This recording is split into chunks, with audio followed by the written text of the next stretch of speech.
They're upping their dividend. They're, a lot of positives as far as the earnings report goes, but we'll talk about why that stock is down coming up.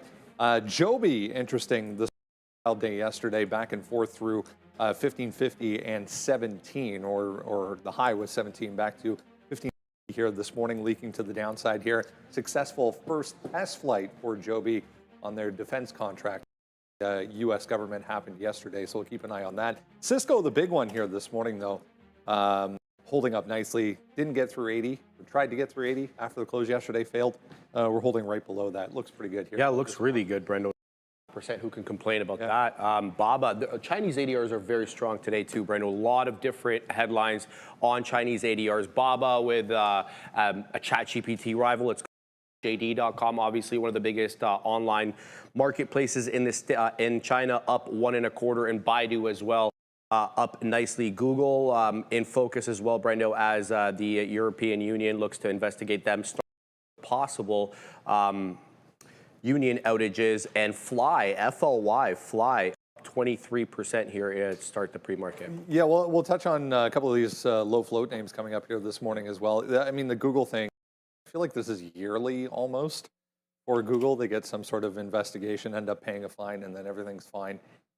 Sitting right now, however, at the lows from yesterday after a negative day yesterday. Tried to bounce into the close a little bit, but no such luck. Disney is going to be in focus here this morning, I think, and continue to be as we head back towards, I just heard 110 did not hold here, guys.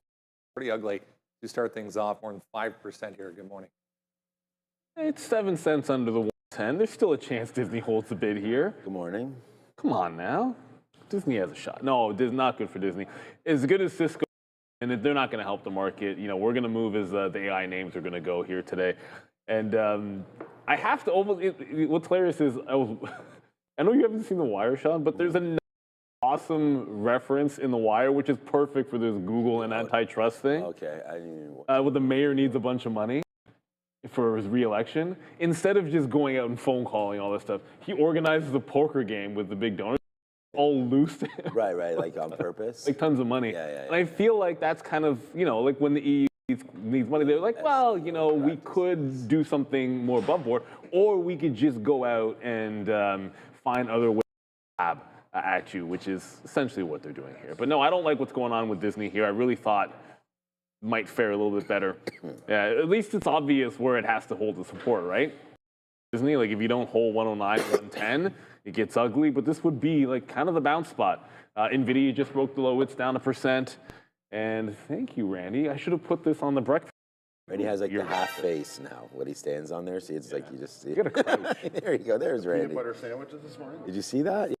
Peanut butter sandwiches. I said at least they're getting creative, but I don't think they're not too much success. I think at least they were. Put some jam on there, like. I think it's mixed all together, the peanut butter jam, but it does look like it's favored on the peanut butter side of things. There was jam on. You got one with jam? I thought there was jam in it. The one I had didn't have any. No. I don't know. It was like so little peanut butter. It's like. Yeah, I don't know. I just we ripped it in half and took half and threw the other half. Disappointing. Yeah. Yeah. Sure. Sure, I'll get you one down here and switch roles. I mean, I've always offered everybody. I've been ready to switch roles with anybody. I don't even know what we're. I didn't even. What was that? I don't know. Okay, so yeah, I was looking at what did Randy say? Something about cream? No, it's I take one milk, my guy. He's only been doing this for 7 years, so I don't know. Yeah, so Tesla right now bleeding a little bit to the down. Saw Rivian go downside here a little bit yesterday, but there goes the NASDAQ. Like I don't know what's happening here. I only have short ideas written down here. That's wrong. I have Alibaba long at 160, but I'm looking short in the NASDAQ, man. As starting with Palantir.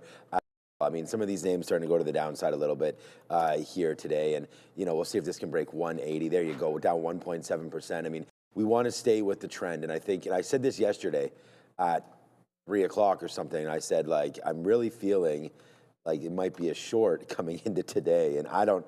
Right now, it's not going short that much. It's only down 0.3 right here, but 0.4. But I was getting those feels yesterday, and I mean, the Dow Jones is the one that hit the all-time high. Yesterday, and I saw President Trump last night at about 10:30, I think, when he was signing the order, I guess, to get back here, and he was saying the stock market's at brand new all eyes, and I was like, oh, he has to be talking about the Dow because the ES and the NASDAQ are not there, but they're close enough. Yo, what's up? That's a good one. Market moves.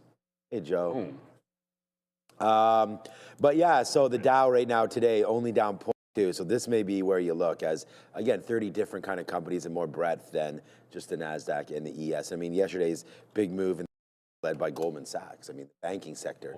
So hot, you know, yesterday. And look at Goldman, just bang, right to the top side. I mean, we talked about JP Morgan as well, Citigroup, all these names starting to come through. And they took down their largest fee ever for the EA deal. So, you know, that came out yesterday. So, but yeah, I don't know. I'm not feeling, you know, too bullish today, but I do like Alibaba. This won't help it because the memory names that have been going hammer, they felt toppy. SanDisk down, Western Digital down, Micron down, and they all look bearish. So today, that day, and look, I'm on Western Digital right now, but Western Digital already looked weak. SNDK, which had been the biggest beast mode name, that put in a high, not as weak because it's not breaking down. If you don't break 275, you're in trouble. And then the third of that cohort, Micron again, already looking like it made a bit of a top and a roll down over. I don't know. I like the weird thing is I like all three today. Kind of have SanDisk on the no, but I feel like any of these ones can break down here because they've been so parabolic. I know shift base has been strong, but those three names in particular have been going maybe the most ham recently outside of, say, like. So there's a lot to cover this morning, obviously, and we'll head back on up to the desk. The cool thing is you guys don't know, like, we have more progress on the studio because production has moved back to their normal, the final spot in the back. So when I yell at Andre over there, I can see the back of his head. He's not like 5 feet away from me. But lots of progress. Do we yell at Andre? I think the midday guys yell at they will. More, but it's more Sharif, and it'll be a little bit different, but not much for you guys. It's really about when we can get this bad boy rolling. That's what I'm excited about. All right. Yeah, Tesla's on watch as well.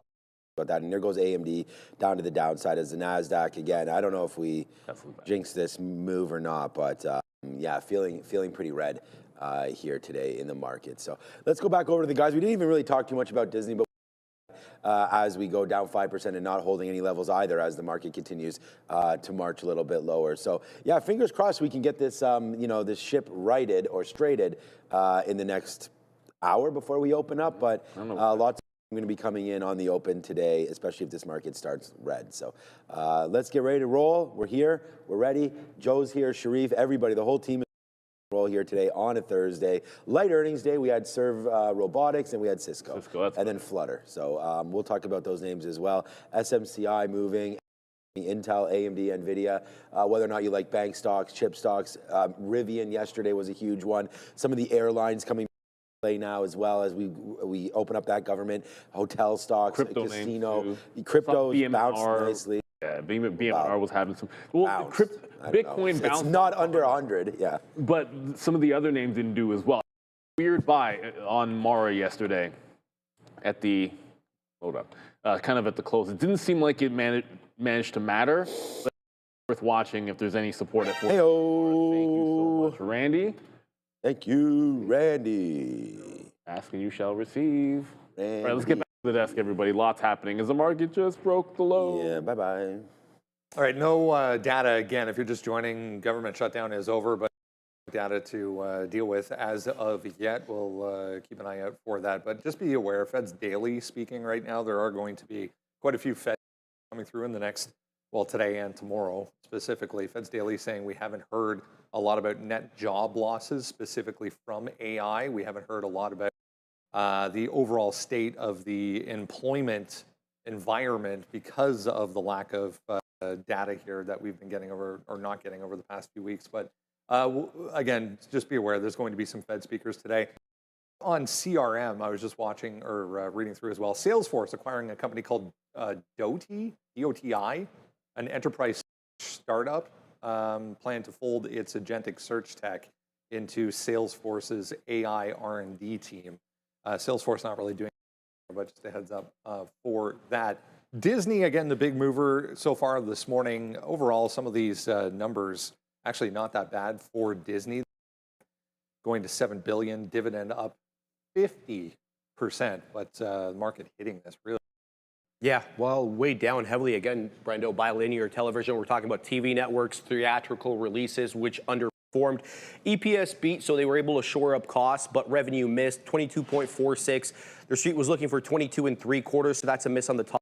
Entertainment revenue fell also 6% year over year, again pressured by linear network television, underperforming film releases, weak ad revenue from ABC and their cable network, so they continue to operate poorly in the legacy areas. Streaming remains the bright spot. Operating income rose substantially year over year to the tune of 39%, up to $350 million. Sports revenue grew at a much slower pace, 3%, up to $4 billion now, with costs to launch the new ESPN to direct-to-consumer app eating into some of those margins, Brendo. So maybe next quarter or the year next, we see a bigger top for sports. Hopefully. We'll keep an eye out on Disney again, still basically free falling at this point so far this morning. This one, TKO to the upside here this morning. Nice look.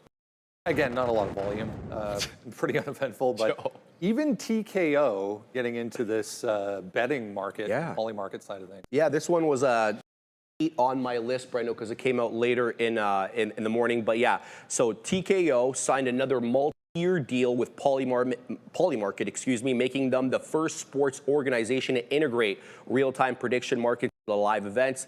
So what's going to happen here is Polymarket will feed live sentiment and momentum probabilities directly into and arena screens. That's pretty cool. So for people watching there and on TV, you'll be able to see it. Separately, Brendo, Polymarket or Kalshi, one of the two, both, they had to give up there was something to do with DraftKings. Yes, that's it. DraftKings and FanDuel had to give up one of their licenses in order to get into the prediction markets because they wanted to get sports into the prediction markets as well, where you're betting, of course, but you're against other users rather than the house. So something to do with Nevada there. So something to keep an eye out on. Absolutely everybody in this world, including the NYSE, with a huge investment recently into the betting side of things. Here's the daily chart for TKO. Again, not a lot of volume so far this morning, but decent levels to deal with here. I mean, this thing's still holding up pretty nicely, even given the over guys for TKO. Yeah, I mean, look, at this point, if you're up today, you know, that's good for you. But I wish I could tell you that it just looked super bullish right now. Not until it gets back above like 186, 187, maybe even breaking out of one.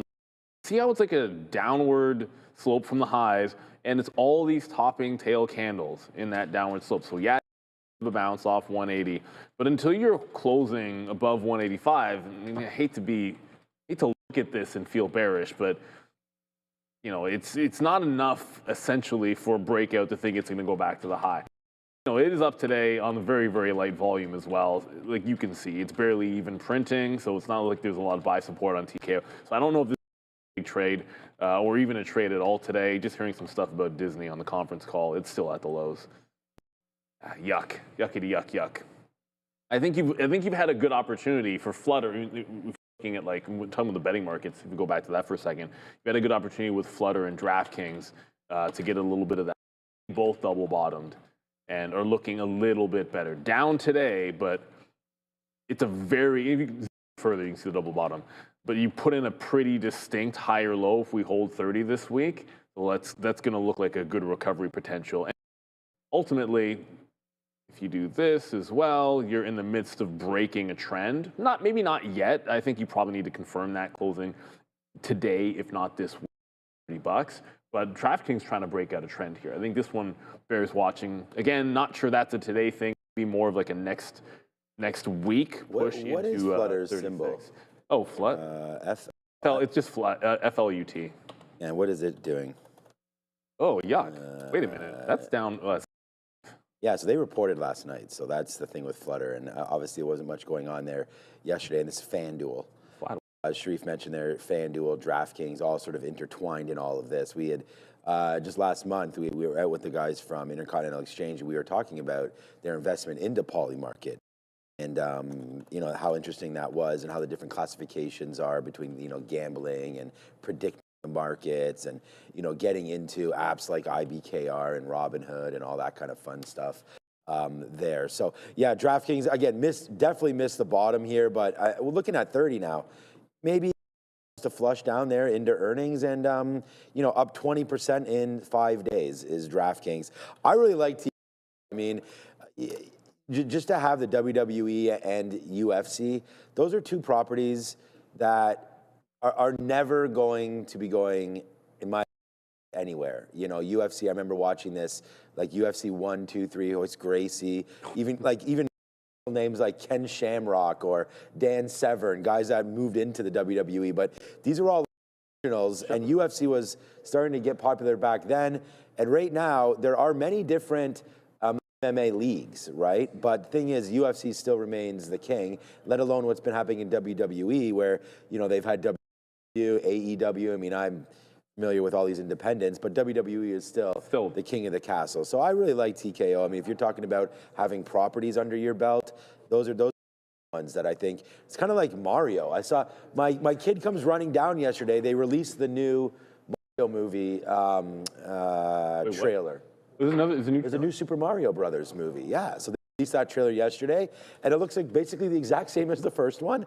But that was out yesterday. It has like 15 million or something in the first couple minutes or hours or whatever, and it's so I'm just relating the two, like, you know, WWE or WrestleMania, you know, UFC. I'm still looking forward to that UFC in front of a White House. That should be crazy whenever that happens, man. I would love to go to that. It has happened before with boxing matches and stuff like that. So apparently that's going to be happening this coming year in 26. Event there. Hulu. Hulu? No, I'm wondering who the fight's going to be. Oh, well, I don't know. Figure that out. It has to be the fight of the year, so we'll see. Yeah, I mean, Dana White's, they'll just line that up. Whoever's hot at the time, I guess. They'll figure it out. But okay, yeah, that's it. So we got Baba, Palantir, Tesla, and the market is on my mind here. All right, let's go over to Joe and see what he's up to and see if there's any options on his mind. AMD. Couple options on my mind. All right, let's take a look at what we got. First things first, though, big title fights this weekend in the UFC. Yes, we got Islam Makhachev versus Jack Della Maddalena. That's going to be a big one. And then Zhang Weili versus the Bullet, Valentina Shevchenko. We're looking forward to that one. All right, guys, let's take a look at what we got going at the top of the list. Nike, Wells Fargo raising that price target to $75. And then Booking.com, Wedbush giving them the nod. Price target raised to $6,000, guys. Circle also on the list as well, too. Price target going to be raised to $100. It was on both, to be honest with you.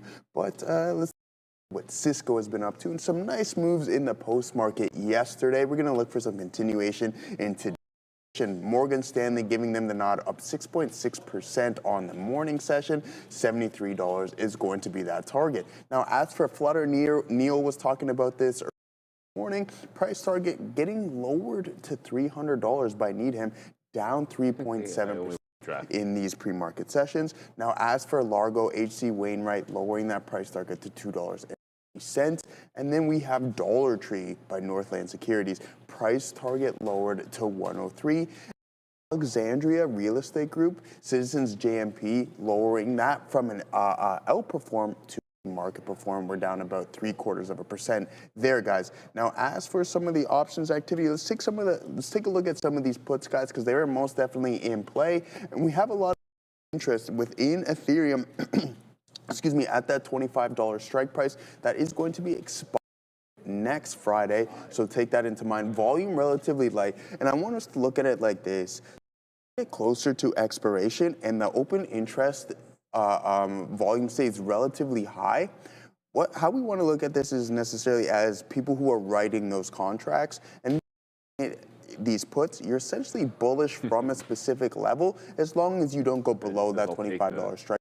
So come next week, if that level increases or doesn't decay relatively fast, then those are going to be writers, and they're just going to allow those contracts to expire worthless. Now, as for Meta, wow, we're speaking of TKO. This was a straight KO here in Meta. All the way down to $600, guys. Open interest around 7,100 there, and then the volume 3,000. So again, with Meta, I don't know if this is going to be enough to hold as a floor potentially, but we'll keep our eyes on that. And then Amazon also taking it on the chin as well too. At that 240 strike price, that's going to be expiring this week. So tomorrow, volume is 10,900 with the open interest sitting around 7,700, guys. Oh, ETH. Wherefore art thou, ETH? Maybe it found a bottom. I mean, that would be the hope because Bitcoin's holding 100K. Like, I don't know, like that 25 is probably not going to come into play today. I mean, if it does, we got a lot of bigger fish to fry. But if you look at the last couple of sessions on ETH, like it's very clear and distinct when it gets ETHA. I'm obviously talking here. So that's 27 on ETHA. I could also here. Let's just do it this way. Make it a little more simple, and we'll just look at the actual spot price here and have it load up. Oh yeah. Just when I do that, you know what? I'm not going to wait for it to load. It's going to show you the actual prices, but who cares? 27 on ETHA. Even if we were to pop, even if we get strength in the market today, I think that's a level that would be fadeable. Now, unfortunately, because you're already all the way down here, I'm not thinking short on ETH. I'm thinking top-ish in some of these chip names, and that's why I was talking about SanDisk and Micron and WDC all looking bearish. And there have been a lot of weird sell zones as well. And sort of on that note, like 27 on ETH.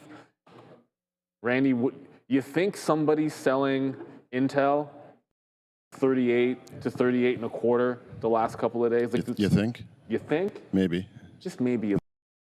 Want to see that kind of stuff? You're like, well, that tells me that somebody's selling it, and they're clearly in control there. So join the party as well. Join the short sellers party. Yeah, got to do. Is that the actual shirt from the graphic? Graphic? So here's the thing. It's autumn now, almost winter. I get dressed in the dark. I don't want to wake my wife up. So, I mean, you reach into the closet and you go, oh, there's one. Yeah. So, and then it's jump in the car and grab a coffee and it's autopilot from there. So I don't know. There's random T-shirts in the closet and then you just, yeah. I can't hate on that. I was the same way, and I was like, you know what? I'm just gonna suck it up. I don't want to wake my wife either, but I'll just get my stuff ready. It's I warm. get my stuff ready at night. Just do that. That's planning. It's warm enough today that you can wear a short sleeve up here. It's not. It was snowing a little bit. It's not quite long sleeve weather yet. No, Randy. It is not warm enough to wear short sleeve. It's gonna be plus. That's exactly my point. +6 is not short sleeve weather. Randy, you need a coffee or? Not Yes, even please. a little bit. Yeah, we're back. I'll have those Irish cream things in it too. It's okay. I like those. You know, we had like those chocolate bar flavored Snickers, yeah. Snickers. It's just liquid packs, sugar though. I don't know. Yeah, it tastes pretty good. That's what it is. For a Rivian bounce today, we're at 1726, I think. I don't know. Let's double check. 1720. That's oddly specific. Well, there's a play there. See what you in here. Just right. Look at Randy checking out levels on the chart. Oh, I had to look last night. There's your 17. I want to get back. There. I'm still wanting to be long. Kind of still looks back end. Lower high here. Maybe head and shoulders setting up like it could dip into. Like if the market's weak today, why wouldn't it get back at 16.5? It's a missed opportunity short in this. If I can get back to the high 14s, I'd buy the dip and go along again. Yeah, well, down in the 50. Yeah, I'm with you. If it gets down here, but it's going to take a while to get down. I know. I'm willing to take the risk. I think what you got to be concerned about in the short term, if we're looking at EV names, is this 420 on Tesla. Yeah. Tesla could be the first close under the 50 period since you got to go all the way back to August. So if it does that, it's breaking down that 420. 420. Exactly. This one's in trouble. Elon. Going back to the desk? I think we're going back to the desk. Let's go back to the desk. Yeah. Just reading a note here on Grayscale. Grayscale Investment, according to Bloomberg, just filing to go public through an IPO. So Grayscale has a whole suite of crypto-related ETFs and assets, but Grayscale Investments, the company itself, filing to go public via an IPO, according to Bloomberg. They're kind of interesting. Spotify, I was keeping an eye on that. They were presenting at a conference over in Europe wasn't really moving around at this point, but we may get some conversation or comments on that as well. You had a lot of these Chinese ADRs on watch here. JD made a nice move initially to the upside on their report, but has given basically all of that back. Baidu with an announcement this morning. There's Alibaba with headlines as well. China back in. And it's Singles Day, as you and I were talking about off camera. So obviously, you know, with respect to the e-commerce names, we're going to get some sales data. But JD.com, obviously, that is one of their biggest online retailers. They reported earnings, I guess, just coincidentally here with Singles Day. 5.8 billion yuan revenue, adjusted profit. That's about $800 million. That's sharply lower than what they took home last year, guys. 13.17 billion yuan was the profit. Despite that, revenue did rise about to 300 billion yuan. Over here, it says basically the competitive landscape is really starting to pick up, Brendo, as fierce e-commerce price wars compresses margins across all sectors, hence why we're seeing a lower profitability but a higher revenue. And that's something the Chinese regulator has been really pushing, not just with the EV companies, but with their e-commerce platforms as well. They don't want that race to the bottom. Things are actually getting cheaper in China while we're seeing inflation because of that competitive pressure. And then you put on top of that the aspect of having or allowing them access to the U.S. market and whether or not that's going to come through. And let's be honest, we haven't yet still. Boeing, another one to watch out for here is a couple of headlines regarding Boeing. $28 million in the 737 MAX case closes, so they're going to have to pay that amount. There was also, I think it was Emirates, I saw potentially ordering a bunch of Airbus planes instead of Boeing, so another possible negative catalyst here, guys. So Chinese ADRs moving around, Boeing with a couple of news headlines as well. We'll be looking at the Chinese ADRs. Like, here, I'm going to show you this chart of Alibaba. So note this consolidation where it wasn't moving and then the breakout, this higher low. So there's sideways action. You're allowed to do that. There's support. Then look at JD.com. And I get it, they reported. In all of that time, and even before that, JD has done absolutely nothing. It's just going sideways. The only good thing is 31 has been holding like an absolute champion on this stock. So I feel like a consolidation like this for so long, the breakaway in either direction is going to be good.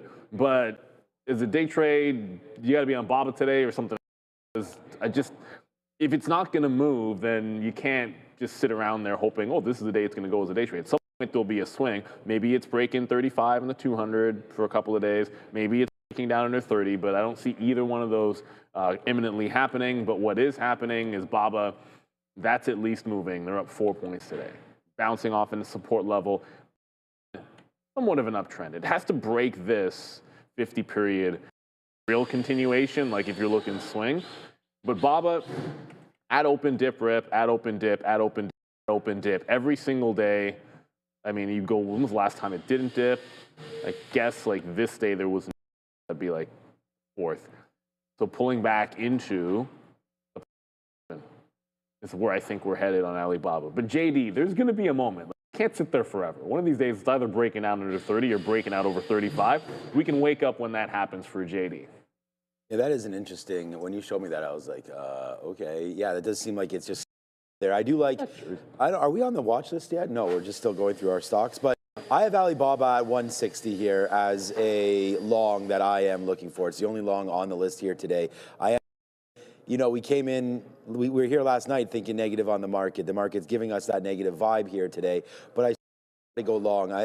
Yesterday I had made the mistake, and it wasn't a mistake. I purposely didn't go long Alibaba, but this is the levels that I was saying I wanted to go long. So now I'm sitting there today at 160 in the long-term account. If we can get a little bit of something here on Alibaba, we'll to work here. I do think there is a possibility of it coming back in here, but what if the market rallies a little bit over the next while? I think Alibaba with this whole Quen and AI chips and China story, right? I mean, Alibaba's worked. We do know that it was a $300 name at one point, falling back in here and just kind of breaking out now, to be honest with you, over the last 6 months. So we'll see if it can continue this upside trend here for Alibaba and buy these dips. So into 160 is something that I'm looking for here on BABA. I mean, the China trade still remains good. We had looked at FXI just last week, or maybe it was beginning of this week, and it was trending higher here. So I think China will be all right, and we'll figure out now that the government's back. That means more China talks or what's going to happen here, but hopefully we can buy these dips if BABA gets down. I like 160. I like the story here, and it is the one long that I'm looking for today. BABA. But all right, look, make sure you get the watch list. Make sure you get Sharif's note and everything. Let's go back over the chart with I think a little bit of a market sentiment there with Sharif, and then we'll go through the watch list. 68.75, guys. That's where we close on the ES December contract. We're below that right now. We're at about 68.50. So that's the first area of support we're going to look for. We're going to look to see if we can reclaim that 50-point level at the open. If we don't, we're looking to that 68.25 area. We did bounce off it on the 11th. Let's see if we bleed, if we bounce off it again. To the high side, overnight high is 68.92, so that's basically right around the 100-point level. So we're going to say 6,900, Brendo, as resistance. If you haven't done so yet, make sure you grab that. Absolutely free every single morning. Below in the description, top link will get you to the sign-up page. Then all you need is your email address. Comes right to your inbox every morning. Then you come join us at 8:30. A ton to get through here this morning. Let's get going. Cisco, top of the list here, although we're coming back in a hurry right now, back to just above 78 after starting the morning here up around 80. It's just a monster report. Wasn't even a downtick on this report after the close yesterday, just straight higher. It's fantastic. They're really benefiting, obviously, from the AI play. They're saying the hyperscalers are spending aggressively on their AI data centers to the tune of $1.3 billion. That's just for Cisco. So let's talk about how they did on the report. EPS of $1, beating the 98 pennies on revenue of $14.88 billion. That beats the 14.77 expected, and revenue did rise 8% year over year, and that is now the fourth consecutive quarter of growth after a multi-quarter slump. Net income as well, Brendo, that take-home money comes in $2.86 billion ahead of the $2.71 they took home last year. Reading more on this Grayscale note as well, they have confirmed that they filed their S1 with the SEC and plan to go public through an IPO on the NYSE. They will trade under the ticker ERAY or Grayscale. Okay, so not necessarily crypto related, the investment firm, Grayscale, going public. The creativity on that stock ticker just, through the roof. But I like Obvious. Obvious is good. I don't hand if you think Cisco is going to hold this gap right now. Probably not a lot of hands up. The good news for Cisco was going into this, we talked about this last night, going into this print, their 4P was like 17, so they weren't expensive when they were breaking out the all-time require that big of a beat, but they're not like a super huge growth name in here. Don't necessarily, you've been trending down. I don't really love that at all. But if I'm thinking like the market's breaking down, there's a lot of places in the AI space, the chip space, to maybe look for the back end of the trade. The one stock that's up 6%, not going to be at the top of the list for me. Ultimately, there's really nothing breaking out the highs. So if I look at Micron or look at Intel and I look at okay, I can see where I'm going with that, but why this one? Not today. Maybe a couple of days after earnings, we'll be able to see if it can kind of hold those prior. Maybe even today it does that. But I'd be more inclined to think if it dips into the prior high today to actually maybe take a shot at the long there, then add that to the list of trades. So Cisco, not the sexiest name in the world, but hey, guess what? They beat earnings, and despite the fact that everyone says the market's overvalued, they do have a reasonable P relative to a lot of their peers. So this is a Cisco monthly chart. This is 25 years ago.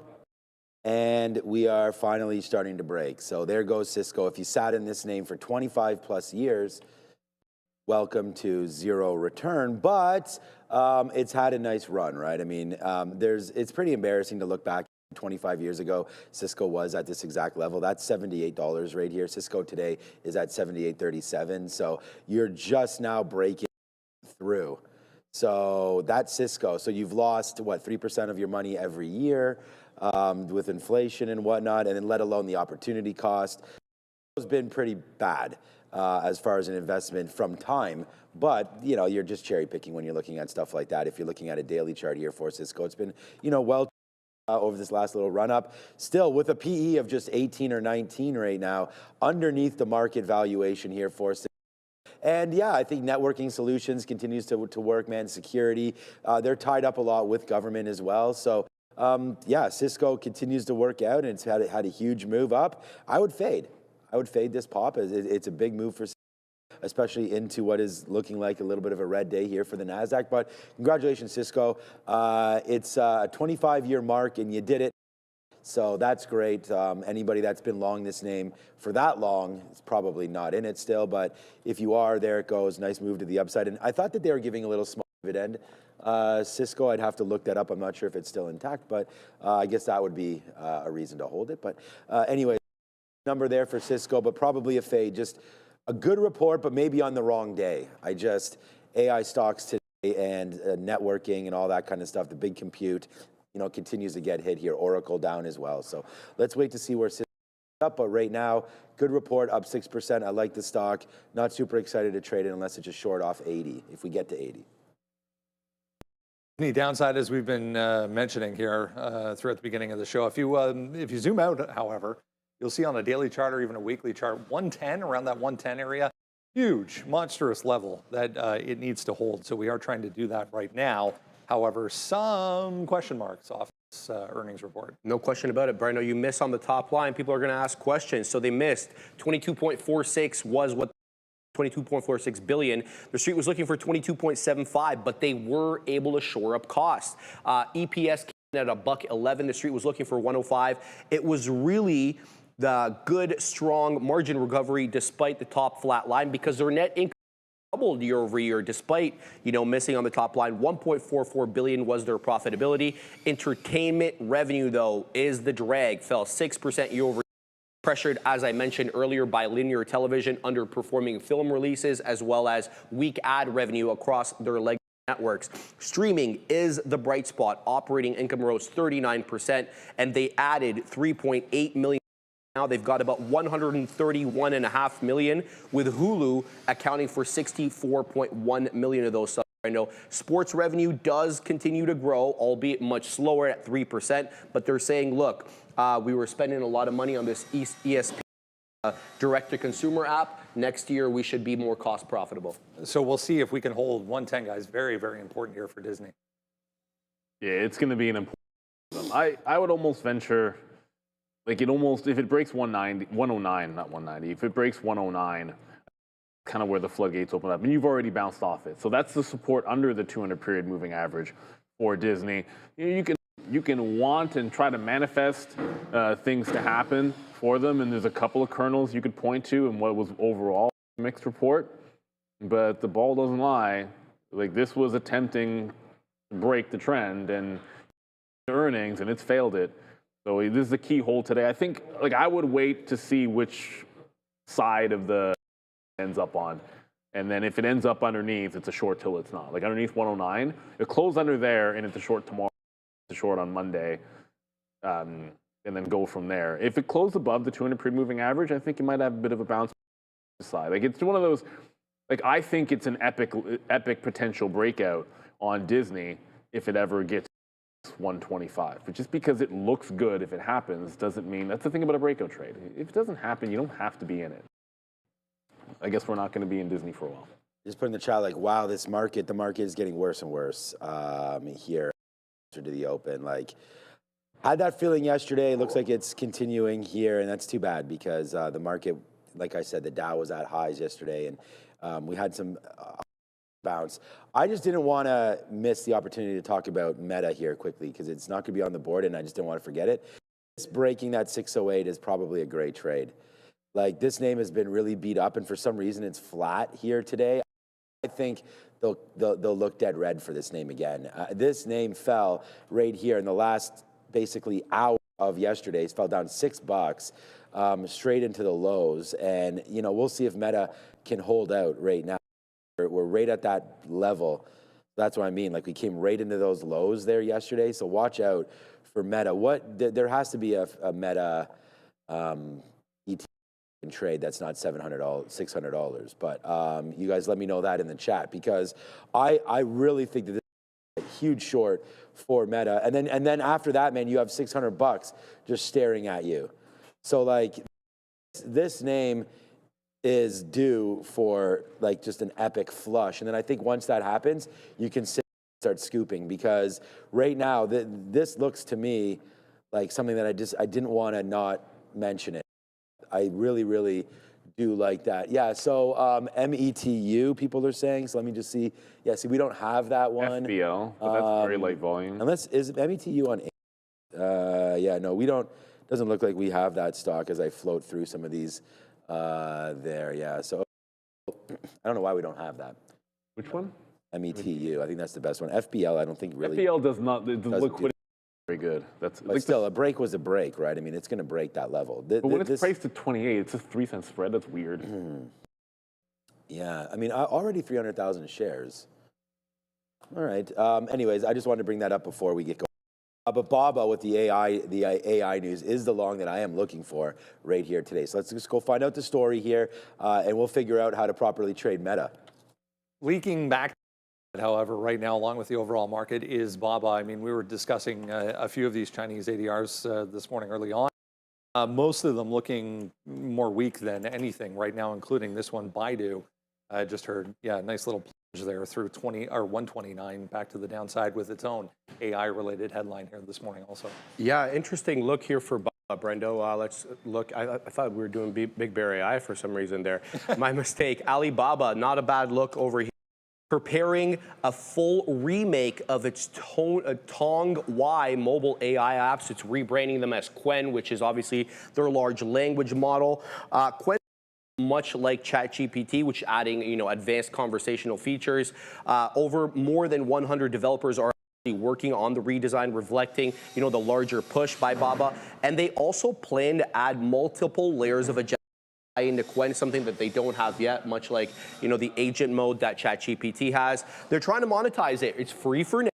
They're aiming to build a user base before monetizing more advanced features. They want it to be a one-stop AI assistant, like some of the large language models we have here. So all of these, again, Baidu with its own headline, JD.com with its own headline, even Baba, guys, worth looking at today. Well, I mean, JD, we showed you that chart of JD. As I said, maybe today is the day it moves out of that range it's been in for basically a year. I just, I'm skeptical that that's going to be the case. Alibaba is actually moving. It's up 3.5% today. It's just a better looking chart in a lot of ways. Like, I reserve the right if something ridiculous happens on JD to move over to it, but I'm not going to go over that chart again. I'm just looking for prior support to hold up. Like, you're sliding today, and as we pointed out before, this stock has dipped every single day at 9:30. Every open dip. So why wouldn't that be the case here when the market is weak? So, I mean, the initial gap fill would go right into here, 61.70. Pretty much 162 is where I start looking at Alibaba. And on the longer time frame, it has a chance. I think it's a little, if it breaks out 170, I think you've got a nice little trend break off the high, and that would be a good momentum shift. So it's also potentially setting up for like some kind of swing long. But if you were tuning in late, why not that interested in JD? Well, JD's telling you not to be. Sideways action here. It doesn't, maybe it breaks down today. I don't know. Like, if JD breaks 30 and all what breaks loose, that's probably a trade breaking down. Maybe if it breaks the upper end of the band. But sideways action is that stock, whereas Baba's a mover. Yeah, look, I've already talked about this. I have Baba written down as my #1 idea here. I'm not actually bidding early here for Alibaba. I just want to see if this holds. So with the market coming to the down, I made yesterday was buying Google early, like in the first minute or two, as it was cracking lower, but then the crack just kept on going, and we wound up getting smoked until eventually we found that AMD trade yesterday, which hopefully we can put something on like that again here today. But for me, Baba, this 160 to 161, as we had mentioned before, right? Like, some of these AI stocks continue to work out, and I mean, Alibaba here today, good talk. I really level down here of 158. So that's why I want to be a little more patient with the 160. But when we wrote this note, we were up at 165. Making a move back into 160 might be something. It's not like as significant a level as it really should be, but there's the bounce rate there off 160. But then look what happened today. So like if you were thinking yesterday, oh, I want to support that 160, well, you were smoked early, which is what happened to me in Google, right? Is what we out. So, and then it finally found a base, and it didn't really get going at all. But then with this news, nice upside play. So I've wanted Alibaba for a minute here. My mind is trying to change. I just put a bid in the long-term account at 160, so I'll get filled there. I'm adding about 20 to 25% to my current position of Alibaba.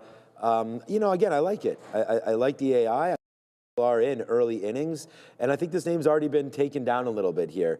So let's buy Alibaba. Remember, their report's in 12 days, so you still have some sort of to go into that report. And if the market bounces, people may try to get long before the report, and maybe get some good reaction. Right? We saw Cisco to the upside today, although a lot of the AI names have fallen down on their report, and 12 days away for that one, and less than that for NVIDIA. Yeah. So, Baba trades 17 times. Yeah, I know. That's why I like it. That's why I like Baba and Tencent. So I'm trying to buy more of these names, but they're at a discount because they're China. Well, it's a China thing. Yeah. So, but if you compare them to like Amazon, it's pretty favorable outside of the China risk. Yeah, I like Alibaba. I mean, AliExpress, all things. I don't know. I don't trust buying anything off there, but as long as other people do, it doesn't matter, right? Yeah, I know. Brendan said some sort of a story. It wasn't AliExpress, it was something else, but they bought like a tailor-made driver and it like fell apart right immediately, and all these kind of things. So I don't know, man. I guess you get, maybe it was Temu. You get what you paid for. I don't know. Every time my kids say something about Temu, I'm like, you're just adding to a landfill somewhere, but anyways. Let's go back over to the desk. I really like Alibaba today. We'll see if it can wind up working, and maybe just said you could buy it on close. Yeah, I don't know where Alibaba's going to go. The market's already down 0.6. Like it's not unheard of that we rally to the upside here. I don't know. I mean, it's only 0.6. Nasdaq's been up or down 2%. It was down 2% twice last week, up 2% once, and this week has been sort of a roller coaster as well. So let's wait to see what happens here with the Nasdaq. 13 minutes until we get the open. And the irony of that headline, NVIDIA price target hike. They get a hike today? Yeah. Okay, let's go find out what it's all about. Yeah, let's keep going. I think it was actually Temu. It was a video I was watching. Somebody bought a tailor-made driver off Temu. First swing they took with it, the head went flying with the actual golf ball. So can't say I'm surprised. It was definitely not a tailor-made driver. A couple of notes on video this morning. Yeah, working on 3 days in a row here so far. We're down here. Working on 3 days in a row here so far this morning to the downside.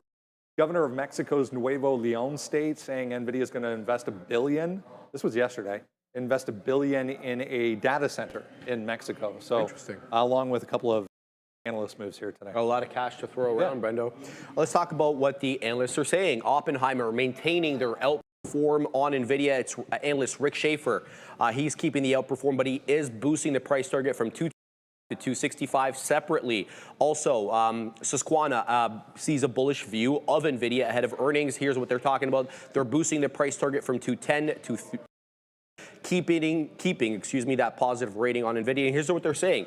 We expect better results and guidance as the GB3 is expected to continue ramping in the second half. For DC compute, AI demand continues to be supported by an ever-increasing hyperscale CapEx plans. Brendo, they're saying the top hyperscalers are now expected to increase CapEx by over 69% year over year for 2025, and they're seeing a bigger move for 2026. So price targets continue to go up. Actual price action continues to go down. Again, 3 days in a row potentially here for NVIDIA. Just keep my eye out here. Got a bunch of headlines just coming through.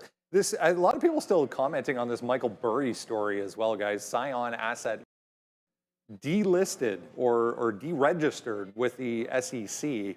Only 155 million AUM, which I thought was kind of surprising. But Michael Burry apparently moving on to better things. Oh, that number can't be right. Okay. Bigger short even just on NVIDIA and Palantir. That's what I thought. But 155 leveraged, I guess. But anyways, yeah, okay. Hopefully he has the best of luck in the next segment of his life. And yeah, that's a weird one. But NVIDIA, I don't know, like it's actually starting to pull down. Looking for you, bro. Anyways, it doesn't really matter. Like price target hikes when this just lost support. We just lost 191, which was yesterday's low, and of course it was Tuesday's low. And there's a bit of a filled underneath here. The only thing about NVIDIA is, well, if you come at the king, you best not miss. So sometimes when you short, don't come at the king.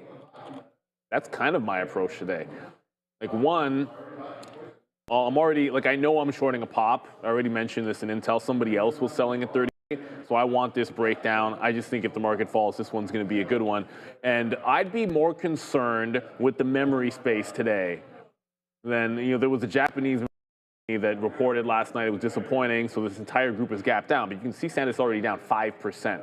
So if it's going to be like a rollover day for some of these chip names, I look at SNDK, this 275 prior resistance level, maybe a little bit underneath it, as a top to work off of. If that doesn't set up well, like I don't get a shot at it, Micron is also in play. It has a hard top at 246, and then even a flat bottom break at 240. And even if that one doesn't work, the third one in there, I'm kind of go down the line. If there's no pop in any of them, probably going to be in Intel anyways. WDC is already breaking down. So the one that's already broken down from highs is Western Digital. I'd prefer to get the others because they have yet to go. With SanDisk, which we had to pay for locates here at Real Trading. I mean, Micron, anybody can probably short that one for free. But these memory names have been going absolutely ham. They're showing signs around, and when they go up this fast, we know what the back end can look like. So yeah, I was just saying to Neil, like no matter what happens, I'm not selling any of my NVIDIA shares, so I have to look elsewhere. And yesterday I sold some AMD, and that's going to turn out to be finally a good idea. We didn't even get out at a very yesterday. We got out at 256. We didn't get out of that much. We told 25%. We said, or maybe a little bit more, maybe 35%. But we talked about that on the stream yesterday, so that was a decent idea to get out of that. And it's still, look, tomorrow it's going to be higher, and it may even be higher today. But just to say, it's such a huge run up here, Advanced Micro Devices. And yesterday's huge trade for me was down here at 150. At 250, right into there when we had that move down. We can wait to see if it holds, but I'm not getting like the same feels today for the long, but that's a good spot. Like, nailed it yesterday. If you're going to sit on your hands this morning, why not just wait to see if AMD gives it to you again? But look at these lines, man. We're underneath everything right now, and looking good. So for me, we don't really look at the 50. I always like to look at the 200 period early, which is $3 from here. Oh, shoot. So we still do have, no problem. We still have a 3 or 4 higher rate there for something to look at in Advanced Micro Devices. So if that comes in, we'll then NVIDIA short, like Neil was mentioning there, I'd rather just look at AMD, at Micron, at some other plays. NVIDIA is still a monster, and you come at the king, I think we can come at AMD and miss and be okay with it. So let's wait to see. We put a lot of money on the board yesterday on this name. We'll do it here again today. Let's watch out for that 250. I think if it takes it and we continue to go lower, that's probably going to be like an absolutely fantastic short. Give it to 251. So that break here, I'd like to hit it immediately. It's just my first couple trades, and like I was looking at this yesterday, my first 10 minutes or first 5 minutes really hasn't been that great in this market because I get too. So I'm not sure I'm going to smash this early, but I really do like that play, man. I think 240, low 240s today is what I am thinking, but I want to make sure we're right. So yeah, that's a great level, man. This is a 5-minute chart, and that 200 thing right there. Wow, it feels like you're just shooting fish in a barrel here a little bit, but maybe sometimes when it looks like that, it's not. So I don't know. Oh boy. Okay, yesterday I said, remember, I was just feeling long, and we had longs written down on here, and then the very first move was like down 100 points. So let's be careful with it. The confidence is still super high. Like I said, we had a great trade on this yesterday, but I want to be patient because if anything, I made good money on that trade, but I made money early with the Tesla long and the Google long. So today, let's be patient. All that I've written down on the sticky note. And Randy, how was that coffee, man? Good. All right, let's go back over. We now talk about Nike off of a great trade yesterday. They had a great report, and no surprise today that some upgrades and whatnot start coming for the and for some retail in general. Gap had a good number. Let's go find out what's going on with Nike, and then we'll look at those charts as Elliott Hill on the rebound as CEO. Yeah, it's not all bad this morning as far as the individual names go anyways. Nike, 3 days in a row to the upside here. If you zoom out a little bit, it's not all great either. So we're coming off of that. So yeah, 3 days in a row on a bounce. But hey, we'll take it, an upgrade. It's Wells Fargo today, Brendo, moving it up from equal weight to overweight and saying we're doing so because we see a clearer path to profit and stabilization of growth. It's analyst Ike Buruchow. He raised the price target from 65 to 75, buying a 17% upside, and he did so because he sees a shift in sentiment after 3 years of negative earnings revisions. He says Nike's P&L trends are bottoming, with better clarity about their model of recovery, and he's forecasting now full year 26 and 27 EPS to raise due to improving unit economics. He says Nike can exit full year 2026 with 3 to 4% revenue growth and about 200 basis points of gross margin. He's saying, though, the largest drag is continuing to be their classic franchises. We're talking about the Air Force Ones, the Jordan ones, etc. But non-classic footwear is accelerating at a pace. He's saying new silhouettes are driving incremental growth. Back to the upside, as we said, although 66, a bit of an issue here so far. We've stalled out for the past half an hour or so at 66. Was a bit of a level if you go back 2 weeks here, guys, for Nike. Something's up. Nike, actually a strong name today. You've got to be kidding me. We're allowed to have good things.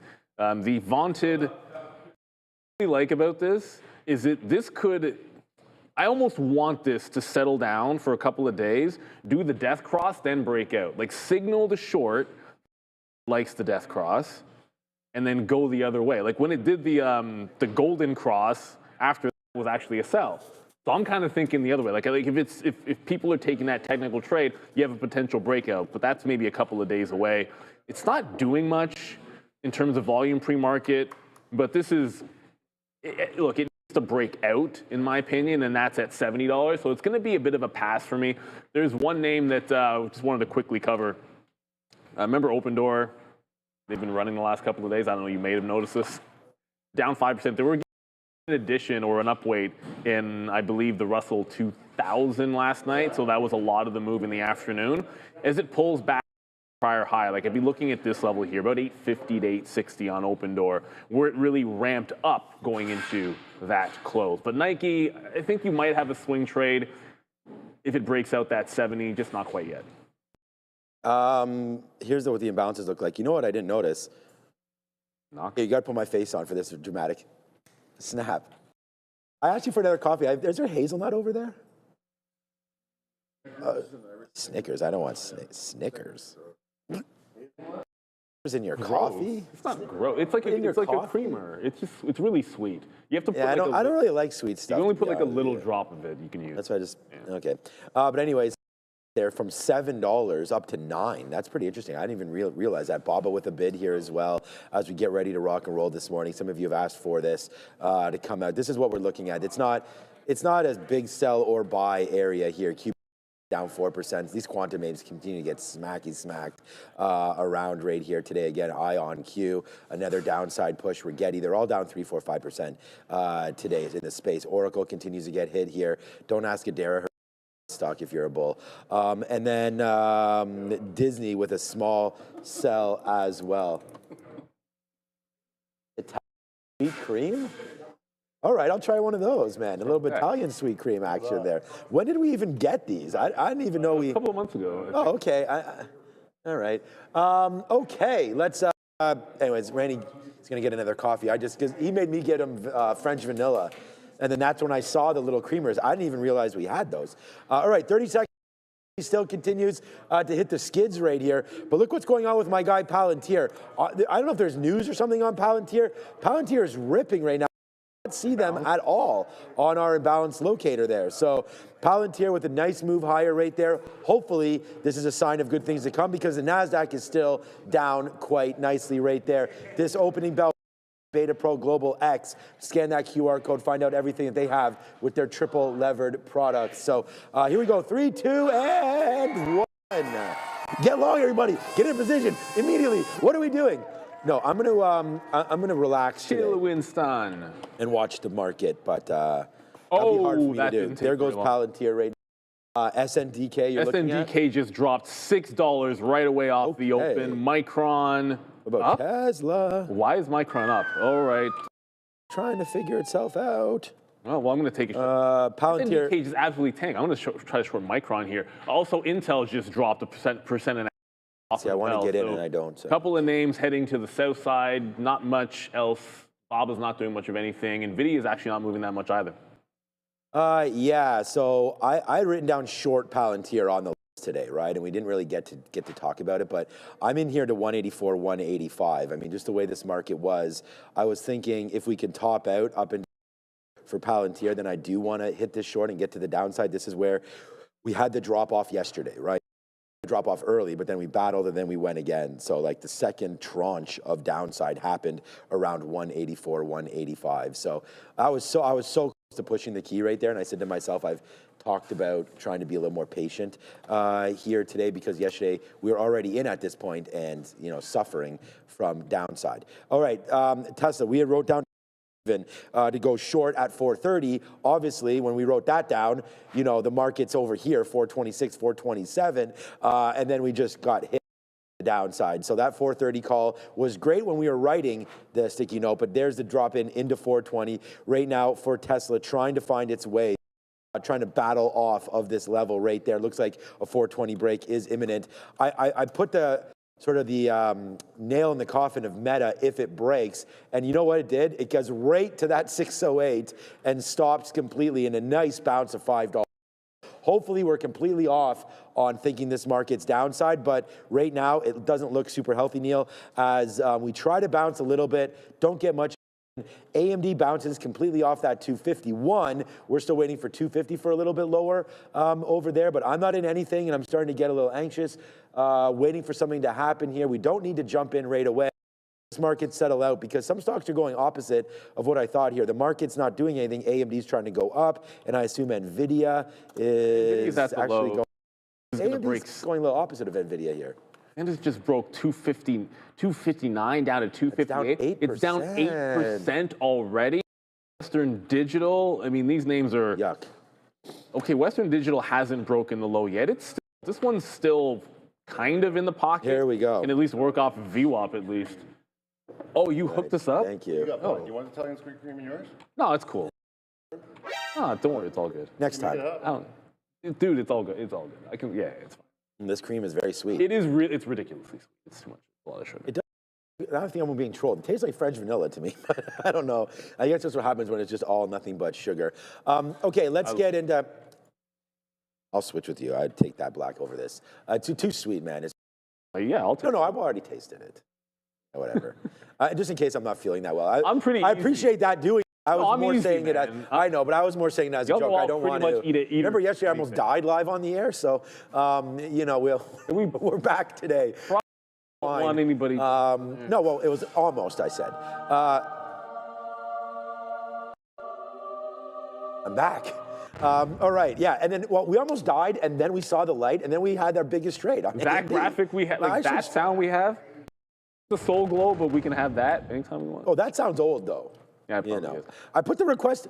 I put that in there. I put a request in the chat for a long time. No, I didn't hit it either. Hey, Disney broke that. I like when Ramin's switching over there. Disney's now down 8%. Wow. I should add that one to the list. It's so it's good. So silly. I was looking at SNDK instead of maybe just keep it simple. Now it's starting to bounce back. So SNDK is actually bouncing here. Let's have this one call VWAP, and I got to make sure Western Digital isn't setting up better. Tesla. As I tried to get Western Digital back through 162, I think all three of those, Micron, Western Digital, SNDK, are potential good shorts for the whole day if this market wants to plunge this down on Western Digital. I'm not sure I'm going to be able to pick that one up. Alibaba's starting to move down, but it's only at 163. Oh, NVIDIA just broke the low. All right, so I don't know. There's no real bounce to really pop. No, the Nasdaq's taking out the lows right now and just did. I put a short in for the Nasdaq up at 110, but that was just 2 minutes ago, so we weren't even near there. I was thinking if we did get a pop up to VWAP, I like the short in the Nasdaq. That's something that food smells too good, considering we had peanut butter and jam already. I'm sure you didn't grab too many of those, eh, Sharif? Oh, half of one. Okay, so what I had actually, I had half of one too. Okay, now I feel. If you're gonna make peanut butter, you gotta throw jelly in. Man, we all need to trade more to pay for jelly around here, you know? Over there he is. Right. I agree. I thought there was jelly mixed in with it. I'm going to find out. Maybe there was different types, but what? the one I had was all. Here we go. Let me see what they marked down. So they marked down here what today's the 13th. It says, yep, you guys are right. It just says peanut butter sandwiches. That's all that it says. There's no Joe. We're not doing what's for lunch yet. It's 9:35, Joe. Get your hunger under control. I don't even have a trade yet. Okay, wow, Joe. Joe, what's going on? You cold? Joe looks like he's about to. Joe, you gonna rob a bank or anything? Hey, everybody, get ready, man. This guy's Joe. He works here. This walking in. Yeah, there goes Sharif. Yeah, it doesn't look like there's that much there, eh? Okay, so here we go. Advanced micro devices, looking for something now as the market just bleeds through, man. But some of these names aren't hitting the skids yet. So I don't know, man. Maybe it's a long. We have Disney downside, as you mentioned. You're in SNDK Open now. Door is tanking too. Everything is tanking. Yeah. But some of these chips, like AMD is right where it opened. Okay, that's the one. That's the one I don't have. Maybe Nvidia. The chart I'm looking at is. Oh like yeah, Nvidia. Yeah. I Yeah. think did we Good call. get math. We did not get SSR on this stock. Okay, well that's obvious. All right. AMD I though. see you. I see you at 261 on SNDK. So that's a scalp trade. I've literally never traded this stock before, so I'm going to respect when I see someone try to buy it up there at 261. I'm going to try to trade VWAP. Show you here. There's SNDK. I'm into AMD here. I don't know. Whoops, that's level 2. I wanted to pull up this chart. Like this is Intel. Nvidia is breaking the low of the day. I know, it's weird. But SNDK just putting in a higher low. Like the buyers are coming in here for some reason. Maybe this is not the VWAP in there for a quick scalp trade, but when I'm seeing everything else break the lows, I don't want to be in the relatively strong name with that kind of a setup. Micron's above VWAP as we speak, so maybe those aren't the ones. No. As it's looking, this is actually good. Micron's about to go green here, believe it or not. So I'm not. That's leading me out of the memory for now until they join the party more earnestly. All right, Baba's really starting to come back in. It's now at that 162. So Alibaba is filling in the. That's so funny that you just said that about the memory names. Yeah, no, just short it like AMD here, which is a strong. So I just took some out because it's a strong name into a weak market. We should be looking for longs, not fading a strong name. And this is where I've gotten burned. I mean, on it right now. We're only short here at 80, so I can get out if we really thought so. And we just took some 25s, and then we took some 50s as well. So we've taken profit, but I'm out if this breaks 253 quarter right here. That's where VWAP is. There it is. We're out. That's why we went short there. So kind of like we'll put our hands up now and wait. AMD is not the right short. If anything, it's a long right here as we just broke. So regroup on that one right now. Took a little bit of profit, but eventually got taken out as you just saw, and I'm fine with that. Palantir, the short hits for us, but it was a little too early, so I didn't make that trade. Let's now wait to see what winds up happening. And again, the NASDAQ, we started the day down 0.3, and I was like, you know what, I was feeling that this was a short day. It looks like we're going to be right on that here without any shorts on board. AMD breaks lower there. It hits that top, and now back into the lows. So we can maybe, and then right back up. Okay, get away from AMD or else I'm going to get in trouble. All right, other than that, I do like your Baba's going. We wrote down 161 to 160 as a potential long. So if we can find here worthy of Alibaba trade, then we can make that down to 160 would be nice. So maybe we wait if that can get going as well. And then Disney sort of started to lead us to the downside. Not that this has that much to say about the overall market, but it's not helping there. Disney down 8% as there goes AMD. So it's a good thing that we didn't like dig into this because market low, AMD Rip City again, off of kind of where we went long yesterday. We went long at 250. 51 was the key. So, so far so good there. Let's wait to see what Alibaba's doing, and then we'll get to the super chat. What Tesla's doing, bouncing in and around 420. So another key level chopping up here for Tesla, potentially downside if we break. Yeah, we have some super chats to get. The thing I'm looking for right now is actually going to be silver. It's trying. Oh, shoot. There we go. Perfect. You got it. I honestly, I didn't know that was a super chat. This is the chart, and this is the trend I was looking at day trade. You're going crazy long on SLV. All right, just try to remember, this is a monster. I don't know if you've seen, I'm assuming you've probably seen this already, but I'm going to show you anyways. If you're looking at silver, come on, just load faster. This is not only a breakout here on the daily, but you got to go all the way back, go far enough, and of course it's showing me, you know what, TradingView is going to have to be the jam. Oh, I already had it up on TradingView. Monster high all the way back into 2011. That's where you're trying to break out here on SLV. So it is a huge resistance at about 48 where we're sitting right now. But I like this low. Like, it's holding the low for now. It's got a clean trend down. Break that trend, go long. Also, maybe even thinking about if it just holds the bottom a third time, looking for long support. But I'd rather take the trend break. So I have that on the mind here in SLV for myself. So we're looking at that as well. Okay, here comes Micron. Yeah, now things are starting to fall. Now Micron's starting to lose VWAP. That's a little more like what I wanted to see. All right. Yeah, so like we went long on AMD now.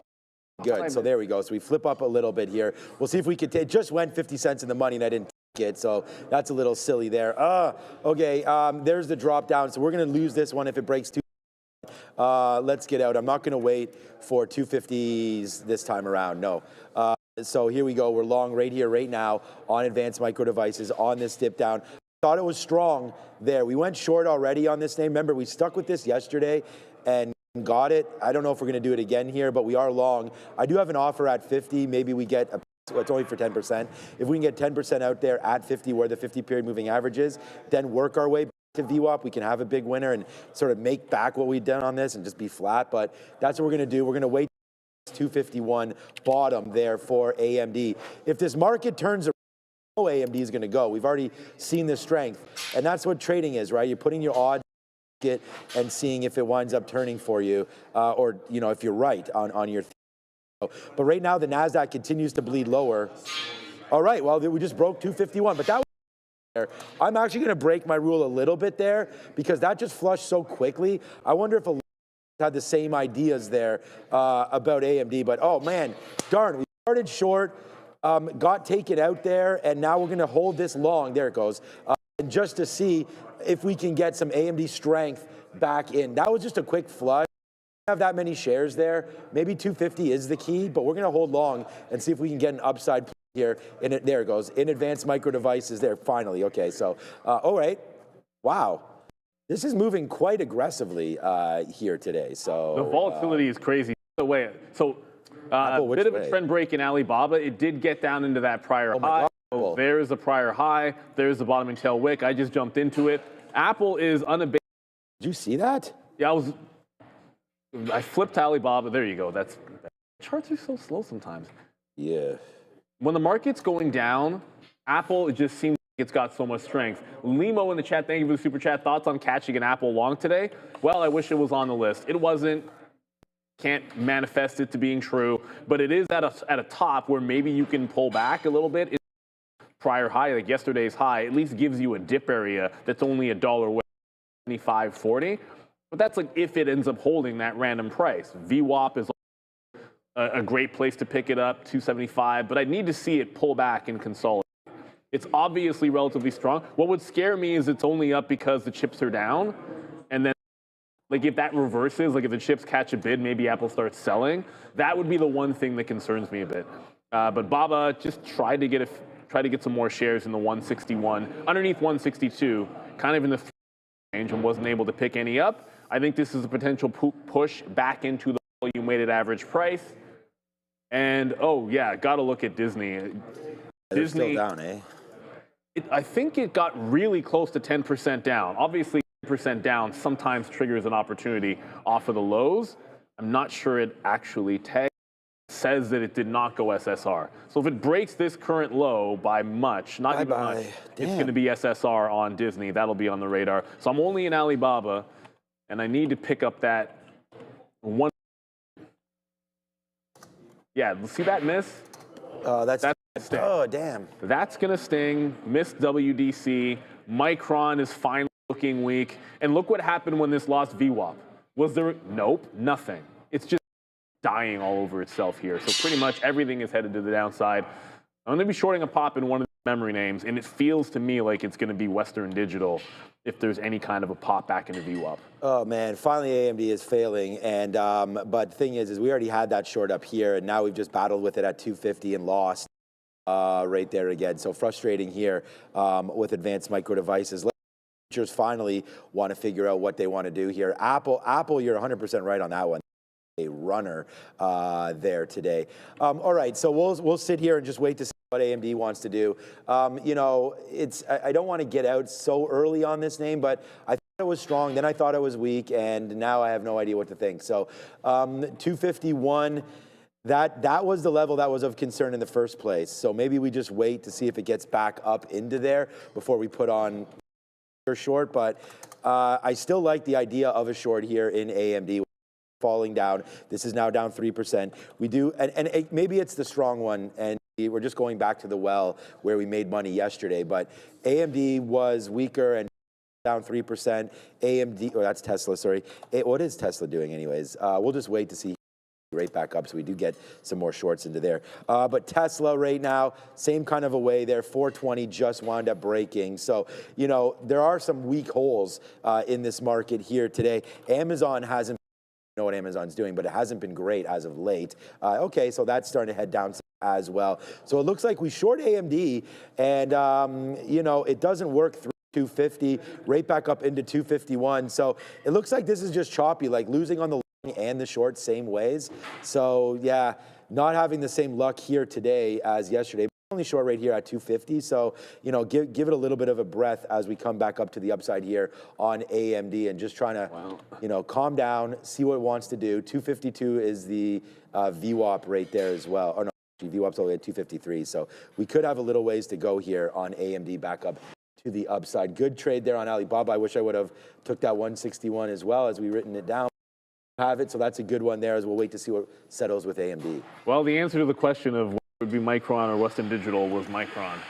And I kind of should have, you know what, I still like this setup, but I was preferring in the moment Western Digital, but I was offering on Micron in the pre-market low. So I'm in it, too far from VWAP, I think, so I can't really add to this unless we show a whole average price. And I'm gonna end up getting Western Digital as well, but you know, thankfully, I didn't go all in on this one. I don't think this is a better one. I'll get to Bob in a quick second, because both these names are starting to come back up. The market's trying to bounce, but WDC, Micron, and SanDisk were all breaking lower. But if we just start VWAP, then the short is not going to be right here. So just above 159.5 is where I want to get out of this. Only one in, and I think we got it on the way up instead of the way down. Alibaba, just to recap, it's not VWAP yet, but it did get to 163. So there was the trend break. Some out 62s, took some out 62 half, took some out in front of 163. Now it's just whether it gets to VWAP or not. But once you get to VWAP, that's the recovery I'm looking for, and then maybe a long after could be the case. But I'll cross that bridge if and when we get there. Yeah, there. I wish I would have been a little more patient with that trade myself. But Beta Pro 3 times daily. Make sure you do check these guys out. They do have a new product. They're offering 3 times bull and 3 times bear exposure to the S&P and TSLA semiconductors and U.S. Treasuries. They are also dropping their management fee to 65 basis points until the end of this year. They have U.S.-focused strategies and use currency hedging, which is awesome for those of you in Canadian dollars looking for more pure performance and exposure. It's Beta Pro by Global X Canada. Go check them out. And make sure you scan that QR code to get more information regarding Beta Pro and their products. All right, 252, like right now, it's becoming a problem for me here on AMD because it's starting to get rippy. Not choppy, not anything like that. It seems like it wants to get to the high side there. So we'll put on something right now, short at 250.30s, out $1 right now on this trade. You know, looking for a move down, obviously, against that 252 VWAP area, basically the 50-period moving average. So here it comes back in. Let's take something out here. If we can, okay, there it goes. I say if we can get something in the 70s, just to sort of take some profit on that last little push right there. But we need it to get lower if this is going to work out for us. NASDAQ on a little bit of a come up here. Maybe we're hitting a level on Qs that is a bouncing area. I was still thinking 25,000 maybe, could come into play again. There it is. It's a nice dip down. Still have the gap fill right back into here. So, looking to see if we can, get down into 611 so on the Qs. But it's already been a pretty nice move down, $7-8. To get to 611 at this point isn't too far away. So let's hold out that maybe that could happen. But just for AMD as an individual trade, if that breaks through 250, 250. So, that'll be where that stop is. Just wish we would have stuck with, that was a good trade for Alibaba. I wish I would have stuck there. And then the other one here, we had looked at Palantir short and we always use the 200 period. It just, when it was going early, I was a little hesitant to get in. Like I said, I wish I would have chosen other names, but that was a great one for Palantir there today. Yeah, boom, and then boom, right off the 200, breaking through VWAP, and now looking to get a little bit lower right now is Palantir. So, look, lots of names going through here. We're really bouncing now. Yeah, the market's really trying to go here. So there it is, out of our AMD as it just hits VWAP, and now upside for Advanced Micro, or still have a little bit of it. Advanced Micro Devices, upside play here today. Let's see what we can do. Yeah, obviously, I didn't get my mute button there. Sorry. Yeah, people are saying bless you on that one. I tried to be really fast, but I did not hit my mute button. So, excuse the allergies there. The market's really starting to battle back here. I did get the ad into Western Digital, so I'm in it underneath VWAP. Thankfully, it hasn't up yet, and ultimately, if it does, then I might be waiting 165 on that bad boy. BABA seems to be slowing down a little bit at that 163, so that last push into VWAP hasn't happened yet, but what I have not done is move my stop, so no longer stopping it at the prior bar. If it loses 162, I'll jump out. It was downward trending. Like it was relatively strong. We should be blasting higher, and we're not exactly blasting higher, but the short on the way back up has been a fail. WDC just blew it out. In my head, this stock is a New York stock. I don't know why, but it just blew it out. So I don't know if I'll be in this until we get a close underneath the volume weighted average price. I'm shorting it going into it instead of the other side of the trade, which I think is a better opportunity. So wait for it to close underneath, and that a little bit better. The other thing that I did not get for a short, which clearly, as usual, it bounces, short the pop in Intel instead. It goes to VWAP and loses it. Yeah. At no point has Intel been above the volume weighted average price today. Like not since yesterday. Short WDC instead. Yeah, that's the thing. Like I was doing the same kind of thing here, thinking about like what to trade, and we wind up getting in the wrong names. Okay, so Apple right here, 270. They had a great run early, and now the fade right back into VWAP again. So plays that you're looking for where you rip to the north side here, and then just the fade back. Then it looks like we have a little bit of a gap action right there. I don't know if we're expecting any numbers or anything today. No, it's only Fed speak. Okay, it's only Fed speak today. So, okay, watch out now then for Fed coming through. And I don't know what they're going to say. The market or the government reopen again. Maybe there'll be some talk about that. But we'll wait to hear what Fed has to say exactly. All right, shorting the market could be something, but that's not until 25.5. We don't ever involved in that until we get back to VWAP. Right now, market's still down 1%. Remember, we started the day, or we opened the show at 8:30 when we were sort of up about down at 0.3, 0.4, and then we had that nice move to the downside. It wasn't based on any sort of imbalances or anything like that. We looked there and there wasn't much going on. But right now, Apple's starting to tick higher, obviously. Tesla off that 420, I'm going to assume is, what? See, this is the thing. Like, I'm short here AMD and getting ripped when all these other names are actually moving sort of the way I thought they would. I thought AMD was going to be a short today through that 250. We were wrong. If anything, it bounced so nicely off that 250 that we should have had it again up there, but we don't. So the irony of this move down when Scion Capital goes up, he gives up. But is that true? I don't about that story, man. I want to read it for myself. Yeah, same. I'm not sure what that story is. I really want to read that one for myself. It doesn't seem 150 million under management. Is that what he said? Like, just got top wicked on. Yeah, we might have had the wrong I just got top wicked on WDC. Well, happened, like, look at it. There's the top wick. That's my out. You're already back underneath the volume weighted average price. So it's a fail for the timing of the entry. Like, it might still end up good, but I need to jump back into this if I'm able to here on this bad boy. We just got another super chat. Keely Dealy, is it the Keely Dealy one? Okay. Or put it up. Yeah, always put them up. Dilly. Thank you. I just thought there was a couple in there. Open Door. Yeah, I absolutely missed Open Door, but you can only really look at a few things at a time. And Baba set up, and it is what it is. Baba was at the right price. Open Door came right in, like right into the breakout spot. Remember where we said things started going into that buy imbalance? That is exactly where they bought way up again. So, AMD just... you know, like I can slap a fail on that one, but you know, you're looking at one or two things at a time, and ultimately that probably is a much better trade than Alibaba at the same moment. But you know, Baba's the one that I was looking at, so Baba's the one that I'm in. I joining an open party if it can hold $9. Nothing wrong with that, but it has done this dance before where it kind of retests underneath VWAP and then eventually gets going. Like the best longs in this stock didn't happen until 2:30. An Open Door. If it's going to go, you got all day to get in. So I think I have all day to get in myself.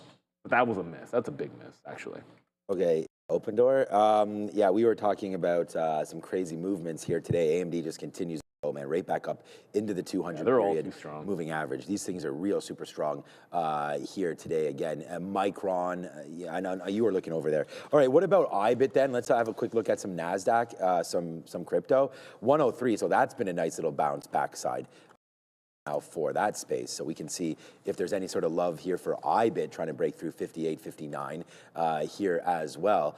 I think Apple was probably, you know, the right idea-ish for Apple. So we could have a quick look back into that going on. But AMD continues to make its march higher. Starbucks, Marvell. Let me see what Marvell is doing. It's hitting the scanners here as well. 86, so downside for Marvell, obviously, as some of these names continue to downside right now. Yeah, ARM probably. Oh, yeah, it did. Did ARM make a move down? You know what? My bias gets the best of me because I'm long ARM my personal account. This one was a flat bottom break of epic proportions, but it only went down $2. All right, I'm into Intel now. So when the market comes back up, all right, this is the weakest of them. If it's not going to be 38 where they sold it before, then, you know, then I'm going to play off of this 37 prior low, going all the way back to the 7th. So Intel, the last of the chip names to break out, it seems like. So this one underneath the volume weighted average price. Alibaba, I have to decide if I actually want to reload this. Like I'm leaning toward why are we back down here? I don't think I'm going to reload this. I'm going to leave the trail in, get for a better entry. So right now, like the trail puts the last little bit to be close to break even, maybe slightly up. But it doesn't really get to VWAP. If you put in a higher low, there might be a chance to start working on trend with bottom. But you can't really have it both ways. It's higher lows and lower highs. So until it resolves that one direction or another, I don't want to add to that trade. Another one, Willis Addison. Please tell me you're short SNDK. I was, but then I didn't like the price action that I was seeing on it. It's so pushed around. It's holding VWAP as well, but kind of look at that. Hold the low, forming a wedge. It could easily break out higher as we speak. And if it breaks out higher, I think it gets pretty nasty. I'm starting to think 15-minute candles here because we're getting close to 10 o'clock. So instead of like around, maybe having the eyeball on the 15, and if we close on this 15 holding underneath 64, then I'll like this more. But I don't need this market breaking back to the top and then forcing the action on the stock whose daily chart, whoops, that's still on the monthly because I was looking at, what was that? We're looking at it on a monthly. But look at the daily chart here. If this decides to have already caught a bottom, it can get really nasty for you. So we'll let the 15-minute chart decide whether I get back into that and something which is a little more calm like Intel in the short run. Yeah, this I'm still on AMD, and it's not calm at all here, but just the swipes on AMD is crazy. Yeah, looking to see Palantir at 180. You know, underneath VWAP, underneath the 50-period moving average, if we can get some AMD love in and around this area, I think we're here for that, and we can see if we like that kind of a play here for for Palantir. You know, Advanced Device is not going short, it doesn't look like, so we'll have to be as patient as we can be with that kind of a trade now. But 255 incoming there as it just broke for, well, okay, we didn't mean to get out there at 255 as it looks like we did. Oh no. All right, so we're short. We'll go short now. 255 and a quarter is what we want to do here on Advanced. prices. So we'll see where that goes. And yeah, there it goes, breaking now through. So that was a big fail on that one. Oh, I typed in AMD. Oh, that's AMD price, but not the AMD chart. Okay, there it is, breaking high. It's too bad because we were long at that bottom too, at 255. All right, so Palantir looks like that'll be the one that maybe breaks back up. I don't know. I'm only trading the name that's ripping here today, which is bad. Palantir continues to make new lows, actually, just touched 178 again. So the name continues to look weak. And then it's the Apple strength, I think, today that surprised me initially. But now it's come back in a little bit here as well. So, okay, let's go back over. Yeah, big time fighting the trend there on AMD. Let's go back over to Adair and figure out what's going on.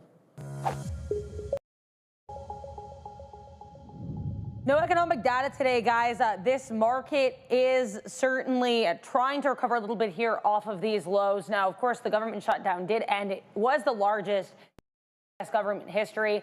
And we already have some commentary in terms of what data we will or be getting, even with the shutdown closing. Kevin Hassett, who is the White House senior economic advisor, he was saying just right before the bell that we're ever going to be getting unemployment, though there will likely still be jobs data for October. So look there. Again, I have a feeling we'll figure out what data we will and we won't get as time progresses, but I'll always keep you guys updated with anything I personally see.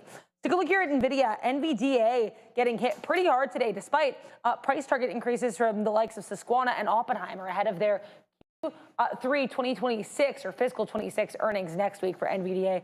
Apple actually the strongest Mag 7 name here. I'm just checking. Still the strongest Mag 7 name, it looks like.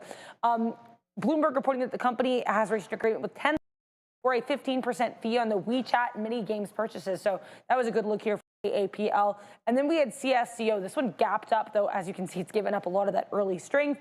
They did have Q1 2026 earnings, beating on EPS, beating on sales, better than expected Q2 guide, and raising its guide for fiscal 2026. Before we send you back to Sean and Neil, we'll take a moment here to thank our friends at Origenics.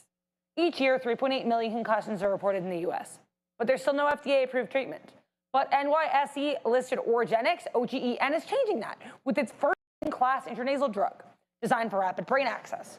With the concussion treatment market projected to reach $8.9 billion by 2027, Origenics is uniquely positioned to lead the way. Learn more. Schedule a meeting today. Back to Neil and Sean. Make sure to like and subscribe. All right, thank you. We finally started shorting something different. We shorted the market. So there it goes right now. It's trying to fight AMD has been ridiculous all day. Honestly, nice move to the downside right there for AMD now as we're out. But we flipped up gears and are happy we did it because we're back in now, finally finding our groove here on a little bit of a short now with the NASDAQ. So yeah, we were feeling red today, and it looks like that's exactly what's been happening there. But yeah, AMD, the bane of my trading today, but we're still in this TQQ short. Let's see if it does manifest itself off of this 50 period, and then watching out to see VWAP there as a break. So if it does come back up here, we'll try to get more, but just noticing that there was a potential top right into there. Let's see what happens today with this TQQ trade. Yes, sir. And you know what, everybody? Your heart will beat 100,000 times today, on average. Kaboom. And every beat is a data point. AIML Innovations, which is on the CSE, also find on the OTC, turns that data into potentially life-saving insights with Max Yield, an AI engine that filters noise, labels each heartbeat with lab-grade precision and shrinks ECG analysis from days to minutes. They're to revolutionize how heart disease is detected, monitored, and prevented. Learn more at AIML.health and follow at AIML_Innova on everybody. So shout out to them. Well, I got that break even out. It was probably the right thing to do because Alibaba is absolutely tanking now. It's about to break the low of the day, and we got another super chat. Okay, WTC is about to finally break the trend, but Nathan Pena, XRPC went live. Thoughts? Oh, that actually slipped under the radar. I can't promise we actually have. Probably not if it's brand new. Yeah, that's the thing. Sometimes. No, I don't think we have it in the platform today, so I can't really call it up there. I can probably call it up. I don't have any strong thoughts about it. I mean, I like XRP. But I feel like the day that the ETFs come out isn't always the best buying opportunity. Make me feel bullish, and of course the market is feeling really bearish today. Wish we had that one in the system. It'll be there tomorrow. That's usually how it works out for us here. Yeah, it'll be there. It's got to do a certain amount of volume before it gets approved to trade. Thanks for the comment in the chat, man, about the pivot. Yeah, we pivoted, man. It's just, we were long, and then we just went short. We found the market, and there it goes to the downside. I was just mad because we lost too much money there trying to chase and fight the trend there on AMD when we should have just stuck with, the trades that we actually had written down here, including the long, the Palantir short, the Tesla short, and then the TQ short, which we're finally in right now. So yeah, after some tipsy-turvy moves by yours truly here, trading, not great results. Advanced Micro, but we're back into the game right now with this short on the future. That's your TQQ level right there. We'll see. We'll just see if it holds. I don't really know what it wants to do here. So we're just going to put some orders out. Already got some fills down here at 70s. My next fill was at 50s. Trying to think about maybe changing that and just maybe getting it all out. But if the move does happen back into the downside, we want to have something on. So let's be a little conservative, get something out as we've just seen it on the way to the downside there. We're out of about 20%, but here it comes ripping right back upside again. As this market definitely like jittery here, still want to be patient where we reshort it though, right? We'll take something, I'm actually at 60s here. We'll take that around the 60 marker if we can get it again. Like I want to try to play off these and then use VWAP. So I don't want to get too many shares down here in case it's wrong because I do plan on holding this up to 109. So let's give this a little bit of a second breath here. NVIDIA is trying to go back up. Okay, well, imagine AMD's going, yeah. Yeah, NVIDIA right here could be testing VWAP, potentially busting it. If that happens, I did get the re-enter on WDC. I'm just going to show you this way. And WDC, right underneath that pre-market low, but as we're bottoming out here, I'm not going to move my stop. Don't need to move the stop. Above the 160, I'll give that extra quarter. But if you break out, there might be some reversal longs that I'm not considering right now. But I will do this, which is ring. If you're bouncing off a double bottom and the market going higher, like there it goes. WDC comes out and the spike just as NVIDIA was in Intel. No. This is the one that's going to be the reload for me. It's the one that's holding on trend the most. And the other one that I forgot all about, and I deserve it for this, every single day for the last 5 or 6, you've just been able to short SMCI off the open, and the first bounce goes to VWAP, and then you can short that too, and then you can hold it all day long. Well, okay, maybe you didn't hold it all day long here, but look at the move. You'd be happy with that anyways. There's VWAP, there's VWAP, there's VWAP. SMCI. Anybody know where VWAP is? Or? It's so frustrating because I've really never traded WDC before, and it was weird. Like SNDK was good. I was like, that's kind of weird. I don't like the way the price action was, and then went over to Western Digital, and SMCI has been the same short it was every single day for the last 5 or 6 in a row. But this market is trying to go, and if NVIDIA is going to break out above VWAP here, there might not be much to paint it. I don't want to forget for everybody here about Apple, because Apple's a bounce off VWAP itself. So you have a strong name like Apple bouncing VWAP. You have NVIDIA trying to take the volume weighted average price. That makes me feel like I should be flipping into some longs. Yeah, tell me about it. Ultimately, but like the strongest one actually chasing the highs, which is AMD. Like AMD's the strong one right now. I mean, that's for sure. I should have bought the dips in AMD, but I thought we did a good, here it goes. I thought we did a good pivot here by going into the NASDAQ. But again, like we said, not necessarily how violent the moves are, but just how we were up 2% one day, down 2% the next day, up 2%, down 2%, starting to make some moves around town here. And it looks like right now that dip buy opportunity in the NASDAQ was the right thing to do. We've made it all the way back to VWAP, and now basically this is why I'm short, like we're right back to open prices here again. So like, I don't know, maybe the market's not a short after all. We got, sort of hit there, not us hit, but hit the hit the market down to the downside there, and now trying to make moves higher. So let's just give this a little bit of a breath here and see like how far will this market go. it's essentially turning green in the open session right now. So good little bounce back here for the NASDAQ, for the ES, I'm assuming, for everything. Yeah, well, yeah, ES, they're both sitting near and at VWAP right now. Definitely something to look at is not the NASDAQ today. It's been pretty choppy, both up and downside. We're still going to hold out, man, just another 20 cents or so to see where this winds up going. Not good here as the NASDAQ continues to push up into VWAP. So, yeah, not great. Thanks for some of the nice comments. I saw some flash there on the screen, but we have another super chat. Sure, we can talk about it, Andre, there. Ooh, I haven't even had a chance to look at Cisco yet today. That'll play. Yeah, let me go. I can have a quick look at it. I just want to see if these futures it's right back. Obviously, I guess it didn't really hold much of the gap there. Calls November 21st expiration, so last week. I'm assuming. Swung 77 calls. Okay. Get yourself out. November 21st, so he has a month. He has, sorry, a week still. Okay, what is the price right now? 77. Okay. Oh, you just took them now? I'm kind of curious about that.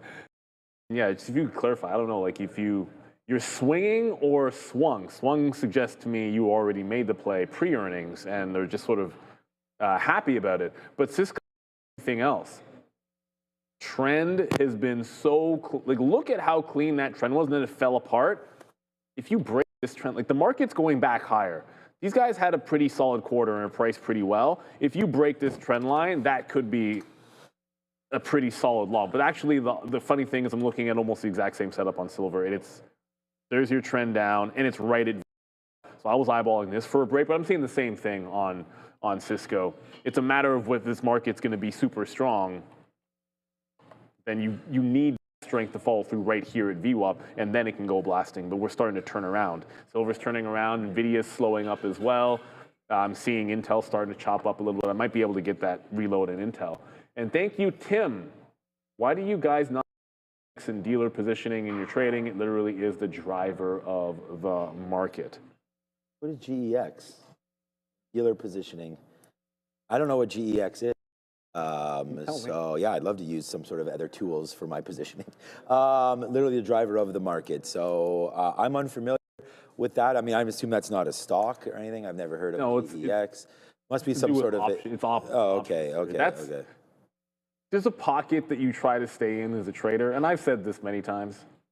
Like you can talk to Joe Festa. It's not about like it's not new tricks. I mean, ultimately, I will admit I probably should educate myself better when it comes to options. And there's certainly opportunities around it, no questions asked. But what I tend to find is a lot of the best indicators in the market are showing up. They're showing up in the tape for you anyways. So like you get to a price level that matters from a liquidity standpoint.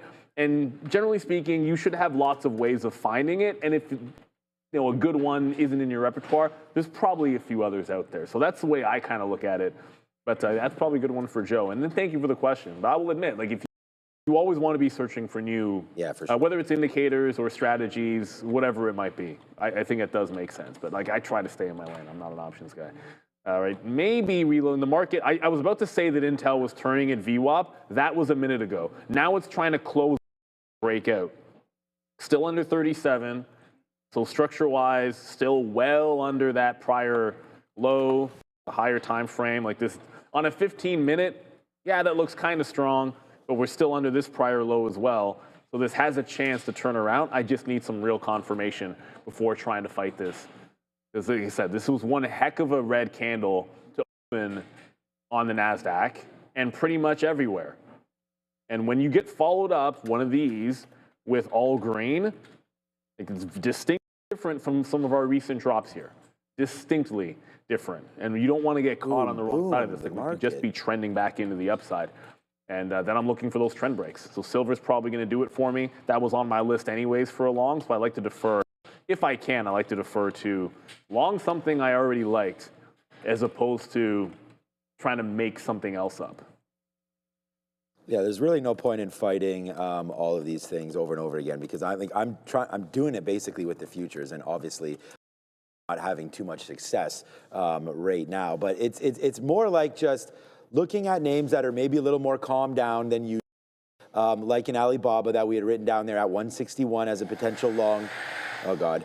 It's not like it's moving around that much here, Alibaba, but again, potential long area here for Alibaba into 50, into $60 again right now. So we can, have a look if that gets down to 160 and maybe try to be that little bit more patient with that trade. But yeah, for right now, just a destruction here.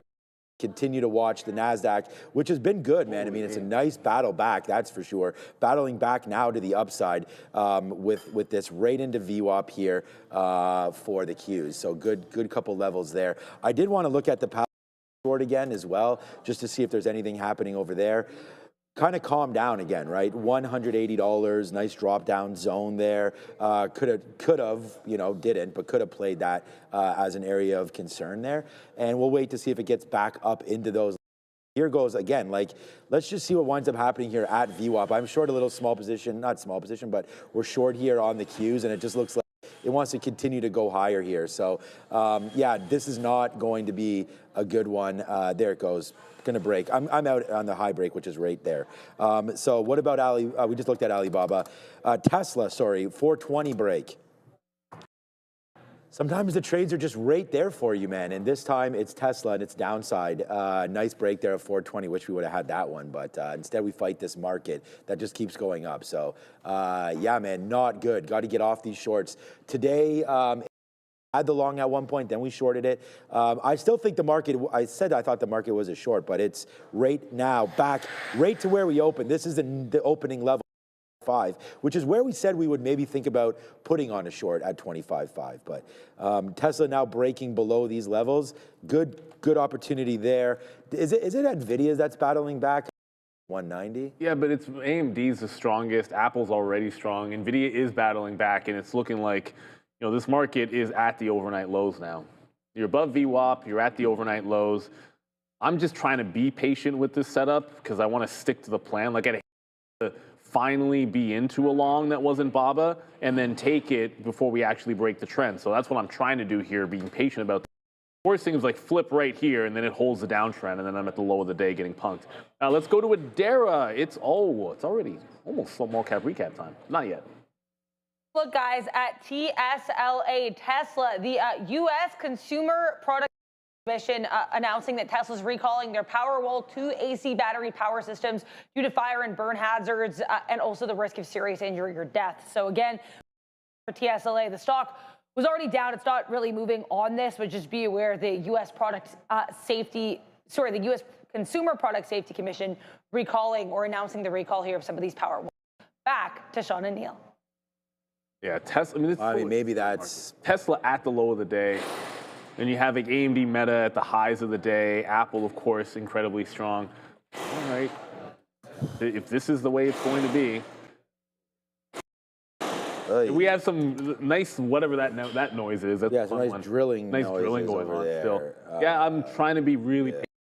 That setup long is not happening on silver yet. It's really close. You have Intel trying to hold VWAP. I just do not like this one to the long side, which is getting me away from it. So I'm kind of looking at Open Door right now. I'm looking at Open Door is at least Open Door has a pretty clean upward trend, which is forming. Like there's a couple of higher lows that syncs with VWAP. So when trade a small capper that's been much more clear price action. Like a little bit goes down, higher low. Like this one doesn't, like even if it doesn't work, like at least and I'll take that. I'll take making sense here. Hold the trend line, long off VWAP. Now we got dueling drills because now they want to make sure that we get maximum exposure to the work that's being done. Put it up there because Chris was saying we missed it. Yeah, no more shorts. Yeah, I know. No more shorts. Usually means when it's yeah, so it's at VWAP right now, Chris, and I 100% agree with you. I shouldn't have shorted on the way up here, but like it was, I mean, look, it was AMD was really the problem this morning we had traded it well yesterday and maybe had too much confidence that we had the right read on it again, but here it comes right back in for us. We just took a fill there on the and we got a decent sized position here, so let's just see. We just got taken out at 109.50. We might have wicked that top. We do have the 200 period here at 110, so we're looking to see if that maybe is the spot there. But yeah, we talked about this yesterday, trying to see about holding something just for a little longer, and that's basically what I'm doing. I'm trying to hold longer, get out quick, hold longer, and so we've been doing that. It's just the moves today have been pretty violent, which is why I went back to how Alibaba. Some of these other names are moving, and they're not moving that aggressively at all. So it's just like I'm just in the futures, and then of course in AMD that just really got carried away. Like, I'm glad we were able to get out, but yeah, the problem is we were short here and then got stopped out, and then the tank happened, and then I flipped over and was like, okay, under 250 is good, but then we got stopped out when it broke back above 250 and then shorted the 200, which much do most of the time, and that didn't work and we got out. So yeah, it's a hit because of the size that we're using, but I don't think the decisions necessarily were too wrong. Well, they were wrong, but where I got out, I'm happy with those kind of levels and everything. So I'm going to be mad that we went short, but not really mad and the decisions to get out and to get in. It's just I would kind of do them again. I can't predict this kind of a move when I'm looking dead red all day, and it's just when you look that way, sometimes it goes the other way, and even right now, that's why I said to Apple, like, see, I thought this was a long when the way it broke back up, and I was like, I would have thought maybe even here into VWAP possible hold long, but then it broke lower again.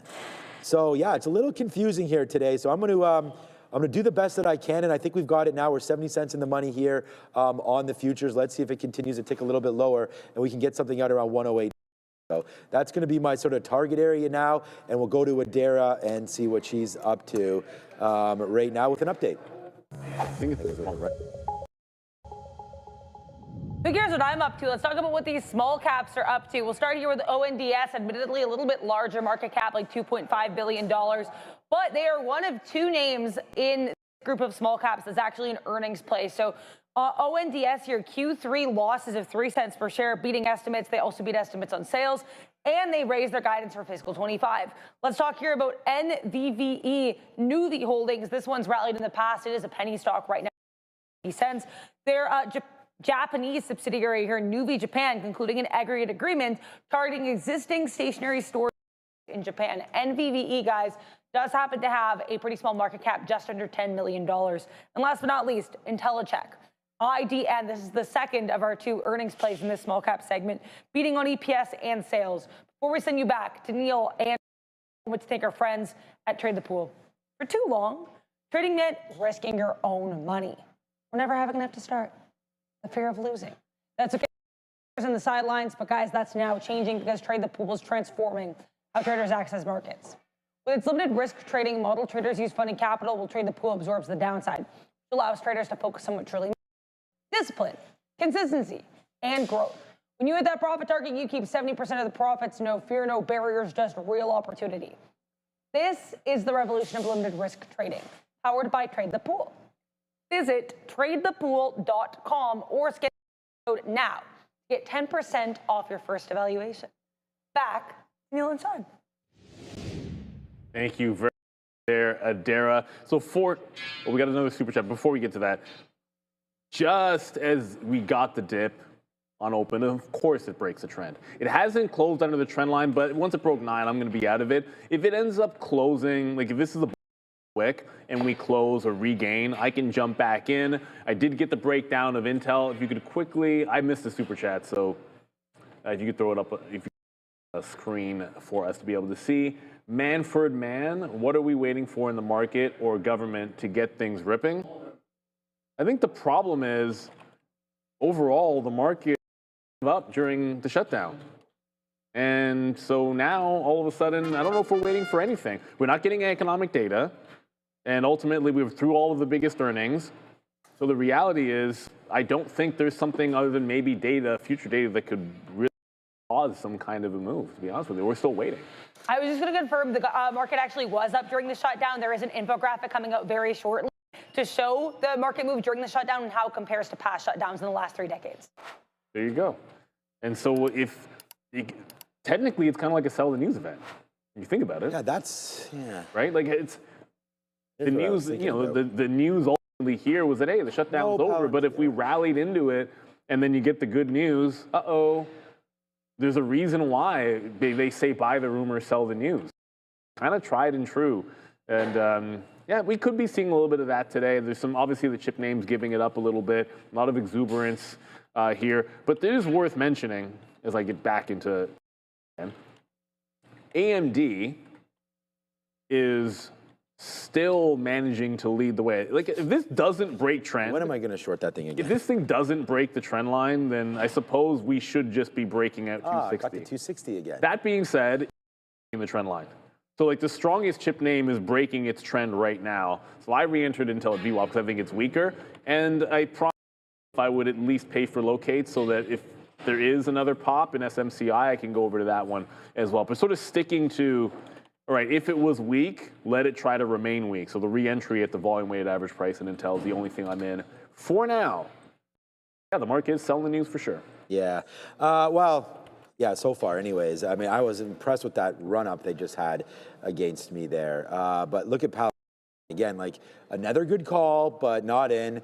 As Palantir, again, just the VWAP, the 200, the VWAP again, right there, and then whoosh, downside there as the market, I think it potentially bouncing. I am getting out here. We just took $1 on this part of the short. So that's see Christopher Ocean. So it's just like, we'll be red on the futures, but not, well, I mean, it's position pending. If we can get out more at 50, then we'll be flat. But, AMD is what screwed me up early.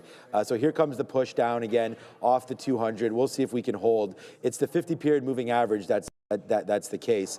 I'm at 108.40, so right here, right now. Give it to me. As we there. Yes. Okay. So there's that out. So that now we're into a club a little bit here. I hit the wrong one. What's up, Ozan? Now we're starting to come back in. Good trade alert here, but just trying to what we've lost in the first place there. So not great, but nice move to the downside right there. What did someone just say there? Shorting. Yeah, just opened a small long. Okay, yeah. No, I'm staying away from AMD, so I'm not going to short anything right now. We crushed it yesterday, crushed on it today. We'll wait to see if it back now. AMD's actually, just to talk about it, because it doesn't matter, I've already showed you my trades. You now are underneath the 21-period moving average, but for me, I know you in your chat, you might have just started a long, but I'm looking down here where there is apparent support of 255, 54 with VWAP and all of that. So there is some potential support there where we bounced around a little bit before taking that higher. So good on you for starting if you're starting it now, hopefully it will work out and we can get back to the upside. Obviously, I'm favoring the short as I remain $1 plus now in the money on. I'm gonna take out some more 40s here if we can get it. There we go. We got 41s again. No, there we go. Now we get it. All right, come back in, man. We're also at 108.11 right here, just in front of 108. And then maybe we're getting something down here again if we're lucky enough. 107.5. Put $2 and change on the back of this trade and make a little bit back here so far. But yeah, Andre, I mean, whenever you're ready, we can put up the super chats at any time. Just let us know that you're going to do it. She's never red. Yeah, sorry, Adara. But yeah, it's all her fault. We got a super chat about the red. But you know what thing is that the red looks really. That's not how that works. Yeah. Red. Yeah, the market. There's actually. Thanks, Dara. She's in all red. I don't think it's really been working. So, but yeah, that is a little bit of a jinx, and we do want to thank you for all of that. But I mean, if you actually care about the market going up, you could just elect not to wear red because, that would just be a foolish thing to do. I'm being ironic because I'm literally sitting in red myself. But thankfully, no one cares. Your take on Netflix, relative strength. Netflix, 1140. Oh my goodness.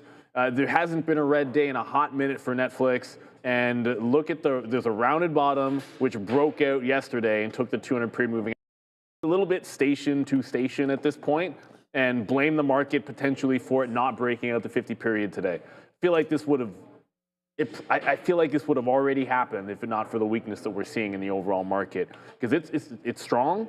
It tried to break out right when we got to VWAP. That is exactly when Netflix was trying to break out this high and failed it. Relative strength only goes so far. At some point, if we just keep selling, even a relatively strong stock like this is probably going to pull back. But you got a good one here off that 1140 level, no questions asked. I liked it. I was kind of hoping, actually I said this morning to somebody, or last night it was, that I was hoping the bloodbath in Disney would give you a buying opportunity in Netflix. I think you buy that dip. Netflix just didn't dip. Adara? You keep an eye on Bloom Energy. Someone in the chat mentioned this name. I looked into it. I have not been able to find any news as of yet. Apparently, leveraged ETFs are now available for this one, but highly doubt that's. I'll continue to look into this, though, to see if there's anything else. I do want to keep you guys posted as well. Citigroup analysts saying that they believe October CPI and jobs data might still be released. Now, as we heard earlier, White House economic advisor Kevin Hassett said that jobs data does still exist for October, though unemployment data apparently does not. And again, we've also heard some conflicting talks from the White House as to whether or not there was jobs data collected or just data in general collected here. So again, October CPI along with jobs data, according to analysts from Citigroup. Back to you. Okay. Nice strong day for Meta. I mean, considering where the market is, we talked about that 608 level, and we looked at this early. And remember, I was like cautionary tale if we wind up breaking, but the complete opposite happened. We don't wind up breaking, and I mean, the level's perfect right there for Meta. Just a couple bounces, and you know, you are kind of, I don't know, you're picking and choosing what charts to look at certain times. But, you know, if you had some sort of a inclination that maybe Meta was going to bounce at some point, it kind of got going immediately off the open. It didn't even really give us that break of 608. So, I mean, we were right there, right at, you know, 5 minutes before the market, and then the market kind of got going, and this is 25, 30. So this is where we opened up right here, 611. So I could see that this was a hard trade to get because move up to 614, back into 610 again, pretty bouncy and choppy until now. Some upside play finally for Meta, and good on you guys, man. 617 looks to be a decent level there for Meta. I just saw in the chat about SoFi. I love some SoFi, so this coming back in is maybe worth it to start picking something up. We're still waiting for 50-period moving average. That might come in right here. The last 50-period I used was down here at 25.50, so that's my last long, but this is coming in quite 7%. I dare not look. Okay, good. Joe's not here because I don't want to upset him. Let me just see what's going on with Robinhood in case there is something going down with this one. Just because no chance that's up. There it is. Yeah, I was going to say because SoFi's down, obviously down goes Robinhood, and I still think this has double digits attached to it, but I think the $100 is going to be an interesting level and probably worth picking something up in and around there. But down goes the market, man, and glad we have this one at least to the downside now. So finally, we battle some of these moves here, but then get it on the back end here with the TQs. Yeah, the back end seems like it's in. And even on an AMD just broke the trend line. Looking for a little bit more confirmation because that's what you would do when it's this strong. And this topping tail candle and then a little bit of a follow-up here off 57. Now I want to see if I can get something in front of that 57 level. It's a little tight to VWAP, so it would be a relatively tight stop if I'm able to get it, but I think that's going to be the plan of action. The market is heading back in, and even if you look over at something like Apple lost VWAP and is headed toward the low. Like there's not a lot that's holding up in this last move down. Meta is also pretty close. Like it's also, as we speak, so like Apple already did, Meta's doing so right now, AMD is kind of doing the same thing, and those were the strong names here today, of course. Waited just maybe a little bit too long on AMD. Oh, the other thing, Joe might like this. Because, you know, if you look at Bitcoin, it's not breaking the lows. If you look at this accumulation, this chart, and like look at the accumulation here in the afternoon of resistance turning into support. The market, if the market gets to the low of the day in the Nasdaq and breaks it, and Bitcoin does not break this bottom, this is 101.8 or so, and you know 100's all the way down there. Like that means you have some relative supply strength here in Bitcoin. So if we break the low and I see this hold, I'll be looking long Bitcoin. We're a long way from that. I think the shorts to the low of the day. Oh boy. At least for now. Okay. I mean, it just took a minute. There we go. All right, now $2 in the money on these futures, man. Honestly, my whole day is AFD destruction. Wow, we waited and did really well. Like now we're well below anything. Like I'd probably stopping out too quick. And we talked about, maybe lowering the share size and all that. So this doesn't keep on happening, but it still keeps on happening to me. But there it is now. It takes some more out at 50. There it goes. So now we're officially now $2 in on the futures. So see you later to the downside there. So yeah, good trade finally on the NASDAQ. But yeah, just never have enough when it's right and always have too much when it's wrong. But AMD, and again, like someone tried to throw some AMD and saying that they were going long up there and trying to say that I screwed up on that short. Definitely I did. But now that's coming back in, and watch out for VWAP, watch out. I said that if you're gonna go long AMD, it may be in and around these areas. But yesterday my AMD call, like I told you, was biggest trade I put on. But right here for the TQs, this is trying to do something special here as well. We just got in, Neil mentioned maybe the NASDAQ getting in the low of the days. This is pretty close for me. I'm gonna take out one more piece. See about trying to now hold the rest and see if we can break lower. But we have to respect the fact that we basically have the exact top here on the NQs, and now trying to get something out near the bottom should be fine. If we break lower, great. Like I said, the NASDAQ could go 2%. I'm not calling 2%. It's just, we do know that it does have the pedigree, especially this last 2 weeks, to make pretty violent moves. So that's why we hold this, and now it a little bit for this downside push. So here we go. It's the NASDAQ, and it's finally starting to get lower. You probably heard the same thing. Yeah, Kashkari now speaking, talking about some pressures in the job market, and but I don't think that's anything that we don't know about. No.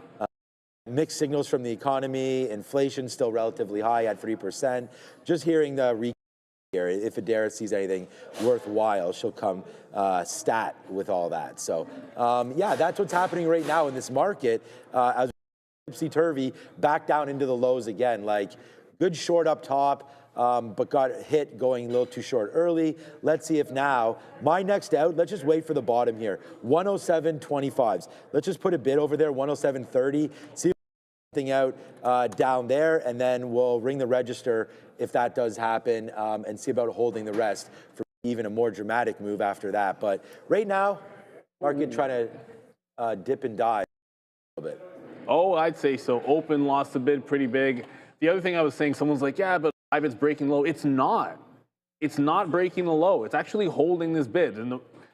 In the time that the market went another, I don't know, something points toward the low, Bitcoin just bounced again off the bottom. So as long as it holds this bid, this is just a trend break. It's just a clean down trend.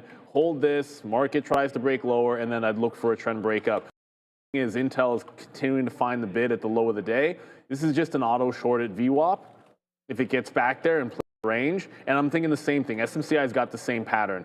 But what SMCI did yesterday is the last time it took VWAP at about 1030 and then made low, you just started shorting every pop on trend. So if that starts happening, I'm going to have that one up just to short whatever the pop might be on that bad boy. Ooh. A 1040 coffee? This is not Italian cream, is it again? Oh, fudge! I didn't even finish the other ones, man. Oh, no, but what I was going to tell you is it's very, very... Oh, you have it too? I want to taste Okay, here, cheers. Thanks, Randy. Let's see your opinion. It smells delicious. Oh, that's so sweet. Yeah. You know, if I'm saying it's sweet, that's actually it's. I know. Remember I was telling you, you just put one of them in there? Two? Nah, come on, Randy. You put two? Come on, Randy. Obviously. I mean, come on, Watch this diabetic trying to turn me into one over here. But no, just joking about that. We're not. You can't use two of those things. He did. No wonder why, man. No, the first time I was like this. No, he knew what he was doing when he put two. I don't think he's not watching or anything. I don't think he heard that. It is tasty. What a savage. Well, yeah, it's tasty, but it's. Anyways. I don't know. You normally have it black. I just have it with a splash. Yeah, I'm used to black coffee, so maybe I'm just overreacting to how sweet it tastes to me. My almost 14-year-old is asking me if he should be getting into coffee. I was drinking coffee at that age, but I don't know. You all drink coffee in high school, I think. Yeah. Everybody drank coffee in high school. Oh, grade school, You didn't drink no coffee in grade school? What? Really? For sure. Huh? I know, that's what I put in his first, the French Must be an vanilla. Italian thing. Oh, no, it was Irish cream. What do we have over there? Moms would whoop my butt if I drank coffee at that age. Yeah, okay. Yeah, my daughter is an ice cap the other day, and she loves that, but she can't have too many ice caps. Oh, yeah. Right, it's an iced could rock with cappuccino from Tim Hortons. Those have a lot of sugar as well. Okay, yeah, nice move down again. Like we take advantage of that. Like it fell right into there, man. We got one of these just as we said. So that came right in there. Now bouncing back off. So good out down near that downside. So whoosh, my whole day right now we're flat on the TQs and we're down on AMD. So not good trading there for Advanced Micro Devices. And look where it bounces off of. Confidence that I have in some of these things still remains super, super high. I just did not trust trading AMD. It was a good read, a good look, high, right back into VWAP on a strong stock. Problem was very influenced, of course, but I'm just gonna get another 30s. Very influenced, of course, by this TQQ trade because we were already net short the market and didn't really want to go long AMD. Thought I would squash one and then against the other. But right now, let's hold out that maybe we reach some of those lows, but getting a little piece out right now on the triple Qs as we start to head a little bit low now. So that was a good one there. You know, a lot of names. I just saw someone ask you about Rigetti there. There's a lot of names that are just been getting hit, like SMR. Look. Yeah, like I rebought. When I got out at 57, I rebought at 30, but that does not look like a good level right now. And you know, I thought 30 was going to try to hold there and right here, but it does not. So now SMR continues to maybe I reload this in the teens again where we had first gotten it, but in teens, out 50, out in the top side here as well on SMR. We didn't like the movement there because we had gotten some out and it just kept ripping. But then when we made that double top there, we got out of some of these plays near the top of, well, we got 57. And then also, those are the two best names that I've been able to cover up. But, you know, we've been buying some of these dips. We did buy some Boeing at 200. I think it was 201 or so flat. That hasn't been working out yet. Target, Lulu, some of the more recent buys in my account. Before we go ahead, Dara, just to answer the Rigetti question, until it proves otherwise, it's high teens is where I think Rigetti's going. I can see no reason. Like today is the first day of consolidation underneath this 28 support. This is a gap to 18 unless something changes right here. So if you catch a crazy bid in the next couple of days, 25, then maybe you can get back up and retest. But I'm kind of operating on the assumption that you're headed right back into calling it a Christmas tree retracement. That's not I didn't make that one up. That's I think Sharif made that one up. Let's go over to the desk. It is time to go to Adara. Or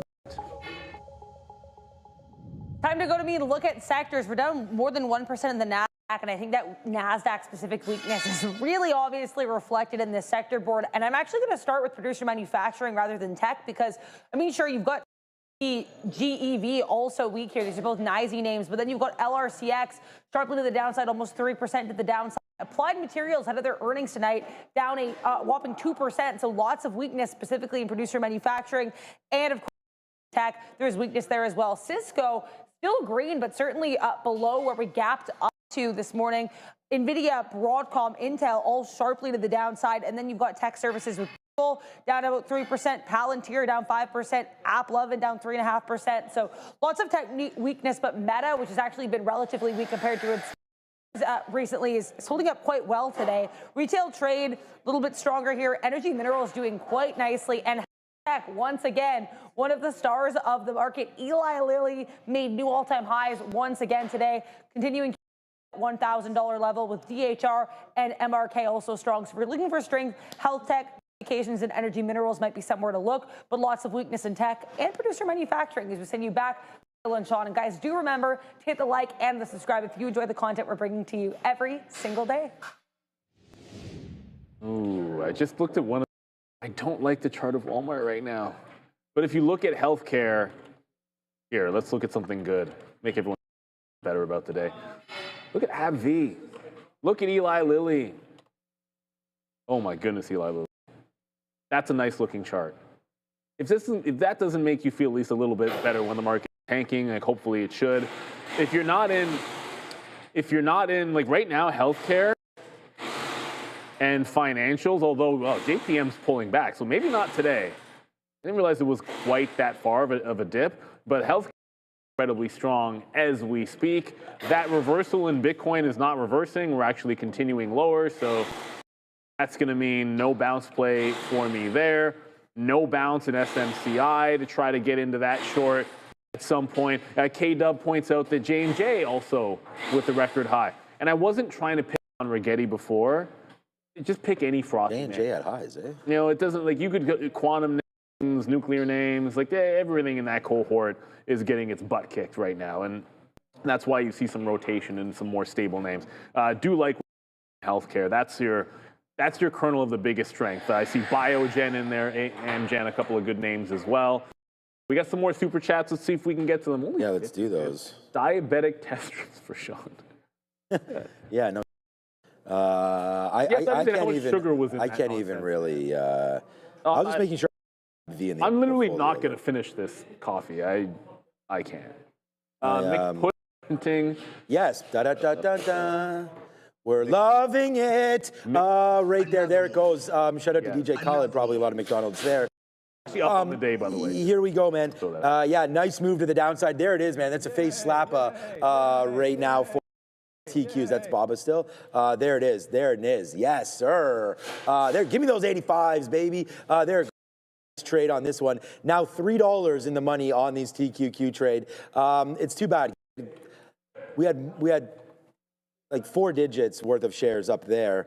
Now we obviously do not. We did get stopped out, but there it comes right back into the downside now. So finally, now $3 printing upside. This will be P&L1.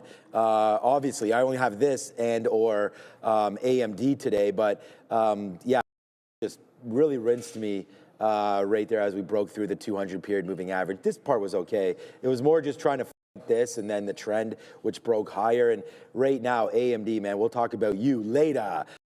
Now it is the futures that is finally making this move to the downside there. And so boom, nice trade on that one. I do want to buy some SoFi on any weakness, and today is big time weakness. Robinhood, I still think falls down. Robinhood's only down 6%. But, you know, 7% now today for Robinhood as the bleeding continues pretty hard in that name as well. I think you get double digits soon for Robinhood. I mean, one more day like today, and that's a problem there. We do know we want to buy some SoFi. You just looked at JP Morgan. I just looked at AbbVie. We like Eli Lilly being in our account today as well, as that is wow. So, like, well, I sold Google at not sold all of it, but sold some Google at 160 and bought this thing at 639. So like this is literally the bottom. I don't know how we got that. The bottom's 635, but we had bought some Eli Lilly right here at 750 when we first sold, or maybe it was down here, but when we first sold, we thought we had a good little level there. And then all of a sudden earnings came and we it, and then it was third day. So 1, 2, 3. So that third day is in between these two green bars. Just like we did on Lululemon, I'm price indiscriminate basically. If there's a stock that I like on third day that looks like it may be going back up, I don't try to catch the knife. If the third day is down, I'll leave it alone. But this one started to go back up and almost perfectly off of that. So that's just starting to feel like we need to get something out of Eli Lilly as we took down this all-time high like it didn't even exist at 975. Yeah, reshuffling of the portfolio. Yeah, like now we say, okay, you know, maybe this move is extended just a bit too much there. But wow, we are now $3 in. And it's going to be funny because I think we wind up making more money maybe on this trade than we did on the AMD trade yesterday. But the problem with this trade here today is we lost first. So the AMD trade yesterday was just smooth, 250 all the way to 260. Yesterday. This day, we're just making back, well, now we're well up, but we had to make back sort of these early mistakes at VWAP and at the 50-period moving average. So, yeah, learning more and more about, you know, my style and what we need to do here to be as successful as we want to be. But there it is. Is Sound a good buy, says Runner? I want to make sure that we get to those all types the of super stocks chats. are very dangerous In this environment. in this environment, right? Like you just What the hell's going on with Fannie Mae? a cheap Cisco getting beaten up, back after they had a good report and they're really stock. What's going on in Fannie? No, I just have to say that now because I didn't even notice this. Did it yesterday too? I know, but not 20%. 20%. Like our guys in the back there, poor Wayner and Mateo over there, they didn't sell, then I don't know what the hell's going on. I haven't traded this today, but this was $15 a day Please interject if you have anything. I talked to you about this on. I talked to you about this on Tuesday, and I said we're in some problems here with Fannie Mae. That's when it was $10 and $11, and you mentioned to me Lisa Cook and some other things, but that's not this. I think Fannie Mae, Donald Trump.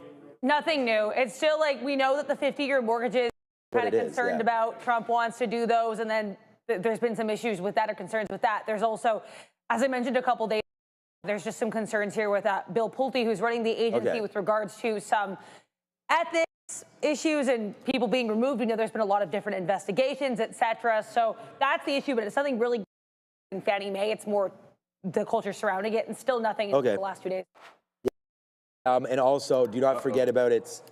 Yeah, don't forget. Thanks to Dara for all of that. I mean, that's don't forget about its sister, Freddie Mac, brother, Freddie Mac. Fannie would be the girl, and Freddie would be the boy. Although these days, I have no idea. There goes Fannie Mae, Freddie Mac. You just got yourself making that assumption. Yeah, no, I don't know. We actually talked about this with my daughter. One of her favorite hockey players is Daryl Watts, and that's a girl. Yeah. And we were just talking about nowadays. You never know. We have so many kids. Daryl, what's the actress? Hannah. Daryl. Yeah, exactly. Exactly. So there it goes. Okay, so there goes Fannie Mae, man. I wanted to bring that up because I know there's a lot of traders that look at these names, despite us not really trading them so frequently over the last couple of days. Fannie Mae is definitely downside here. We can have a look now. There's some buyers that just came. Yeah, but we took out some more here on the TQs. Yeah, I've now put the trail in. Bit of a bottoming tail candle happening, and then that other thing that I was looking for, which was, here, I'll just do this because I have the trend line drawn, so you're gonna have to deal with my black chart. Bitcoin, it's attempting, it's trying, it broke the, and it's trying to break the trend. Only about 9 minutes to go, but this is like the only thing that is potentially setting up for a trend reverse. And the weird thing about it is I just paid for locates in Circle because that broke this trend. Like it kind of broke this higher level trend, a couple of trend breaks, and so I'm looking for the play back into the volume weighted average price on Circle potentially first. I'd rather look for the short more aggressively than the bounce long. Ooh, wow. This gives me the prior day low and VWAP and a break of a trend. All three things wrapped in once as we go back over to Adara. Let's talk about this U.S. dollar, which isn't necessarily falling out of the uptrend. We're still making lower lows, but this has been quite the slump this week as traders and the market in general tries to digest this end of the U.S. government shutdown. Now, this was the longest shutdown in U.S. government history.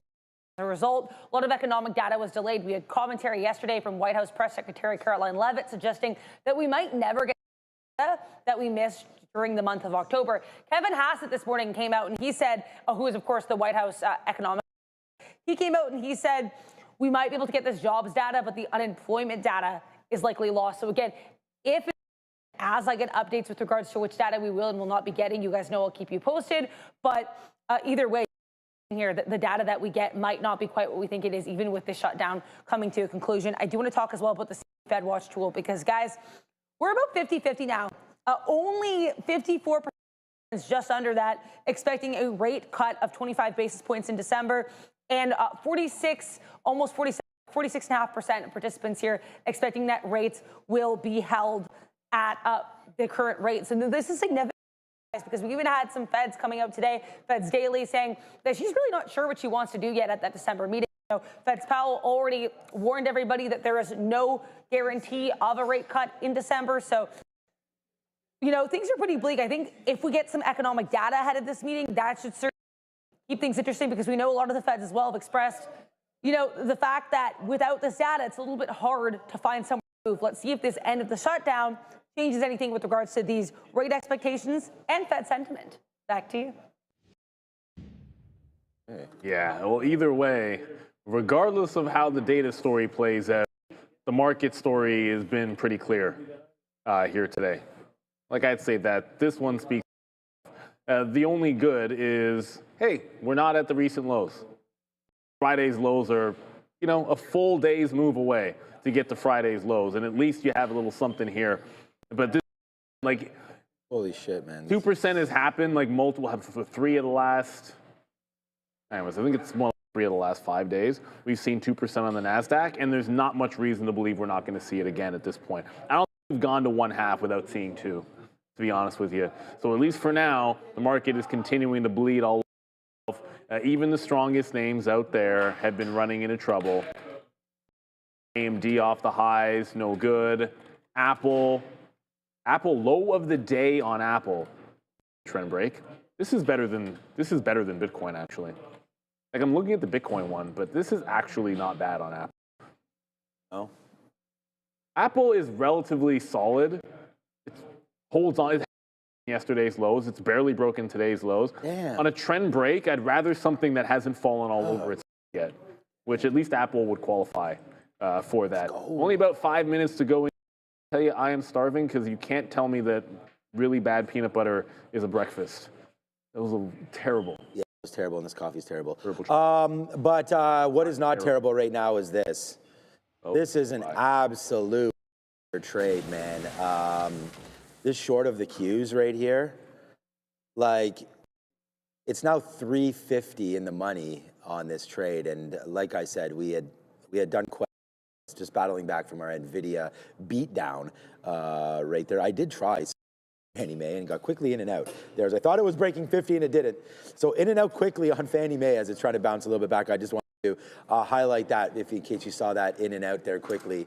We were in and then we were out, but 1.5%. All we wrote down here, bang, Caleb. There we go. Attaboy, man. I like that trade there, or girl. Good job on that, man. That's a great little trade there, and I'm glad that you went in on that. You know, we have the whole trade. It's just a matter of where do you wind up getting out. And I still continue. I say it all the time, man. I can't stop getting out little pieces by piece here, but little by little. Shout out to anybody that knows anything about Oasis. As this comes into the downside one more time, I'm going to get some more pieces out here at 106.30 and just try to make this, happen again. And we don't need to do anything, but the NASDAQ, I was saying we could go down 2%. We're up here. I was talking about, like, potentially retracing back into these levels, and that's where a lot of the trade came out, right? 107, 107.50, right where we had the past low. Then when we break it, we just start to say, okay, let's start to piece this out. Like, how low can she go? Again, an absolute monster trade for the TQs on that move that back down in. So good job there, and I hope some of you have that. The surprise for me today, oh, by the way, we called the Palantir short, and we don't have it, and now that's at 173. That's ridiculous. Meta is the most interesting name for me today because it's still green by somehow.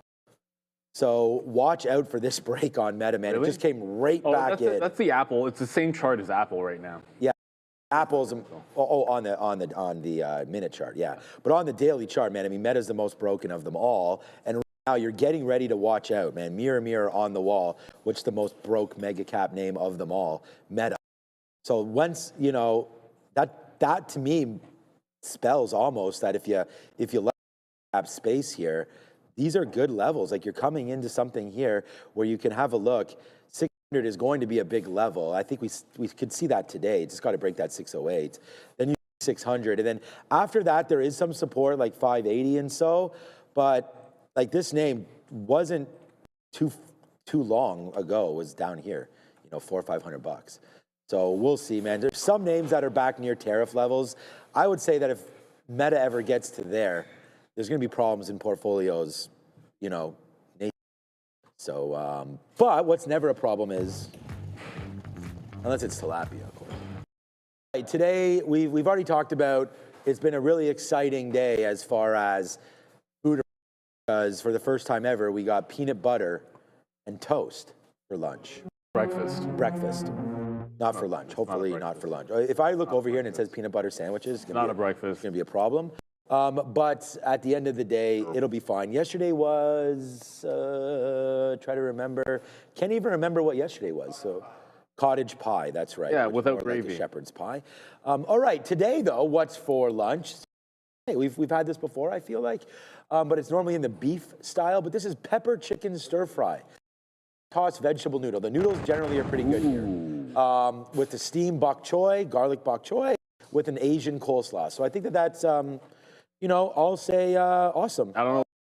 for there, and that's what's for lunch.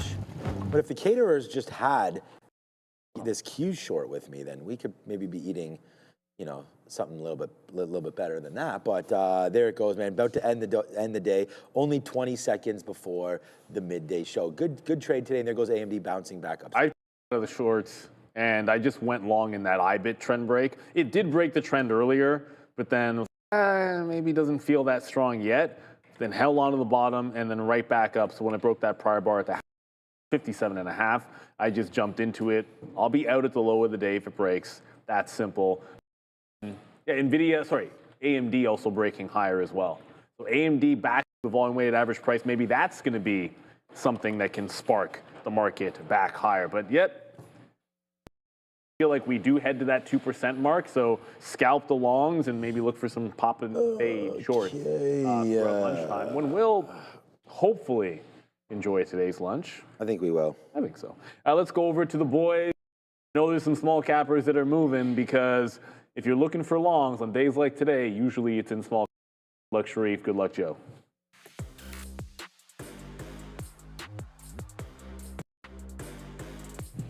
Bang, bang. Welcome. Greetings and salutations. Welcome to the midday show. That is your boy, Joey Options, and I'm Sharif. And where all my people at? There we go. They're wheezing on in. Shout out to the 420 Budster. Shout out to Sol G and Liquidity Knots. How about Common Sense? I always like that name.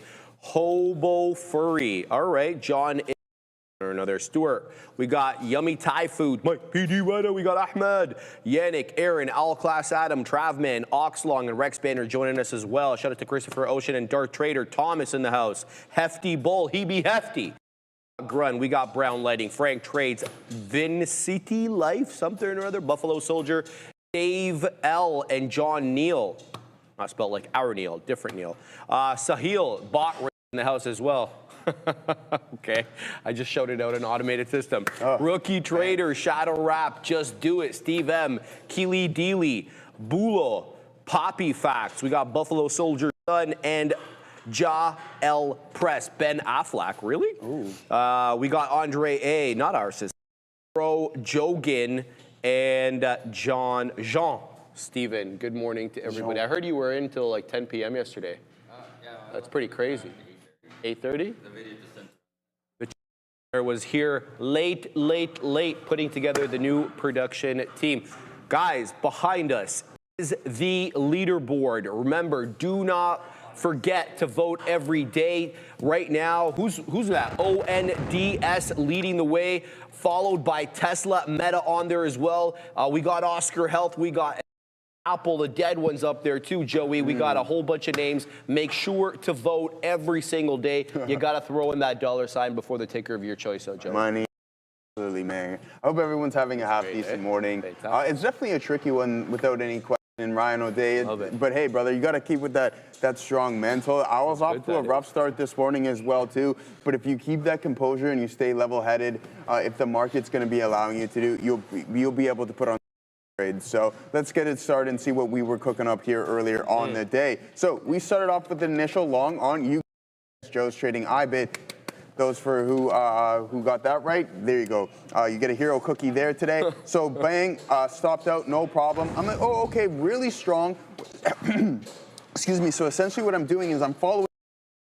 And sure enough, I'm like, you know what? We'll get out break even there. Gives me the prime time opportunity to wait for a better price. We had like triple the amount of size up here, and then boom, boom, boom, we take some off and then get stopped out break even. And then the system that I'm currently running is we can see it across the board here, guys. A lot of these names, and I was referring to it earlier, is that these support level breaks. So we have these definitive bases being formed, and they're starting to snap. And I've noticed this occurring often as of late. So essentially, I just decided to flip short. No one wants to buy Bitcoin right now. No problem. Let's go with the flip and head this a little bit lower. Okay. So there it is. Bang. IBIT cooking up one more there, Shreve. Take your time, brother. CSCO earnings didn't work out how we wanted to. No problem. We take 2 losses on that one. Avoid it at all costs and just focus on something that has been working for us, and that is going to be Bitcoin. Yeah, and I know, I understand, guys, it's not looking too good. crypto space, but things will turn around. Shout out to covered call writing as well too, because that is how with that poor man's covered call stuff. Joe, I don't know if you remember my Zim options question, but I finally trimmed with the puts. We're buying the puts and selling the calls, still holding some 200% profit. What I paid for the call. Bang! I love hearing that. Congratulations to you. Netflix looking pretty good.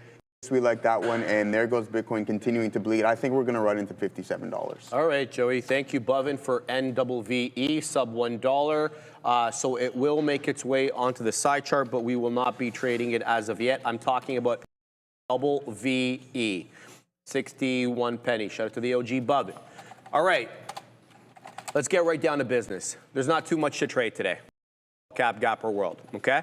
I'm in right now OLTK. This is the biggest, the baddest right now of the small cap gappers in terms of price action. The biggest, the baddest in terms of percentage up on the day is top left of your screen, IDN.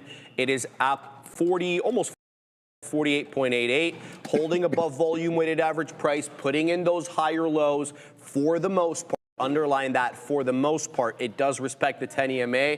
We're going to see if we can get through that 680 level. Let's see what we can do with this one. So this one looks like it's taking out 75 right now. 695 is the high, but take a gander here at how the price action is manifested at 680.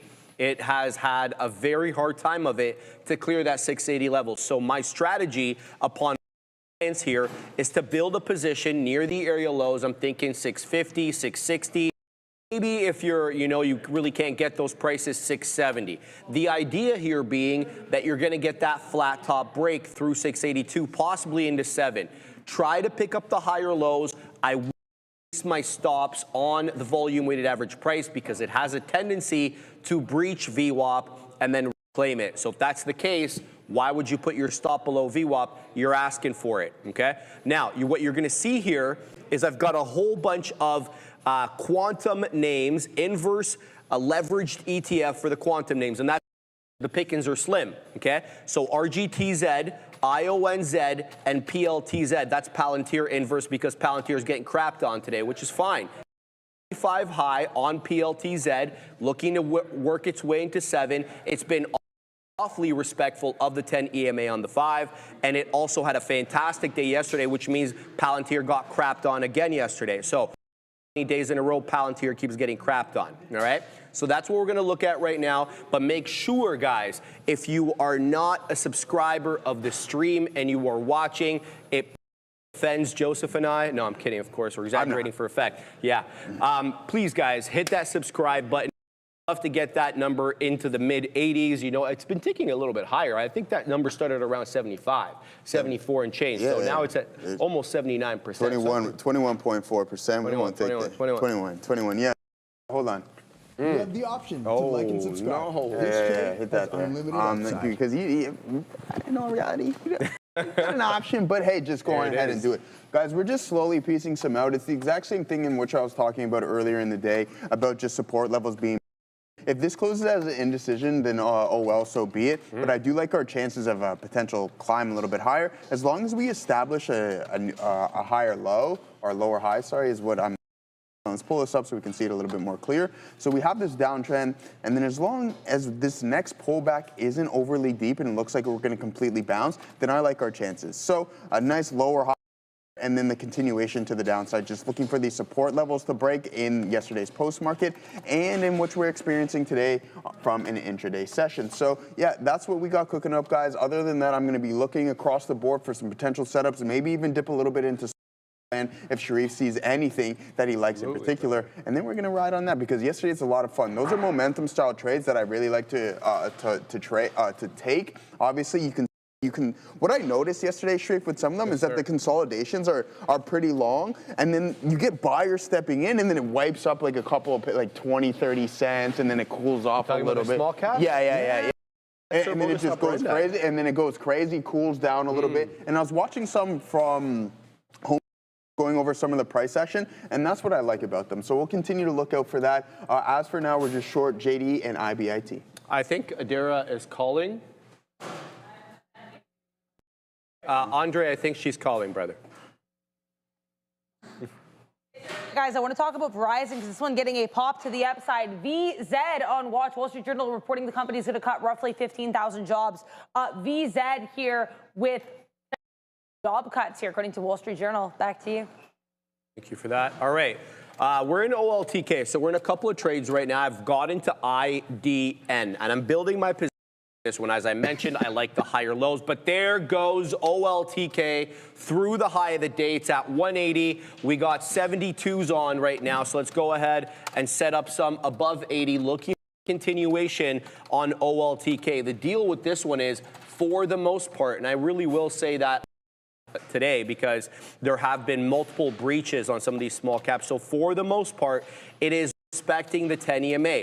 Now, when did it start doing that? Well, claimed it 10:05. So most of the dips have come in, held up, wick closer otherwise at that 10 EMA. But this one has a tendency, a propensity to retrace when it makes a high of day. Let me make my case to you. 8:30, we price spike up, boom, right into 172, down we go all the way to 133. Oh, take a look at this one over here. The 10-20 candle, boom, high of day, 175, down we go.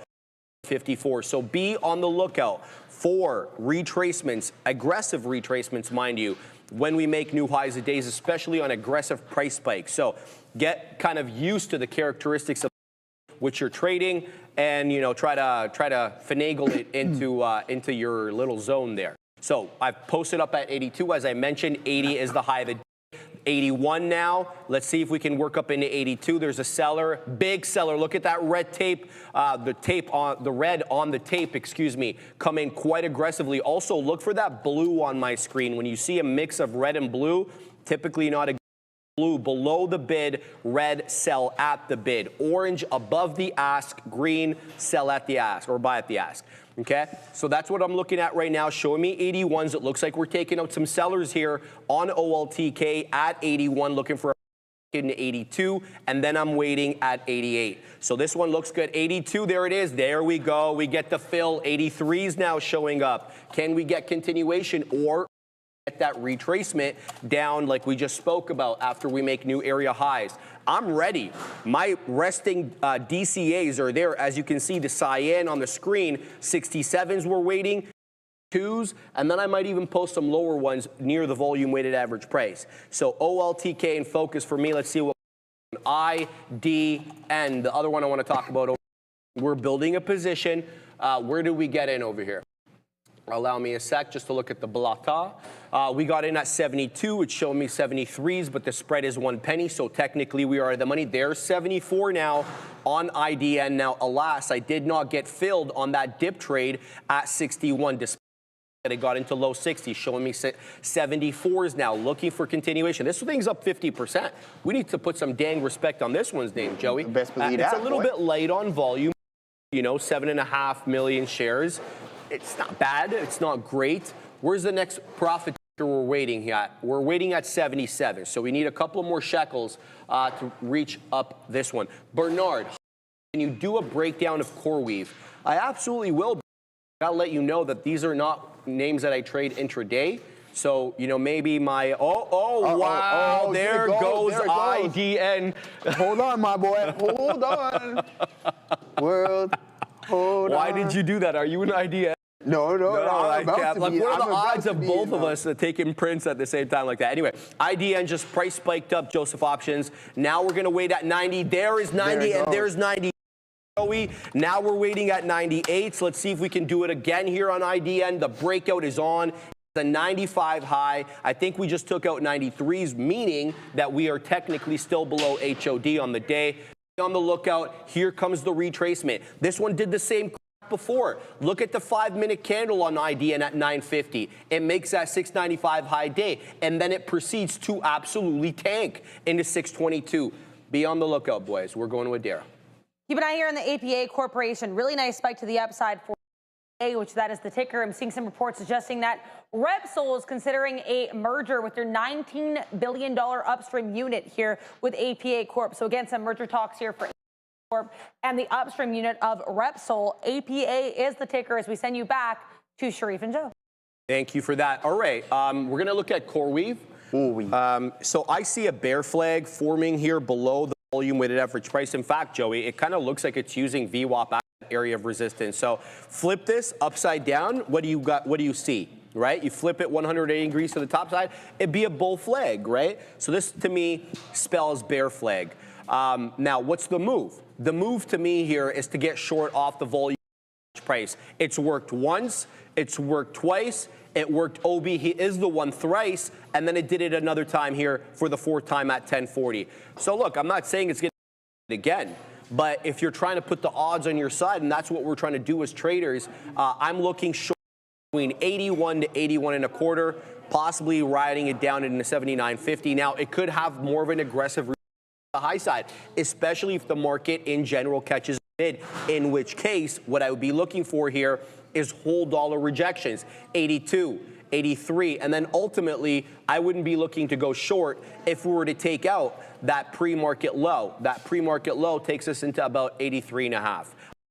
Long at that part, okay? At that point, excuse me. So that's what I'm seeing right now on CoreWeave, but I really need to, caveat that whole statement, which say I don't trade these names intraday. To make of that what you will. Joseph Option. All right, brother. Yeah, so, I mean, we're getting involved in a little IDN, looking for that break here. That wasn't sustained. I mean, if we crack through this support level, then we'll just hop out of it and then reassess the situation to see if we can find a potential second. That one, I'm starting to like NVDA off of these lows, guys. Lots of buying pressure within these prints here. So we'll keep an eye on that. As long as this low doesn't crack, we start to form that base, curl over, and then bang, we can participate to the long side on that one. Now, I want to add a little bit to my JD position as well, too, just in case this floor wants to snap. I have a strong hunch that it will at some point. You just have to be patient enough, wait for that prime time. There is an indecision print off of these lows that we do have to be cautious about. So as soon as we finding a little bit higher, then I'll just hop out of that trade, no worries. But the one thing that is really working for us today is going with the flow, and that's going to be IBIT. Much easier.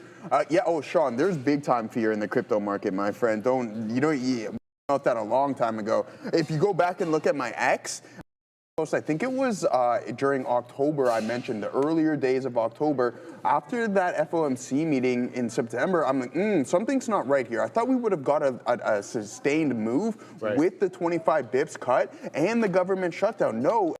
A post on X saying, are we going to be heading into a crypto winter? And sure enough, we have Ethereum down 30-something%. We have Bitcoin down 25%.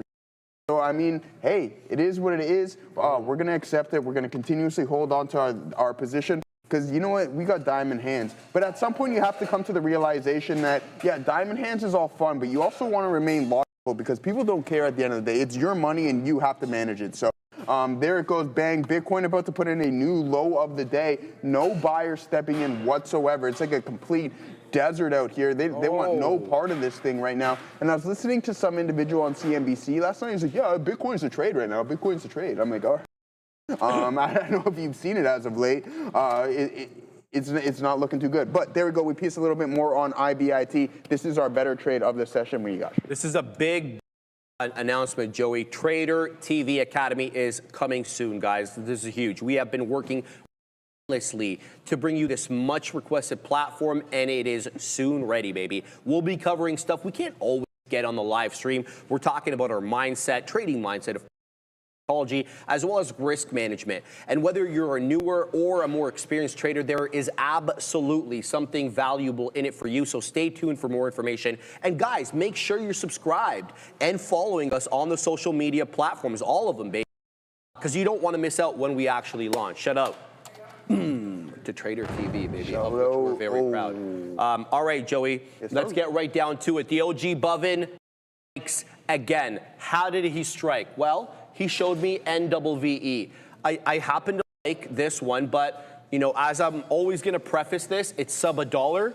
And, the ones that $1 are just thicker trades. You have 4 decimal places, meaning that you can post at a zillion more different places than you can post above $1. So here's the deal. We got a 64.50 high. I'm talking about, bless you, Katina, man. You got a 64.5 penny high. We're at 61 pennies at the moment. Okay, let me do something real quick over here. So what I'm going to try to do is I want to build a position into this, okay? I like the range between 55 pennies and 60 pennies. support there with it looking like it wants to take out 65 pennies as the next level. What's the move? The move is we're going to be punching in here, okay? And then we're going to look to build the position into 55. So got in at 61, meaning that we got to post something over here in case price spikes up, and then we'll also post at 65 as well. But we also want to get some DCAs ready, right? So I'm going to go ahead and post at 57.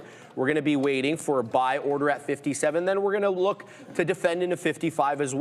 So that's the deal there. Oops.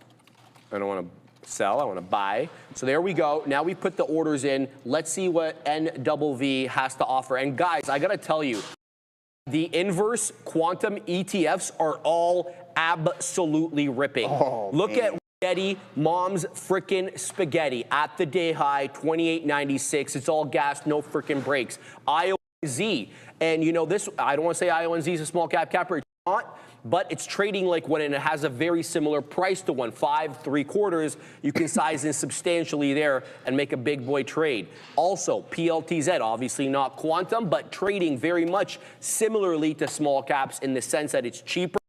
95, holding trend, mostly the 10 EMA, so you'll be able to ride the trend into this, say? Yeah, I know. I said it's not quantum Kentita, man. Yeah. So you'll be able to buy this one off the 10 EMA, on the retracements. So keep your eye on those three. They're good on the day, but they are going to be, of course, subject to the whims of their parent stock. Those parent stocks, of course, are the actual names. Before we go to Adara, I want to say OLTK just came down. Didn't fill me because, well, I had my dip trade based upon the previous price of the 10 EMA. So we're going to go ahead and take that one out, and we're going to punch in right here for a little bit more. What's up, Adara? Yeah, keep an eye here. Here's the market, but keep an eye on some of these Chinese ADRs as well, potentially.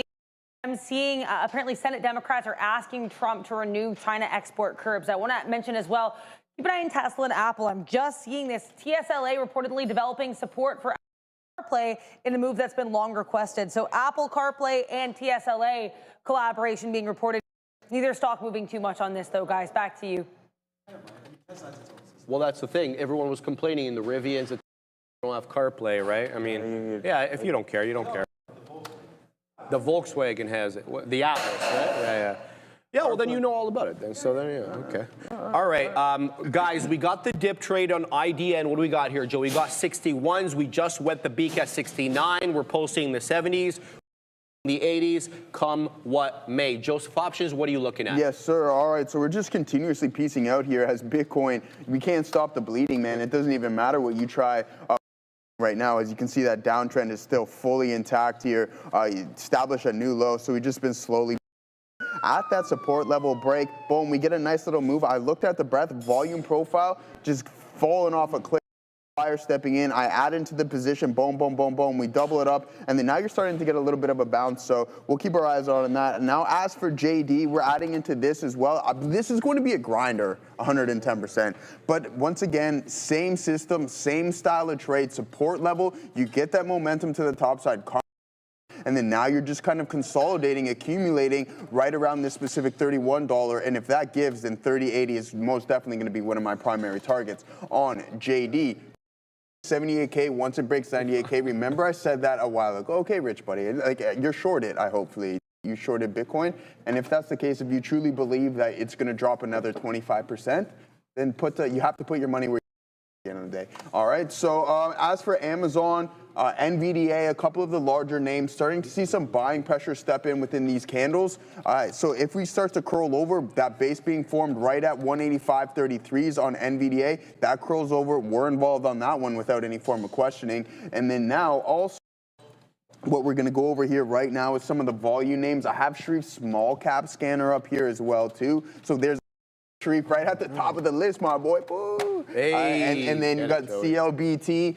That's got about 2 million shares traded on the day. ACVA, what is that one up to? Let's take a gander on that one. Oh, man, I just had a big-time breakthrough not too long ago on this bloody platform. I'm like, all right, there it is. I'm like, what the? I'm like, for so long, I'm like, why isn't this thing showing me pre-market advanced charts? Like the pre-market. Oh, you got to turn it on. Yeah, you should ask me. I did before, remember?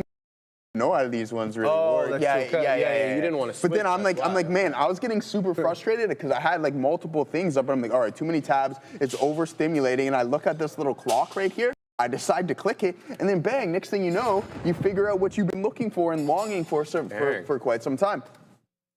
1, 2, 1. There, Assassino. That was Chilean Nightmare. That was Chilean Nightmare over there.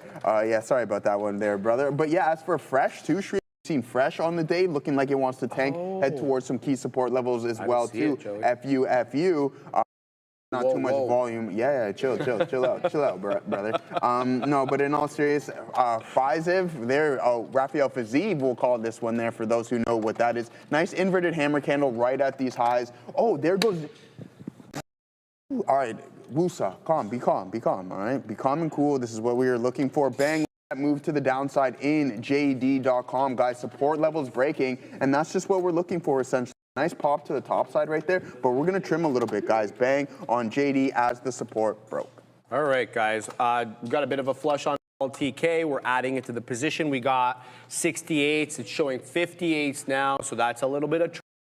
Let's see if it holds up here. 50 pennies is my line in the sand. We're doing okay, though, on IDN. Still, holding above VWAP, but the breakouts are what they are, right? But we have to expect this if we're highs. We've seen it before. 950 makes a high, drops. We got to get again at 1110, makes a new high, drops. That's fine. OLTK, much the same story, which is why I'm trying to get in here. There we go. There we go. We'll get into there. And then that's basically it. We're going to give it to a little bit so we don't get stop hunted, but that's my move on that one. NWVE still holding up, trying to break above 60 pennies now. It looks like there's a seller at between high 50s to 59s. 58 to 59 is what I'm trying to say there. So let's see if we can get above 60. It's still putting in higher lows, so I do like the way that this one is trading. OLTK, we probably need to throw in some orders on this one. So let's go ahead, throw in some orders for a price spike, and then we'll layer the orders there. So just give me a sec. There we go. Now we're layering said orders. And I want to layer a few more as well, I'm not going to lie. Corey Ewing. Thank you, Corey, for the $10 super chat yesterday following the LPTX stock that had your attention. Juicy option contracts that ended the day well over 100% in value. LPTX changed security ticker to CYPH. Contracts gone. Joe, what the hell? Oh, I don't know why it did that, but you're absolutely right, because what I do is I leave my screens on the tickers that I traded yesterday. And when I got in, LPTX had nothing on the coming, but or the level 2, mind you, but I still saw the chart data. So I wondered the exact same thing as you. Thank you for explaining that, because I had no idea. But you know how I feel about the small cap cappers that I traded yesterday. Sometimes I don't even remember the tickers. So irrelevant to me in that sense. They're around for a good time, not a long time. So Joe, what happens with the contract once it changes tickers? It should just roll over, right? And I don't think they're going to settle with you. So maybe it's going to take a time. I don't think the contract should just be gone. It should change into CYPH. That may take a little bit of time. Also, just call your broker as well, too, to see what they're up to and see what they're going to tell you. They better answer than I personally can, because I've never been through that type of situation. So, yeah, it should roll over. Patience is key on that one. But here is JD.com, guys. Boom, heading lower. Support level at 31 snapped. You get 10 cents automatic. That flush to the downside. We like that one. And the market, I believe, is going to continue to bleed. Patrick, I see what you're saying, brother, but if we just take a look at what we got going on here from a daily standpoint, it's really important to correlate what we have on a daily. So now we're starting to fill that gap. Yeah, maybe you can get a bounce when you run into 105, but that's going to be at the close of this, I believe it was Monday or last week's session. So if once that hits, for rejections in and around that zone. Otherwise, it might just continue in that path, and you don't want to overly fight it. Bottom catch today might be a little bit more tricky. Anything can happen, especially in this market. If I'm going to long something, it's going to be the stronger names, NVIDIA, AMD, Amazon, etc. I don't even want to look at Meta to see what it's doing. But anyways, aside from that, 606. Yeah. Is it 606? Yeah. All right, so we're about $10 or so out of the money on that one, 11 to be exact. But that's all right. We got that move up into 635. I like our chances of getting there. Again, I think over the next couple of months, just saying keep buying it, keep buying it. It's just because we're so hyper-focused on its day-to-day price action. Meta is an absolute juggernaut when it comes to the social media space. When you have billions and billions of people on your platform, it's hard. In my opinion, it's hard to lose at that point. There goes NVVE Bovin. You should have stayed on this one and keep changing all the tickers. They're like CYCU, TRUG. You're killing me, Bovin. But the one that you gave me originally is really good. NVVE. What do we got on here? 57s. We just wet the beak at 64. Good strength on NVVE. It's up 296%, and here comes 62 again. Now I'm posted at 65, excuse me. Just have to double check that. 65 are there. There's 63 again. 62.75, excuse me. So we didn't make it through 63 there. I misspoke. Okay, so keep your eye out on this one. By the way, the quantum names are pulling back into the 20. That means quantum names are rising. I'm talking about RGTZ. I'm not talking about iOS. They're both pulling in red candles now into the 20 moving average. This might be the buy spot. Keep your eye out on those. In fact, I'm going to get in a little bit here on those because, well, it just might be warranted. IONZ. There we go. That's dumbass. Ooh. All right, here we go. There we go. All right, we're punching in here, Joey. We're going to get in a little bit over here on my friend IONZ, Z, whatever. Let's picking up on, what did we get there? We got 52s. Okay, good, good, good. Post some orders. Oh, that's not the one I want right there. 55, and then we'll post at 59. What's my move here on this one? We're going to give it to a little bit below the 20, which means I can give it to the mid-40s. Okay, so we'll go ahead and wait there, and we'll do just like that, okay? So we're good to go on that. How's my NVVE trade? Okay, dropping back, but we took off a lot there. So let's see now if it comes in and fills me at one of my DC areas. I'm still waiting at 54. So we're packing the patience there. How about OLTK? Where are we on OLTK? Joseph Options, we're at 60. It's showing me 59s. So trying to work its way back up. Keeping an eye on all of these right now. Let's see how they do. We're going to the big desk. It's crypto update time, and I want to talk about a crypto ETF. We don't discuss that much. We talk a lot about IBIT or IBIT, but you know what we don't talk about too much is GBTC, which is the Grayscale Bitcoin Trust. You might be like, Adara, where are you going with this? I'll tell you.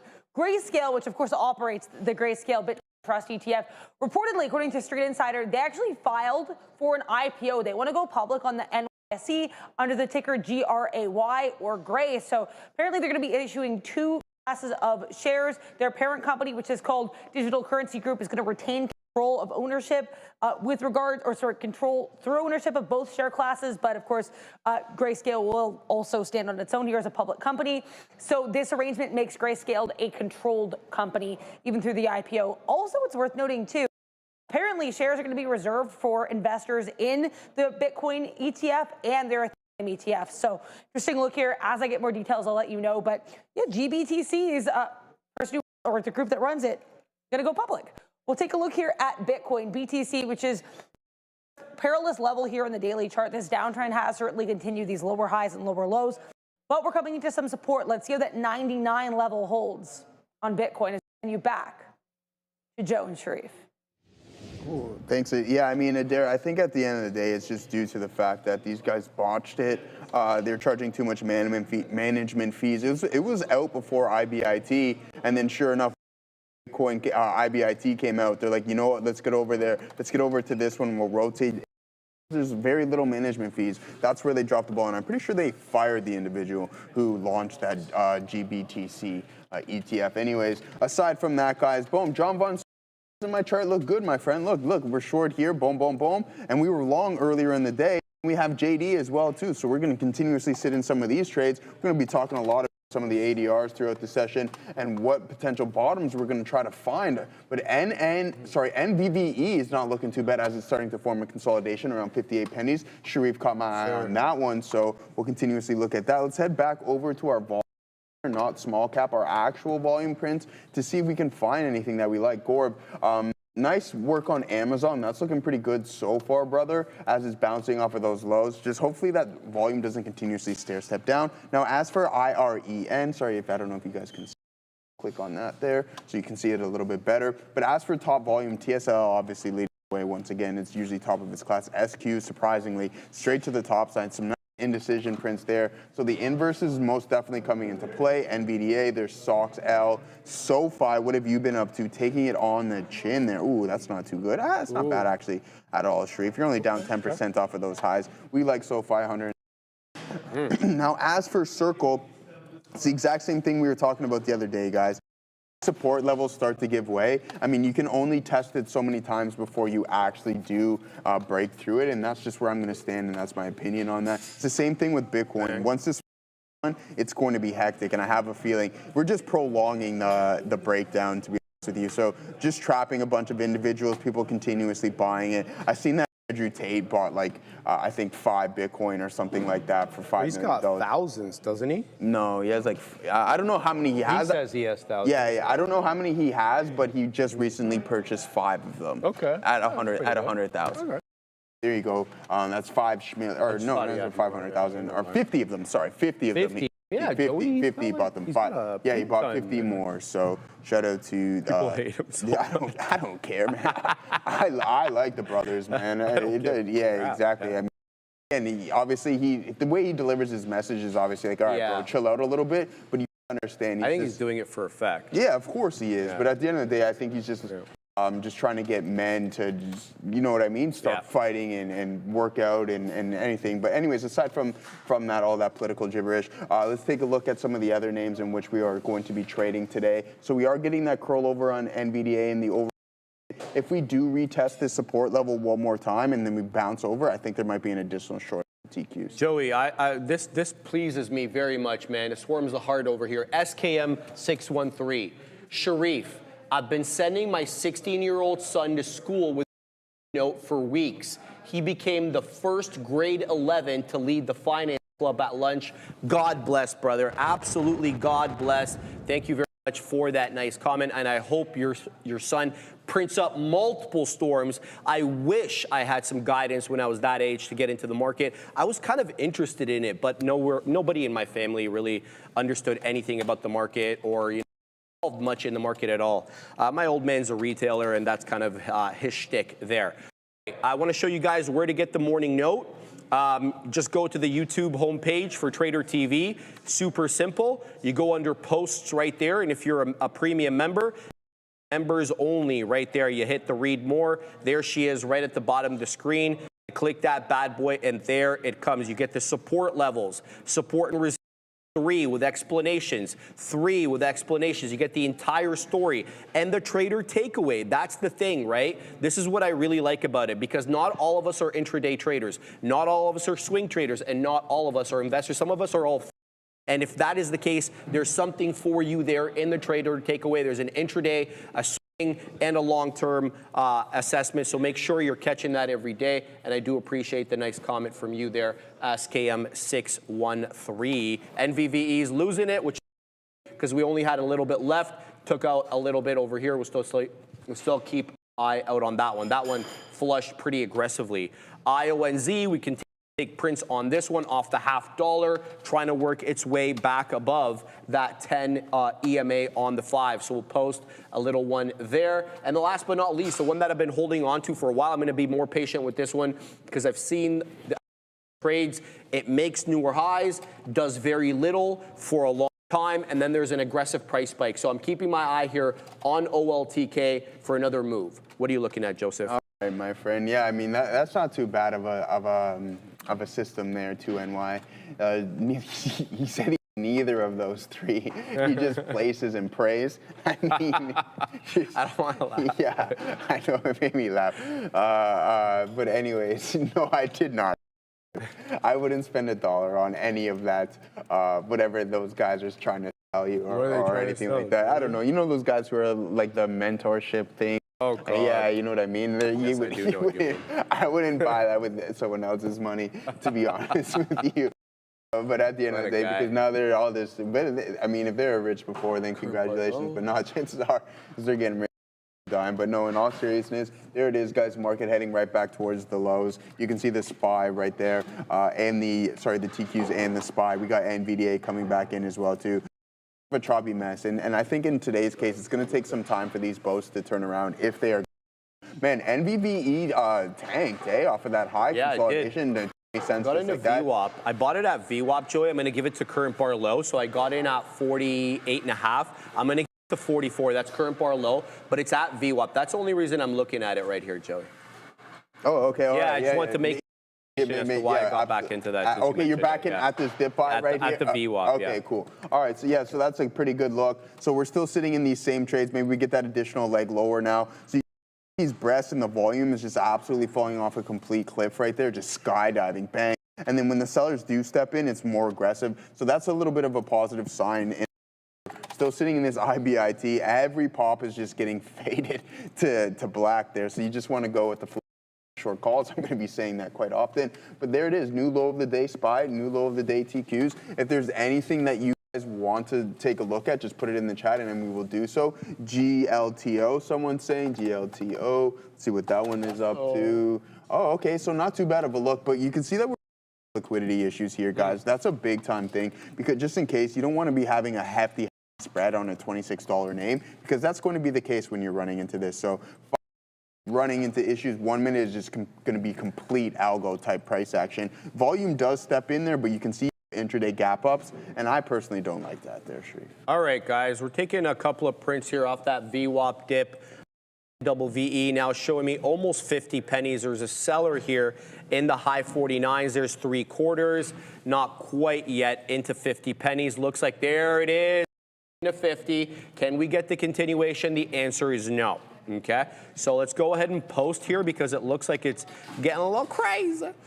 So we're going to go ahead and post some here, Joseph Options.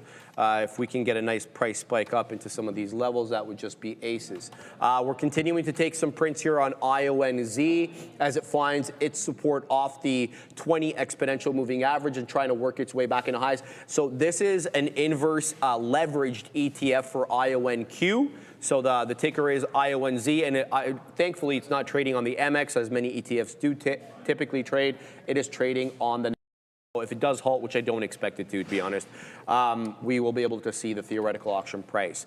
OLTK still hanging out, man. At this level, I haven't really taken any prints. I'm about 4 or 5 pennies out of the money on this one. It got into 60, found some resistance. I'm still trying to pack my patience over here on this one. I also want to mention another one that I didn't say anything about, and I'm not really sure why. TSDD. This is clean as hell over here. Look at the cleanliness on that uptrend. Nary a print below the 10 EMA. It is an inverse ETF as well. And this is a Tesla inverse ETF. So that means, oh no, the Cybertruck's getting crapped on. Oh yeah. It's down 6 1/5. It is on the way down to 400. No wonder TSDD is up bigly, 10.99. Essentially $11 on the day, so be on the lookout there for this one, as this one could, definitely get some more, especially if Tesla starts working its way into $400. That dyslexia flaring up. Oh, trust me, bro. I typed it wrong, so you're absolutely right, Grant. I do that a lot. OTLK, OLTK. You're absolutely right. Mea culpa. Mea culpa. I do that all the time. I don't know why. I'm dyslexic, man. I don't know if I am, but I do that sometimes. Not on everyone, but all of them. But I mean, I do sometimes, Jeff. Right. So yeah, we'll keep an eye out. Thanks for mentioning that. Thanks for mentioning that, Grant, because I think I may have misled some people there with respect to the ticker. Roland Joe, Sharif, do you think the 10 EMA on the 5-minute chart is the same as the 50 EMA on the one? There are overlaps. No, you're right. So I had this conversation with Obi in the past. I don't remember exactly which examples they are. I'll be able to double check it.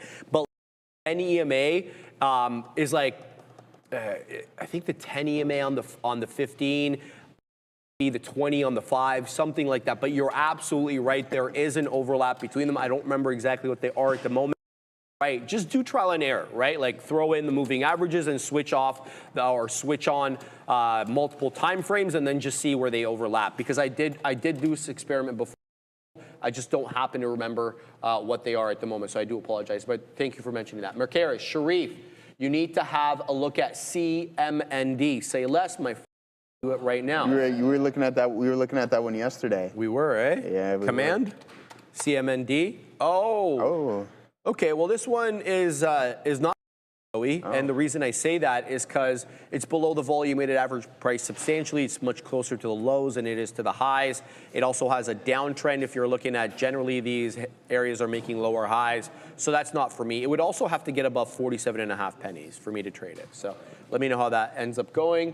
Thank you for pointing that one out. Let's have a look though at here, NWVE. It's still holding up, Joey. It's not making any lower lows, but it's also not rocketing up either. So we're going to keep a close eye on this one. I've already put in my stop. Anything below 44 pennies gets me out of the trade. So that's what I'm going to do with NWVE. All right, good stuff, brother. I'm going to pull something up for the both of us here momentarily. I want to see what the over is on the Jamie Benn, or on the Connor Benn. Yeah, we need to find out. Take the over. I'm hammering the over. On Ben? Yeah, they this go guy, to a decision. I'm going to take the to decision. Okay. To go the full rounds.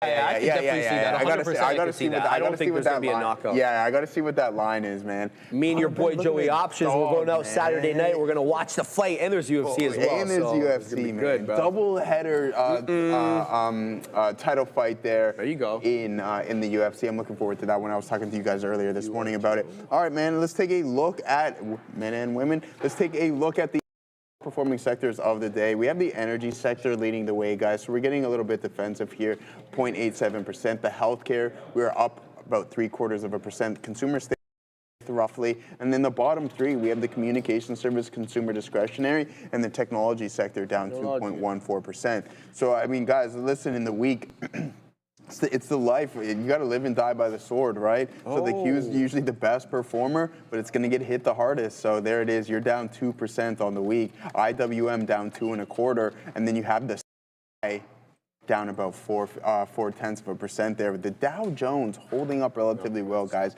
up 1.13%. So not too bad of a look. As for the WM, boom, that's negative on it, so that's not too fun whatsoever. In the past 3 months, we're still positive, with the Dow leading the way and the Nasdaq in second place. Now, as for the earnings reports, go to Dara. She's going to be posting those for sure at Trader TV Research. Thursday after the bell, we got Red Cat, that's going to be our cat right there. Applied Materials, AMAT right there, and NU Holdings, not too bad of a look, guys. So keep your eyes out for that one, and make sure you join the folks in them after the bell, because they will be bringing you those reports. Crazy how Eubank Ben fights will be competing for Fight of the Year. Yeah, I mean, the first one was really good, right? We're not going to deny that whatsoever. I've never been on this Kalshi website, Shreve. Have you ever been on Kalshi? I kept my eye on it during the election last year. Yeah. Because, well, the prediction markets were quite accurate. Yeah. While the polling, American political polling seems to be completely off, whereas Canadian polling seems to be right on the money. Okay. And I'm not making any accusations of, wrongdoing or anything, but that just seems to be my observation. So I didn't want to follow the polling last year, so I kept my eye on the prediction markets, and they were pretty much accurate, Joey. I mean, they don't have any combat sports on here, which I think is okay. So we're gonna get to that in the news, because that's a very good point. Neil wanted me to a clear explanation of because now they're going to be. So we'll get to that on the news, but that is a very good thing you mentioned that, because it's going to be something we're going to be.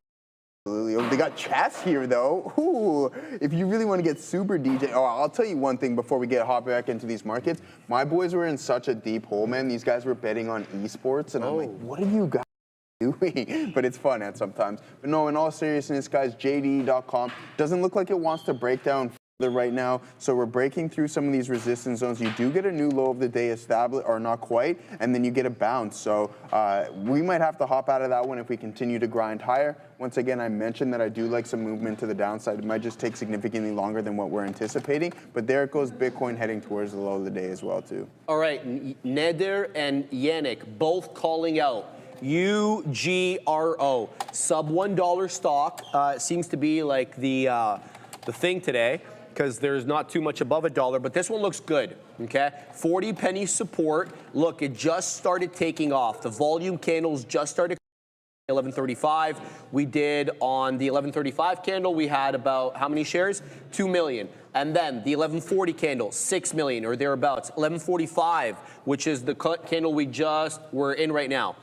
We've got about 5.4 million candles on this. 5.4 million candles. Calm down, Sharif. 5.4 million shares. 50 penny high, and the 10 40. We're kind of in between right now. I think we're at 45 pennies or so. So this one looks good. Let's put it on the side chart over here. There we go. What's my move on this one? Well, I'd like to work into around 40 pennies, but it may not give me that opportunity. So here's what I'm going to do. I'm just going to get in a little bit right now so we can work our way into it. And then I'll look to add into that 40 penny area. So let's see if we can get some around here. But look it up already, man. We're going to have to wet the beak. There it goes again. All right, good call out, Nader. Good call out, Yannick, man, on both your parts there, because Nader was like calling it out a lot, and I have to obviously. So sorry, Nader, I didn't see it right away, but I did see you call it out. I told you, good call, brother. So now we're posting at 49er as well. Let's see if we can get that continuation. 52% and change. We're still with our original position, so we don't have too many shares. We didn't get that DCA into 42. So let's see what kind of continuation we have here. Now, what's the deal? We have lower highs on the successive 5-minute candles. So this one could end up dropping a little bit more aggressively. Now that we know the sellers are also getting more aggressive as to where they're either, getting short, or the longs are taking profits at lower levels. Why do I say that? Because that 1135 candle, that's a 50 penny high. Then the 1145 candle is 49.5 pennies high. So we putting in lower highs, Whether or not we continue to do that, that's a different story. So keeping my eye here, we've got 44s on, it's showing me 48s. I'm looking for the break of 50. Let's see what this one ends up doing. IONZ as well, we have to take a print over here because it's not crossing my level, so we'll wet the beak there, and then we'll move this one up into 69. This one continues to stair step up. I'm talking about IONZ, which is an inverse leveraged ETF for IONQ, a quantum name, of course. 76 pennies a high on this one. It's up 19 1/3. So keeping an eye on those ones, Joey. What are you keeping an eye on over there, brother? Same names there, guys. We got 169 asking us about, do I think that's to close the gap from Friday? I do think we have a good chance of this. I mean, this was a pretty good signal to grab a lot off of, but as soon as you fail to break and then you're starting to come in, I'm not saying that it's going to necessarily be the case today, but at some point we will, just in my opinion, right? I just think this market is overextended and it's taking a while to curl over. We're starting to form this range, and I think it's going to be a little bit longer than what we're anticipating. Wait until next earnings season or heading into it, even though we're just at the tail end of it. That's what I'm just thinking right now. I just feel that we're frothy, we chop around a little bit, we grab some more liquidity, and then sure enough, just due to the CapEx and everything, I wouldn't be surprised if we continue to climb a little bit higher. That's just the boat that I'm sitting in. If we look at names like the likes of Meta, yeah, it sucks right now. But how many times have we been through this? It's like, okay, you have one of these hyperscaler names, one of these fantastic Meg 7 companies, you're down 23.5%. But look what happens after all these aggressive dips. It just eventually gets bought back up, and I'm not going to change the narrative. Does that mean I'm going short on Meta? Absolutely not. It's the complete polar opposite. Just because you're going through a little bit of a rough stint, that's how it is, man. Life, everything isn't all roses all the time. You go through these rough patches, and then sure enough, after that, I like Mark Zuckerberg going to climb a little bit higher and head up into 800, and then chances are, I think I'm going to make this right now. I'm going to call it. I'm going to make the call. By the end of 26, I wouldn't be surprised if we see, by the end of 26, I wouldn't be surprised if we see $900. Maybe not. We'll be patient. But then at that point, I think we get a split tree. All right. UGRO just dropped into 40 pennies is getting bought up. So we got the fill at 42. Anything below 38, we're going to have to stop out, okay? So we're going to put that in now. It looks like it might stop out over here, guys. So be careful with this one, UGRO. Yeah, we're good. We throw in the stop there. Let's see if it holds up at the 10 EMA on the 5 or what its situation is going to be. Back into 40 when we go. It's getting bought up, but not aggressively. Not aggressively. No aggressive buys. The buyers are not stepping in the same way that we've seen in the past. Now showing 43s. I think we got 42.5 on. So that's not really We're looking for continuation above 43. 43 is acting as a bit of a resistance level, and there we go. We get stopped out as the bottom just dropped off. So, yep, we'll go negative on the day on that one, and we'll look to do a little bit better on the next trade. So UGRO on Uncle Sheriff shit list now. It's going to be banned from trading. I'm kidding, of course. Exaggerating for effect. So what else we got, man? I'm still holding my OLTK position. I still like the way that this one is holding up at the lows, but it's not rocketing up either. So I still have my stop below 50 pennies. We'll see how this one does. How's my IONZ doing? Where is that doing over here? Still, you know, we wet the beak there in the mid 60s, but that 69 print didn't come in. So we're still waiting on that one. Let me just check the scanner, see if there's anything coming up on this bad boy here. Nothing doing quite yet, ladies and gentlemen. Just looking, allowing me a minute over here. A lot of light volume today on a lot of these small caps, eh? Like I'm seeing very few with over 5 million shares. Most of them are single digit millions or 1 million, believe it or not. Yeah, just looking through the scanners, guys. Allowing me a second here just to keep an eye on things. TSDD looks the best, man. I don't know why I'm not punching into that. It looks fantastic. 13% Greensville. It's at the day high, meaning that Tesla's at the day low. Goodness gracious. Joey, did you see TSDD? How do you get into this one? You're always trading TSLL. Look at this TSDD. What's this bad boy over here? Yeah, it's an inverse as well. Oh, it's the short one there. Oh, Yeah. There's TSL and there's TS. Used to trade as well. This one is 200%. Is TSLL leveraged or no? Yeah. Okay, TSL okay. leverage It is for sure. leveraged. 200% inverse right there. Yeah, so it's the same shit. Yeah, same thing. Okay, Yeah, okay. same thing. ENGS is Bovin. Allow me a second to have a look at ENGS for the OG Bovin. Why? What happened, Joey? No, Donji 0.1 MBTC. Oh. Says 2x ETF should be against the law. Why, brother? Yeah, that's what Why I do you asked. feel I that said, way? why do you feel that way? Explain. Like you and I, you've heard Joseph and I Adam complain Rivers, about leveraged crypto products, but we're talking Yeah, and like that's- 100. I don't really know why you would want to ban the leveraged products, Yeah. but you know. I mean, to each your own, Sharif, I guess Joey. at the end of the day. Maybe someone got smoked. Yeah, brother. ENGS, guys, good call out by the OG Bovin, Yeah. but I'm going to be suspicious of these ones from here on in because as we've seen, you know, the market is not perfect for these small cap gappers today. So this one's up 41%. It just topped it. It has a good steady move about it, but the volume just started picking up, meaning that more eyes are on it now as it breaks into highs. 40%. The volume just started coming in at 11:45. That candle had about only 233,000 shares. This current candle about 161,000, and look at it drop from $2 down below 180 now. Yeah, so it's going to be tough with these small cap gappers today, guys. That's what it feels like for sure. ENGS, we're going to keep an eye on that one, Bovin. Thank you for. Chuck of all trades says SOXS. Why? That's another leverage ETF. Is that the SOX S? That's the what's it called? The semi. bearish semis. Yeah.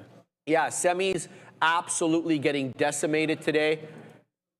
Yeah, there is no green name on my semis watch list. There is none whatsoever, Joey. So the inverse leverage. This is an inverse, right? Let me just double check that. Yeah, it's 300% of the. This is a triple leveraged semiconductor ETF. Be on the lookout for that. Yeah, I'll keep an eye on it. Thank you for pointing that one out. IONZ continues to work its way back. I'm going to add more into this position because this is really the only thing that's working at the moment. So we're going to add more into IONZ. I just added there at 65. So we'll see if we can get up into 69 now. And that's all I've got, Joe. All right, cool. We're just talking with our guy, Adam DeLuce there. So there it is, guys. We get a new low of the day on Bitcoin. We take a little bit more out. It's really, really bad. The poor long-term account is just screaming, help me, Joe, help me. I can't do anything. But in all seriousness, there goes a new low of the day for Bitcoin. We're heading into it on our NVDA, guys. We got JD still holding up relatively strong. I don't know who JD thinks is kind of going oppo the overall market. And there's another low on Bitcoin, man. Oh my days. What is it at? It's probably 100. It's definitely south of 100,000 Is it? right now. Yeah, it's probably No, close. bro, it's one. Well, yeah, well, it's close, Joey. 100,524. $500 It's on only this down thing. 1%, but we Yeah. always know it's a little different depending on when you're. Exactly. Thing starts there, yeah. Do you have a stop loss on my Bitcoin? On my long term, it's just free roll, man. no. I mean, I've already like considering that we're 20% off of the top. I'm already down like 10, 13K from the unrealized gains, which I had from before. But I've been buying this thing since the IPO, so that sucks. That's why I just try not to look at it. Same. Yeah. So we're like 5 digits there, so that sucks. Like $13,000 gone in a span of some quick time. But it is what it is, guys. But what else? Okay. So as for my contracts, eventually I probably will bounce in the next couple of months. I'll just continuously write these covered calls. We'll go over and take a look at the options chain because we haven't done and essentially just see what I'm looking at here. I want to see what the value of those contracts are going to be worth. So essentially what I got going on is my long term, my long contracts expire on this date right here, May 15th, 2026. So plenty of time, which allows me to manipulate multiple things. 22 days from now, I've wrote the 65 for $72. Those are now worth $40. So once again, just raking in a little bit of passive writing calls. Adara, what do you got from us?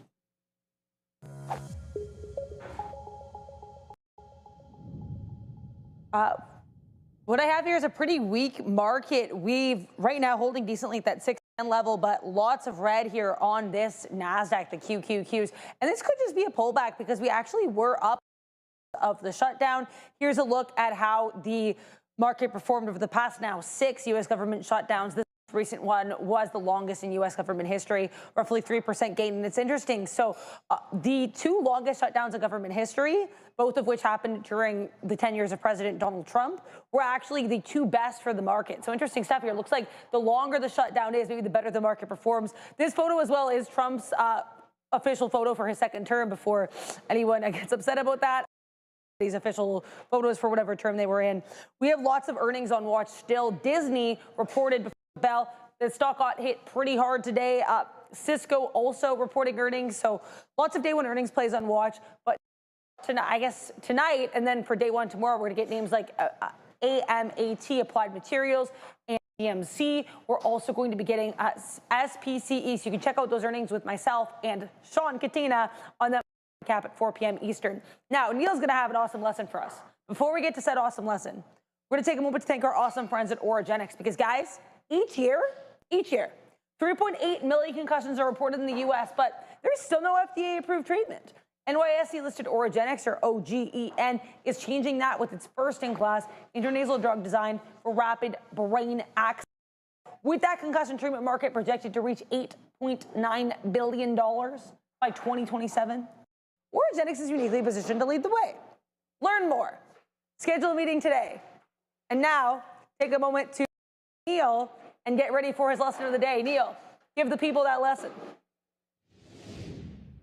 Thank you, Adara. I mean, the lesson of the day could have easily just been, well, if Adara's wearing red, just go short, or something as simple as that. But I think I mentioned this the other day, kind of in passing, is something I was looking at a little bit more. It came in really, really handy, and that was if you find yourself trying to be patient and then still not getting the right timing on the trade, there's one little trick that can help. Look at a higher time frame. So if I find myself like over and over again, and it wasn't like it's a million times today, but a good example here would be Open Door. Not that it ever really held that trend line, but I'm in there. I could have waited for some confirmation. And yeah, I wanted to stay on trend, but even now when I'm looking for another stock, just hop on over to a 15-minute chart. And when I look at a 15 higher time frame chart, not much of a reason to be long there. Can't find it.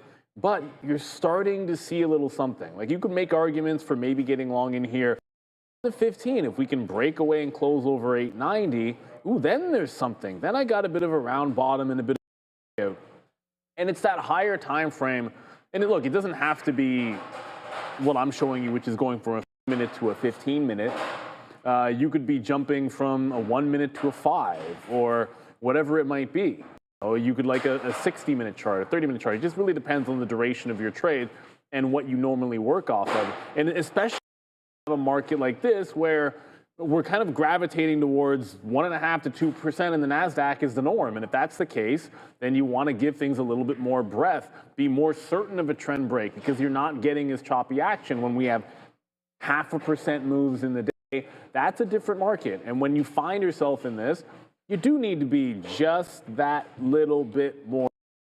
And what that sometimes looks like, and I'll give you, if the example here was, okay, shift to the 15-minute, and then all of a sudden, look what Apple showed me on a 15-minute chart. There's my reversal candle. I know I want off that prior low, and it also gave me reason to, gave me reason to scalp there. It gave me reason to scalp in a prior support into this opening range high. So sometimes that higher time frame, you go over to it and things look a little bit more clear. Now, it's not some obvious guarantee that it's always going to be right or it's always going to be clean.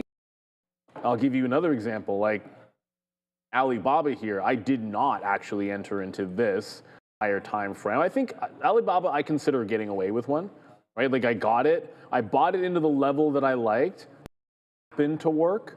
But on the 15-minute, the higher time frame, does it really look like that much of a curl? I don't think so. Setting up one right now. Like if I do this, I wasn't in love with it. And granted, I probably could be in this.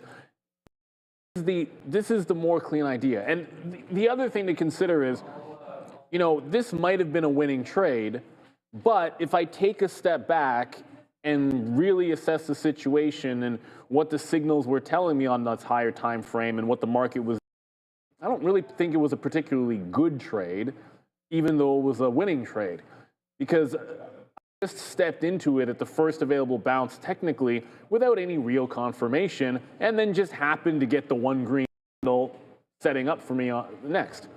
You know, there's a little bit of luck to that, and sure, you find the right level, it's going to work out, but I would rather miss this winner and maybe be involved in trades like this or what I showed you in Apple. It does set up on that higher time frame. And this kind of works for swing traders as well. Like if you find yourself in a correction market, or when we have the COVID drop or the 2021 drop, sometimes you then have to move from being a daily, weekly chart person to a weekly, monthly chart person, and maybe even longer. And that's what volatility can do to you. It doesn't mean you abandon your strategies, your setups, but it might mean you adjust them. And if you have fewer trades to set them up on a higher time frame and just improve your win rate during volatility, then so be it. Because as we said, it seems like 2% is nothing on the NASDAQ these days. And that means you've got to adjust your trading to accommodate. I hope that helps. I know that for myself, it's like I've been battling between that this week. I find that all of my best trades this week have set up on the 15-minute, yet I still have a bunch of them that are on 3-minute setups, especially early on in the day because I'm so accustomed to that. So, you know, making is part of the game. And you know what? If you don't make any trades in the first 15 minutes, so be it.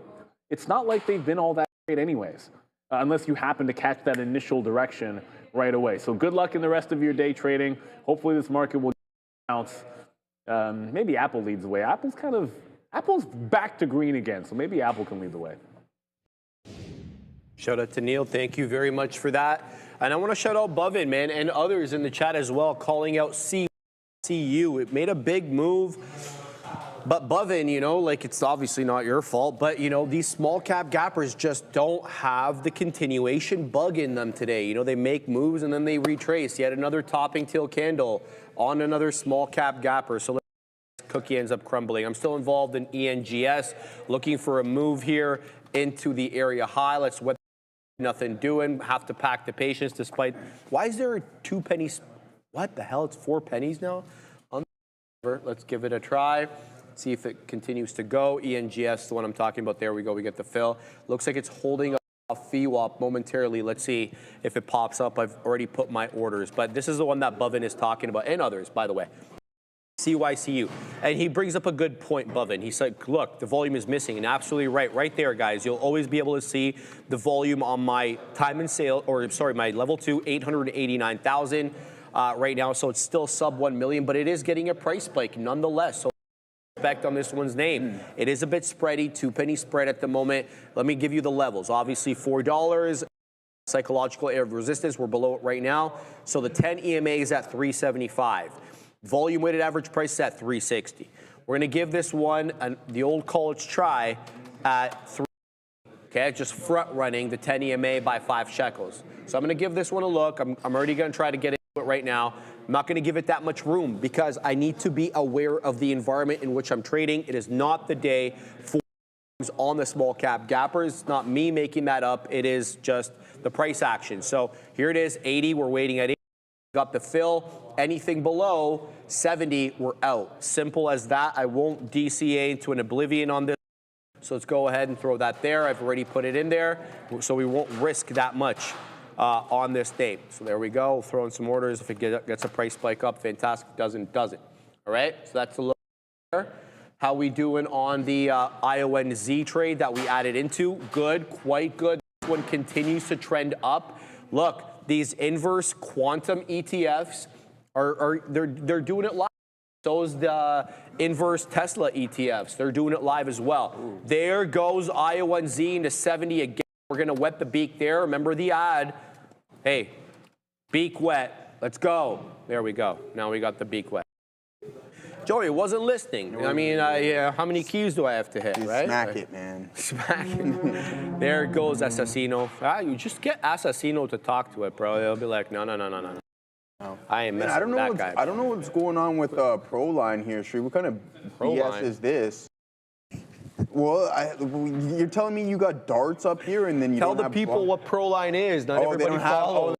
Yeah, tell the people. So, Proline is just like kind of like our convenience store gambling here in Ontario. I don't know if it's Canada. Love this guy, bro. Yeah, but I was just looking for what that over is paying, man. That to go to the decision. Why don't you go to like Bet365 or FanDuel or DraftKings? They're on that account, man. But I don't have an account. What you can do is you can create a slip here and then go to the convenience store, just scan it. That's go there. So if I'm looking for more ways to lose money on the weekend, it's just start betting with these fights. But no, it's the government-owned. Yeah, it is. It is the government-owned. Exactly. Yeah. It is the government-owned one. They control almost all the gambling. In except, Ontario. Of course, for the private companies like the DraftKings and for the longest time, you could only bet parlays, but then they allowed you a couple years ago to start betting single game bets. So I mean, Drew Cater, man, all your money on JDM, no problem. I'll gladly take you up on that bet. All my cash is definitely going up on Islam.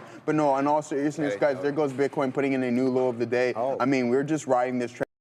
If it's not a long, it's a short, right? No, obviously being extremely sarcastic on that one. If only we're that easy. JD, it did wick me out at the highs. That's fine. I just didn't want to get squeezed out any more than what I potentially did. Why are you such a damper on everybody's scene, Big Spile? Oh, what do you say now? Look, LJS, BTC, you will lose plenty. 80K before 120K for sure. I'm not bet because I agree with that. But I'm like, again. But hey, at the end of the day, brother, you don't gotta be like that, man. Man. Come on, man. What's going on, Big Spile? You know you got a lot of Bitcoin lads up. No, but he's more bearish-minded. We know that. He is bearish. So, short it. Okay, Big Smile, short it, brother. Do me a favor. Big Smile, we want proof of the short. Send the Snapchat to him. All the individuals who are like, Bitcoin's going to zero. Do me a favor, short it. DM me on X. Show me your short position. Do everything. And then if that, congratulations, you won. But at the end of the day, I don't think you'll do it. So don't come on, Big Smile. He's challenging. Challenge. Boom, short it, man. As the Quebecois like to say. But in all seriousness, guys, we're looking for these bottoms here today. Are we going to find one here on Tesla? It's just continuous bleeding to the downside. It takes some time for things to curl over. I mean, this is waterfall-esque, right? So it's just boom, falling $24 in the intraday session. And if we take a look at the daily, that's not good, right? I was thinking that, hey, at least one of us has to be a voice of reason. Well, look, I respect your opinion, brother. We're not trying to crap on your opinion. You're entitled to your opinion, whatever it may be. It's just to be nice, Big Spile, every again. You change things up. He said he was nice one day. He was nice one day? That's all we get, Joey. And then he was feeling better, so he's like, I can't be nice 2 days in a row. So he was under the weather. So now I could just picture Big Smile sitting in his bed. Oh, wifey, help me, please. I don't feel good. I want to text Joe and say that I want to be nice to Sharif and Joe and all these things. No. You see what he wrote there? What'd he say? Can I read that? Big smile. Yeah. Hey, listen. Hey, there it is. That, brother. Listen. Ain't nobody with a 4-inch inseam gonna bull in the shorting. Oh no. Ram, is a 4-inch inseam acceptable? Acceptable. She not answering. She's not answering. It's acceptable. It's all over Boom, there, it's acceptable. It's all For over. sure, brother. Hey, man, you're gonna see.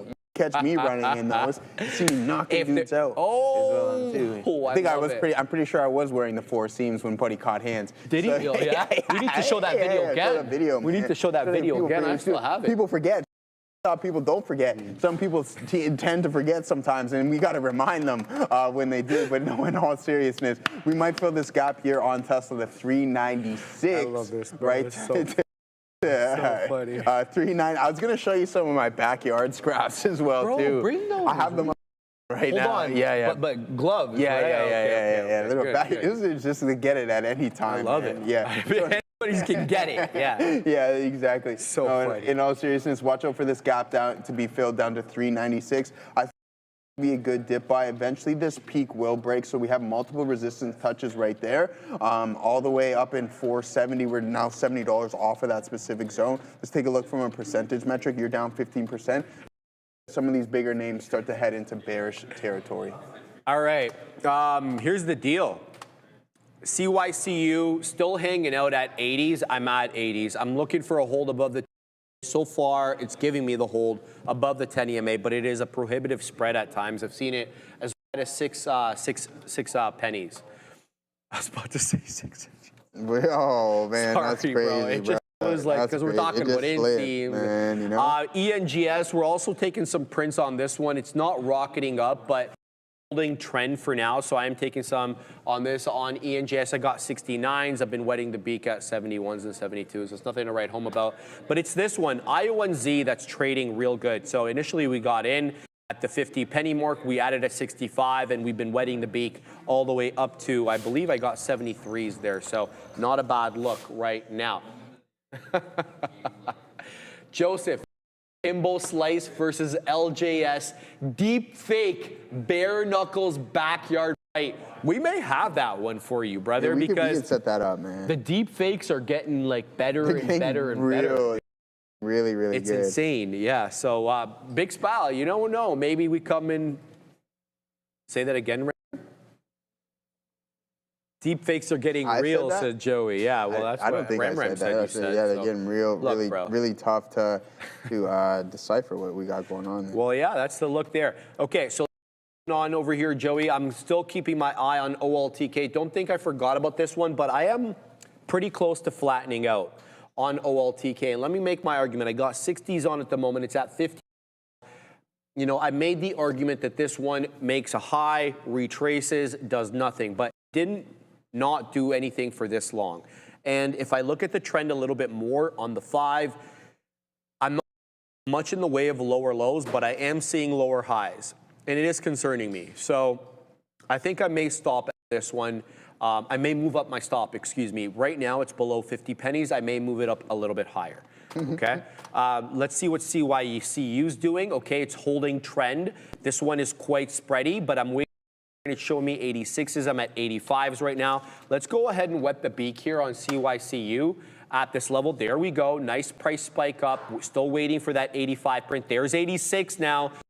Print there. Now waiting at 91s. Why don't I have more orders? This thing is insane. There. Joey into 95. We get the print there. Now we're going to wait north of 4. We're waiting at 403. Shut it to the high. I'm going to keep my eye on that one. 395 was what it just showed on the ask side of the level. The price action here is insane. Look at that. 92 on the bid, 70 on the ask. It does this at times. It's a 22 penny spread. Boom, eat that. Oh, this guy, bro, this guy. Why are those on Snapchat? Yeah, I don't know. I just had them on there, man. Oh, we gotta show these. No headgear or nothing. Boom, eat that overhead. Come on, this guy's violent, bro. This guy's violent. I like it. And your boy Joey Options is showing me backyard fights from, how old were you? That was 6 years ago, man. So I was like 27. All right. Yeah. That's not that long ago. No. Shout out to Vancouver Islander.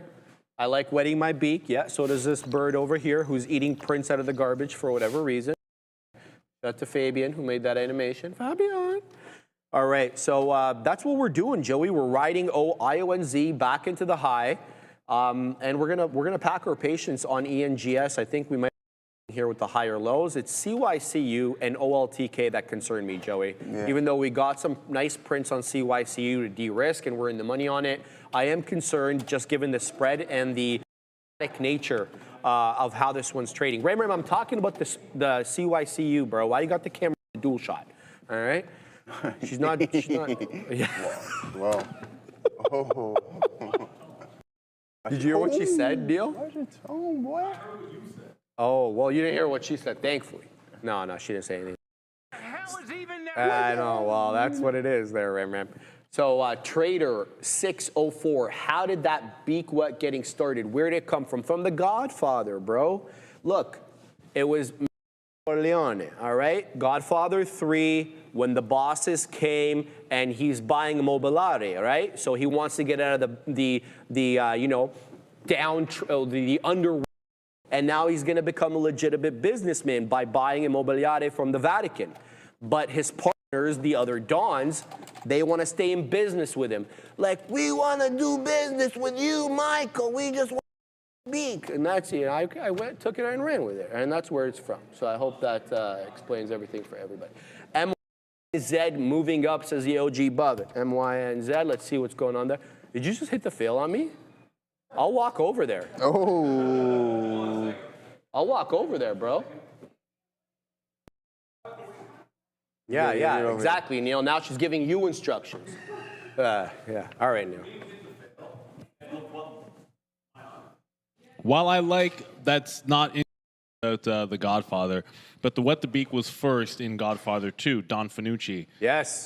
That's the first actually time. accurate. He's like, make sure you wet, That's wet actually the beak. accurate. And then what I love about, it's probably one of the only good things about The Godfather 3 is in the Godfather 3 is like a callback when he was still, when you heard that term still being used. Because otherwise Godfather 3 it wouldn't have made sense. Just needed to not happen. Yeah. It really needed not to happen. And we know what Godfather 3 is like, Neil. We just tolerate Godfather 3. We tolerate it because it's part of a greater series, but of course. I'm also sorry for saying maybe Apple could market higher. Because Apple got to view up and then tanked to $1.50. Oh. My bad. Yeah, it's all right. I appreciate the comments in the chat, guys. All right. I love you guys, man. Puts on Sharif. Shout out to Ben Affleck. Oh, that's like crazy. you Who too, said brother. puts on Sharif? That's okay, bro. I don't care. I'll write those puts on Sharif.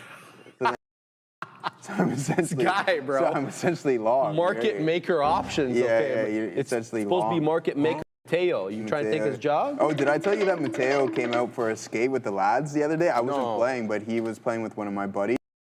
I don't know. I have to ask my friend how he said he was gassing out, though. I said, Mateo. Gassing out? Yeah, I said, Mateo, brother, you better work on the gas tank because we're here to play, brother. On that one. That's my guy. A statement. All right. Oh, hold on, Tree. Let me cover something Joey. here. Yeah, I'm trying to edit this bloody candle here. It's not allowing me to, but there goes a new low of the day in Bitcoin. So we'll just piece a little bit more out here, guys. We're running out.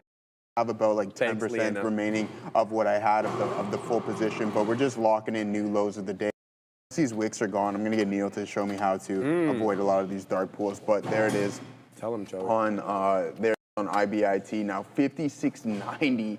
What a absolute complete disaster after disaster. So shout out to City and Color and all this. And there goes NVDA curling over there, guys. So what I'm going to do now is I'm going to post up in the middle of the zone to see if I can grab something in that neck of the woods, considering we're just consolidating. So I like my probability of doing it. And you can also see that the volume weighted average price really hugging price here, all right? So the price action. So we're going to post up at 186s. It's going to be approximately 60 cents from where we're currently trading.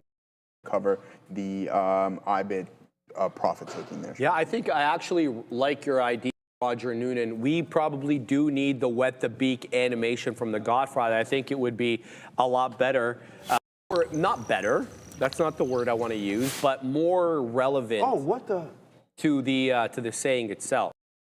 Guys, before we go to Joey options, CYCU continuing to put in higher lows, pardon me, but we're still south of $4. So I just wet the beak there at 92s. I'm to front run the level at 4, and then I'm putting another order just south of the high of the day, which is at 407. So I have something at 405 over here, and we're going to keep an eye out on that one. Z is coming back down into my entry, so we're going to get out of that break even on the remaining. It is a lower high. What I want to see is if it makes a lower low below $5.50. If it comes into the 20 and holds up, and the 20 moving average on the 5 right now is at 60 or 59, I'm going to get back into this one. So I'm keeping my eye on that, firmly put on that. And I also want to mention that hot garbage NVVE, which stopped me out earlier, is working its way back up. I think if NVVE, excuse me, takes out 55, we could get another squeeze possibly into 65, 64 and a half, which is the high of the day. So it lost VWAP, now it's reclaim V, reclaim the 20, reclaim the 10. What it needs to do is get above that 55 area resistance. So going to keep my eye out on that, keep my eye out on IONZ as well, Joey. All right, I did not mean to short NVDA there, guys. On my hotkeys. All right, for too long, trading meant risking your own money or never having enough to start. The fear of losing, that's what's keeping so many traders on the sidelines, but that's changing. Trade the Pool is transforming how traders access the markets. With its limited risk trading model, traders use funded capital where Trade the Pool absorbs the downside. This allows traders to truly matters: discipline, consistency, and growth. When you hit the profit target, you keep 70% of the profits. No fear, no barriers, just real opportunity. This is the revolution of limited risk trading. Trading powered by. Visit tradethepool.com or scan the QR code now to get 10% off your first evaluation. So yeah, there it is, guys. MYNZ breaking out. Ooh. Thank you. Yeah, go ahead. Sorry, I can't tell everybody because it's breaking out. MYNZ. All right, cool. Yeah. So, yeah, there it is, guys. I did not mean to do this. There's a Bitcoin putting in a new low of the day. We'll wait a little bit here, but I went short on NVDA instead of going long there. So I might just hop out if it continues to grind higher. Chances are that it will now that I decided to go short at the break of this resistance zone. So as soon as we break this high there, I'll take a loss for, unfortunately. I wanted to post up at 86s for the long and the continuation. So if we do come back into there, we'll take out and then potentially flip the position to the, so that's unfortunate. All right, Narrows. $5. Thank you for that. It's a little loud. Doubting BTC means trusting fiat and gold. Gold hard to verify, hard to move, mostly paper claims, and governments won't stop printing. All right, fair enough. I'm with you on that one. So, I mean, yeah, gold is definitely hard to transfer. And by the way, Brando and I saw this morning the Czech central bank adding, not much, Joey, but $1 million worth of crypto. Not all of it is. Yeah, but it's nice to see. Was it like seized assets, seized crypto, or they actually went out and bought it? Yeah, with actual cash to put on their treasury, which is nice, and that's something that you and I have been really to happen, and we haven't because, well, the boomers still control the central banks, and the boomers don't like Bitcoin because they, well, they just don't like it, and so you know, it's nice to see that there is. At least, you know, I mean, Pakistan did it too. They started their own reserve and stuff. They did, Yeah, they did a while ago. The central bank? Yeah. I just got out of NVDA there, guys, just because that was a mistake. I wanted to post up at 186 to see if we can catch anything, and then I actually sold it instead. So glad we got out of that one, scratch. And then now it's starting to grind a little bit higher. And you can see the volume and the momentum most definitely pick up there in NVDA. JD.com starting to grind a little bit higher. Really? As well too, yeah, heading right back into there, guys. But see, that's the thing, right? Like we could talk a lot about crypto. We can go on about it all day. But what it does is what I'm finding is that it's participating in the downwards momentum of the overall market. But then when we start to get bids, not participating. So for me, it's just relatively weak. Where are we going to head to? I like what Neo was pointing out the other day as well too. Is that you draw your lines. At one point, it will turn around. When? I don't know. Hopefully, it just doesn't get too destroyed before that point. I think a lot of people would be screaming if it headed back towards 75K. All right. Just trying to see who I'm going to take off here to put on MYNZ. I think I'll take off PLTZ. MYNZ. Let's do some. This is breaking out, man. This looks really good. Okay, I think I'm gonna have to get out of my IONZ ad. So 60, I took all the way up into 67, but it's coming back down. So it's not continuing here. So we're gonna take off here. Sorry, ENGS. Yeah, I'm done with this trade. So let's put on MINZ. Is this on the NQ? It is. Okay, 192 day high. We just bounced off the 10. There's a bit of a buy up here. Let's see how this one's trading. What are we at in spread wise? 2 penny spread, not too bad. 10 EMA just south at 77s. That's on the 1. That's on the 1. Okay, so 10, it's at 65. Current bar low on MYNZ, 172.5. Prior bar low, 168. Okay, so I'm just deciding whether I want to work it because this is a topping tail from hell. Topping tail candle, not looking good over here. So I think I'm going to steer clear of this one. I'd like for it to come back down, maybe test that pre-market high at around 5. That's where it's at right now. Let's give this one a try, Joe. Let's give it 75. All right. So we're going to go some 3, go like that. For that many, how many do we, where is it? MYZ, 82s, okay. Let's set up some price spike pops on this one. Something on here. If it breaks below 75, I'm out. I'll need continuation on this one. So that's what we're doing there. How's the CYCU trade doing? How's it looking? Still holding up. It's not rocketing up above 4, but I like my price, and I like the fact that I've taken out a lot over here. So that could be a good one. Z, I didn't get pushed out of because it still ended up holding the 20. So still holding at that 60 penny area, but I've already moved up my stop to 55s on that. So it's really going to be MYNZ. Seller at 83 now. Previously, it was a seller at 84. So it looks like as if the shorts are looking for that price spike down, it looks like they may be in control right now as we have lower highs on every successive pop. On the 2 was 85, now it's 84, now it's acting as 82. So let's see if we can get a bit of a bid on MY. Joe. All right, cool, good stuff, guys. We just took a little bit more out on IBIT. I don't have much left, guys. A couple more out, and then we're done with this trade. As for that, nice movement to the downside. I had 57 was going to be in the works. It's only a matter of time until this 56 breaks as well, too. So if you guys are a hella long IBIT like I am, just start writing some options against it, and then hopefully eventually within the next 6 months it rebounds. If it doesn't by then yeah, it's not going to be too good. So yeah, there it is, guys. Overall market starting to slowly curl over. This is what I was talking to Gorb about earlier, is that now that we form that consolidated base, you're starting to get that smiley face curl over. You see that in the likes of Amazon, NVDA, Tesla starting to work out as well too. So that's why I wanted to post up in the middle of the range and at the lower end of the range to get this curl over back into VWAP. And if you find any indecision prints at that specific indicator, then I'm going to look for the continuation to the downside. We can head back over to our scanner to see if we like anything in particular or what you guys are going in. So Panda Pow says, let's go NVDA. Guys, make sure, don't forget to vote. Vote one more time, $, and then the ticker that you want to see. There, all right, we got a super chat. I didn't see that one there. Oh, okay. All right. Science advances one funeral at a time, so does BTC. All right, I feel you, brother. I know. Listen, I appreciate the super chat. All of us do here in this room. Where I think the majority of the people here are Bitcoin bulls at the end of the day. So yeah, we're just gonna leave it at that. But make sure you get in there and vote, and I can tell that you are as well.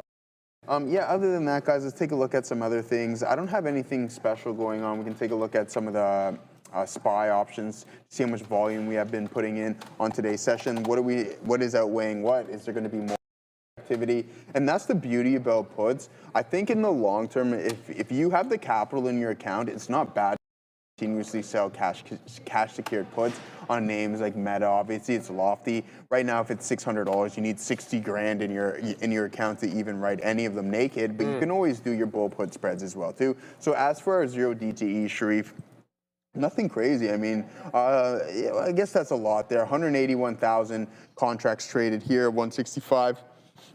Then we head over to the call activity, and then 46,000 contracts written at 680. What are those worth right now? And where is 680? Oh my days. This is the beauty of it.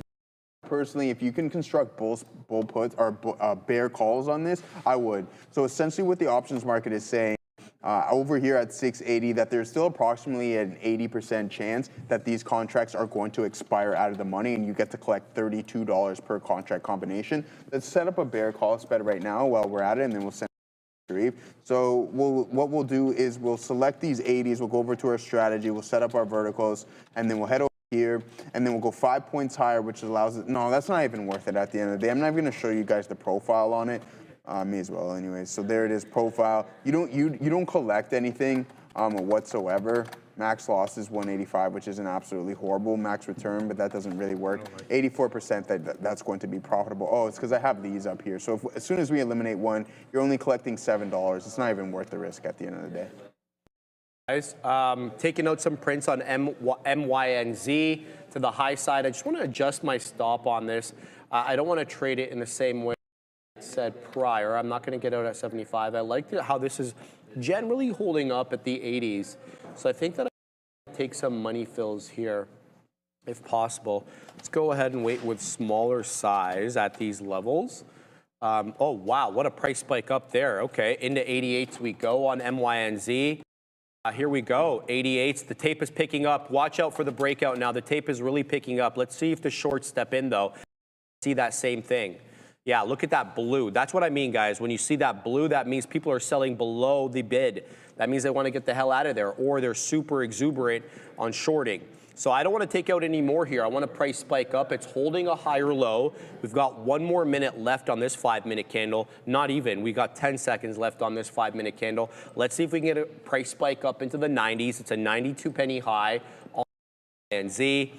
Nothing doing quite yet. We are opening a new 5-minute candle, nothing doing. So we'll pack our patience there. Also, I added into SPCE, so I was almost done all my shares, and I like how this one was holding up higher lows. It's kind of changed tune lately. I'm looking for a price spike up above 4. I like the ascending wedge with this kind of flat top into the mid 90s.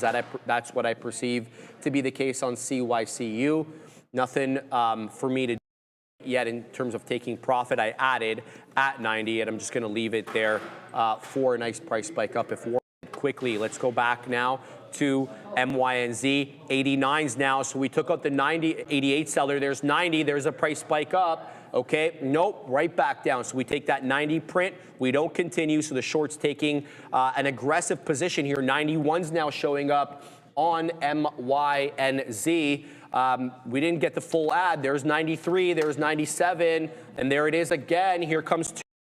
Now we're going to wait at 202, 95 seller there. It's a $2 high. Watch out for the rejection at 2 and a big drop. We've seen this one drop aggressive 4. 98s again on the level 2. 99s now. 2 showing up. There it is. 2 prints new high at day 209. Watch out for the reversal. Topping tail candle manifesting now on MYNZ. Possible rejection here. What do I got on here, Joey? I've got on 82. A bit of a buffer.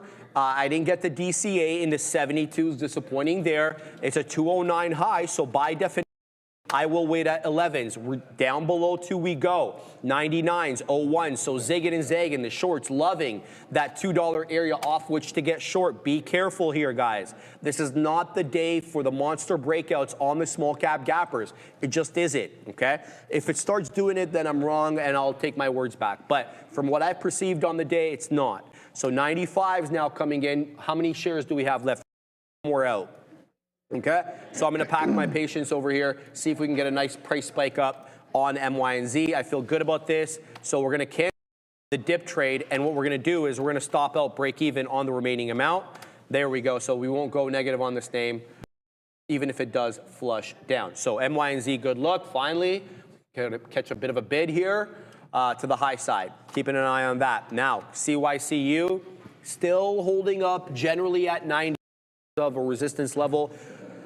I don't have any dip trades, and that's probably wrong because we're still putting in higher lows in that. So I'm going to go ahead. What's my price on CYCU? It's 87s.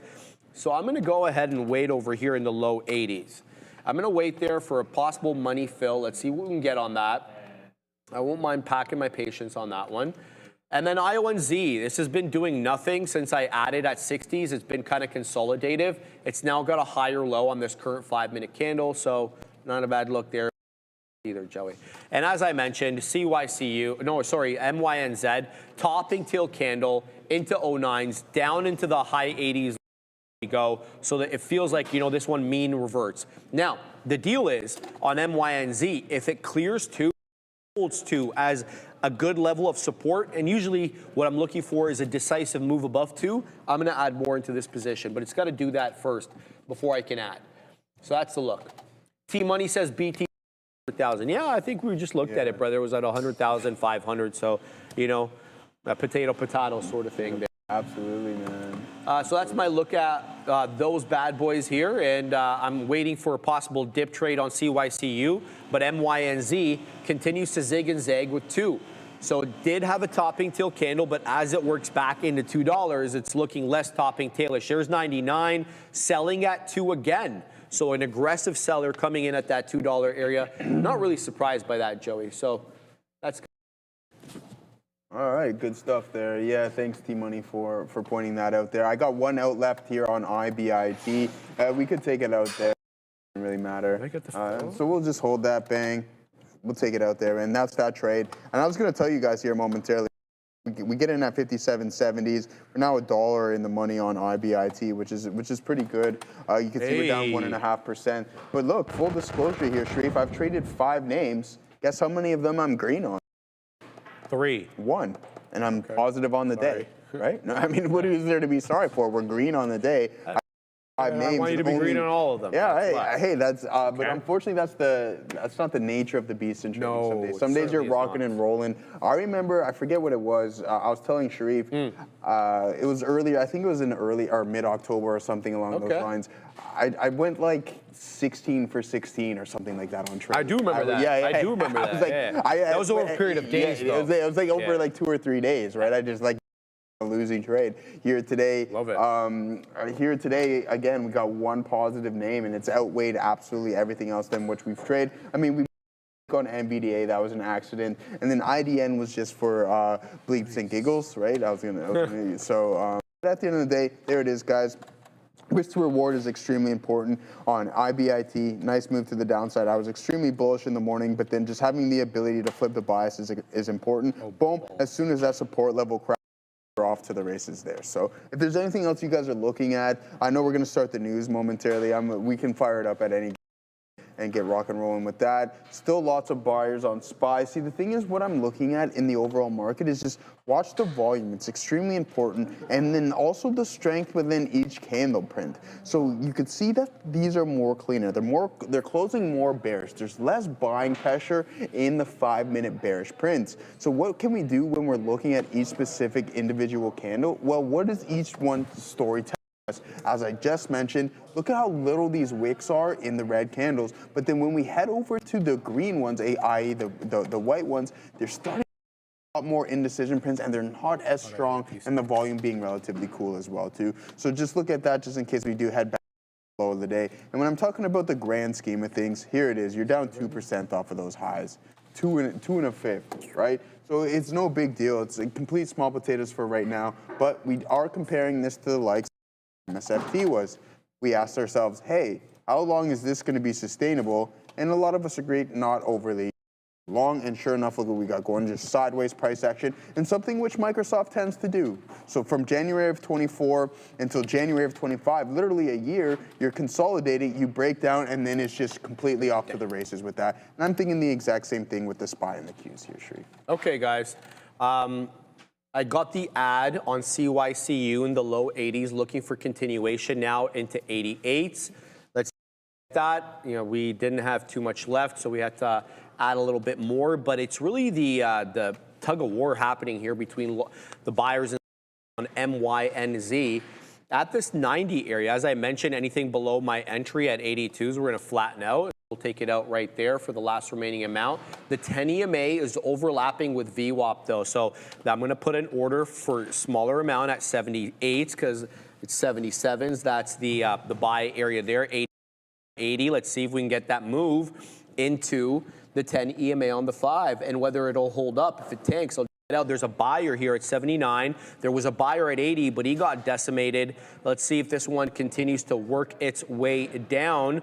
Not quite yet, not quite yet. into the 10 EMA or VWAP, which is they're basically overlapping at this point. So this candle has a lower high and a lower low, by the way. So I think I'm just going to wait. I don't have to take the order quite yet, right? Into 79. Just watching, guys, just watching. Let's see if this one, yeah, so it did come in. Oh, wow, look at that flush. Right down into 70. So I had good instincts on that one. It felt like it was going to drop. So good. Happy that I got out of that one before the blood came in quite aggressively. Look at that. Losing the bid now into 70. MYNZ. Typical. Typical on a day. Sorry, I just closed my level 2 there. Let's go back, though, to CYCU. So we got the ad. Very pleased with this ad. There it goes into 90. CYCU, we've got a good little ad there at 82. Now looking for continuation. But what we need here on CYCU is the first 5-minute candle to make a new high, because we're not making any newer highs right now on CYCU. You get the price spike up, but there's really no continuation. 90 is where we're showing right now. I've got several orders posted in the mid-90s and into. So we'll see if we can kind of get that. And then I did take a little bit off here on IONZ as it off. We're getting lower highs now, though, on IONZ. So if we don't make anything, a print above 573, I want to say 574, that'll be another lower high, and that will probably push me out of the trade. Because, well, that'll be lower high, lower high, lower high, and then we might be on the way down to at least VWAP or something, maybe at 5.25. So I don't want to be part of that. Back to CYCU, we're showing 91s now, but also 81 on the bid. That means the is 10 pennies. That displeases me greatly. But what pleases me here is the respect for the 10 EMA on the 5, which we've been getting in CYCU. Doesn't mean it's going to last forever. So looking for a move into 4. That prints me a whole bunch if you do get that said move into 4.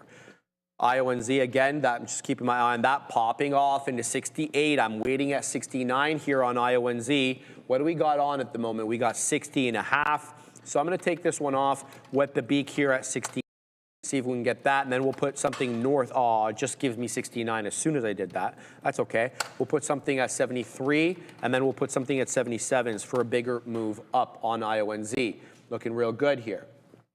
MYNZ, bottoming now into 70, so it is being bought up momentarily at the 10 EMA, overlapping with VWAP, and right now it's got two lower wicks that breach the 10 EMA and VWAP, but the buyers are stepping in at that area. So can we get continuation and possibly get me back into the trade for a move above 2?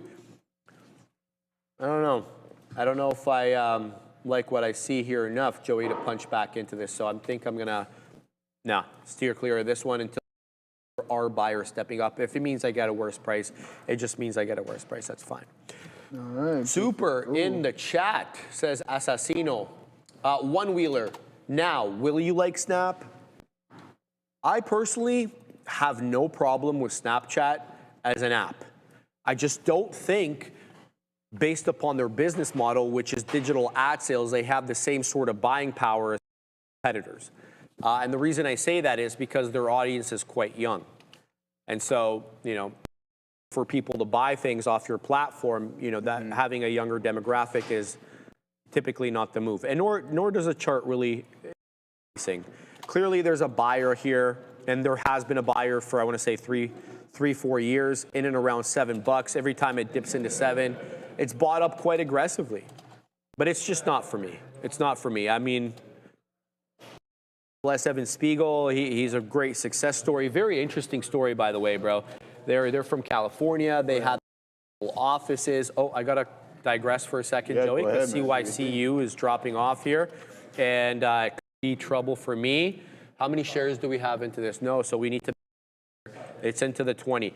So just going back to what I was saying about Evan Spiegel and Snapchat, it's a great story. And I like where the company may go with augmented reality and those glasses. He was doing a special with Emily Chang. There's a lot to like about the leaders, a lot to like about the company, but the financials are what they are. The price action is what it is, and until it changes, I don't change my opinion quite frankly. Yeah, absolutely. is absolutely getting shellacked, dude. It is now below 400. It is now down 7 1/3. I know that is because I'm looking at TSDD. TSDD is the high of the day, 1122, meaning Tesla's at the low of the day. Tesla is absolutely getting. It is the worst performing Mag 7 name far and away. Second place is NVDA, down 4%. So it's a bad day for Amazon. It's a bad day for Google. The only two silver linings are Apple and Meta. They're down 1/4 and down 1/3, but that's because Meta's been getting shellacked lately, so maybe there aren't as many sellers as there should be on a day like this. But that's the situation I got right now, Joey. I'm keeping my eye on CYCU as well as IONZ. What do you got, my man? Just keep having to opening up my tabs. I was just talking with Gorv in the chat there. Again, I could care less to see any other potential setups on today. I mean, obviously we can get dragged into something. This is pretty good. Like, you get that additional like lower. Now you're starting to get that volume to really kick in. Let's see how this 5-minute candle closes. A lot. Amazon is just continuously bleeding as well too here, Sharif. Okay. But this is a pretty good look from some of these lows. You get these big time gap ups. AWS doing absolutely phenomenal. Indecision print, you do get an additional move higher. But when you see that hammer at these highs in the middle of essentially nothing, get out of there, man. This is just extended move, and then you see that the average true range within the price candles is just drastically starting to increase. Now you're heading towards these lows of 238. I'd be surprised if that holds up. We're going to probably start to fill this gap. And that's just me looking at it from a technical standpoint. And it's the exact same thing with the SPY, right? SPY, you get these massive moves up. Now things are starting to cool off.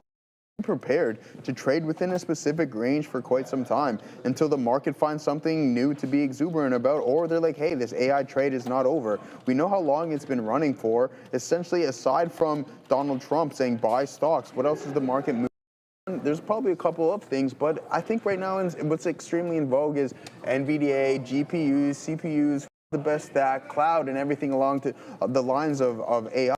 When things start to cool down, sure enough, we can't just see the market go up all the time. So consolidate. This is some good bang. All right. Thank you very much for reminding myself. So I got to think about getting out of some. Look at that volume print there. That could be a nice potential play. Let's be patient on this one, brother, and wait for things to turn around. But I like our chances on this one. If it continuously breaks lower, but then for this type of consolidation zone, and then sure enough, if we get a base, post up at the lower end, and then maybe we can get the top end of the range. But what I was getting at here, this is perfect for the SPY condor style, right? So this is when you want to start printing those condors, because the VIX is probably slightly elevated on today's session. And then with that being said, we're going to catch those premiums at in. Even if it does increase, we're starting to form our range. And with that being said, where did this stupid chart go? SPY, let's pull that up. So what we can do, we'll do it right now, and we're going to do it live. You're going to do it live? We're doing it live, brother. I'm going to do it live here for everyone. So what we'll do is we'll just set up a basic condor. And for those who aren't familiar with the options activity, the Iron Condors was one of my favorite setups that I used to run quite often. So at the end of the day, it's range trading. You don't have to be directionally biased. When we're intraday trading stocks here, you need a bias at the end of the day because you won't make money. Bro, they both look really good. Yeah, they look really good, man. Yeah, look at Ben. It's going to be a great fight on Saturday, man. Yeah. This is going to be, what are they, middleweights? Yeah, I think so. 160? Yeah, it's like super middleweight, isn't it? 167? Yeah, or something. I think it's going to be a good fight, Joey. Yeah, it's going to be a dog fight. I mean, the first one was a complete dog fight for sure. Those are the best ones to watch. Hopefully, no one gets that. Listen, I told you I don't have anybody involved. Like, I don't have a specific individual, but I would like to see Conor Benn win because I just like him. Adara, what do you got for us? And then we'll set up this condor momentarily. What I have here is some commentary from Fed's Hammock, who, as I mentioned repeatedly, has been one of the more hawkish members of the Fed as of late. Hammock saying that inflation is too high and that it's actually moving higher. Market is consolidating near low of day. Back to you.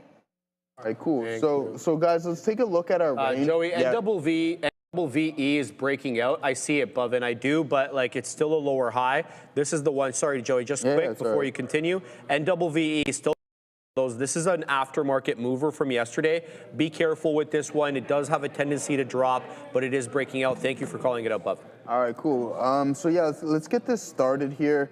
And we'll build a specific trade here. We're going to go with the Iron Condor. So we have this set up right now, guys. By the way, is absolutely disastrous in this account right now. It's not a good whatsoever, man. Damn it. As Bitcoin continues to bleed. So let's set this up, guys. We got the Iron Condor trade going. It's essentially a range-based trade. You pick a lower end of the range, you buy or you sell a bull put spread, and then you sell a bear call spread. And what that tells us is, hey, we don't need the stock to or to go lower, just trade within a specific range. And we're gonna set that up right now. Let's pull it up. I'll pull a SPY on an additional chart over here. May take some time, but it's the beauty of some of these things. So we'll go with a high of 690 and see what this is going to pay us on the SPY. 690 is all the way up here, $2.06 is what we're gonna collect for our short leg. And then we wanna go $5 higher. Which is pretty good. We're off to a good start. Already on that one spread, we're collecting $100. Bang, just like that, as quick as you would like. So yeah, exactly. So now let's head over and construct our bull put spread. It's going to be a low of around 650. So what we want to do is we want to short our initial put right here at 650, and then we want to buy our protection over here at 645. Now you're not going to be collecting as much on this one, roughly around $42. But let's take profile and the probability of profit. So this chart here is an options gauge on which your profit is going to lose. The condor is relatively simple because within this range right here is when you are going to collect all of your premium. So people would say, hey Joe, why am I going to risk $354 to make $145? Well, my answer to you is, well, think about it if you have a 70% chance of this trade working out. And you also don't need to collect all of it. So you go in a range on the SPY from 650 all the way to 690, and that's going to be expiring 3 weeks from now. So near the end of the week, as long as the SPY stays within that specific range, you have the ability to collect $145. That's just per contract combination. If you by 5, obviously your max loss is going to increase, but the amount of premium is going to increase as well too, and you can never make more than the premium you've collected. So for me, as long as we continue to consolidate within this specific, I think it's condor season, guys. All right, guys, let's start the news segment as we're about 5 to 1. I just want to make sure that I have stops.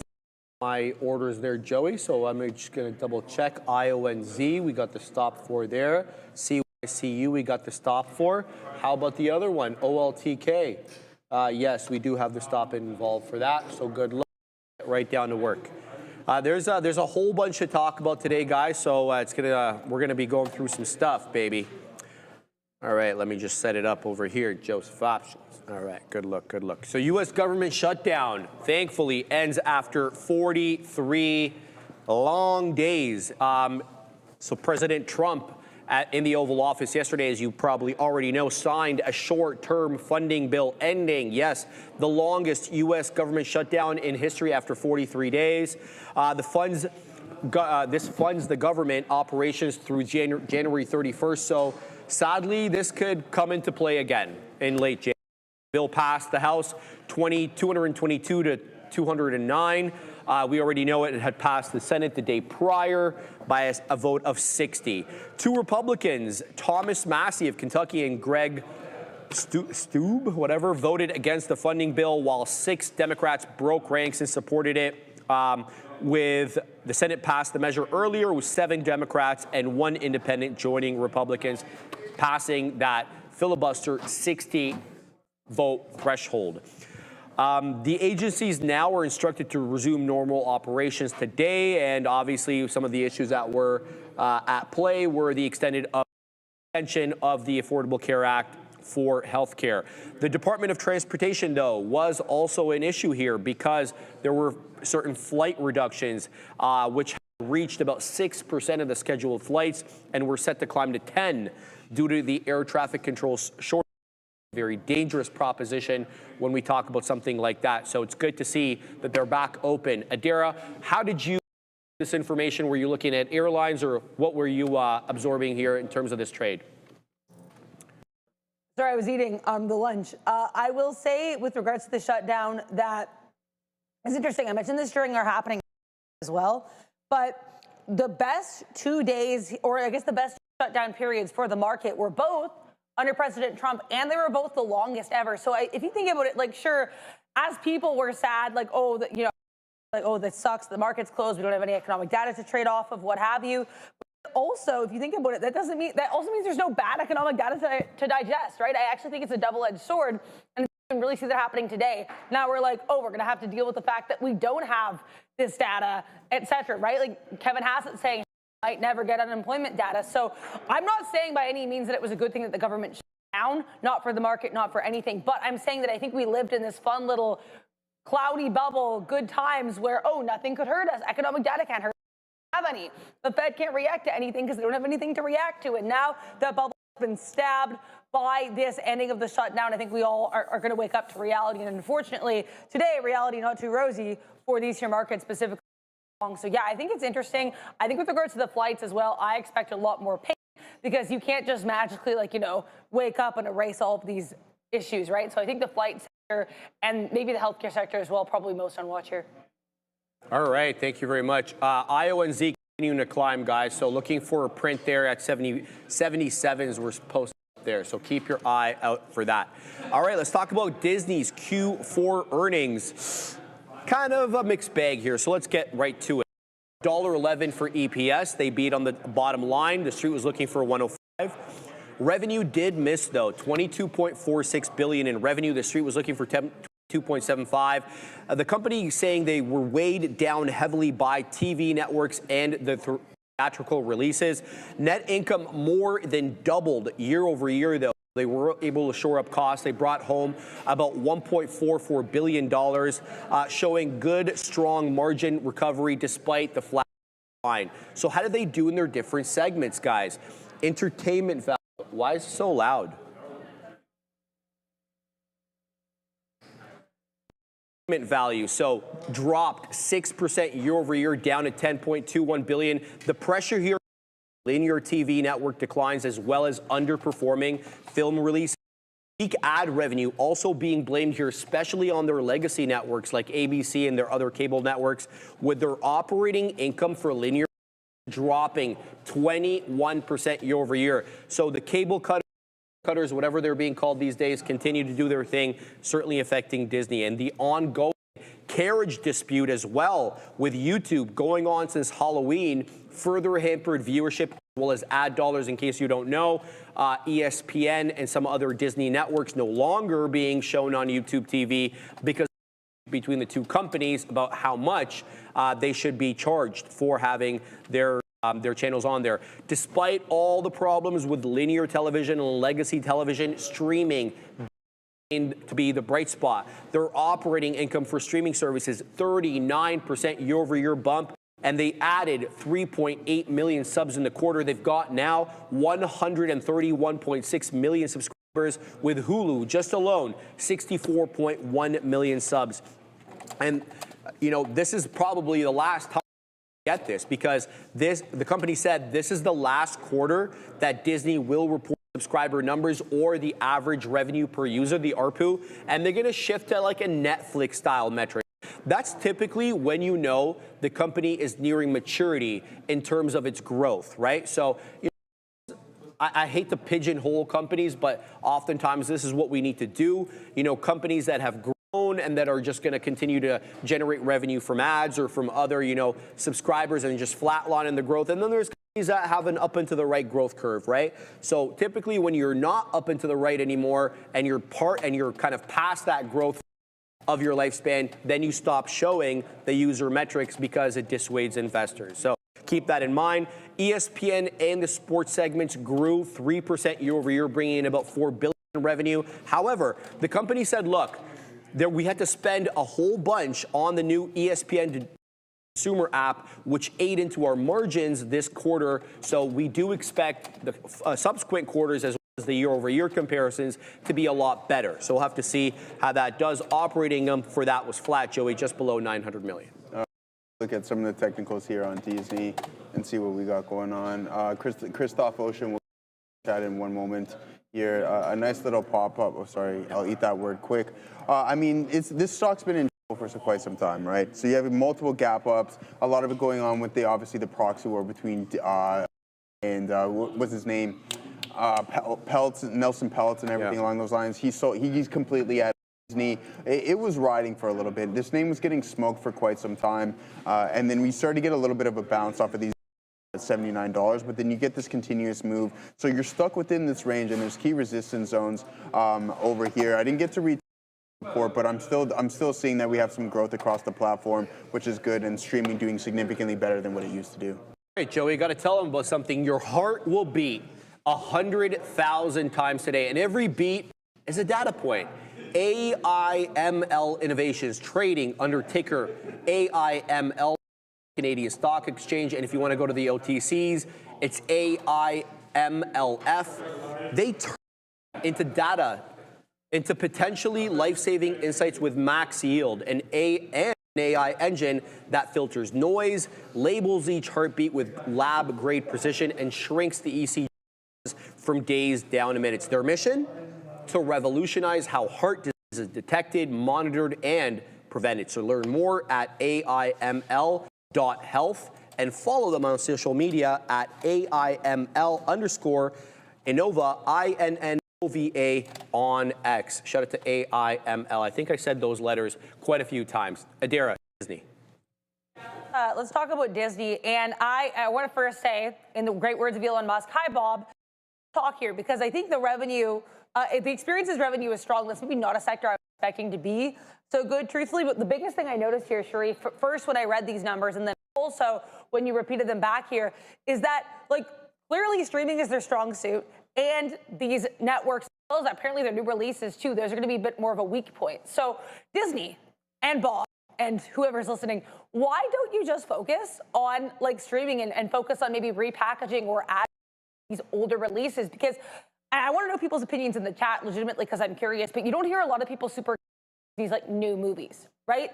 People like the old Disney classics. People are clearly not going to the theaters as much for those new films. So I think maybe, and I'm not saying they can't make new movies, that would be a stupid business strategy, but I'm saying maybe de-emphasize that or emphasize, sub-sectors that are working, like our et cetera, right?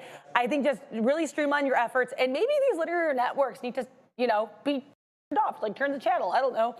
Because I think that's clearly not a business that's working for them right now, and as mentioned, the situation certainly isn't helping. Dara, I just want to let you know the Katina Man is now short test at $400 as that stock continues to bleed 7 3/4 territory, and it is by far the worst performing Mag 7 name on the day. Let's go on. Oh, there's, get it, George. All right, shout out to George Washington.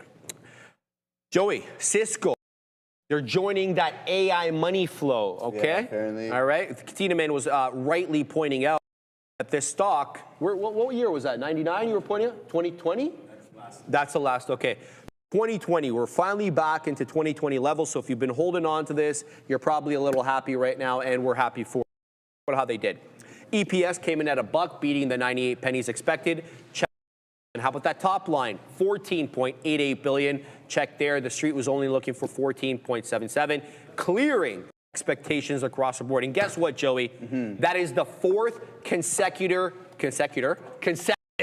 quarter of growth, and revenue grew 8% year over year. Good look there. Net income, that profit take home money, is a beautiful $2.86 billion on the year, and that is up from the 2.71. Those are healthy margins, man. That is very healthy there. 14.88. Joey, can you do the math here? What is that in terms of net margins? 14.88 million on the revenue top line, 2.8 have to divide, and we'll be able to see exactly how much they're not gross income, but net income is, because that's a fantastic look there. Share jumped to all-time highs, already adding to a very strong 25% year-to-date bump, ahead of the NASDAQ, which is up 21 at the time of the writing of this article. Networking, strength, AI tailwinds are being credited for this, but there goes CYCU, and I get a whole bunch of prints. We're going to wet the beak some more on this monster. Where are we at here with price 87s? We just took some in 97. Look, but topping till candle. Careful. So networking strength and AI tailwinds being credited here. They're saying their core networking delivered a 15% year-over-year bump, and that makes up about half of the revenue. $7.77 billion is how much that generated, which beat the $7.47 expected by the street. They're crediting Hyper They're saying they're aggressively spending on AI and data centers. Never heard of that. Cisco also a new NVIDIA-based Ethernet switch, which is helping the company plug directly into the AI cluster build-out cycle. They also have other segments, but it was mixed performance there. What am I talking about? Security revenue, $1.98 billion, but that's 2% year over year and substantially below the 2.16 the street was looking for. Their collaboration revenue, by far their smallest segment. Oh, baby, CYCU is taking a head. Oh my, why was I not posting more on this, man? Sorry, I got to post over here because I didn't have any rest like an idiot. Seriously? Okay. We're going to post up to 18s as well. Jeez Louise. Collaboration revenue, $1.06 billion. That's down 3% year over year and also missing the expectations of 1.09, Joey. They did guide better revenue for the upcoming quarters for Q2. They're saying 15 to 15.2 billion ahead of the 14 estimate, as well as EPS. So hunky-dory if you're looking for the future here. What's your take? Yeah, absolutely. So you're coming from Cisco, as you mentioned, networking up 12% year over year, security up 9%, and then cloud and service rose 49% year over year. So not too bad of a look. That's justifying this big time gap up in which we're experiencing. But guys, keep in mind, what we got going on with this AI trade, we've seen it in the likes of NVIDIA and some of the other bigger names. After this gap up, we just end up feeling it's been an absolute disaster ever since that happened. Now you're past that gap to the downside. So I would not be surprised whatsoever if we do the exact same thing. I'm not going to say we're going to bleed as aggressively there, Sharif, but I wouldn't be surprised if that gap to the downside does get filled. All right, where's that super? Let's just have a look over here. Assassino said there was a super. You brother. Bitcoin. Christopher Ocean, Joseph, I am sending you to for your Bitcoin. Bitcoin is cooked. Family intervention time, dude. Are you from the future, Chris? Yeah, I think he is, man. He's in. This guy's talking very confident. The big game. Thank you for your super chat, $5 cash in the chat. Maybe he brought that money from the future. Let's go on to Alibaba going all in on the ChatGPT kind of rival look. So Alibaba's prepping a full remake of its Tongyi mobile AI, and it's rebranding them as Qwen. We know Qwen was their LLM, kind of to align as a flagship AI model. The revamp, though, is aimed at making Qwen function more like chat. Now, we've seen many different, onto the scene. None are as versatile, though, as chat in terms of multimodals, right? The other one, they have better responses, but in terms of flexibility and multimodal ability, chat still rocks. They want to add advanced conversational features and a unified UI across iOS and Android. And they say more than developers are all working on the redesign, reflecting Baba's, that aggressive push to catch up in the global AI race. They also really want to get it into agentic AI, Joey. That's like all the hype right now. You've got CRM throwing their hat into that ring. Wants to throw their hat into the agentic ring, and that's what they're doing. They plan to layer agentic AI capabilities directly into Qwen, enabling things like, like smart shopping across their Taobao platforms, which makes sense. That's vertical integration 101. Just check out Tesla and you know what vertical integration is. The goal is to evolve Qwen into a fully autonomous AI agent, which is going to help users browse products, compare options, execute tasks end-to-end. All the things that we typically associate with Qwen. There goes CYCU. Go CYCU, you piece of what. All right, so there it is into the high of the day, Joey. 10 showing up now. We're looking for a break above. I'm at 11 and I'm at 19. It's up 20%. It's still a prohibitive spread, but the fact of the matter is there it goes into 11s. Now I'm waiting at 11 here. Let's see so we can get that print so we can go back to the news. Not quite yet, Joey, so let's go back to the news. All right. So everybody and their mother wants to throw their hat into the. What do you make of this whole thing? Yeah, it's very interesting as I'm reading up on it. Sharif, you mentioned some things about it not too long ago as well, too. So I guess the revamp emphasizes a strategic pivot to monetize AI through individual user service and to accelerate Alibaba's response time. It's relatively interesting. Here it is in the ADR world. We had a big time gap up. I mean, 160, you close on yesterday's session. Went up at 164 roughly. You have now filled that gap. And it's the exact same thing in which I'm talking to and referring to from an intraday standpoint. Watch for levels to be broken, and then maybe you can head into that next level to the downside, which roughly can be around $150 there, brother. All right, Joey. And by the way, they said the revamped Quen, guys, is going to be free for now. Underline that for now. So It's the way they again, then they suck you in, monetize There you it, go. and then you're there you go. It works. Let's go. JD.com pops despite profit drop. So in case you don't know, if you're not following, we just finished Singles Day in China, and it was not good. It was not as good as expected, and that is their biggest shopping day, Singles Day year, and it didn't meet expectations. They're saying the Chinese consumer is quite frugal at the moment, and obviously JD.com is online shopping, so that there goes CYCU again, Joseph, into the high side. Bro, why didn't you tell me about this one earlier? What do you mean, bro? What am I supposed to announce every? Yeah, There it goes, Joey. What do we got on? We got it. 83s. We just took out 14s. 15 is the high of the day. We're waiting at 17s, but we still got shares. More. We're going to wait at 23. Shout out to Jordan. And then we're going to wait a little bit higher, Joey. We're going to knock on the door of that third of $1. So we'll put, pardon me. Let's go now and talk about what JD.com did in their earnings. They posted profits, not $850 million. It's about 5.8 billion yuan. Sharply lower, though, than last year. Joey, what the hell is going on? They take home 13.17 billion yuan. That's not even half. They took 5.8 billion this time, driven by higher investment and food delivery expansion. Okay, so they're expanding. Okay, calm down, Sharif, calm down. Calm down, brother. Revenue rose 15% year over year, of 300 billion yuan. That beat expectations, and it signaled a stabilization in consumer demand. The profit there was expected 4.23 billion yuan on revenue of 294. What's the competitive landscape, and what's the problem with the price war?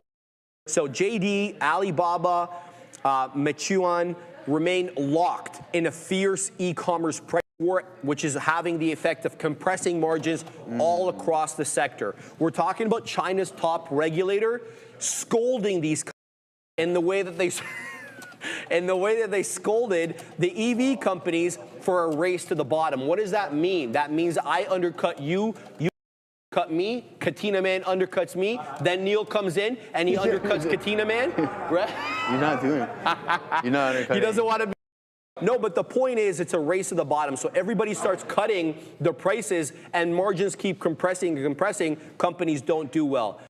The regulator is warning companies, stop lowering prices, and they want the firms into what they're calling, not my words, rational competition, discouraging aggressive subsidy battles. Joey, we talked about a whole bunch of money on food delivery. So let's talk about the food delivery. Their food delivery unit is scaling quickly to build synergies with JD Retail, which is helping reduce investment needs sequentially in Q3. The CEO said, he highlighted, I should say, improved unit economics and a pullback in food delivery spending, which support margin recovery and reduce barn burn rates. I like that, barn burn, eh? Barn burn, a good old barn burner. Seen this in the likes of DoorDash, Sharif? When they're increasing their investment, the street doesn't necessarily love it. Obviously, they're going to be spending boatloads of cash. So I'm going to put it out there. If that's the case, I'm undercutting everybody. I'll run negative. It doesn't even matter. I'll flush everyone out of the market and get rocking and rolling. But no, as for the long-term growth, management emphasized continued investment in logistics and customer experience, innovation, and found sustainable long-term expansion. It sounds identical to what we heard in the DoorDash report as well, too, right? So, I mean, with ADRs are a tough space. It's that flat bottom break once again, Sharif. Did we got it here? I got it. You got it, all right. Hit that flat bottom break. I mean, that's what the narrative has been from an interest point and from the technicals on a daily as well, too, on JD. All right, let's talk about Baidu, Joey. Another Chinese company. Sorry, 3 back-to-back there, but there was a whole lot of specific news today. They announced, Baidu that is, announced 2 new in-house AI semiconductors aiming to give Chinese firms access to powerful, low-cost, and most notably, domestically controlled compute. The U.S. chip export ban tightens, and let's just call a spade a spade. The Chinese regulator doesn't want the Chinese companies buying American microchips anyway. We know that. The MI100, or Lisa's going to have to sue them, bro. Or this is the M100, not the MI, my mistake. 100 chip is an inference-focused chip, and it will launch early in 26, while the M300, which is both inference and training, we've explained the difference before, slated for early 27. So we're seeing a lot more of this, guys. The in-house development of AI compute continues to manifest. It was just a matter of time, especially with U.S. restrictions limiting access to NVIDIA's top-end silicon. Baidu itself, this article writes, as a strategic domestic alternative. We know Huawei's got their hat into the ring. As I was telling Neil this morning, SMIC, not SMCI, SMIC, no longer traded in North American markets, also reported earnings today out in China, and their revenue is up like 1% year over year. Be on the lookout for that. And you can trade Chinese markets on IB, by the way.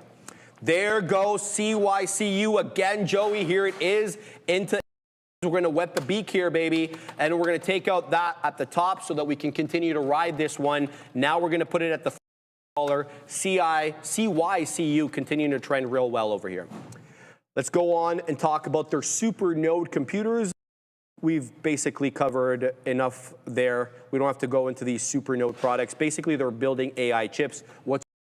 All right, yeah, no, I'm just reading some of this report here. So this is Baidu aggressively expanding its AI cloud and intelligent driving business to offset declines in search advertising. I find relatively interesting. We'll take a look at Baidu. We had Bilibili as well, too, Sharif, that reported. Do we have anything on Bilibili as well? I don't got anything. They reported, though. Yeah. My bad. I mean, no, I mean, it's, hey, man, don't ever do that again, right? Make sure you get all Joey Hands, bro. I don't want to upset Joey Hands. Next time, all those ADRs aren't on there, all right, we're not doing it. It's done. All right, but no, I'm obviously joking. In all seriousness, guys, it's the same narrative. We talked about it growing in cloud, but overall revenue slightly down, I think 2% year over year. But as for Baidu, guys, we went over the previous three names. Watch out for the support levels to start breaking, and that's going to be at that 117 level. You can't complain. Performance has been pretty good from the middle of the summer, roughly August. You get a nice climb from that $85 level, and you pretty much come on, you can do it. Pretty much double your money, 0.75%, so or 100%, so 77.65. And then now you are a little bit of ways off of those tops. Just be patient right now. The market is definitely in a cyclical effect. Are we going to get that Christmas rally? I mean, we're starting to head into there. Is it going to affect some of these ADRs? Only time will tell. All right, guys. Adara, what's your take on Baidu? I think with Baidu, I'll say it one more time here. Jensen called it. If we have these export control issues between the U.S. and Canada, the U.S. and China, it really just gives China an excuse to get AI. I mean, I don't know the quality here of Baidu's chips, obviously, but the fact that they're trying to make these AI chips shows they're trying to continue to get ahead. And at this point, I don't think you can unring that bell between the U.S. and China with regards to export controls, even with trade issues, because I just think it's a separate entity of problem. But either way here, guys, yeah, I think BIDU absolutely, I guess this one is yet another one entering the chip race, and the AI chip race specifically just shows, I think, the extent to which these Chinese names are going to be able to catch up. And, I know Jensen kind of not redacted, but certainly walked back his comment with regards to China winning the AI race. But truthfully, they're accelerating quite quickly, and they've had reason to because of these export control issues. So the U.S. better make sure they're accelerating just as fast to make sure they keep up. Go on to the next story. The EU targets Google over unfair search demotions. We brought this story to you guys yesterday, but we didn't have all the deets, so let's get right down to it now. So as per usual, the EU has launched a formal antitrust investigation into Google's spam and site reputation abuse policy following complaints from European publishers. What are we talking about? The regulators here are saying Google's algorithm, mind you, Google algorithm changes may be demoting news outlets and publishers in search where they host third-party commercial content, obviously prioritizing those. The crackdown began in March 2023 to stop parasite SEOs, where low-quality third-party pages are posted on reputable sites to boost rankings. Publishers so angry. Publishers here are arguing Google's policy directly harms a legitimate revenue model, which is them partnering with advertisers, partners who produce the content on their sites. The EC, the European Commission, says early monitoring actually suggests Google's policy is reducing publisher traffic, further hurting a sector already struggling with declining ad revenue. Sorry, Google, you've got to boost other companies at your expense. That's the European model. That's kind of here. Now, what's Google's response? Google argues the investigation is misguided, claiming the policy is essential for protecting users from spam and lower quality content. Google notes that a German court already dismissed a similar complaint, ruling the policy fair and consistent. The company says the enforcement targets deceptive tactics, Joey, not legitimate publishers, and they're ensuring competitive fairness for original content creators. This isn't typically a tech story care about, but because the DCA, the digital whatever, or DMA, Digital Markets Act that they have over there, can fine you, I think 10% of your global revenue, something like that. We can check the exact amount. That's easy to find. But, you know, that's not a small amount. No. That's obviously market moving if you get fined something like that. Yeah, well, there it is. Now, I'm glad that you brought this up. Sharif, the EU has previously fined Google alone over 8 billion euros 17. How much? 8 billion euros since 2017. So, I mean, the cost of doing business at the end of the day, man. Yeah, it is. You know what you say. Tell me you're broke without telling me you actually have no money at the end of the day. But Google, listen, I'm not going to complain about this. You're up almost 100% from those April lows, considering, right? Like you had the previous probe into them done by the SEC here. Boom, that the judge ruling essentially in Google's favor, saying, yeah, you know, you just got to release a little bit of data, allowing them to continuously pay Apple that billion to be the primary search engine. I like Google in the long run, especially because they have so much down the pipeline. Oh, one thing that I wanted to talk about as well too, aside from what we got going on in the EU. Do you know how many more million miles logged Waymo has than Tesla? I saw Deidre post. You seen that one? Yeah, you seen that one? I did see that one, Joey. Now they're on the highways and everything along those lines. Yeah. So, do you think that Elon is going to be able to play catch up really quick? You don't think that data point is a little misleading? And here's why I say that. That's not taking into consideration all the FSD miles. And that's fair. You know the whole thing. Yes, because there's a driver sitting there, and you know he's monitoring. He's got to have it, you know, his attention. Just in case. But let's cut the crap, Joey. How many FSD drivers are not, you know? I mean, Katina Man's probably next to sign up for FSD. Yeah, he's got a trip to Boston. He might actually get. Cost him $100. I think that's a great deal. That's it. Frankly, yeah, it's $100 a month, isn't it? $100 a month. Yeah, but you can cancel, right? Yeah, so there's. Why don't you try it out? Why don't you let us know how it is? I mean, but at the end of the day, you got to tell you would probably want to try it out. 100 smacker. I mean, that's a sweater. That's cheaper than that sweater that you bought right there. yeah, exactly. Let's go on to Starbs. Starbucks phases major strike on Red Cup Day. Tell me the unions are getting aggressive without telling me the unions are getting aggressive. Starbucks Workers United launched an open-ended strike across at least 40 U.S. cities involving 1,000 baristas and 65 stores. The walkout, of course, was timed for Red Cup Day, one of Starbucks' highest volume promotional days, obviously looking to hurt the company, raising operational revenue and risk. The union authorized the open-ended strike after failing to reach a collective bargaining agreement with Starbucks. Here are the demands down the bargaining. So Workers United is pushing, of course, for higher wages, improved hours, and the resolution of hundreds of unfair labor practice charges against the company. Negotiations have been stalled since last year. Attempts at mediation in February also failed. Baristas did reject Starbucks' April economic proposal, and both sides blame each other for abandoning negotiations. The union now claims that they represent over 12,000 workers at 550. Starbucks pushes back. They say, nah, you guys represent about 9,500 stores under the same number of 9,500 workers under the same number of stores. Here is the response from Starbucks and management's position. They say the company fully staffed across its nearly 18,000 locations, minimizing disruptions. They maintain it offers, quote, the best job in retail, averaging $30 an hour. That is with benefits. That's not actual pay, and accuses the union of abandoning the bargaining table. Executives say they are ready to negotiate and have 30 tentative agreements drafted. Starbucks insists it can reach a solution quickly if Workers United returns to negotiations. Takes here, Joey.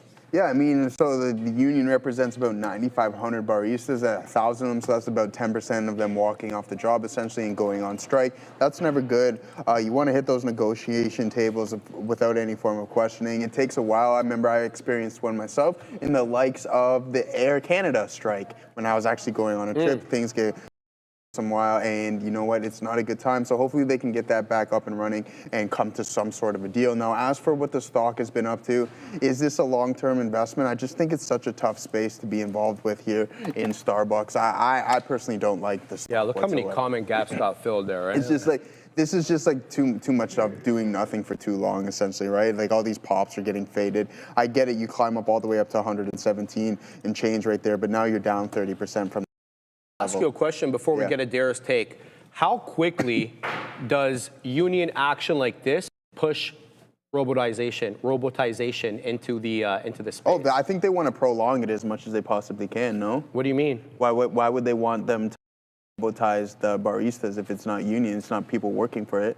Right, but if you're going to have labor actions, it's disruptive to business. Also, the baristas are, as you saw there, with benefits are taking about $30 an hour. The robot is going to be a one-off cost, and obviously maintenance and upgrades and all that stuff that comes with it.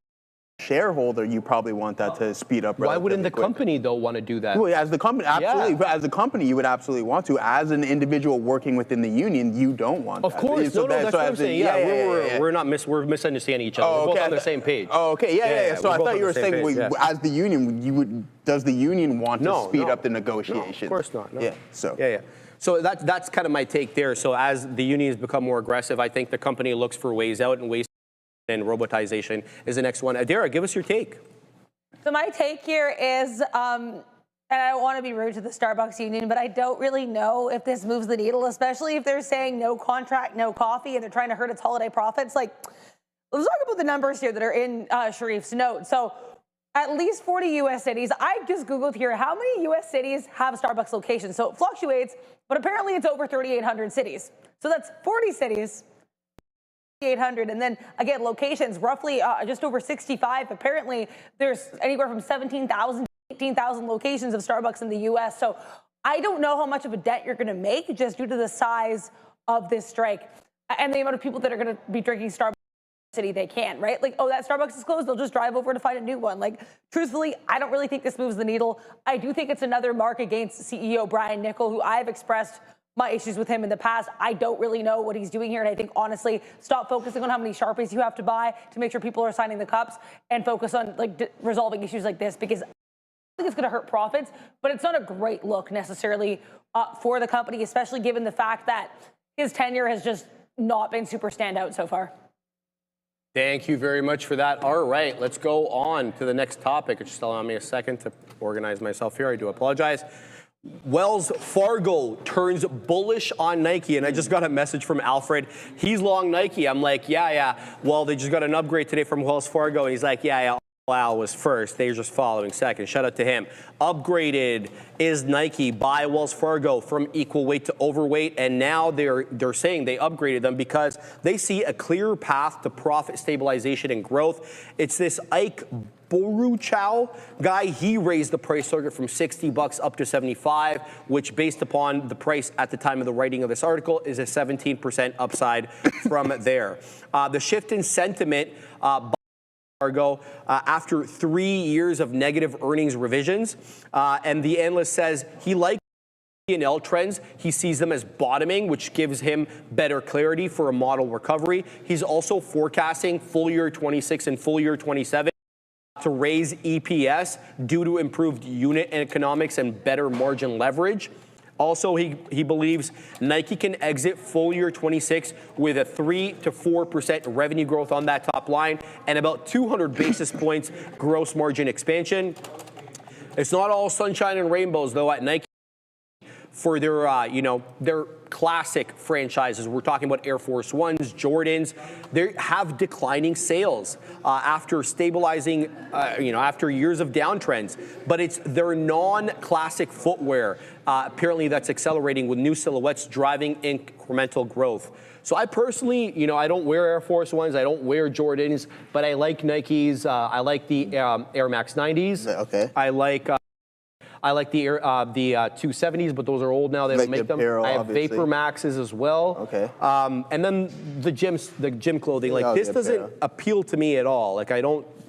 All their declining stuff is not stuff that I'm interested in. That you're interested Yeah. in? Well, I mean, it shows, right? People are losing interest in it. So a lot going on. Obviously, gross margins declining as well. Oh, All right, I didn't know that there was a we video, didn't know there was Ram. a I had video no there, idea. Ram. Shame on me, huh? All right, well, All right. nice. Nike's gross margins 'em. declined 41.5, down to 41.5% from 44.8% last year. As Shreve mentioned, we got the Nike brand down 9% year over year. Footwear down 9% year over year. Apparel is the only positive thing that I'm looking at. Converse just getting absolutely lit up. And this is what we were talking about. The margin compression just due to the discounts and everything along those lines, Shreve, is obviously not good whatsoever. No. But this downtrend here is just fully. I think that it's going to remain that way until they can get some things to turn around. Did it say anything about inventories, like how Let me have a look, Joe. inventories are doing there? Are we starting? Industry checks, Nike point to stabilization in Air Force Ones and Air Jordan 1 demand. Historical sneaker cycle typically bottoms out 40 to 70 month. Current cycles are 63. No, brother. So yeah, nothing. you want to see how they're sitting, on how long each individual item Good is point, sitting in man. store as Good well point. too, right? So the longer, the worse, obviously that is, because course. you're not churning product, and at that point you have to put in the, and that's when you start losing margin. And we also saw that they kind of changed their approach. They were trying to take the direct-to-consumer Yep. online ads, or online sales, excuse me, Yep. and their Nike stores. Yep. And they've kind of gotten away from that with the new CEO. They're saying, we're putting stuff back into Foot Locker, we're putting stuff back into Absolutely. Dick's Sporting Goods. We want that three-wall exposure. We want Exactly. people to come in and see our stuff IRL, in real life. Yeah. And I mean, I remember when they opened up the Nike store in Sherway. I don't know into that one. I've been to Sherway, Yeah, yeah, it's just like you go in there and it's almost like everything in that store is a luxury brand. Sweater, 150, expensive, 200 man. They're bucks. not cheap, bro. Sweatpants, right? They're not It does last a long time, but you have to think of the popularity in which Nike has. Like, it's probably one of the most popular brands on the planet. Yeah. Is it luxury or is it for the common individual? And I'm gonna go with the latter half there. yeah, man, they are a lot more expensive. Yeah. So typically where I do get my Nike is Winners. So that's like Exactly. TJ Maxx or that's typically where I get my stuff there. So it's heavily discounted. All right, let's go on to the next story here, Joey. This is one that's going to be right down your alley. TKO bringing prediction markets into combat sports. We're going to follow on the story with what I was talking about with Vegas in the morning. So TKO, which is UFC and Zuffa Boxing, has signed a multi-year deal with Polymarket, making them the first sports organization to integrate real-time prediction markets into live events. Will feed live sentiment and momentum probabilities directly into broadcasts and the arena screen. So for TV and for arena viewers, adding an active layer into combat sports. And the CEO, Ari Emanuel, said the partnership will unlock a new dimension of fan engagement, turning passive viewers into active participants. It's kind of designed to complement, not replace, traditional sports betting. So they're offering real-time crowd expectation shifts as the fight evolves. For TKO, the feature creates a sticky data that could boost dwell time. I've never heard that expression before. Viewership and social integration. But Polymarket is already expanding into sports, and I'll get to that in a second. They've been rapidly expanding beyond politics, beyond macro events, adding partnerships like with the NHL that we saw, Prize Picks as well earlier this year. CEO of Polymarket, Shane Copland, saying combat sports are uniquely suited though for prediction markets because fans can changes round by round. So we'll have to see how that does. And we know, Joey, the streaming shift is coming to Paramount in 2026, hence why you and I were talking about buying PSKY. Starting in 26, all UFC, all Zuffa, is it Zuffa or Zuffa? I have no idea. Boxing events will stream exclusively, Joey, on Paramount Plus in the US, and it aligns with the larger push by TKO to kind of centralize their broadcasting Can rights. you read that line again on sentiment shift one more time? Which higher? This one? No, does it say something about sentiment shift? Yeah, so they're saying sentiment changes round by round. Yeah. So the CEO Shane Copland says combat sports are uniquely prediction markets because the fans can track. Okay, yeah, absolutely. But I think You know what that's I mean? in every sport, though. Like, you can see, it's like, okay, yeah, in a football game, yeah, we're not getting any yards, it's 3 and out, or whatever it may be. Right. In a fight, I think it's the exact same thing. Obviously, you can see sentiment shifts, but obviously the odds aren't going to be in your favor. I like to play 110%. I love everything that Dana White does. He's one of my favorite. CEOs, presidents, whatever you would like to call them. So I like this play 100% because I'm looking for a potential bet right now for the 2 title fights that we got going on this week. All right, I'm just going to get to the other headline here that has to do with Polymarket and such. I'm just trying to not show my email, so I'm just going to open up this new document and paste it into there. Okay, so here's the deal, Neil. This is what we're talking about. So what happened? The Nevada Gaming Control Board, they issued a formal notice in October of this year stating that sport event contracts, for example, prediction market style contracts for the outcomes of sporting or other events are to be treated the exact same way as wagering is treated under Nevada law, even if they are offered via federally regulated exchanges, such as those on the Commodity Future Trading Commission, the CFTC. Okay, the letter specifically states that offering such contracts or partnering with an equity, that offers them in another state may jeopardize the license's good character or suitability for gaming licenses. So on November 12th, they sent a letter, and the NGCB formally accepted their surrender of Flutter Entertainment, which is the parent of FanDuel, their Nevada registration and associated license. They gave up their license in Nevada. At the same time, the NGCB approved a withdrawal of all pending Nevada applications by DraftKings. So FanDuel and DraftKings withdrew their license from Nevada in order to be able to offer you the sports betting in the predictive markets through the CFTC. So that's interesting there. I mean, it's not market moving, but it's something to notice, especially with, DKNG really taking a hit lately on the stock price because of the emerging importance of Kalshi and Polymarket. Something to be aware of. What's Penn Gaming been up to? We don't really talk about that too much. No, we don't say too much about it. We don't say Penn, so shout out to Portnoy and company. I mean, there it is, Sharif. This thing's not looking too good either. What's DKNG's daily been up to? Damn. All right. I mean, it's not too... Katina Man still short. Tesla at 400, the weekly guys. Isn't bad, though. The weekly isn't bad. I like this print at the weekly. Nice. Yeah, the market's almost at 25,000 again, eh? Yeah, absolutely. I mean, down 2 1/3. Bitcoin's what, at 98 now? I have no idea. That's the beautiful thing about trading small caps. You don't even look at the market. Let's go on to the next one here. JP Morgan turns bullish after a major sell-off. I like this. The thing drops bigly, and then all of a sudden they're going long. All right, JP Morgan doubled circle from underweight to overweight, signaling a full reversal in sentiment. Analyst Kenneth Worthington raised the price target to $100 from $94. That's not that much, man. For a double upgrade? Really? Implying a 16% upside. Circle stock is highly volatile, of course. Shares up 178% from the IPO price of 31, but still down 60% from the June highs, creating what JPM calls a buying opportunity. Their words, not mine. We know what their Circle did for their earnings, so we won't go through that. Here's what JPM is arguing. They're saying JPM argues Circle is benefiting from the trend of stablecoins integrating into mainstream or major financial services, with USDC maintaining its leadership status. They're bringing more USDC on platform, which is enabling greater control, higher monetization, and deeper network effects. The bank sees these developments as strong tailwinds for longer-term growth, and they also see it as an infrastructure play. Circle is trying to position itself not as a speculative crypto asset, but as a payment infrastructure provided with Web3 economy. They also Circle's ability to invest aggressively into its network should drive higher throughput and adoption. What's your take on Circle? I mean, I think it's going to be a pretty good look, right? We've been talking about it for quite some time, just the transition into some of these stable coins and just what you save from them, transaction easier to transport anywhere around the world. So we had JPM coming out with theirs as well too, so keep that in mind.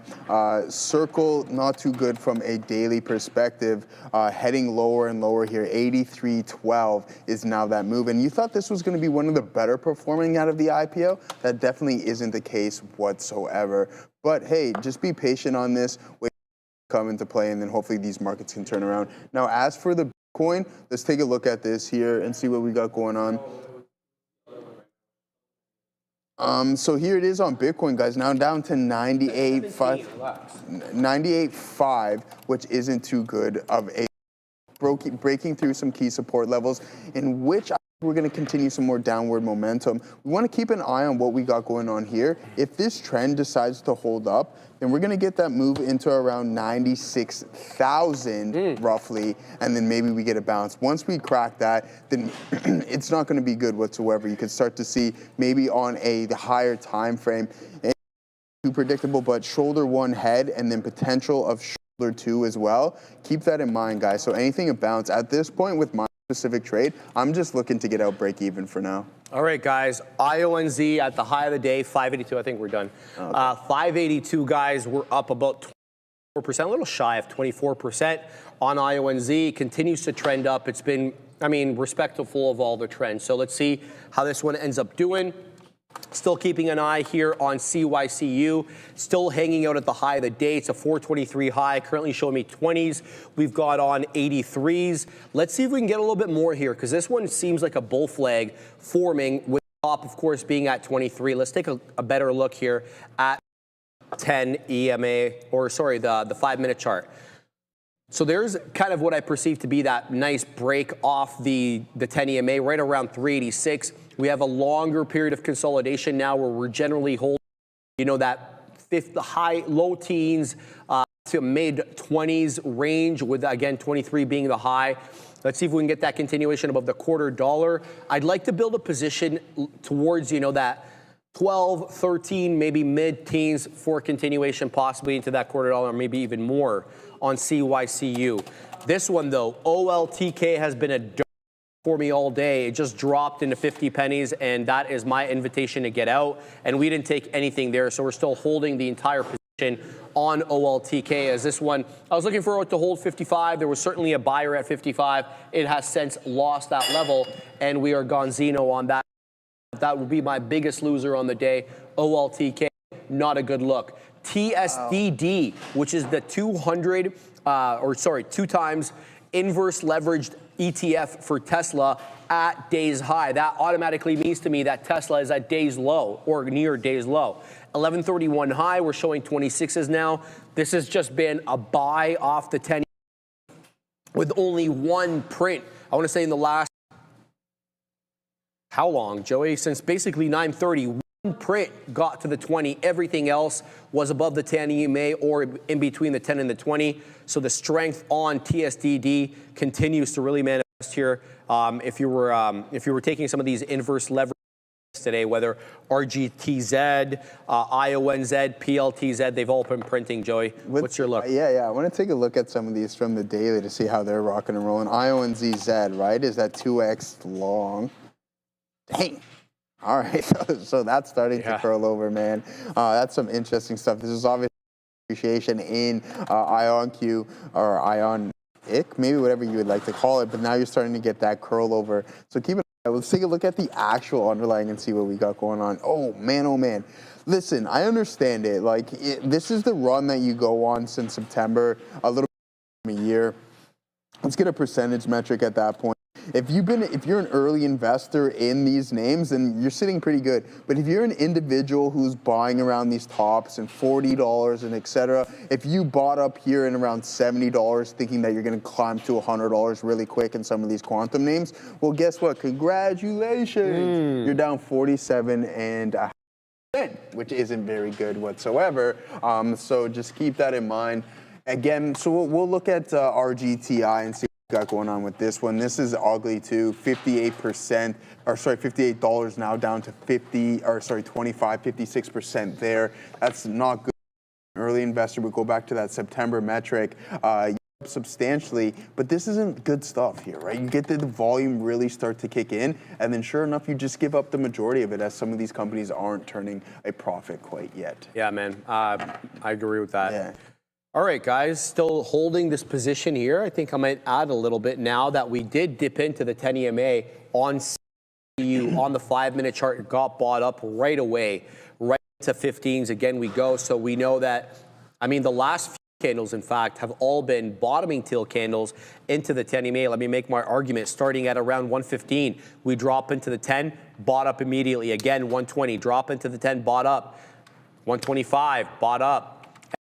Latest over here, 145, not as aggressive of a drop, we get bought up. Now, that's the good news. That's the positive side of things. What's the other side? Well, we're putting in lower highs, albeit not by that much, though. So if we look at that 423 high, each successive 5-minute candle has a little bit of a lower high. So we know that either the profit takers are becoming, less exuberant or taking lower and lower levels, or the shorts are becoming more exuberant and shorting at lower and lower levels. So let's see how CYCU is trading as it comes right back down into the 10. Adara.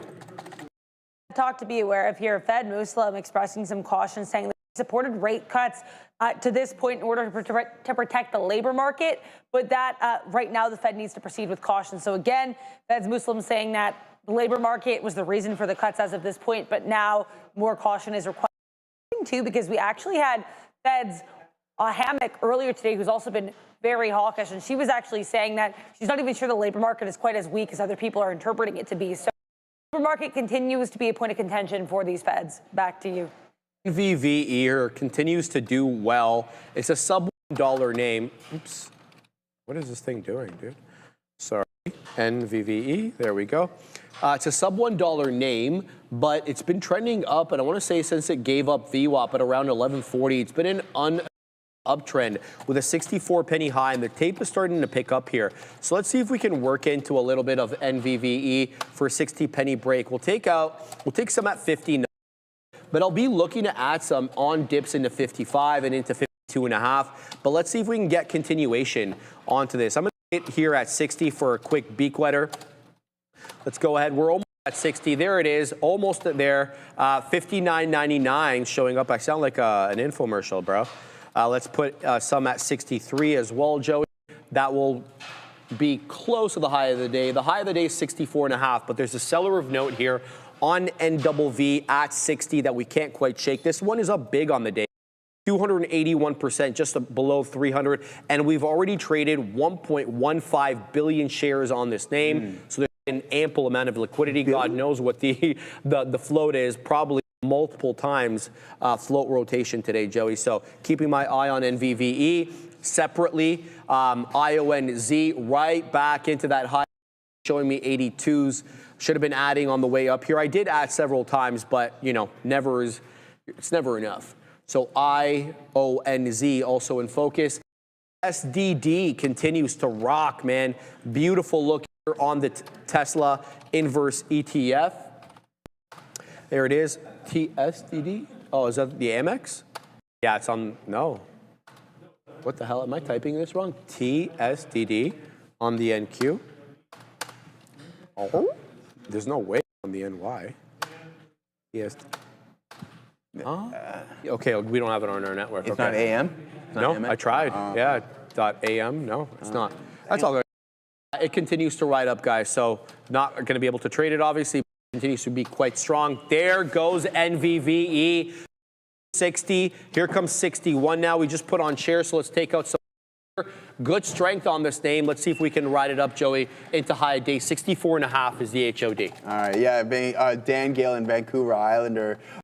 When you guys are going there, I'll go and wait in the line with you, 110%. Let's take a look at some other names. I was just telling Gore, man, I think at this point, for our style and our system, it's best that we just sit on our hands right now instead of trying to catch this falling knife that is the market. Look at continuing to bleed. Guys, we'll go over some of these crypto names. I know Ethereum is down 6%, but here it is, bang.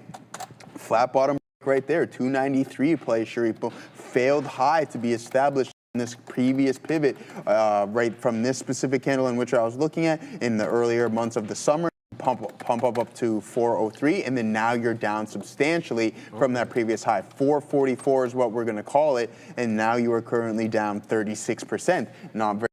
Now is it? Well, good thing you're not. Yeah, but there it is. Good thing you're not an Ethereum holder because you are down 35% from those previous highs. So unfortunately, Tom Lee, if you're grabbing some more of this stuff, you're going to need that yield to most definitely come into play and stake that stuff. But there's Coin. Another crypto play here, Shuri, BMNR, considering we're speaking you don't want to look at that right now. $36. I just saw it on my phone. I'm not in it. I just looked at my phone. I'm still in it. Yeah. Hey, man, he's got a little bit more than what. I don't have varying convictions where I come in and say one stock the next day and then change my mind the day after that. That's not my style. I'll do that, man. I'll be like, hey, I like this. And then the Have next at it, day, baby. I don't like it so much. But as for MSTR, boom, 146. Way to hear 61.7% off of that November 19th high of 2024. That's not a good look whatsoever. And it's the same narrative across the board. The stocks in general is look at the double tops formed with key support levels starting to be breached. Well said, Joey. Tried to get some out there at 63. It fumbled the keys. It popped up into 62. I'm talking about NVVE. It's still holding trend with the 10 EMA showing me 56s. So that's keeping my eye on, because this current 5-minute candle, despite the fact that it's actually red at the moment, has a higher low and a higher high. What I'll be looking for is a defend at 55. If we don't get the defend on 55 on NVVE, I'll get out, but it's still riding trend, and I want to see if we can squeeze into 60.5. We're going to Adara. I'm just seeing your guys, Boeing's defense apparently accepting their contract and ending the strike. So it looks like BA defense union strike is over from what I'm seeing on X. If I get more details, I'll let you know. But BA actually already has recovered a bit decently off of these lows. Back to you. ONZ at the day high, 86s. There it is, 2.5%. We'll take off the last little bit there. Good trade here on IONZ. Could have been better. Should have been adding more aggressively on the way up, as it was showing me that it was very, very respectful of trend, most notably, of course, the 10 exponential moving average on the 5. This one looks like it's slated to. It is an inverse leverage ETF, two times, so 2%. It's up 24.5%, and it's got a very, very directional. That means IONQ is getting absolutely shellacked. So we can do the math. If this is 24% up, then IONQ has to be down 12%. Let's see if that's the case. Where's IONQ trade on the New York? Yeah, it is. It's on the New York. And it is down. Come on, computer. You can do it. Down 12% exactly. So there it is. You could take it through the inverse ETF, but you'd have to cough up less money. IONZ is 586, and IONQ is $44. So for those with smaller accounts, this one probably would have made a little bit of sense, Joey. All right, cool stuff there. Yeah, let's take a look at our scanner and see what we got on. Or we could do this. We only got a couple minutes left. We haven't yet. I don't think anything has been triggered, but we'll go through a couple of the names here to see if we find anything. There could be some prints potentially. We'll take a look at IBIT. There it is. Bang. We'll pull this up and we'll get this rocking and rolling for. I have completed it. I think on a session like today around noon, I would just completely shut this thing.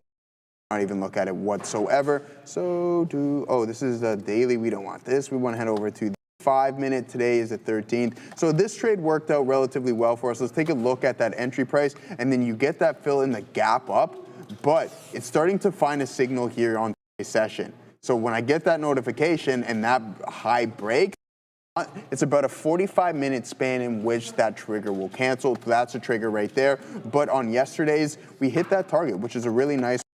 You can see the size that it puts on and everything along those lines, and then eventually when you're in and you're out is. So right off of those lows leading into the post market, and then you get that fill. Now then we'll go take a look at the analysis. You're shooting a 50% accuracy. Too bad of a look, percentage profitability, and then your profit factor is actually outstanding on this in the span of a month. October 6th to November 13th, 4.309. And as for the performance, what a face slapper that is, man. Some good stuff on there. We'll take a look at EDA to see if it's picked up any signals on today's session. Relatively well, but you can still see in that month span, profitable. We like that profit factor around 2.55 with a 66% accuracy. We'll take every day. November 10th was the last time it triggered, and sure enough, it hit that profit target in the same intraday session. What I can do is also we can tweak this so that it exits, regardless of its negative or positive, to trigger you out on the market close. And that's something that I'm going to modify slightly. I don't want it for every single scenario, but from an intraday standpoint, if that's all you're looking for and you don't want to hold everything all night, you can do a small tweak on that front. Now let's see the name that has been trending significantly better as of late. What outstanding performance here, guys, on AMD Sharif. We got another 50% accuracy right there with a profit factor of 3.62%. The previous trade was on November 11th, and it triggers us out in the pre-market on the 12th of November. So a couple of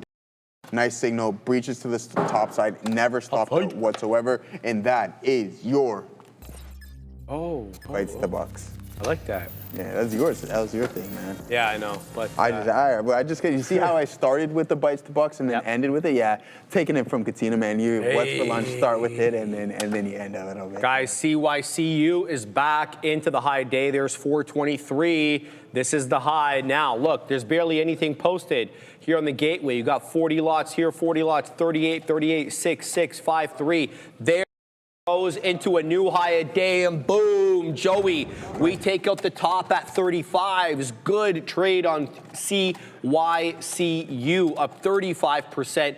Good price spike up. Shouldn't have taken us some out at 20s there. It was dilly-dallying, so I'm like, there's only a few minutes left. Let me wet the beak. But it's okay, 435 high. Good trade on this one. Let's see if it holds up. The 10 EMA on the 5, where it's been holding up all day, is 412. Monster topping tail candle now on the 5, and on the 1, this is really ugly as people really take profits aggressively at this level. Do we lose the 10, though? Topping tail, one thing, fine, but do we break trend by losing the 10 EMA? And we are losing it, and we're losing it in a hurry. $4, 405 here, so maybe I don't feel that. 20s. Let's see if it holds up at 4. Certainly not holding up at the 10 EMA, or maybe is that because it's 8 penny spread, 9 pennies now on this one. So sometimes it'll zig and zag at these levels. We'll come back to it. NVVE added aggressively into 55s. Look a profit taker at 58s. So we'll take off that, and we'll look to take out some here as we are above my DCA. So we'll post some as well at 58.5. So let's go ahead and put a sell order at 58.5. Just trying to type in that, not used to using these mid prints. So showing me 57 and a third, 268%, still riding trend here on NVVE, but not exactly rocketing up. We need a 60 penny break. It seems like the sellers are targeting that 60 penny break, or that 60 penny level, excuse me, over and over, because we marginally get above it. Like, look over here, we got to 62, drop all the way back down to 52. We get into 62 again, we drop down into 55 this time. Quite as low, so maybe that will buoy the buyers, because they'll see it's a higher low and they'll accumulate for a trend break like I'm doing right now. So maybe we'll keep an eye out on this one. Quickly back to CYCU. As quickly as this one lost the 10 EMA, is as quickly as it regained it right back into the $quarter. In fact, it's ahead of the $quarter into 28s, up 33, 34%. That's an ugly top tail candle into 35, Joey, but sometimes you get stop hunted, and it feels like that this is what. If you were placing your stop below the 10 exponential moving average, you likely got stop hunted. But if you were looking at the 20, which is a skosh above that $4 area, I think at 403s or 404s, you did fine, and you did even better if you added at those levels. Good luck for those traders. Let's go back now to NVVE. There it goes into 58, and that's where we'll wet the beak after that add at 55s. Looking for more now. Into 60s. Actually, let's wait at 59 before we take out some into 60s there. And then we'll post at 61. Good strength here from NVVE.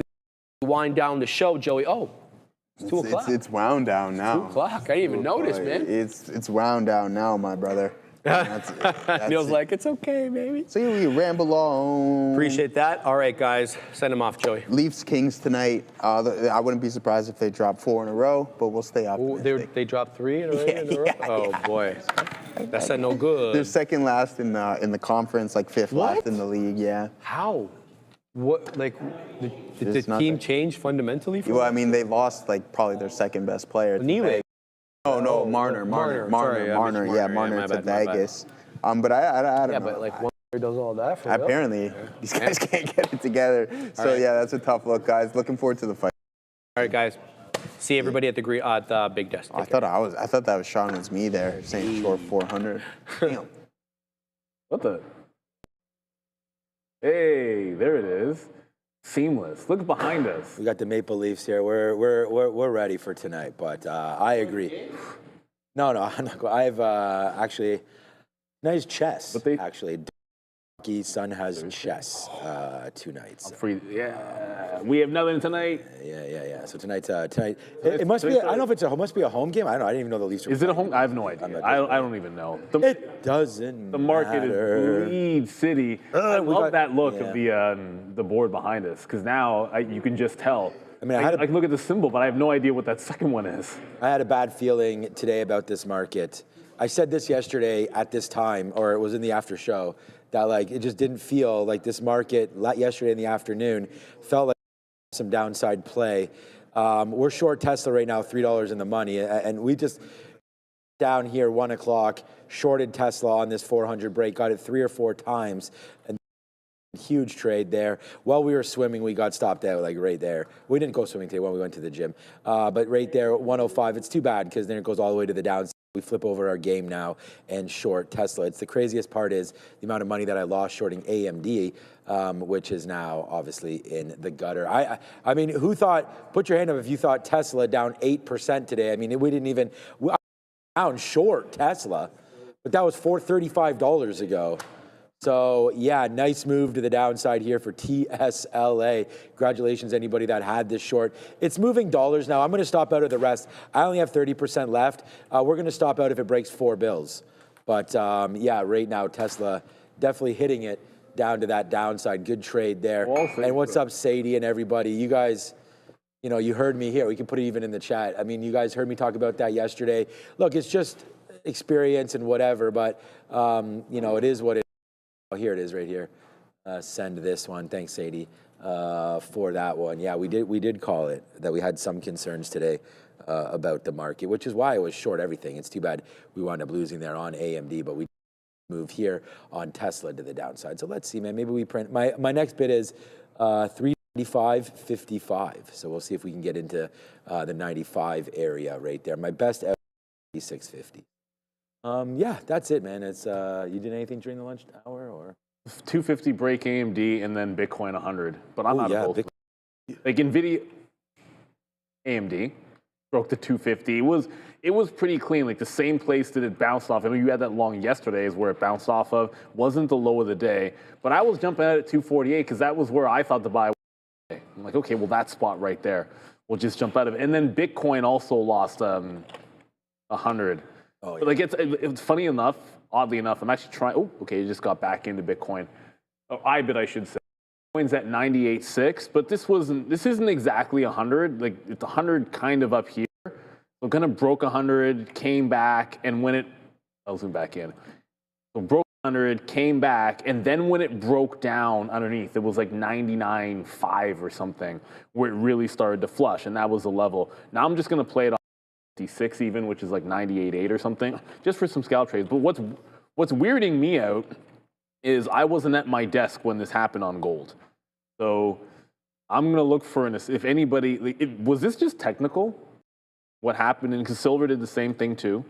And it was a heavy drop, monster volume, not really sure specifically. If it was like just a pure technical thing, I'm thinking continuation here. If there was some headline that caused this move, but if nothing happened and this was technical, it's not a good sign in markets when you have technical breaks that just end up looking like this in the middle of the day. Like it's what you call like a mini flash crash on gold and silver. So I don't know. I wasn't sitting at the desk. Maybe it was some kind of a change in sentiment about the December cuts. I don't know. I was up for about 15 minutes.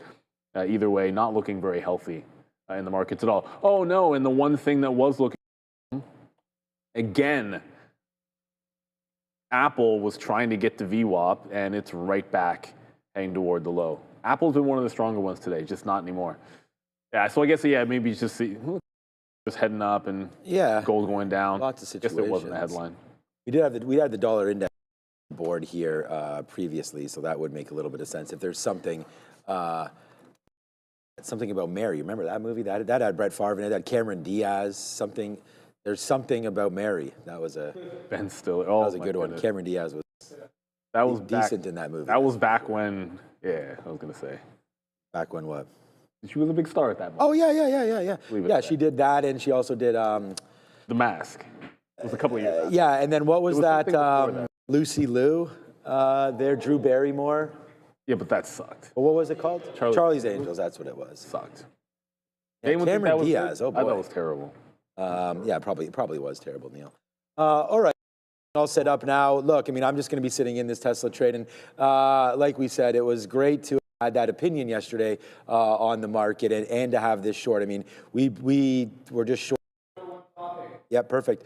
We were just really short right into there, right? And then boom. Too bad that we got stopped out. I didn't even have any bids out there, so it would have been in this. Got stopped out at 106.50. Now down $2 from there, $2.50 from there. So that would have helped the old net. Yeah, we're just gonna go short here. We did leave you the first time. I have not traded any Fannie Mae or Freddie Mac since. But when we brought it to you earlier, it was sub $8. Now it's 9.950 was the high for Fannie Mae. So this name got crushed. It was down 20% there at one point when we threw it over to Adara for some questions. Yeah, all the way back. That's what I'm saying. Almost all the way back.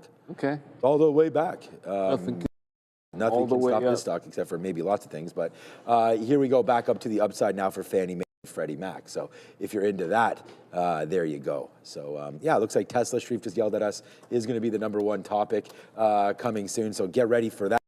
Excited to cover everything. It's never a secret anymore, though, because it's right behind us. Oh, what's going to be on the It's going to be Tesla. Oscar, it's going to be Oscar? Meta.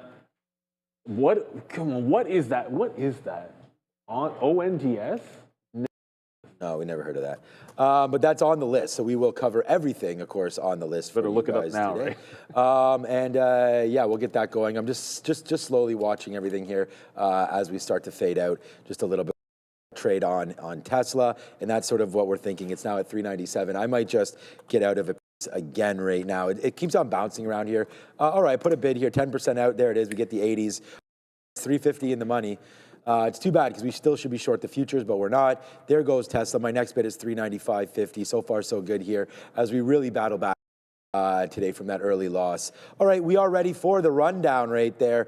Yeah, wow. I still can't believe Tesla's below 400. I have a feeling we're going to talk about that right now. Let's go over to Sharif.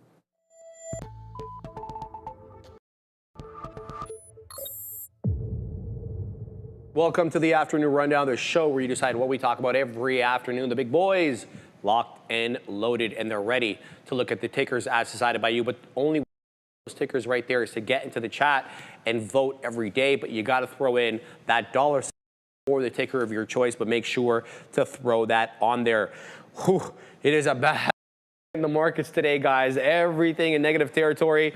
2 1/3 goes the NASDAQ down, barely holding on to 25,000. 25,012. So we'll have to see how the day closes out. The ES not faring much better either, down 1 1/3% and giving up 6,800, barely holding on here, guys, to 6750. We'll have to see again where we close out. Forming major average of the day is the Dow Jones Industrial, down below 47.7 at the moment, 47.69, but it did make all-time highs yesterday. With the Russell 2000 again, really the worst performing major average of the day, down a little bit less than 2 3/4, and most notably giving up 2,400 points as area of support. The first ticker, though, as decided by you, TSLA. Look, guys, I thought we were going to go SSR. I looked over to the Katina man short. I said, look, we're 7.5 in the red, and we're below 400. 396.34, guys, is the low of the day. There aren't really too many, there's not too many in terms of headlines on Tesla. There is this Powerball batteries over fire hazard. So Tesla recalls Powerwall 2 batteries over fire hazard. Nothing to do with electric vehicles, but it is just a negative look on the day, guys. So Tesla below 400. What's that? Yeah, I know, yada yada batteries. I don't know, but yeah. So we were talking about this stock for a minute. I mean, we down here as it was written. Shout out to my guy Nas again, of course. But we wrote it right down here. It's going to get it open for you. That we were looking at Tesla today for sure. Even about that 420 break right into here. 430, 431 short, looking to get legit. Watch out for that 420 level there. Lower in the pre-market. Let's see where we go. Kind of a easy look at Tesla, but it doesn't mean that we had that short because we didn't. We only shorted it once it finally broke through 4 bills. So this was something that I don't think I was expecting today. Tesla down 8%. Like maybe there is something about that battery story there, but I don't know. I'm going to still stay short in this. I just told you my next bid is 395. But as I've been saying that, we are taking some more outs because it doesn't seem like it wants to break back down below this 396. Let's just see if it happens. Hopefully it does. And then we'll be able to deal with it after that. But for right now, Tesla continues to grind lower here. And yeah, I'm happy to be in it. So let's stay short until we break through 400 and then we can get out of that one. But for right now, it's so far so good here on this trade. It's Tesla, it's going downside. Yeah, one-way ticket to 370 at least. Not obviously, but you know, it was hanging out for a while, and these things can break either way. You know, it's bullish if it breaks up, it's bearish if it breaks down. There's no support until theoretically 370 and then the 200-period moving average. And this is kind of like, this is what happens when you break, and we're used to it in the bull market where we've had a lot of these break to the upside. Unfortunately, you know, it's just all downside right now on Tesla, but also the market. But yeah, like you said, if you had like 7 or 8% in your bingo card, like this morning, it's weird because this morning it's like, yeah, okay. I think the NASDAQ, after the start we had, 2% seems pretty, like the way we've been going, getting to 2% inevitable when we have a red day. But that didn't mean that I thought Tesla would be down 8 points and trending the way that it has. So I'm surprised. I think it fell a little bit faster than I would have expected. And usually only ever talk about it in this context. Like even like, you know, Rivian had been pretty darn strong, and that was ripping faces off in the morning to the upside, and it's 7%. So it's not like you're not getting away with much of anything today on the long side. And Tesla, there's much more room for it to go. You have to remember the more forward thinking you are in the future, there's a reason you're almost nuts when you don't trim anything or take profit. Like it was pretty clean. The 220 based out at a 50% gain, and the 220 based out at 100% gain. Those were like obvious places buyer down there to have trimmed position or taken some profit or sold if you didn't really like it, all that stuff. And maybe we get a dip buy when we get back to some of those levels, and we might find that out next week. Now let's talk about the stock that nobody know what that is. All right, guys, Ondes. These guys make drones as well as wireless, private wireless systems, as well as automated data, but it's probably the drones that Mark is looking at here. Anyway, they reported earnings in the morning, and it was a fantastic look. They reported a record revenue of $10.1 million, more than 6 times what they printed last year, and they also boosted their full year 2025 guidance, guys, up to $36 million, up from the prior forecast of 25. The market rewarding them.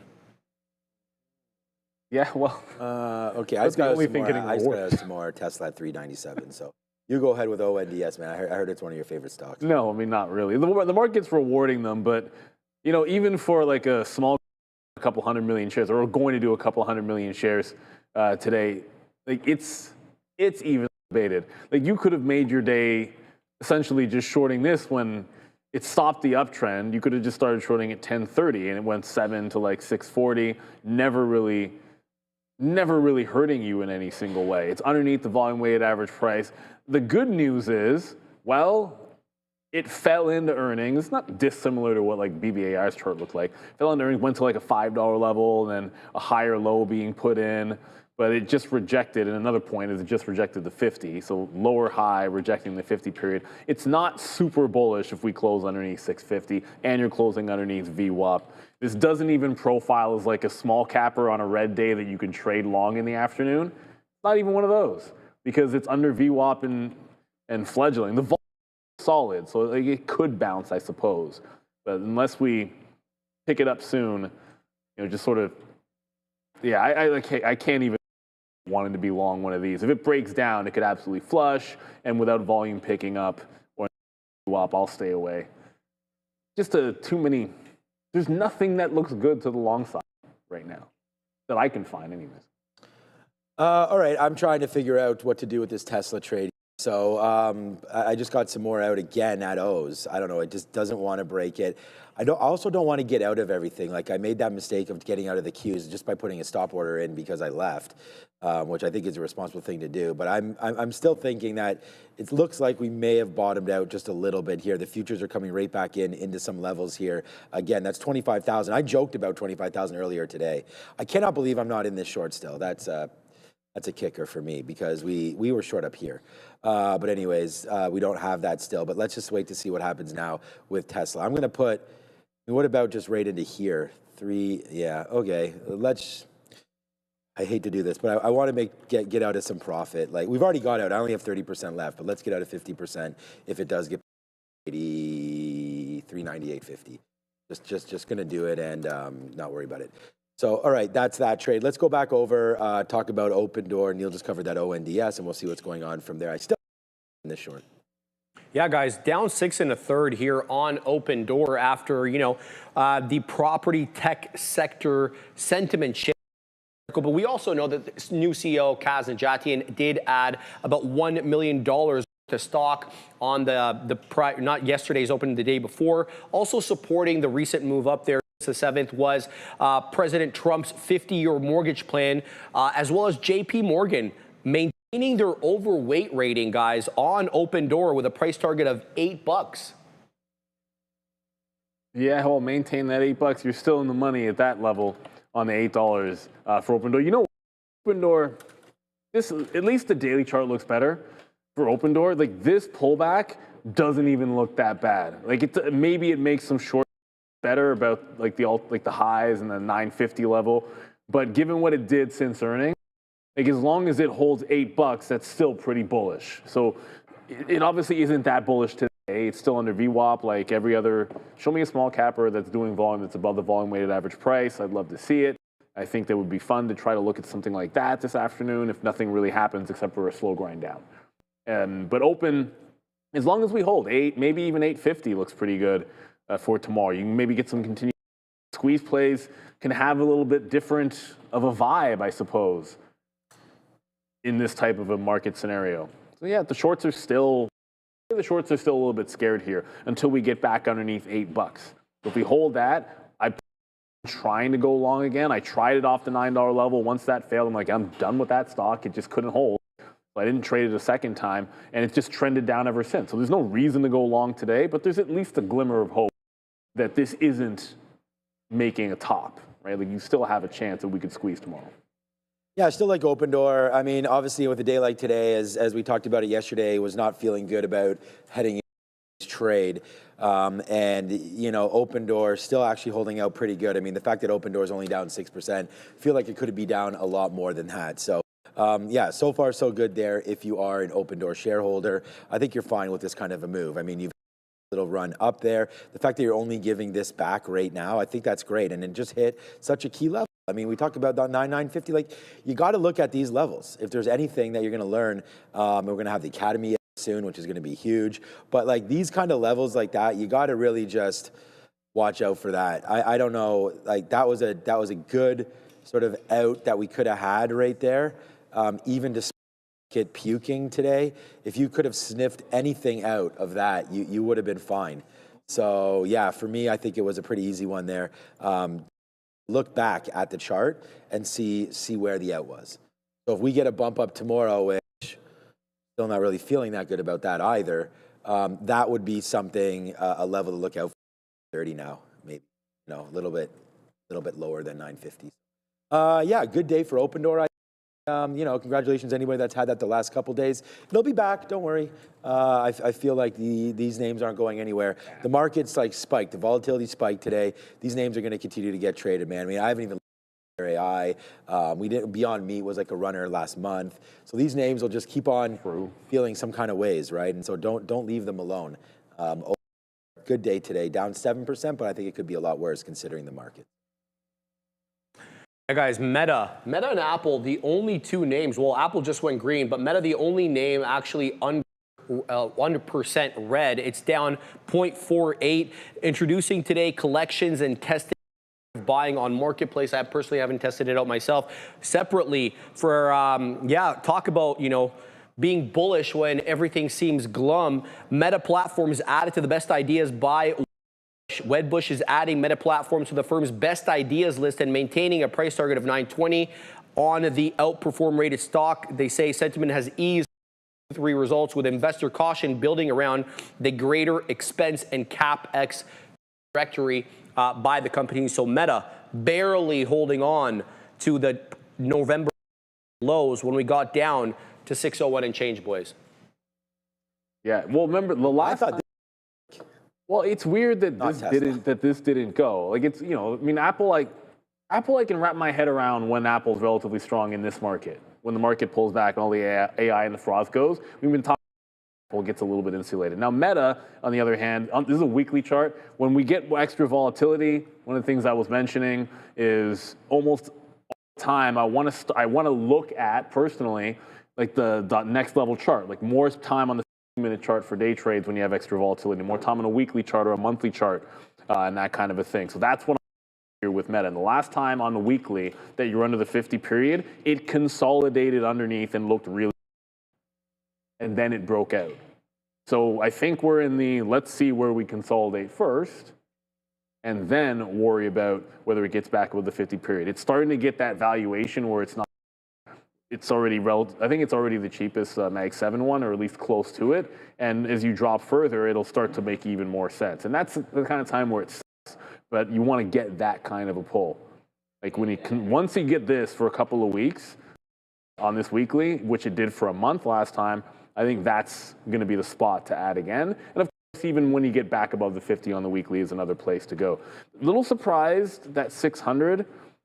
We have something going on with that tomorrow on a Friday, because I thought for sure with the market breaking down, it seemed like that was going to take that next leg. For whatever reason, it didn't, and it's actually bouncing pretty decently now. So this, I guess, at $600 on Meta. Can they hold through expirations tomorrow? We'll see. Yeah, I was just saying, like, I thought, you know, if I could have put money on it, I would have thought break before Tesla breaks, and of course Tesla is the one that goes to 400. That wasn't even really on our radar.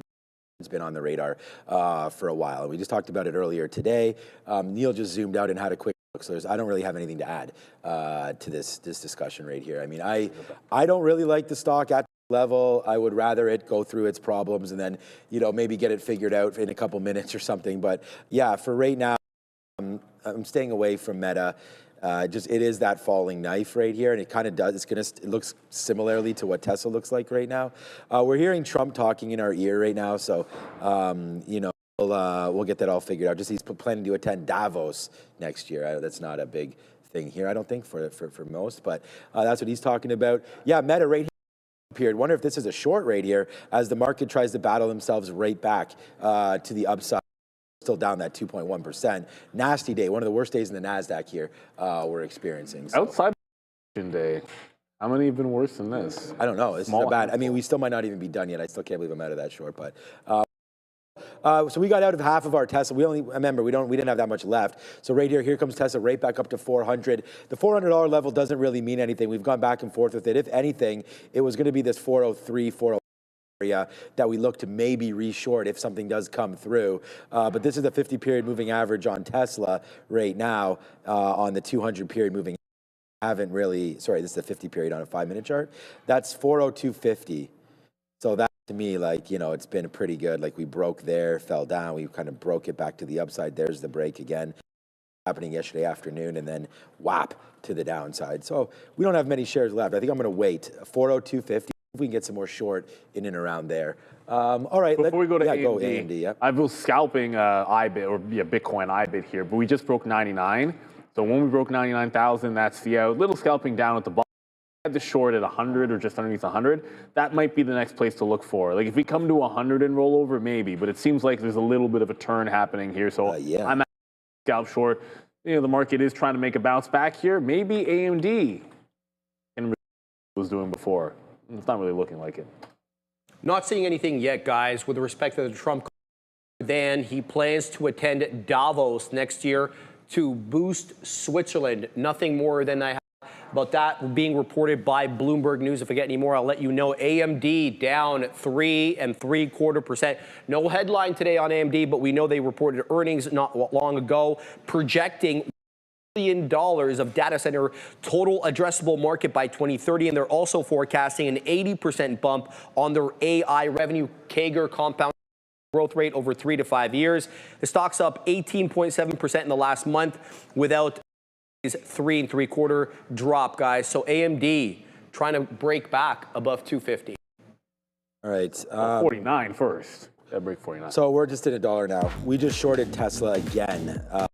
right there. So we'll take some out here at 50s, and now we're getting a little bit lower. But yeah, for me, for AMD, man, it was just a smoke show early. Like, it was just like, boom, right there to the upside. We tried to support the 50 period. We tried to support VWAP, and then eventually got blown out right there to the upside. So it was an early and quick hit. We didn't even really start it that early today, the trading. We waited about 4 or 5 minutes.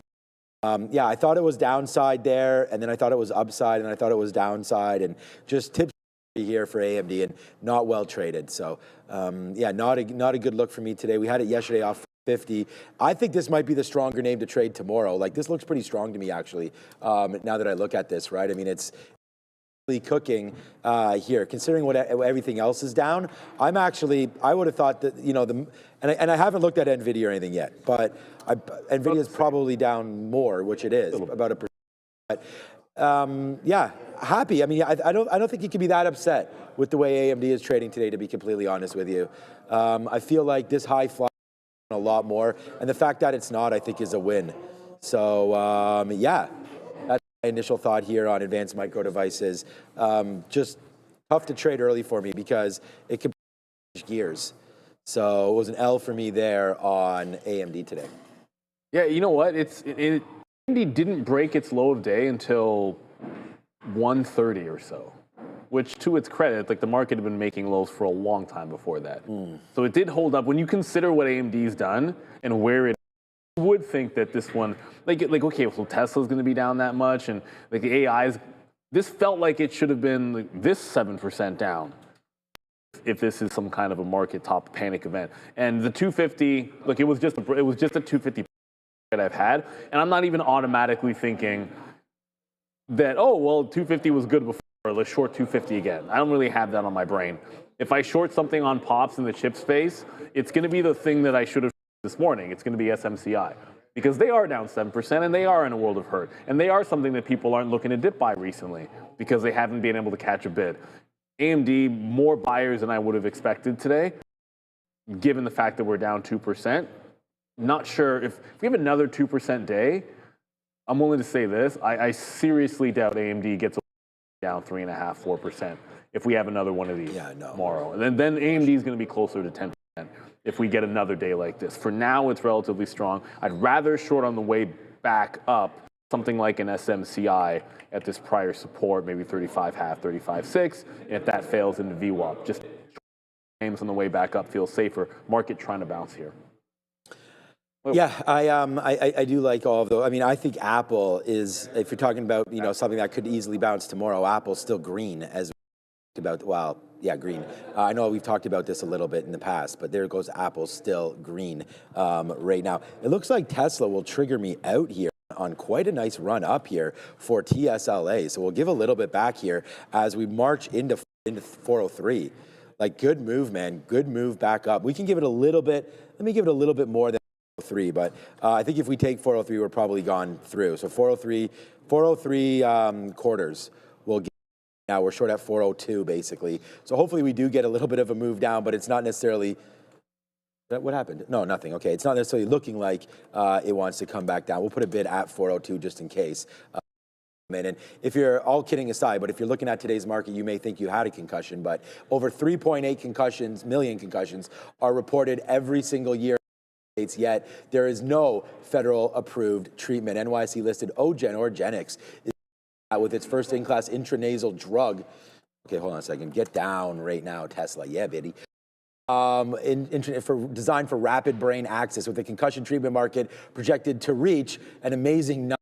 Wow, by 2027, Origenics is uniquely positioned, of course, to lead the way. So go give them some love. OGen over there on the NYSE, and scan that QR code to find out more information.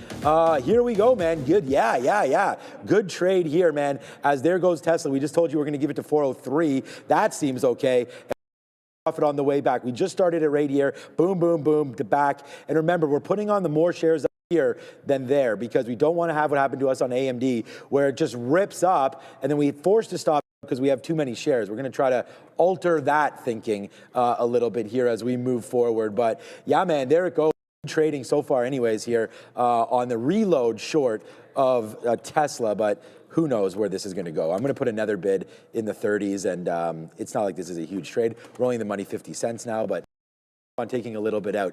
Look, if it breaks 403, you know where my stop is. So just because we got some out there, it'll just make this trade flat. Like now, if we area, we'd basically be flat on all of these reloads. So let's give it a shot. Let's see if it wants to breathe to the downside. And then if it takes us out upside, then that's it, man. We're out, and we can definitely deal with that. So here on the Tesla reload short, but for now we're reloaded. But I feel like this clip will be emptied very, very soon. Like it's not. The irony, though, he didn't have any. There goes that Tesla. scene, he didn't have anything in his clip. I know that was the It's thing. the greatest We got to thing ever. rewatch. That's on Donnie Brown. Of course. No. Carlito's Way. Carlito's Way. Carlito's Way. Yeah. That movie. Not. It is. I think it's Scarface actually, but They do, and the crazy thing about it, trust me when I tell you, that is, there's Godfather 1, Godfather, Scarface, and Carlito's Way. And then and Goodfellas. Those are the 5 best gangster movies ever made.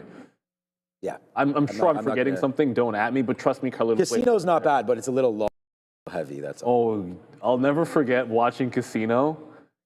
And it's, my mom's walked in on me and was break. like, she doesn't really like cursing. My mom Oh wow, then yeah, really doesn't like cursing. might not like. And Al it was Pacino a over problem. there. Or, But who's a small guy? Joe Pesci. Joe Pesci. She strongly dislikes it. She's like, oh, whatever.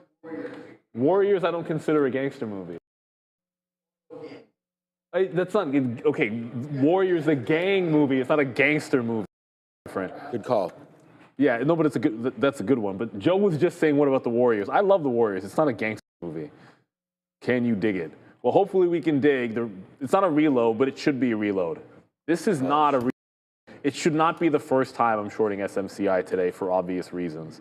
Like SMCI, if it does this tomorrow again, and what I mean by that is drop at the open, retest V and tank. Drop at the open, retest VWAP tank. Drop at the open, retest VWAP tank. It's absolutely insane. Like this one has been, and then you can, outside of one day, you've been able to just short. At least there's only one day that you haven't been able to hold that short, never really going against you, that initial VWAP trade outside of here. And if you just reshorted it at that price, you would have won again. So I'm getting in for the first time. See how it plays out. Open doors. Oh, yeah, open doors above VWAP. We just trashed open, 0 for 1 in that, but it's consolidating above VWAP. So maybe it is back to in play this afternoon. Let's see, this candle looks like it's going to hold a little bit of strength. I don't like that it's fine, but it might still be worth a shot if we can close this one above the volume weighted average price here. So into for the first time, obviously, Going back MCI, in, eh? and looking for a chance for open door to close this, holding the volume weighted average price. But you got to really like the long before jumping in here.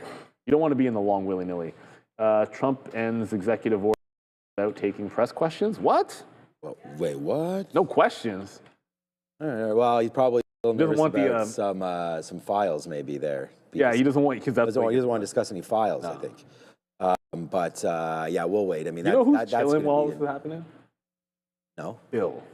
Oh, Bill. Well, Bill might get found out very soon too. So we'll get that figured out. But poor Bill. But yeah. All right. So Tesla just failed at that top break and then came back in. So we'll just try it one more time. We'll give this one 30 cents to the upside, and then if it breaks again, then we're gone. I just want to see where this pressure is on Tesla now, because busted through 403, and that's where we got stopped out. But it's quite a nice move up, man. It's up like almost $7 or $8 from that low right now. But the futures are also trying to go, and we are not going to fight the trend again. So here on Tesla just to see what it winds up doing, and there it goes. Looks like it does want to break through 403.50 again. So out on that kind of a breakout now for Tesla, and then just say, you know what, let's look, maybe potentially look long, or just slow down, stop, drop, and then eventually open up shop. Okay, so that's what we're going to do right here with TSLA. So if it doesn't drop, then we're going to figure this out and look elsewhere. Okay, trying to do right now. How low is Palantir? Like, I don't even want to look. I don't think 173. Okay, so it bounces off 1. We've been down here before on Tesla, right, or on Palantir, and that was literally last. And where we were bouncing in right there a couple days ago, and then we've been down to these levels. And yeah, I don't know the story about Burry, closing up shop there, and I don't know if that. Fortunately, sign Scion doesn't work. Oh, no? I was just Oh, going it to did. say. Oh, it did? Because, But like, nothing yeah, now Palantir's dropping, and now NVIDIA's dropping. So I don't know if Michael Burry is still in these shares or not. But Palantir to the downside. And that's 6%. I think it's 4% here on NVIDIA. So, yeah, it looks like a pretty nasty day overall for many of these names. Oh, damn. We just had a nice move down. We were just went into 402.80s there for Tesla. There we go. We got a bid out now. Okay, so here we go. Remember where our stop was, right? So that's the other thing. We want to a little bit of profit when we see profit because our stop is not that far away from here. And just dropped in a little bit, so we did take something there, but not enough. So we're short at 403. We just got some 80s there. Who knows? But it looks like right now Tesla does not want to get down. We just had an opportunity to break 403 there, which we did, and we just bought right back up.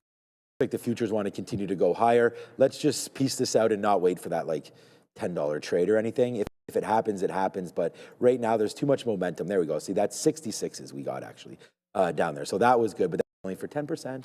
Every single one of these outs is going to be about 10%. So we're waiting in the 80s again just to relieve a little bit of pressure.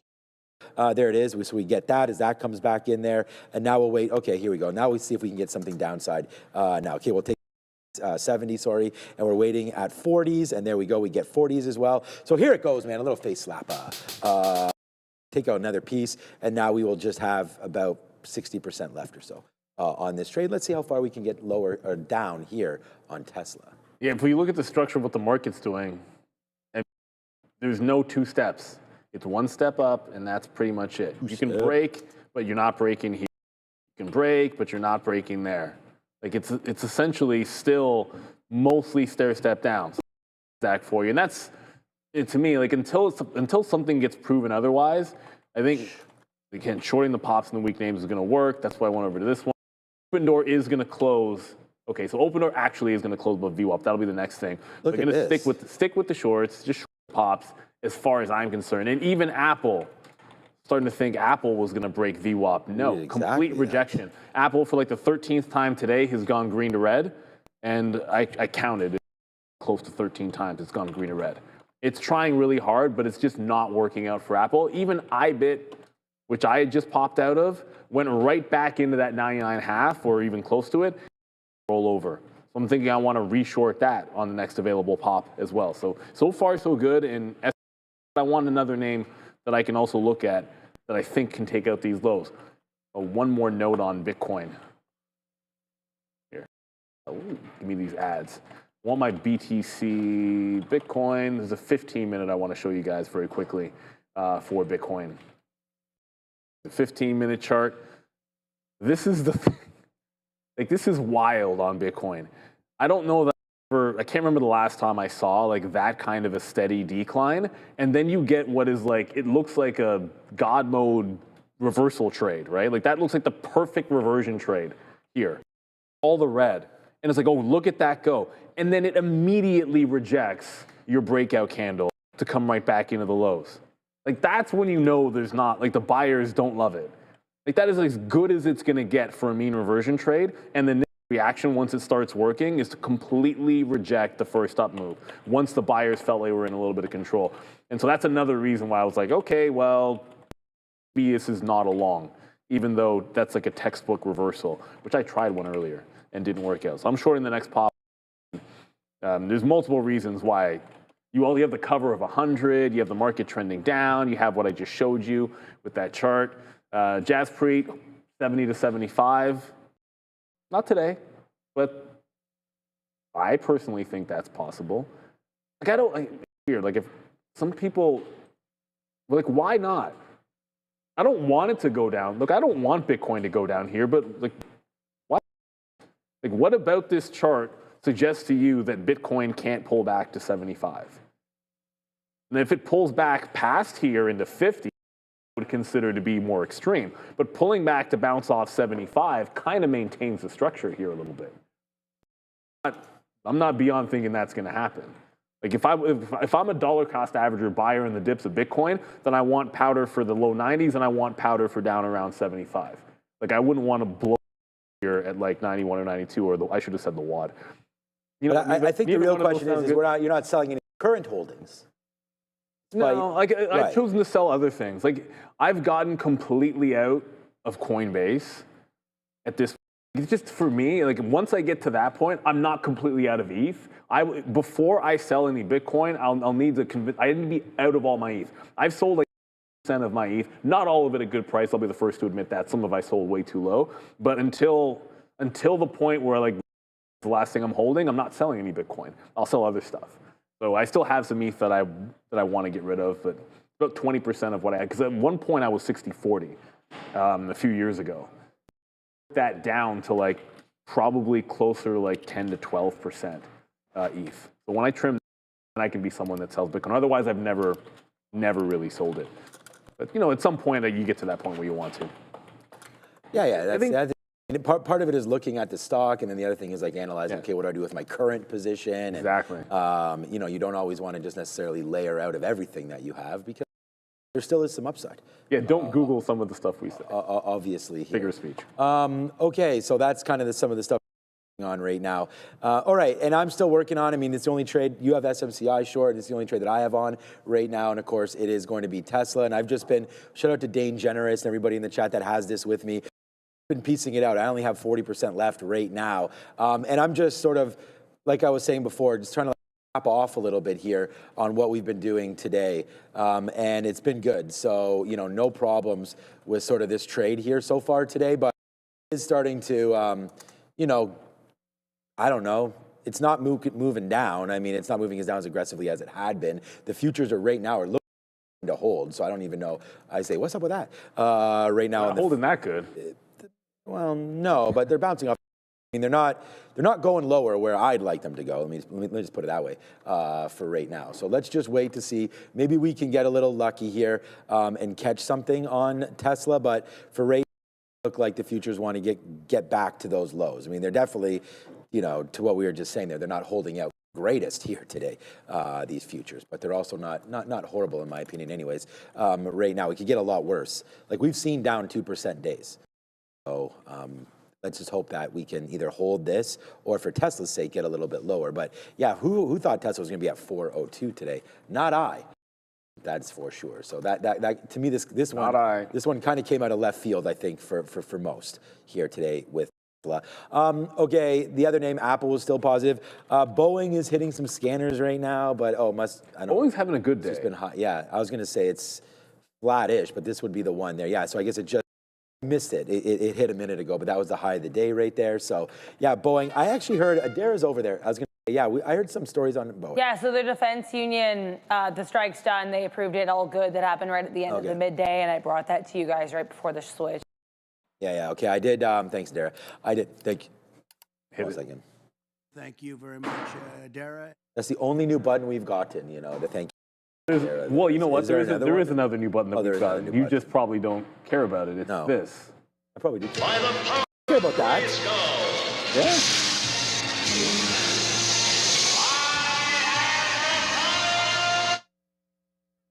Yeah. At least it's not that long. They got interest in the new He-Man movie. I mean, how was that super loud for you guys? Dude was supposed to be James Bond, and now he's man-at-arms. That's right. He-Man. I love, Idris Elba is unbelievable. Man at arms. But probably deserves. That's not even a lateral move. I was gonna say he deserves a little bit of a bigger. I'm sure the movie's gonna do well. Maybe a little bit of a bigger role there for for my guy over there. Really? What loud or no? I don't know. That was crazy loud. It's loud in here. I just don't know if it's loud out there. Oh, that was too loud. I think it was too loud. Let us know. Let it snow. Let it snow. Okay. You seen that stock in a while? Disney? No. Oh, Snow. I sold Snowflake. I think it was either at 220. There's some big levels there. What's it doing today? Down 5, but it still has been on a huge run. Way too early on. It's been on a run. Way too early on. Yeah, if you sold it at all, you sold it too early. Yeah. It's right off those highs. But this is another stock that I feel like this stock. Like, okay, you think 4.5% is bad? Tesla. Yeah, well, it can get a heck of a lot worse on this. Like, if this was at 200, I would not be surprised in a month or two.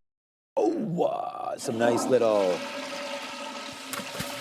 Accione there. What's up, Dane Generous and everybody that took this with me? There goes Tesla right now. Now is in the money, $2 as we get a nice little short call right there. Remember where our stop was, 403.50. We're short at 403 quarter. 25 cents to make 250 cents, 10 to 1 we'll take it. But again, I only have 30% left, exactly 30% left. So pretty good there. Let's piece out another 5% now. 5%, there it is, we got that. And it just looks crazy on the chart because of this, but there it is, man. We stopped out there. And then once we realized that 403, we wicked that high, then we made another wick high, then we punched to the short and used that as our out. And there it is, right back into the 200 period. So that's why we're gonna have to cover something here as we get into the 200 period. But this is also a decent spot of where the tank could be in. So watch out for Frank the Tank running down your streets these days. And if he is running down, wasn't he going to KFC? Frank the Tank? No, he was going streaking through the quad. I know, but wasn't he going somewhere to get food or something like that? I haven't seen. I don't know, but anyways, he was definitely going to streaking. I've seen that movie. That is for sure. Shout out to like finally some good movies, man. Like we need a good comedy at some point. You know the real problem? There probably was a good. You can't make those comedies. I like Ricky Stenicki. If you see Ricky Stenicki was fun, that was but it's not old school. It's not. And my guy John Cena. They don't let you make. Request the John Cena music, but there's no way that will happen. You know. Yeah, I'm not. Yeah, how dare we ask for some music? I mean, we have. Don't even get me started. Music, hit it. Yeah, you got that button. Yeah, I don't have that button. All I want is the Soul Glow. Okay, coming to America, Soul Glow. Oh, now $3. That's all I want. I don't care. Tesla is absolutely in free fall mode right now. So there it goes, man. Yeah, nicely cooking right now. Nice downside play for Tesla there. Hey, Neil, it's not a 1, it's not a 2, it's a $3 winner right there. Put that money right here. Thank you, Tesla. All right, let's go, Neil. And you can probably find some leveraged ETFs on Tesla as well, but if you're in Canada, then you can take advantage of Beta Pro by Globex, Canada's largest leverage inverse and inverse leverage ETFs, and they've launched 6 new triple leverage ETFs offering 3 times bull and 3 times bear exposure to S&P's TSX 60 semis and US Treasuries. And they're also offering a special fee rebate. Management fees to just 65 basis points until December 31st of this year. And the US-focused strategies use currency hedging.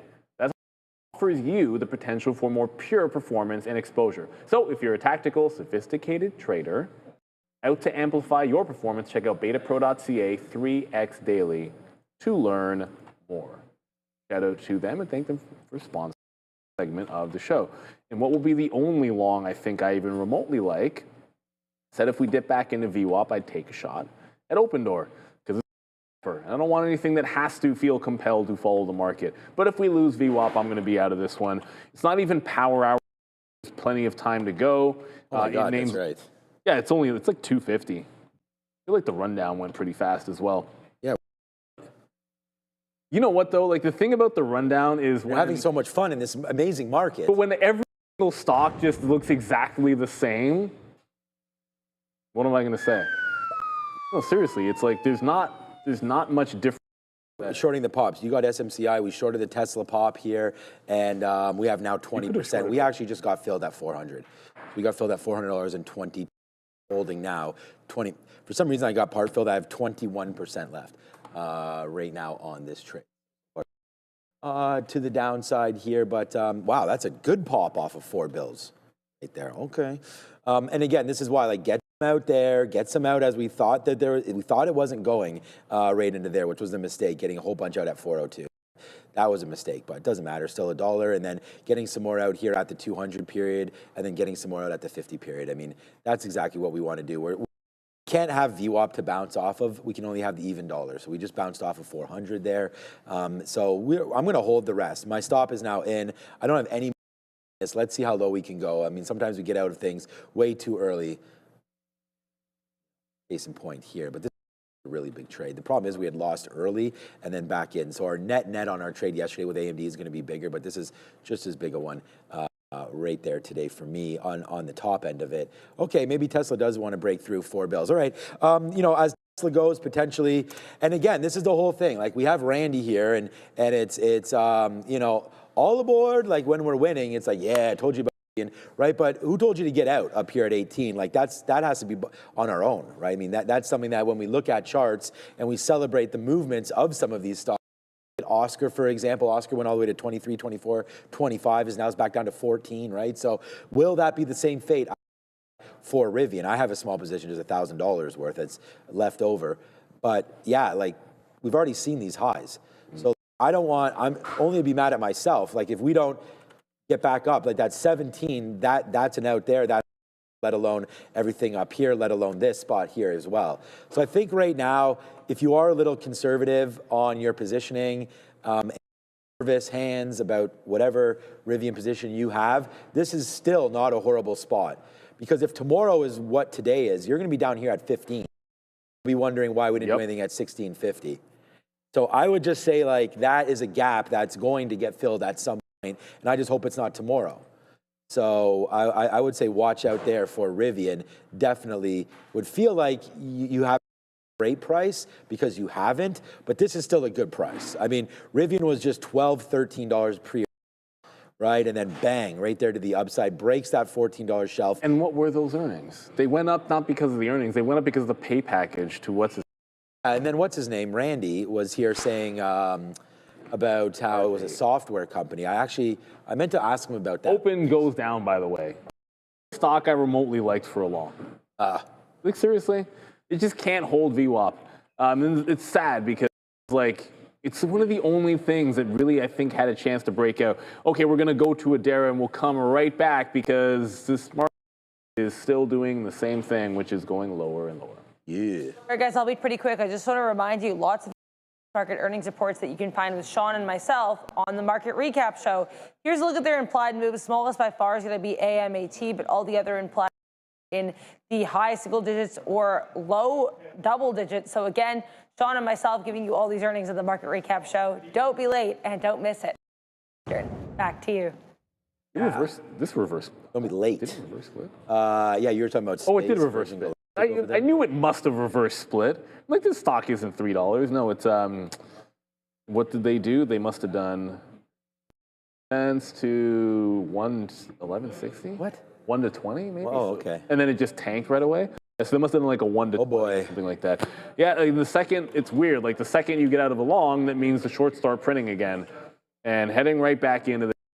I guess we're headed to the low of the day. One more time. Everything is heading lower. Meta is going to maybe retest that 600, getting pretty close to that low of the day. Hold on to it, everybody. And Rivian Millionaire says AMAT hasn't beat earnings in last four quarters at least. Well, that's probably not good. Probably ain't wrong on that one, by the way. That would not be good. But you know what? Cisco lost at missed earnings. I think they had the declining revenue for like 4 quarters in a row, and then they just wrapped up 4 quarters of positive growth. So turnaround stories can happen. I randomly read that this morning, and I'm not saying AMAT's going to turn it around. I'm just pointing out that other companies have had that happen too. Sounds like you're saying AMAT's going to turn it around. No, I prefer both LAM and ASML to AMAT by a long shot. Yeah. Never really talking about AMAT too much. All right, now it's $4. So let's just go this. You know, I saw Sharif had about 13 fruits behind his desk over here today. So he's maybe having a fruit salad, but this one right there, go to the downside, man. I mean, we've got it for you. Here it is. For me, it's a big one. Yes. Let's go, traders. Bang, right there. Good one, guys. 450 now in the money that we took it right with you all. It's going to be definitely a trade here that we could talk about. Good movement on Tesla. Right back in. We just took some more out right there. You know, gap down a little bit. How low can we go, man? It's now 450 in the money. Hey, man, we're doing it every day live. So hit the like, hit the subscribe, get that thing going, man. I mean, what else are we supposed to do? Like, we shorted this on the way up. We held this against ourselves, and there it goes, right to the downside. Shout out to Dane Jenner. Anybody else in the chat that has this short on. I mean, this is a big one, man. This is $4. We really, I'll take out a small right here. So now I have 15% left. Wow, to have held all of this. Oh boy, but there it goes, man. Nice move to the downside. We've got this one. Boom, $5 right now as Tesla getting taken out right now. Back side. We even said it, man, as soon as we came on air, man, fade the pops. And we stuck with our stock right there on Tesla. And there it goes, man. We've made more on Tesla now than even this TQ trade that we had today. So there it goes, man. I hope some of you are on this with us. But there it goes, man. Nice trading there for our good friend today anyways on the short side. Although I still hold long in the own The thing. it's going to the downside right now goes Tesla. And So. Dijon Mustard says what pops? You have to take the pops that these stocks give you. Not going to get VWAP on a day like today. Unless you're looking at Apple, nothing's going all the way to the volume weighted average price. Like what would Tesla like 3% to go to the volume weighted average price? At least. Like this stock has to go 3% to go to the volume weighted average price. So all you can do is whatever, like, you know, like it puts in 3 green candles in a row, short the first. You could probably, I'm willing to bet you I could pull up Intel. See? 3 green, well, it's 4 green candles. The first red short. Now it's at the low of the day. I could probably look at AMD right now, and I haven't looked at it. I don't know. 1, 2, 3 green candles, and maybe not as clean. It tried to rinse you at a 250, but you could short that one, and then you get back into the low. So again, just sort of pick your poison. Like what we were saying a second ago, like all these charts look the same. That's because the market's doing more or less the same thing. What stands out might be Apple. It's a little bit stronger, but it's not enough to make me like the long for sure. Sebastian's saying people saying why when the market reopened, when the government reopened, are we heading down? Buy the rumor, sell the news. The market, this is Apple, but close enough to the market. Did not go up or down, during the shutdown. This is the Qs. Like what during the shutdown? Like for most of this, we were still in an upward trend. And, you know, and sometimes what will happen is you get the good news that you want, and it turns into a bit of a sell the news event. We've seen it with an Apple event. We've seen it with a million things. And I think we're forgetting today. But you have on top of that the fact that you've got all of these AI that are really frothy, and then that kind of creates a cascade effect. Like people start thinking about valuations on days like today when they haven't been thinking way up. Sometimes it leads to panic. I'm not personally running out to buy anything yet. At these levels, I think you gotta wait this one out a little bit here. Especially I consider buying Tesla here. I would consider it more than Meta. I'm trying to think of because those are the 2 biggest mega cap names. Well, for me, Meta is at least at a valuation I like. I think Alphabet is also at a valuation that makes some sense. At these prices, obviously the chart's not going to look like, well, why would you buy there? Like maybe wait for the 50 period, because I think the valuation's pretty good, so I would buy this at the 50 period because I just think it's not overpriced the way that some of the other Mag 7 are. It's the chips that I'm worried about. I sold AMD twice, and neither one of them's looked all that good recently. Yeah, sorry, that's what I was going to say. Is Tesla is not my first. It's Google is my first one. Yeah, but I'm not at the right level quite yet to step in. So we'll just continue to watch out for stock here. And also crypto. Like, what happens if we don't hold 100K? Oh wow! This week, right? Like, okay, we're not going to get back. I don't think. What is it? But 98. if we're a couple of days under 100,000, then you start to see another cascade down. And then if those liquidations happen, what does that mean to risk on in some of the other places? Like, what are we looking at for the VIX right now? Robinhood down. Oh, geez. I mean, I said that Robinhood has double attached to it. That was when that was at 150. Oh, yeah, by the way, this is not just to dunk on people or anything like that, because I still own this stock. Look at it. This thing was at 450, and Adair and I were doing the recap show, and I was like, and this has nothing to do with the compensation, but it was during that vote on the shareholder compensation on the board meeting, shareholder meeting, and I thought that was a sell, the news situation, right? And the thing is that obviously with the NASDAQ making this move down, there's nothing, the whole NASDAQ is like nothing to do with Tesla, but you know, that it was sort of priced for that to happen, because the minute we saw in Kalshi that this was 85% chance of yes, and I just noticed that the market wasn't really moving on that, only can be back. Like now that the government's back, everyone thinks rally, but that's, you know, as Neil said, we're selling that news. And I thought that was a sell. I did not this far down, but there was a sell the news situation there on Tesla where we all could have been out 10% ago. But continue to watch it. It's only down that 10% from 440, 450 into 401 right now. Not really worth crying anything yet. But the more that I think about that, you and I talk about like what we would buy, why the hell am I buying more Mag 7 names? Already jacked into Mag 7. Like, if anything, what about getting something on the cheap? Like we talk about Caterpillar. AbbVie though. Oh, AbbVie, yeah, I have AbbVie. I'm now. I'm not. Oh, man. Like my portfolio is already pretty diversified to some of those names. They're just not heavily.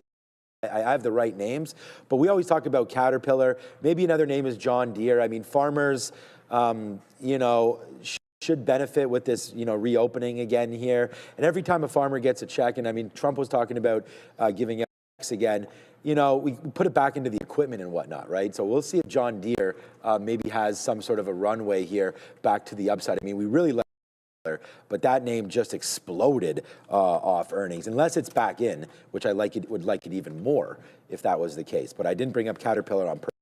It's had this sort of epic rise up there, but it is coming back in. So see, like from 600 for Caterpillar back to 50, that's almost, yeah, like you can give yourself 10% pat on the back right there as well. So maybe there is something here. Maybe Caterpillar look for down by $5 You know, like the stock, love the space, love to get diversity. Does have an AI aspect to it. Maybe Caterpillar is something that we look for if we miss. My only risk with Caterpillar, I've said this before, so this is not me throwing shade because it's like my second largest non-tech holding, is that so much of their growth is like they get to build it. That being said, as long as the CapEx spending goes, it's the Metas and the Microsoft and the Alphabets, they're the ones that have to worry about getting a return on their investment. As long as they keep cutting the checks and they got plenty of cash, then Caterpillar gets paid. So I think it gets good. They're insulated for longer, but not forever. Like they could get hit, but they may not get hit as bad, at least not at first. I could see that. Which makes some sense to me because, and then the very good point. So like, why not short the pops and the miners? Because if you think like, if you're shorting the weakest thing, that's a really good point. Bitcoin miners? No, yeah, because I was shorting Bitcoin earlier. Well, Mars, of course it's going to move more to the downside. Yeah, whoever made that point, I was just chatting. I want someone to put in the chat, like, or message us, like, what is the reason to be long the miners? I have no idea. That's the other thing, because I know they're all turning, some of them are turning where they where they hold enough Bitcoin that they're just kind of like the hash rate is just so extended right now that it's hard to produce the Bitcoins with the much energy that is required. It's not as cost efficient here. But we say this, man, if you're into Bitcoin or if you're trading this market, probably beats more than 100,000 times today, but every beat is a data point. And right here, AIML on the CSE, AIML, and also located AIMLF on the OTC markets, turns that data into potentially life-saving insights with yield. And again, here's using AI. Their AI engine filters noise labels and labels each heartbeat with lab-grade precision and ECG analysis from days to minutes. I mean, that's life-saving right there. Their mission to revolutionize how heart disease is detected, monitored, and prevented. Awesome stuff here. Learn more at AAPL.health and follow them on X. So, I mean, just scan that QR code. All their information is right there. I think that's pretty awesome, man. I mean, that's the one thing, like heart health, you got to stay with it. So shout out to AIML and all that they're doing over there. So again, that's another spot. We just talked about Caterpillar using AI maybe potentially a little bit differently there. AIML, similar play. Not similar play to Caterpillar, but looking to diversify into AI, you know, get into the medical science aspect of it. We did see XBI. We just talked about AbbVie and some of these other names going absolutely to the led by, of course, the greatest wonder drug of all time, other than penicillin. I think I'm pretty sure penicillin. Penicillin is. It's a little. Yeah, pregnant. Please don't use Tylenol. It's like way up there. Yeah. So forget about that. Penicillin wins. But you know, GLP-1s is what I was getting at there, and XBI has been just a huge beneficiary of the pull-up here. Sort of AI, better efficiency from some of these names. The reports are amazing. Check out Amgen. We just saw AbbVie going to the upside as well. All led by Eli Lilly. So again, for diversification, you want to be in many different names, but I don't think there's anything wrong at all with being in Eli Lilly at any time, as that's over $1,000 right now. Look at this move. Like, you want to trim out some froth? What about some Eli Lilly here, when, as we can clearly see where we are with this name, just really rocketing to the upside. Eli Lilly, love but seems to be a little frothy at these levels.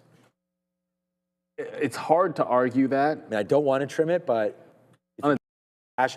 So the reason, You know what looks good right now? yeah, well, Berkshire. yeah, I like Berkshire.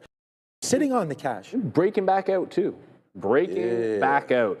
You're not going to find many charts breaking Get it, out girl. today where they're like, and a lot of that Eli Lilly that we were just talking about, like it's over 1,000. It's breaking the highs. It's like, yeah, would you really want to buy up there? I don't know. I don't want to buy anything that's at the highs right now. But Berkshire is breaking. This could be a place to go into. You have room to rally. I think the downtrend really good. If you haven't had a chance to read a couple, actually it was Mr. Westermeyer sent me. I hadn't read the letter, his last letter. From Oh yeah, it's long. Yeah, I saw that. I was reading it. No, but it's a good. Yeah. He's got some good life insight, and ultimately, you know, I think we've bottomed after both the news that okay, he's stepping away, and then like the final, this will be like the last time on the report. I think you've made that bottom, and you're actually breaking out today. So I kind of like this one over the 50, over the 200. You know, I kind of like both of those right there. I don't know what you're up to, Ari Pages. Hard not to like it, really. I like Cash. What is Ari Pages doing? What's up, Jay Lee and everybody that's normally in our chat? We want to say thank you to everybody. It's a random comment, Ari Pages. I'll put you on blast. I have the message center. I can do that. Where's the question? All right, so we got out. Okay, you just go find it. I just got out more right here at $400. It's still $3 in the money. I'm just taking out another piece. Now I've now have 15%. I think I had 17. Now we just took out a little bit because I got that part fill. So I just exiting that part fill right here and hoping for better returns moving forward. But this has been a really good stock, my number one stock today, right here, right now. We were looking at Fannie Mae earlier. Try, but I can't find it, so I'm just going to do you like this, Ari. Okay, he's on. You want to go to Neil's page there? I don't know what this is about. Wait, how did first of all, I'm not find out. How did the conversation get to hard drugs? You better believe I don't. Drugs are bad people. Where does our chat is amazing. But what was he saying? I didn't even see that. He just goes, doesn't do hard drugs, brothers, to Matt M. Welcome, Matt M. I don't think I've seen you before. Absolutely do not. There is truth to that. It's a true statement. I just want to know how the conversation gets to these things. So random around here, man. Random. Hard drugs. Like, who's doing cocaine or like heroin or anything around here? Like, I don't know what you guys are up to, but like, those things don't even really cross your boy's mind over here. But okay, to each their own. Not that there's anything wrong with it, but however, there is something wrong with it. All right, so Traders only did that in the 80s, people. Yeah, like we were at this, where we were sponsoring. You weren't there, but we sponsored an event, and they had a stand-up comedian, and you know, it was the same, literally the exact same joke. 2 years in a row, and it was just kind of like, oh, no one's paying attention to me up here. Like, everyone must be in the back doing lines of blow, finance business, and all. I was just like, yeah. Okay, like, I was at the one last year. That's literally the same joke that they did. Yeah, exactly. I was just like, huh? You can't. Like, what do you even? What's stand-up comedian is going to have some of the same material. Yeah, no, it's fine. But you can't do the same bit at the same event like a year later. We talked about. What's the one those favorite movie, Wolf of Wall Street? Like, I mean, there's some glorification. I'm sure that was true though. Jordan Belfort was a nightmare. I still think Rogue Trader, and we had that little discussion. Yeah, Rogue Trader's great. Liam Neeson there, good one. Okay, so as we go, I want to talk about Fannie Mae quickly. Talk about OTC markets and Wolf of Wall Street here. A little bit of a different situation than Wolf of Wall Street, but same market as we talk about the pink sheets. Fannie Mae right now down nicely today. They've had quite the nice run though. I don't want to put a fork in Fannie Mae here or anything like that. It's been a nice run, and we do have some traders here into this name. But yeah, Fannie Mae's been beat up just a little bit here today, down 9%, and it was down 20%. It did tick that low. That is for real, this trade. But the reason why I want to bring this up one more time to everybody is when you sit here and you actually look at what's been happening to some of these names, you do have an opportunity to say, like, that's a great bouncing spot. This goes all the way back to July. Like, it stopped there, 750. So, like, this was, again, a great level to have picked some up. I brought this to you at around 11 o'clock, like right there. I was trying. There's me punching the short. Like, Purple is short. Then we went long. So we're up on Fannie Mae today, but we just went long briefly there. But yeah, so there's a key level. I went short right there. Use a break. We do have some nice downside potential there for Fannie Mae, but down now 9% today. And I don't know, Adara was looking for some news. We didn't find any. I mean, if you know anything different, Adara, you can pipe in. Right now, Fannie Mae just was downside. And again, it's Trump was talking about 50-year mortgages and things like that. So I guess that I don't know if that leads to more less defaults, less profit for, you know, these Fannie Mae and Freddie Mac, you know, what the function of them in today's government. I have to look up before I talk about them, you know, what exactly Fannie Mae and Freddie Mac are doing right now, because during the housing crisis there, you know, they were holding all the goods and they had to, they were less than $1, basically bankrupt and battling back right now. And before Trump took office, Fannie Mae and Freddie Mac were still sub $1. So this move is right there. This is President Trump. This is November 6th, right here. And then we just mooned from there. Ozan, you say when moon, I say already mooned there. And now we make our way back in. Let's see if 750 holds. We can check that out tomorrow. We just have 15% left as Tesla's coming all the way back up. And my stop still hasn't changed, so I'm doing 403.50s. So if that rips up to 403.50, good on ya. We're out, and we'll move on. So that's what we're doing now. Yeah, 9,000 PE. That's what I'm saying, Rivian Millionaire. They don't, Fannie Mae doesn't really have any earnings or anything. So that's why I'm saying, like, I have to find out the reason other than trying to play Trump sentiment, like that he can get something done here and bring some more money to the government by recapitalizing Fannie Mae and Freddie Mac. So I don't really know where their revenues come from right now. They don't report or anything like that. So, well, the good news is no fundamentals to trade something. You can take short-term swings and stuff. Yeah, that's what I was saying. Like that 750 might be good. 50-year loan on a cheeseburger. That's the thing. Only they don't allow us. Just in a beef about the Canadian government. Canada? We are not allowed to, in our TFSA, which are tax-free savings account, you can't hold anything that's in the OTC, which. And we have to read our mortgages at most every 5 years is the most you can do it. So you can't have like these great subprime, you know, rates. Now they've expired, right? People sitting in like 2 point whatever for forever. Right. And then in 2020, they got all these low rates, of course, and then they started getting jacked up as we recovered from COVID. And now people that are sitting in $1 million homes that were maybe had, you know, $1,500 mortgages or whatever, just simply by maybe misunderstanding what they got themselves into or whatever, now we're paying sometimes double. Everybody has stories. Yeah, there was a couple in our neighborhood. Like, that's why I just pay for real estate straight cash. Straight cash, homie. Yeah. Oh, bye. But yeah, so that's what it is, man. We just, that's what it is. That's the housing environment here in Canada is we have to by those so different mortgage rules. Well, the market might be headed back to the lows again.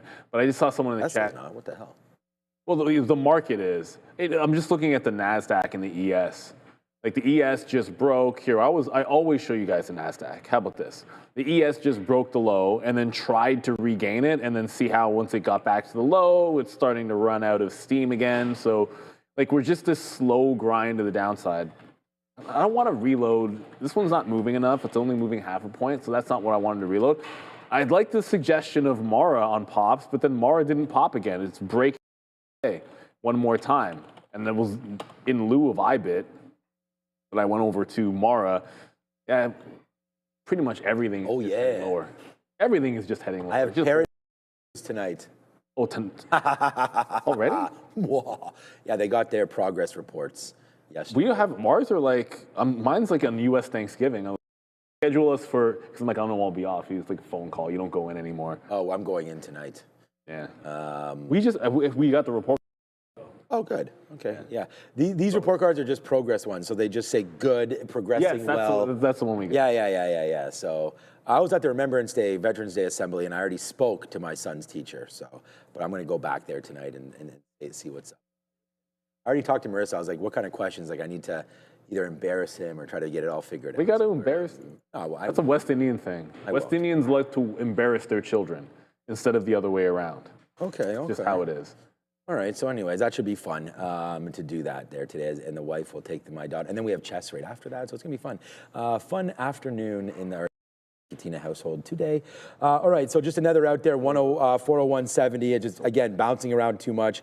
I've taken a couple outs here. That's the 50 period. I don't know, down into still double digits, but low double digits now on Tesla. So we'll wait on that one. 15% left. We just took another piece out, 12.5% left. Now, if I could just do 2.5 all the way down, that's fine. If we're lucky enough to get that 98 again, that'd be fantastic. So that's what we're waiting for now as we make some money back here. Yeah, some people have some great rates, man. 1.5% for Rivian Millionaire, 2.3%. 1.5. There's there. I had a similar rate for a minute there. Yeah, but it's yeah. Well, yeah. the thing about it here is like you'll have a great rate at some point here in Canada. It's just you don't get to hang on to it. I mean, we're in a situation now, so hopefully it'll come back. Well, we don't have a choice. We have to keep cutting and cutting and cutting. Our economy is having real issues. Then throw obviously the trade war. And it's not going too well for us. Here in Canada, that is absolutely for sure. Canadian banks are all right, though. Actually, financials... Banks are huge. Okay, well, that being said, today is the day that you didn't have... Like, we had some healthcare strength recently, even with the pullbacks, but today is the day you're not really even seeing it. Like, JPM is down, the XLF... when this will eventually load. The XLF is not looking terribly good, only down 1%, but these were rocket ships that held so well yesterday, and they've been faring pretty well, but XLF fails the high again, just keeps on doing it, and this is, even they're starting to pull back. This is an everything dip point. And we were talking, well, the first thing that we mentioned, or at least the first thing I mentioned when we came back to you guys at 2 o'clock was what had happened to gold, right? With the USD moving around. So this was an everything dip, unfortunately. And that's why you get people a little bit more spooked that you could have a deeper pullback. I'm still feeling like that's the case. I'm gonna throw up the early looking bounce because there's at least... There's something? Yeah, there's supposed to be a big one, but oh, this is so annoying. We didn't have this in the system. I wanted to have a look at that SPAC, and I don't think we had it. This was supposed to be a SPAC open today, and it wasn't in our system. Those have been pretty good lately, just for an in-and-out trade like an Cliff, that's an early look sell. Nothing too crazy. Pfizer's not that big of a deal. Pinterest. We'll keep an eye on this because the more volatile the day, the better chance that you can have some action with the imbalances at the close. But that's a bad sign, gold. That's a bad sign. You'll be seeing, we're at a tournament. Seeing Obi and Neil, so that should be Hockey? exciting. Yeah, exactly, of course. Hockey. I ask like I don't know. Yeah. It's just, I said where. Yeah, like North York area. So Okay. that should be fun. So we'll be seeing everybody near Downsview Park and whatnot. Don't you have to buy her something if she gets a hat trick? I seem to remember something about this. Oh, well, she wanted a cat, remember, but we already got a cat. So Okay, so not that. yeah, Oh, that's right. Buy her something. I buy her everything. No, that's what it was. We were talking about Yeah. I literally spent so You know what much happened money. yesterday? Erin officially said she wants, she didn't say an Oculus. She just said she wants a VR headset. Well, VR Like, headset? Daddy, we need to get the VR headset. Yeah. And the whole time I was like, look, I'm not going to sit there and buy it for myself, but I'm like, the second, she doesn't know that this might actually happen. She's not watching the show. I was like, the second that she wants one, then I can argue that we can have it in the household, because I feel like just make the decision. My I'm kids not got gonna one get it from, I don't have enough, 3 years ago. Man, I don't have enough time for myself. If she's I've not- never even put it on. That's what I'm saying. If she's not using it, there's no point having it in the house. But she 'Cause wants I'm it, not you said. going to use it. But now that she's interested Right. in it, now we can Just get get it. it. So I can actually. Yeah, there you go. So the question is whether we do it for Christmas or her birthday. Oh, well, which one's first? Christmas is first, but her Then do it for birthday- Christmas. What do you mean? Yeah, we You know, usually the big items are for the birthday. We're not really like the big item Christmas thing. Like a Yeah, I birthday. guess so. It's And we kind of told her like her next, because what we make her do is she has to save her money, and if Mm-hmm. it's really big, okay, well you have to contribute X amount to your birthday gift or whatever. We could do that too, I suppose. All right. But if anything's a really big purchase, it's like, look, you get money from aunts and Yeah, that's why you my save. godmother and grandparents, and so you it, and then if something's big, if you contribute X amount, then you can have it. We're into that. And we got a super chat from Danielle. Is it too? Oh, I should put it up. Is it too late to buy Palantir or Tesla or QBTZ short hedge in your long-term account? Oh, too late to short it. If you're looking, okay, but the problem with, like, if you're talking about selling Bye-bye, calls, Tesla. if you're just talking about using leveraged ETFs as a hedge, then that better be very short term because of decay. But if you talk about like this break, I tend to think you could head lower, but it's how do you want to plan on hedging it? Right? Like to me, selling covered calls is usually how I would approach it. I don't do it any other way because I think using those leverage ETFs isn't necessarily the best long-term way to do it. As you might have heard, we just broke down ES low of the day again, NQ low of the day again. If you have a short, it's at the low of the day again. Is what it is. It's not a good day. It's not a good day. I'm just getting some shorts for Obi here. Yeah. Oh, shoot, I already did it. Oh, okay. Yeah, sorry. He said you didn't messaged me. respond. Okay, I'll tell him. You know what? I did it, and I didn't respond that I had. That's my bad. Okay. Oh, good. All right, good. Done. I'll just tell him that because he was messaging me. But yeah, Obi's in for me tomorrow. So you in for me tomorrow. Understands that. All right. So yeah, man. Look at that. Let's go. I want to take this too.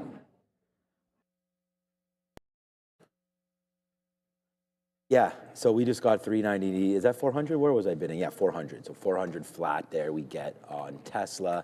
As we get more, I mean, we talked about getting out at 2.5%, 2.5%. So we have 10% left now on this name as, yeah, man, good. We'll wait to see. Only now 40 minutes left. And today we have, good. Now Obi's asking me about how my day is going and everything. Come on, dude. I'll tell this to you after. I must be typing. He's all chatty Cathy. He's waiting for the yeah, he's not doing anything. He's waiting for the imbalance. Yeah, what a guy. Okay, so there's something I want to talk about.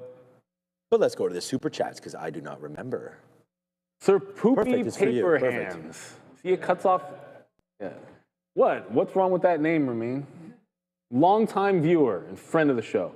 You think gold, silver, etc. dumping shows fear of interest rate cut not happening, even a rate hike instead? Well, whammy.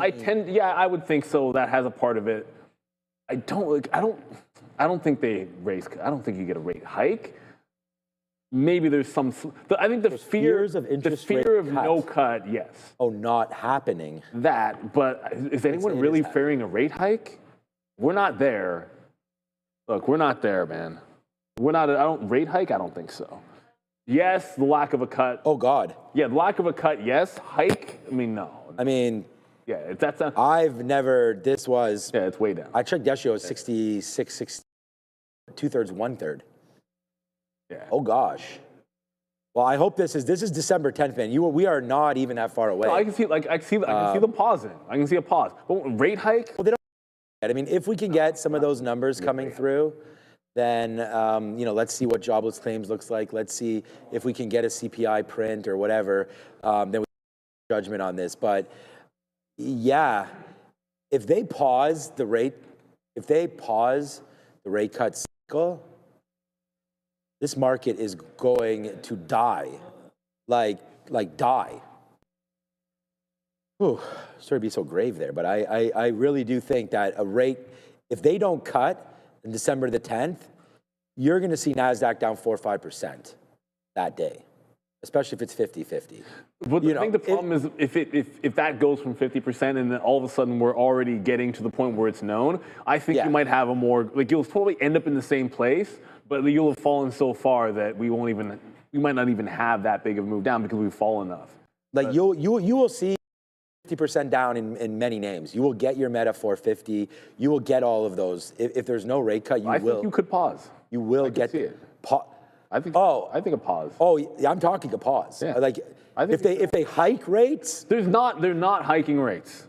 Then I'm just going short the Qs. That's not happening. And then I'm just walking away so I don't average out of it. They're not hiking rates. Pause, I can see. I could see a pause, but all right. Let's be real. There's no way. Are we looking for a Dara? Guys, I want to opine on this a bit too. So I haven't heard any talk from any Fed members about rate hikes. However, the cut talk certainly is, as we saw with Fed Chair Powell at the last Fed meeting, it's been a lot more moderated. A lot more people here expecting, if anything, it'll just be a pause at this meeting. It is worth noting as well here, a lot of these Feds were initially using labor market concerns as their reason to rates because they're still worried about inflation. But now we have some of the more hawkish members of the Fed, most notably Fed's Hammock, actually saying, hey, I don't think employment is an issue anymore. So if they don't view labor market as a concern still, that I think is going to be the make it or break it. So if we do get any jobs data, which I know now we're not getting unemployment apparently, but if we get any kind of jobs data, that I think would be the biggest thing to watch, because the Fed seem to be in agreement that they're worried inflation is too high. What I think could maybe move things is going to be any labor or employment numbers. Yeah. Thanks, Adara. Oh, we have a key for that. Thank you very much, Dara. There you go. You have that key. There you go. Yeah. Oh, that's true. That's another new key that we have. There's this one too. Everyone, smile when you hear that one. I could do without that one. You don't like the Flintstones? No, I do, but when am I going to use it? What is that? I have no idea. Right. I have no idea the context. Right, like you just used it there, and I was thinking, like, okay, what does that mean? You know, yeah, maybe it's like you're running away from a trade or something like that. Bruh. That I can think of context. Oh, is that bra? Did that just say bra? Bruh. What is that saying? Bruh. Oh. Huh? Okay. I don't have that. Yeah, we may need some work on some of these. Yeah, those ones. Yeah, all the OG ones are solid, man.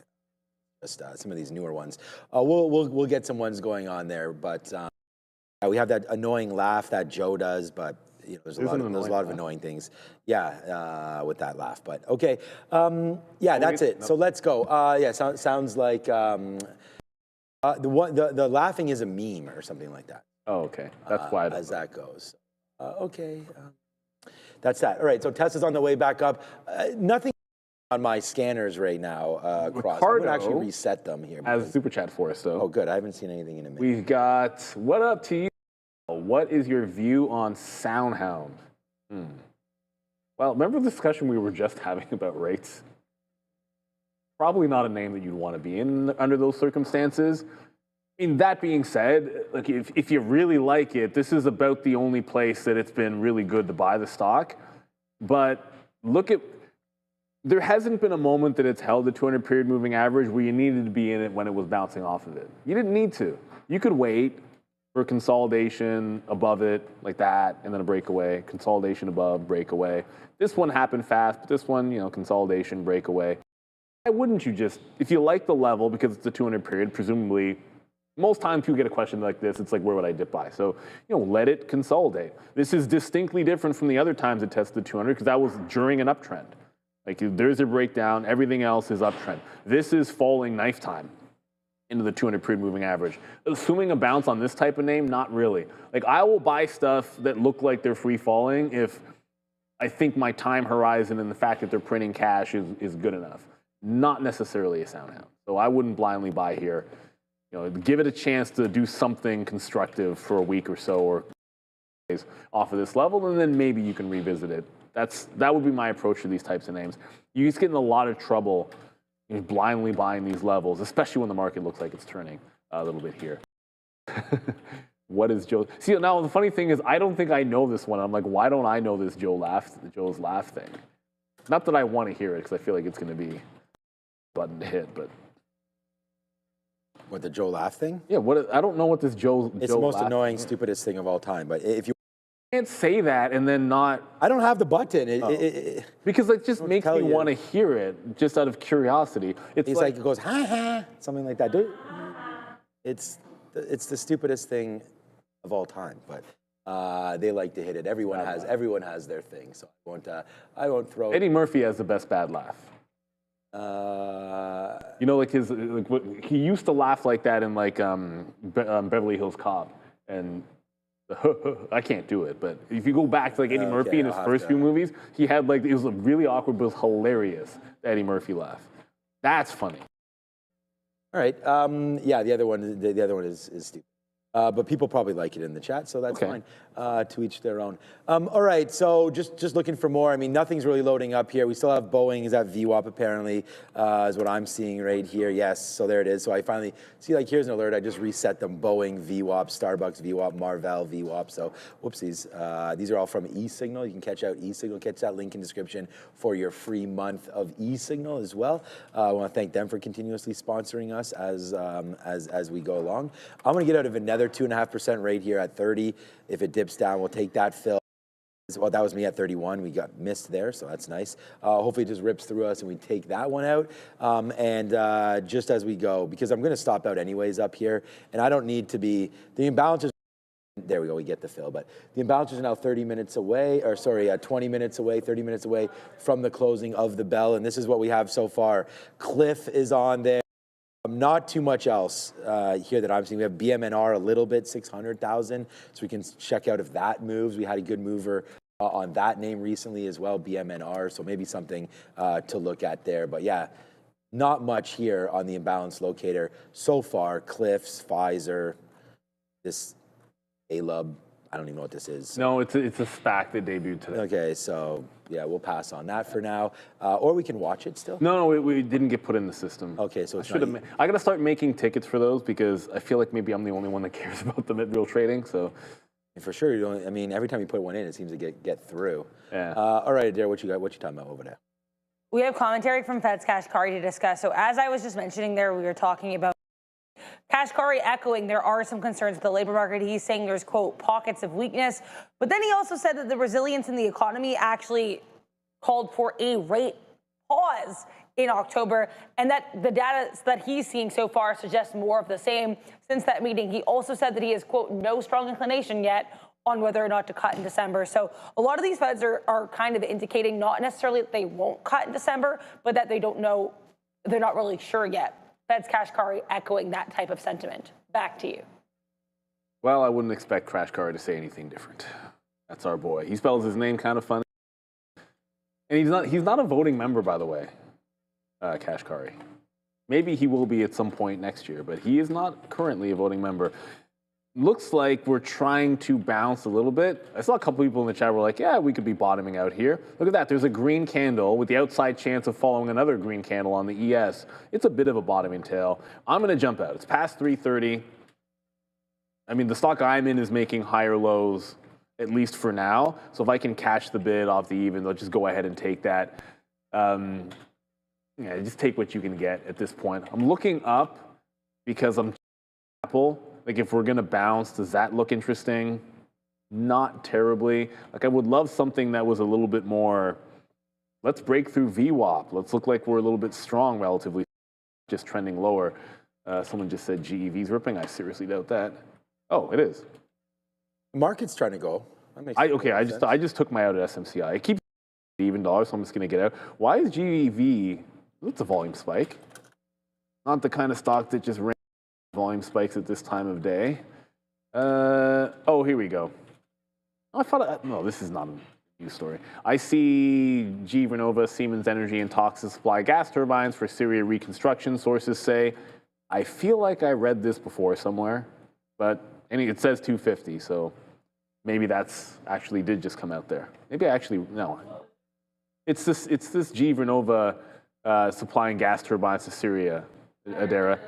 Yeah, I heard that earlier, much earlier. Anyways, GE Vernova is moving on that, still down 2.7%. And if you want to talk about names that got frothy, these energy plays for the data centers, they got frothy too.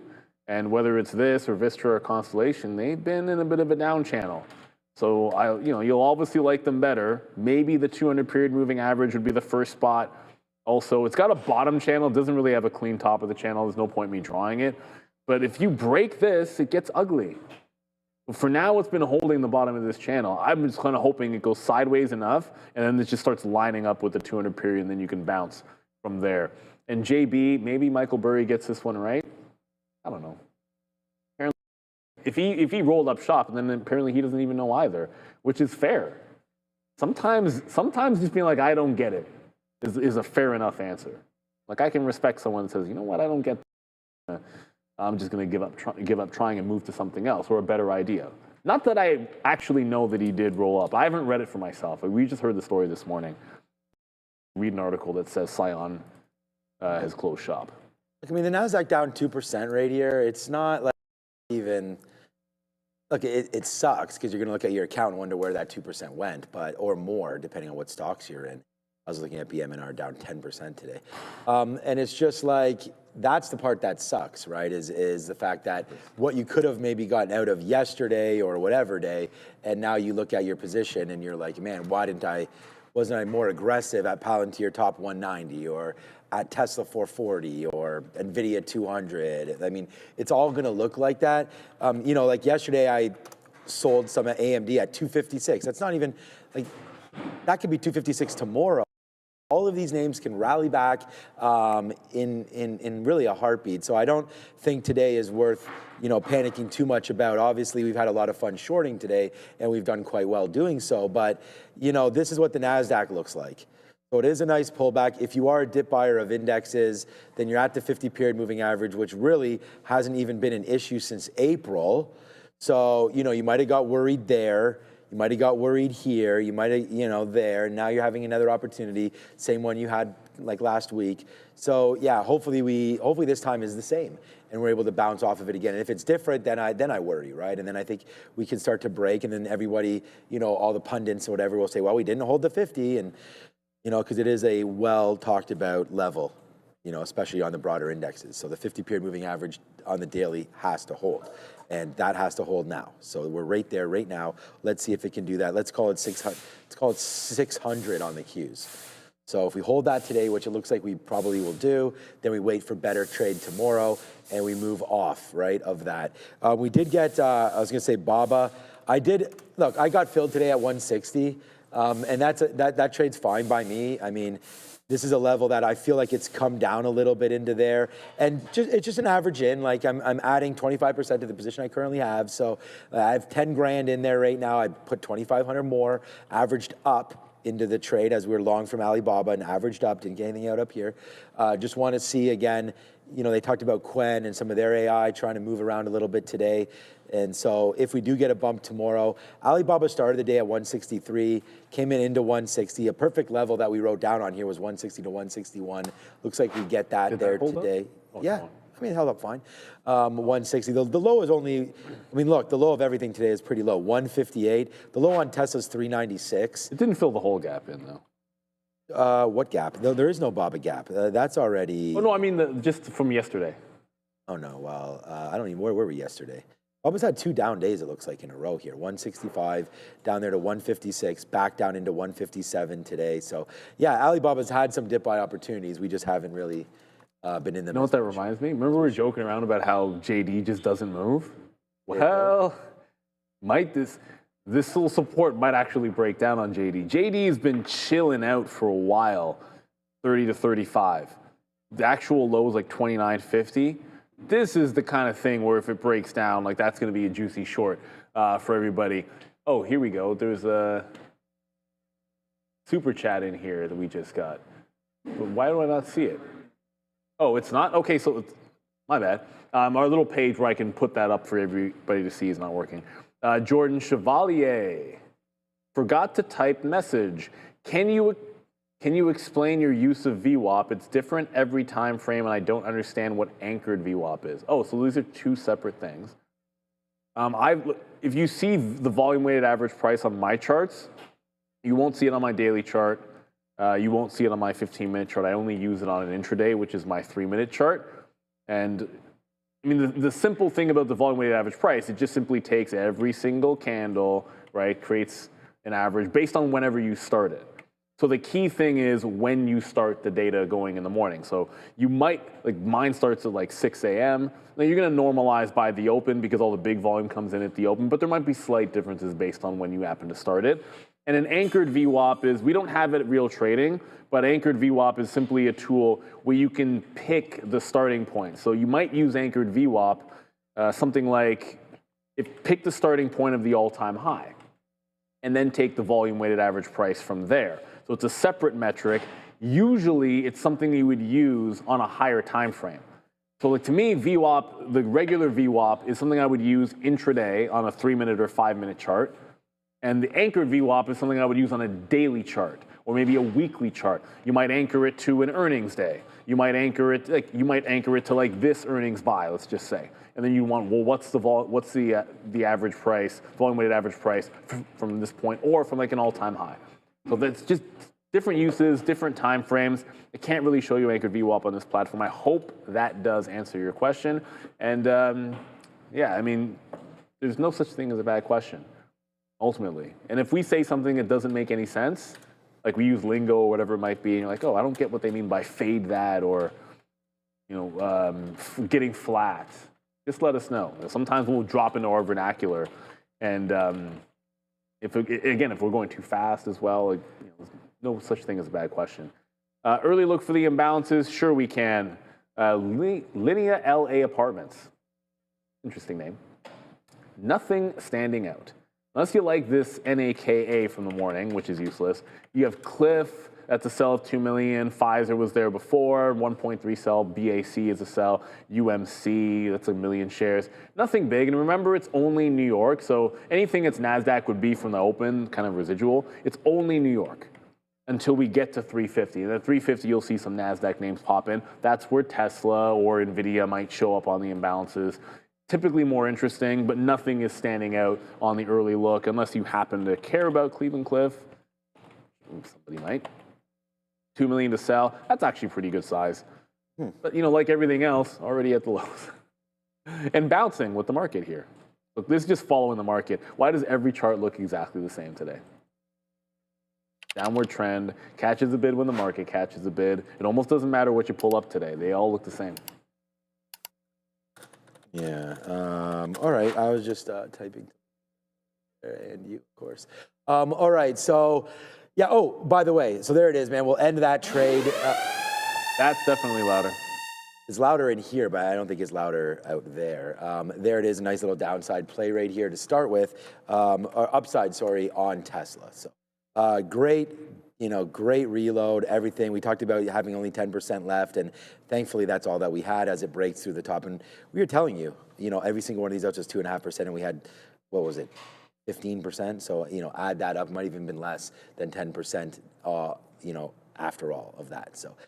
Yeah, there goes Tesla. If you're looking to buy something that's strong, and then if you are thinking about a rebound, I mean, I was just saying, you know, this wasn't even that bad, and here we go. The market's now heading back up to the upside, so that's a good little mover now. But yeah, 273 now for Apple, just flat on the day, so that would be something to look at. We talked about the strength that could potentially be coming back for Google, as they haven't done anything wrong, but they're still down 2.5%, so that, you know, could be a dip buy opportunity. The stocks that have gotten hit today that I think are buys, that if you're going to try to stay away a little bit from Mag 7 land, SoFi. SoFi down 12% right there. Wow, right back in. So that would be something to have a look at for SoFi. Is it at the 50? No, 50. No, not even close. Right now, you just, oh, the 50, yes. Sorry, the 50, yes, sorry. I was thinking the 200. Oh, the 200. Yeah, the 50. So I recently bought down here at this 50 when it was at 25.50. Now at 28, maybe there is. I'm not, there's the 200. I'm not excited about buying this dip. I just think that we're getting closer to possibly doing something there. And I think SoFi is a long-term play anyways. So nice to see that starting to move around a little bit there. SoFi back in today. And I've already said Robinhood talked to me at a hunch, and that's coming in soon. Right now, 120. So SoFi has a similar day today that they did, similar day tomorrow that they did today, and you will be seeing SoFi in and around that $100 mark pretty soon. Down $10 today plus. Let's see where we go. Actually down more than that, right? We opened yesterday, we closed at 130. Okay, so 133, 120 was the low, 13 or so dollars down today for SoFi, which sucks, man. I mean, I obviously hold, or for Robinhood, I hold SoFi, which has been bad. And I can only assume that Webull is probably down near $9. Yeah, so Webull also getting to the downside there, now down another 6 and a bit percentage points, as traditional finance down pretty good too. JP Morgan was 322 or something earlier today. Yeah, 321. That's down 3%. So, you know, everything today not doing really well. No, nobody's scared. Goldman's down 3.5. I mean, Goldman's down the same. Actually, Goldman's down more. Buy strength in, buy weakness into strong spaces, right? I think the banks have been showing us some strength. So this move down, just honestly, man, it's like just wiped out the last 2 weeks. Might be worth picking something up down here. But yeah, it sucks. Sucks today, because most of us are net long. Unless you're Cisco, that's right. Good point, Harsh, in the chat. Cisco made, there's a stock that's not Eli Lilly that made an all-time high today and held on to some of it. Not all of it, but some of it. See, Remember, its there's- all-time high goes back 25 years. Okay, but still made it. It still made it. still made it. It didn't hang correct on to statement, it. correct Look, it's at VWAP. That's not bad. There's at least something there for Cisco potentially as a day two. It's aftermarket. I call it a day two play because this is day one trading it, and then tomorrow would be day two if it can hold 77.5. Someone put in the chat, Boeing looks like there's something there. We already talked about Berkshire. That's another good point.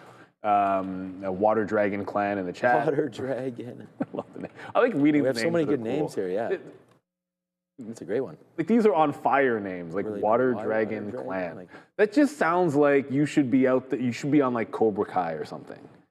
You know, like that. You're. Water Dragon. I haven't even seen the latest of that. Like Neither have I. We started watching that. Maybe I should start again. I started the new.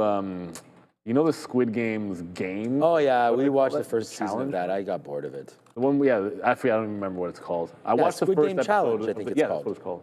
The second, I watched the first episode of the second one. My kids want to watch it, but we watched the first one, the whole thing. I think I'm already like, the first season I can get through, but the second season it's just kind of the same thing again. Yeah, I'm not about that. Yeah. Okay. What was I gonna say? 346. I mean, we're getting ready for the imbalances, so that should be fun. We can watch out for that again to see what's going on over there. BMNR does have a big sell imbalance again, so we can watch out to see what's going on there. BMNR right now, watch out to see what goes down on this stock. There it is right here. So I just saw it. Yeah, there it is. 1.3 million to the sell side for BMNR. To look forward to there. If you are a trader of this trust, a sell side with it being down 9% could be interesting there. Interesting look for BMNR. We can watch out and see exactly what's going on. But yeah, BMNR, a good one. And we'll look to see if there's any more love for that particular name as we get ready for this in only 3 minutes. BMNR, sell side action. Yeah, that's Is it? Yeah, sell side. I didn't want to say it the wrong way. Yeah, sell. Okay. That is pretty large. I think we saw them the other day for a big sell, and then it paired right off. Right. If memory serves, and it was Trying to watch I it. feel like it was about the same size. So it is worth watching. You have to, because this was the stock that we presume like a couple of days ago. Yeah, it was a Was it good one. last? Maybe it might have been last week actually.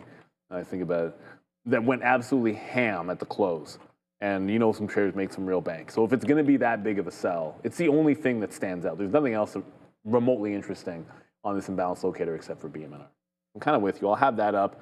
We'll see. That G Vernova Arun is still running. It had that news. I just read it. It was like supply gas turbines for Syria reconstruction. That's the other thing that bodes well for, you were talking about Caterpillar. Yeah, like Who do you think, I know it's not cool, but it's just true. Who do you think gets to rebuild in places like, you know, when eventually when the Ukraine war will thankfully end, you know Caterpillar is going to make a bunch of money rebuilding. That's just how it works. yeah. And yeah, you know, it's the way of the world, and yeah, you're not going to feel good about it, but if you own the stock, you're going to benefit from it. So that's just how it is. 1 minute to go till the imbalances come in here. JB wants a poll. I can't really, what we want for a poll here? The market's not doing anything but falling all day long. There's no big earnings names as well. I don't really have a good idea for a poll, guys. How about what will the market do tomorrow? I mean, this we is can do what, that. you know, I think we can get away with. What will the poll. market be at? Will we be green or red tomorrow open? Oh, at the open, okay. Yeah, I mean, will we be looking at a rally back or not? Right We'll now, leave it up through the aftermarket too, so yeah, you guys can see why at the not? end of it. We can have a quick look there and see what's going on. BMNR fading here into as the market pulls back just a little bit. Well, so here we go. Only 30 seconds left. We'll have these imbalances up for you. I will just change them so we only get the active ones because we don't need these anyone that says broker here is going to disappear when I do that. So there it goes. Now it's gone. And now we have 15 seconds until we see the active imbalances. See, this is from 9:29. So you won't count that one. We'll watch out to see what BMNR does right now as it's getting faded just a little bit to the downside. So here we go. 5 seconds left. We could see a big move here one way or the other as the future still, wow, we were just pretty decent there. BMNR not even on here now, of course. as it gets faded right back down to the downside. So, all right, that's what's going on. Open Door, Apple, these are all buys, right? So that's nice to see Apple with a bid late day, trying to get back to Greensville as I covered it up. Open Door with a sell as well. There's that MTSR, Medsera, I think that's the stock that's being bought out there by Pfizer, so we can watch out for that. Intel with a small sell. Apple looks like the biggest one. Sox L was there as well for a minute. Robinhood, like get low, get low, get low, as that one keeps going lower there. Robinhood. Yeah, okay. That's all that there is for me so far. All right, I don't know if you're doing anything here, but I'm pretty much done now. I'm gonna say the market tomorrow, unfortunately, guys, I'm still seeing red. I'm gonna vote red tomorrow on the market. I just don't think we're through anything. Did we get these super chats? Thank you so much for the $5, and thank you so much we again didn't get that one. for the $5. Two $5 in a row with no comments. So thank you so much to Trevor and to Jordan there, as we see all of these, man. And just sometimes we get busy doing other things and hosting a show, so and trading, by the way. So. Good trading today, good shorts there in Tesla. I don't know where this will wind up. So good one. I mean, we shorted 400, we shorted 402 and 403 or whatever, and got some good returns on those positions. And now we just wait, man. Join Adara and I as we have not many earnings. It was, oh, shoot. I already AMAT was the biggest. Yeah, AMAT was the biggest one. TMC was good. RCAT, Virgin Galactic, and Nubank. Hey, Virgin Galactic. We're joking. It's like, yeah, that's not a good. It's not a good market for them. Metals company. Not right now. That is for sure. Oh shit.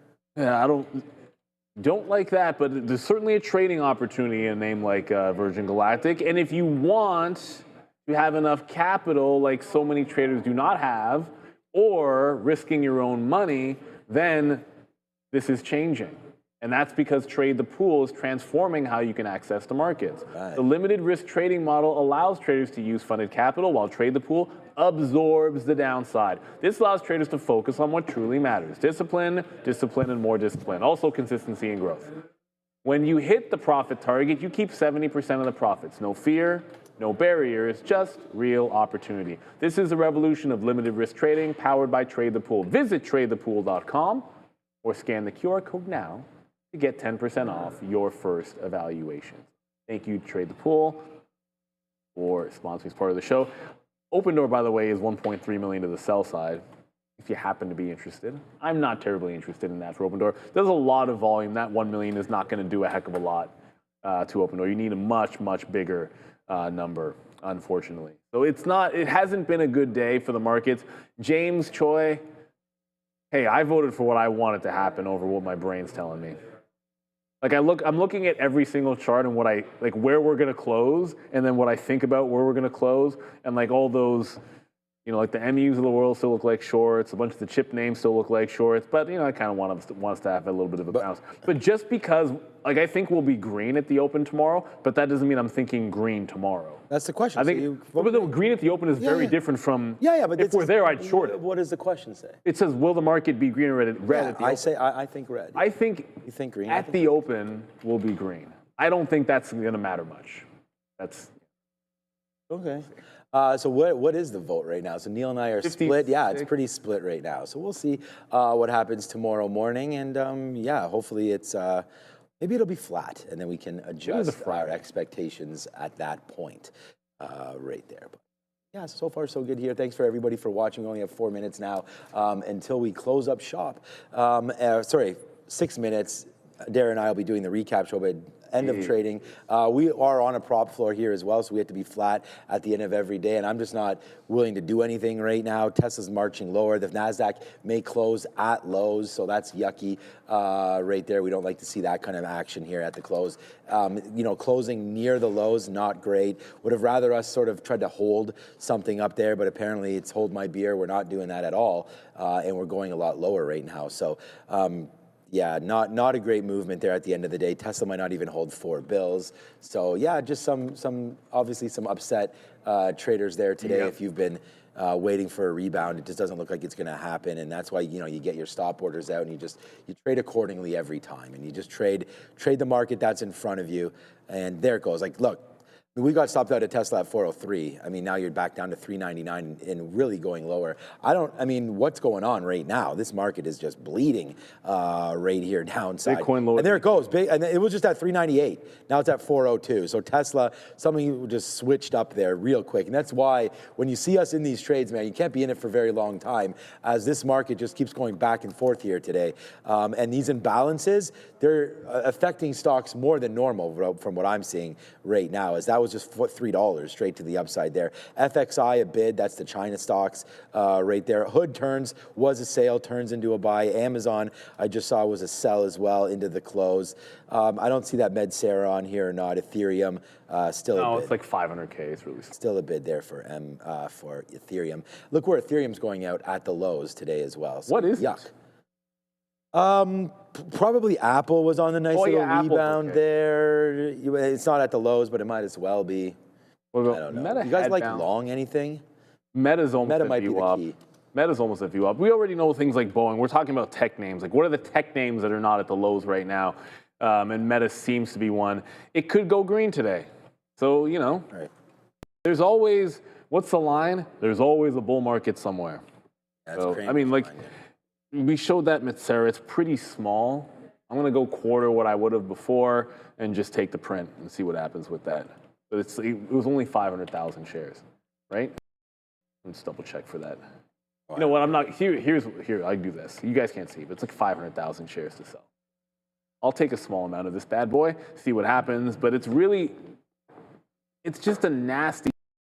And whether or not this ends up falling through remains to be seen.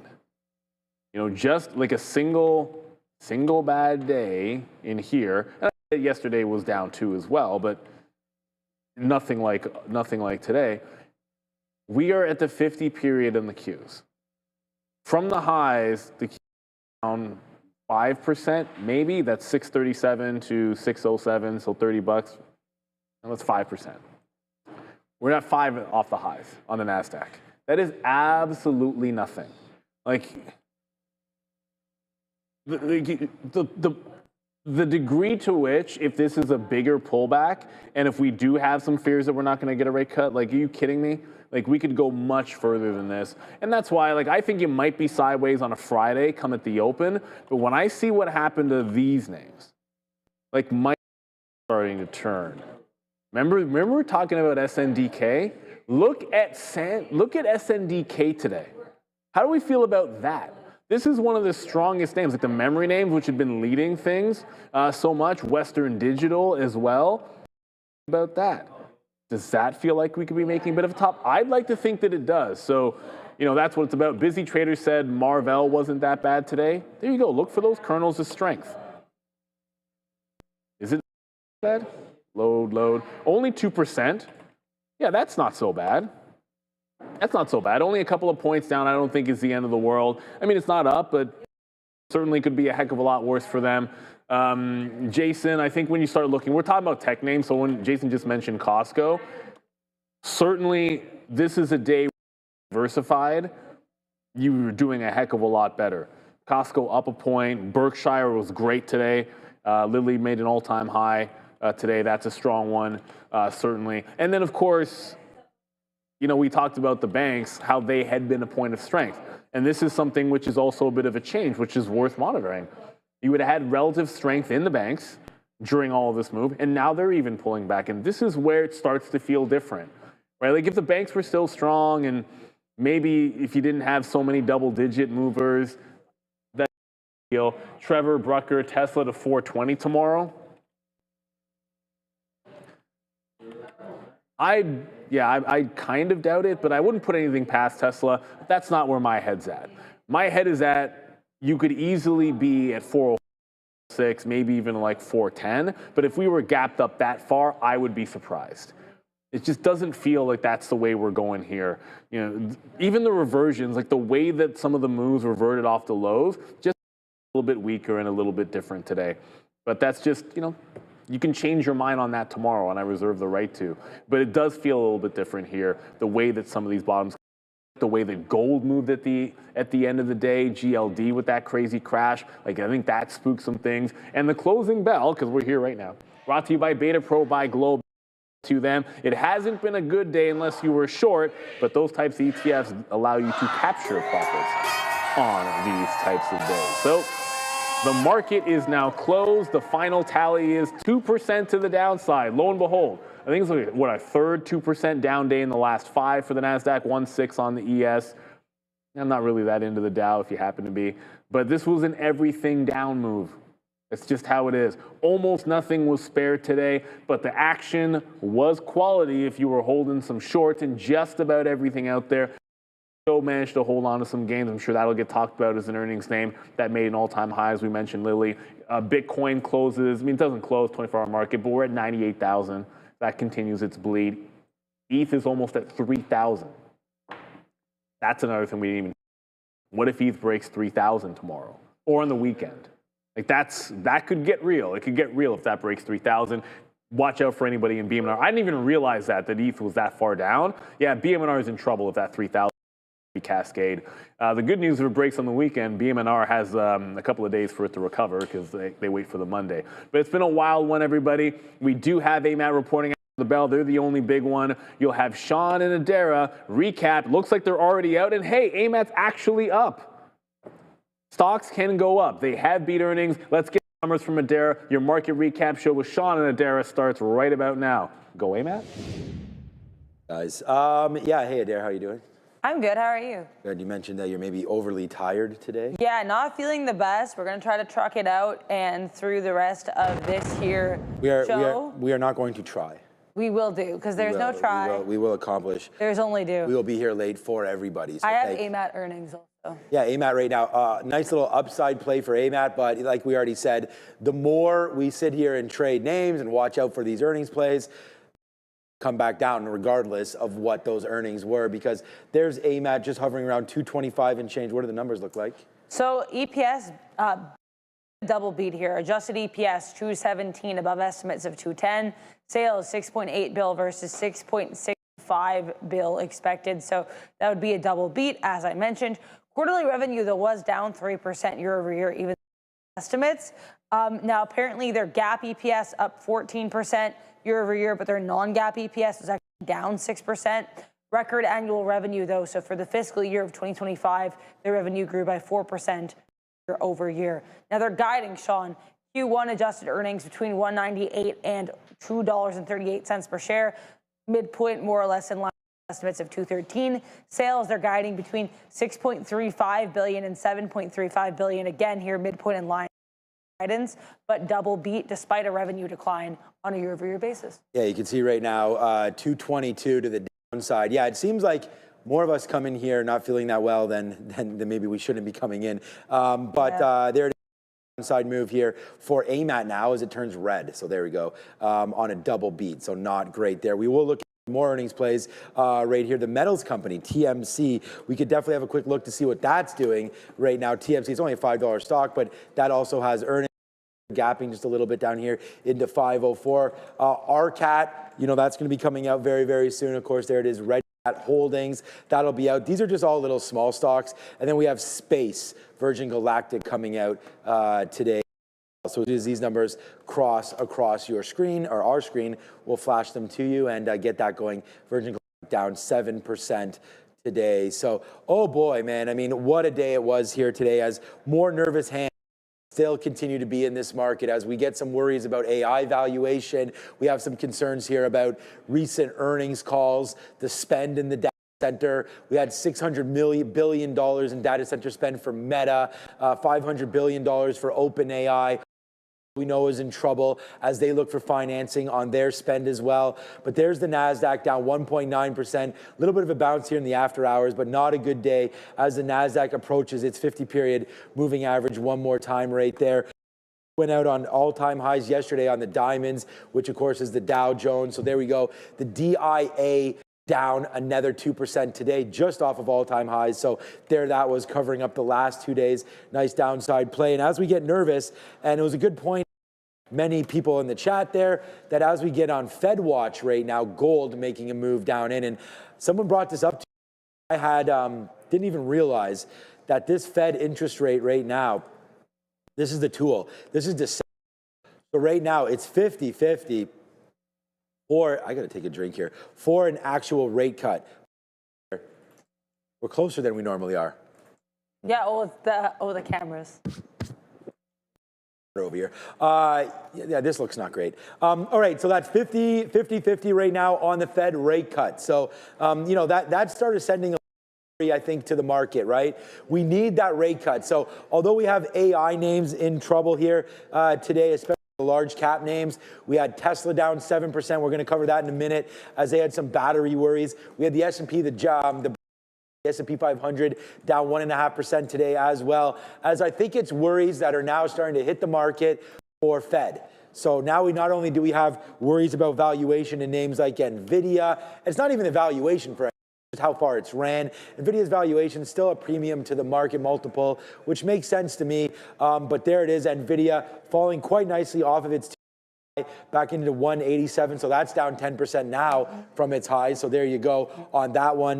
Nice move down for AMD had themselves a little bit of a day as well, but these stocks weren't even the ones to cover today. Names like Tesla kind of came out of nowhere. This one caught me by surprise for sure, Tesla today, as we make some downside plays. We had talked about this 420. Well, that didn't last for very long. There's 420 right here, almost right away off the open. The minute that cracked, we just started to go lower. If you thought that 418 or something was going to hold, well, that wasn't true either, as we all just cracked in. The only level that really held Adara was this 397, and right now we're above 400, so that should be interesting for a little bit of a hold there today. A stock that I know you like, Eli Lilly.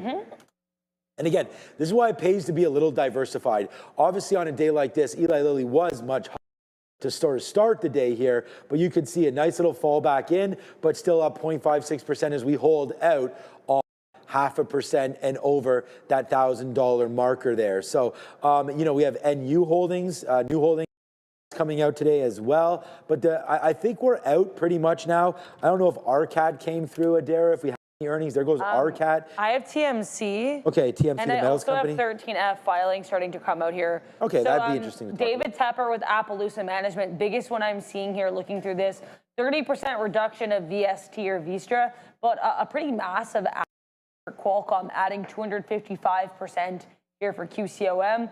Just reading off that for David Tepper. Also pretty ad for this Mohawk Industries MHK. But let's move aside from that and talk about RCAT. RCAT revenue a staggering 646% year over year. Sequential revenue growth 200%.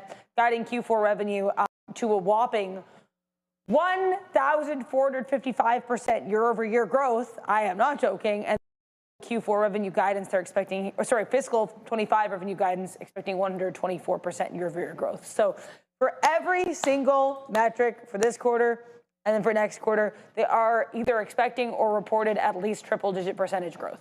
I also want to talk here about TMC. Now, they do not report revenue, so we just have to worry about their losses, which were unfortunately larger than expected. 14-cent loss, larger than the expected loss of 6 cents. Okay. 14 versus 6. Okay, not too bad. Coming in into a nice little level here on the daily. Again, the metals company, huge move up there as we talked about rare earth and we talked about, you know, President Trump's move into LAC and MP and the United States government making those moves. So this is actually looking like a decent level here if you do believe in that game moving forward. You're out cut more than in half. $12 high, now $5. And that was just, you want to talk about some of the froth coming out of the market. That's an October 15th high right there. Come all the way back in on T right there. So yuck on that one.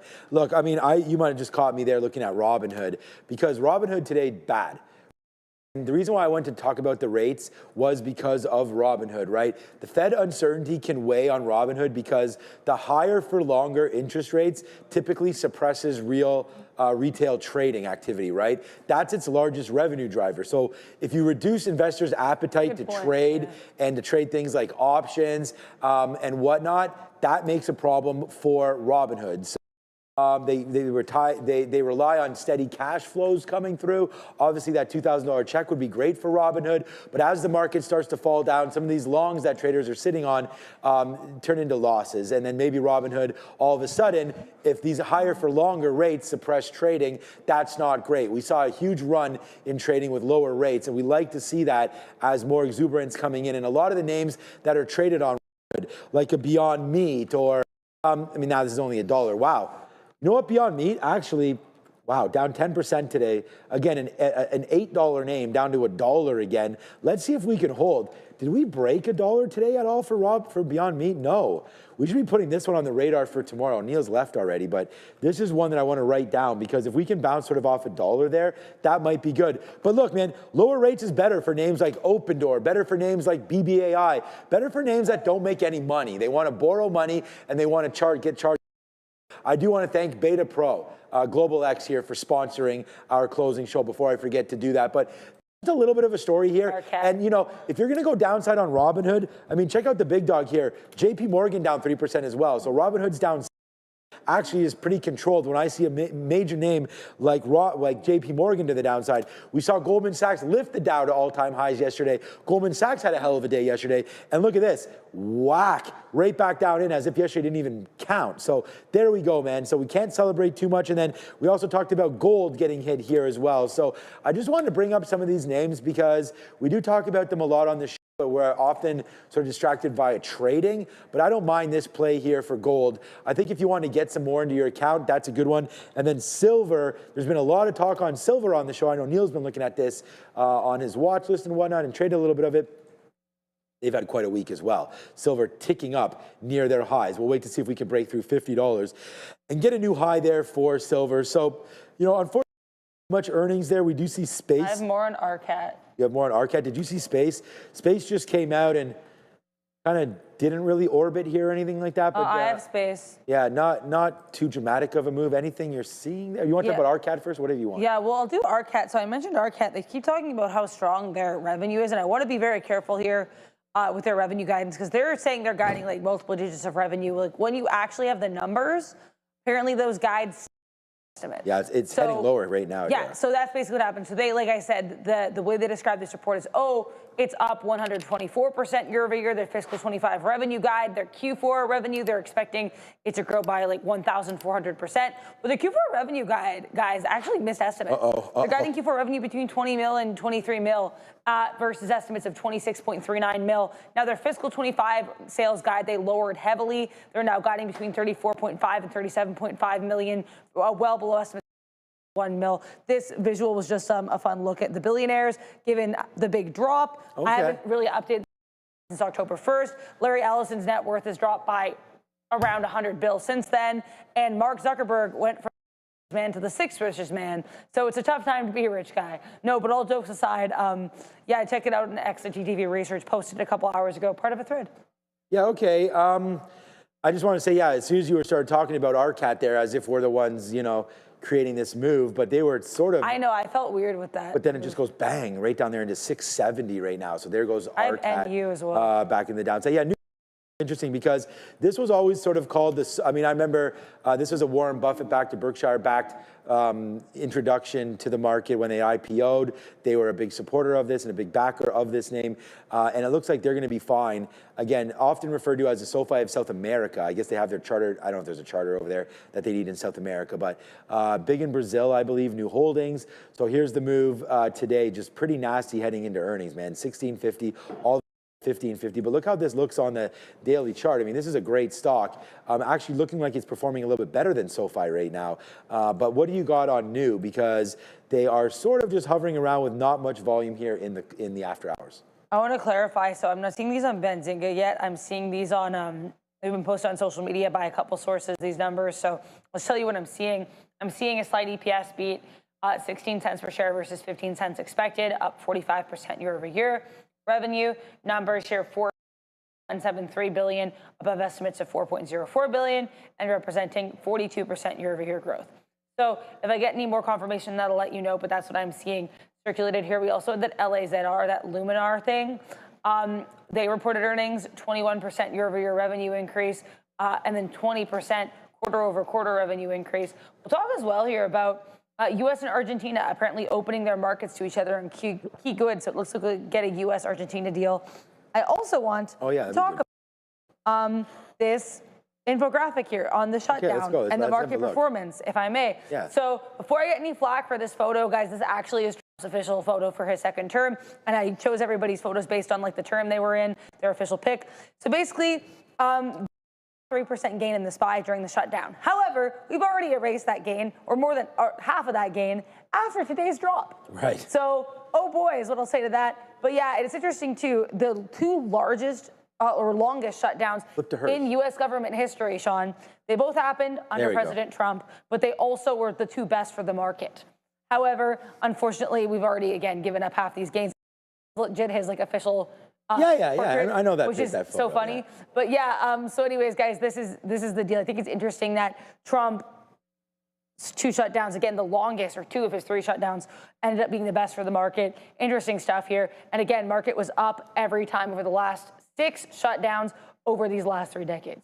And there is, correct me if I'm wrong, but I believe there's another shutdown possibility coming in January. We could get it, yeah, because they have to basically this has to hold, right? This agreement. And another vote coming, so. Yeah. Hopefully it will be okay as we go there and look for another, hopefully government shutdown avoided, right? I mean, it didn't really affect the market too much. If anything, it's a sell-off event today as we get to the downside.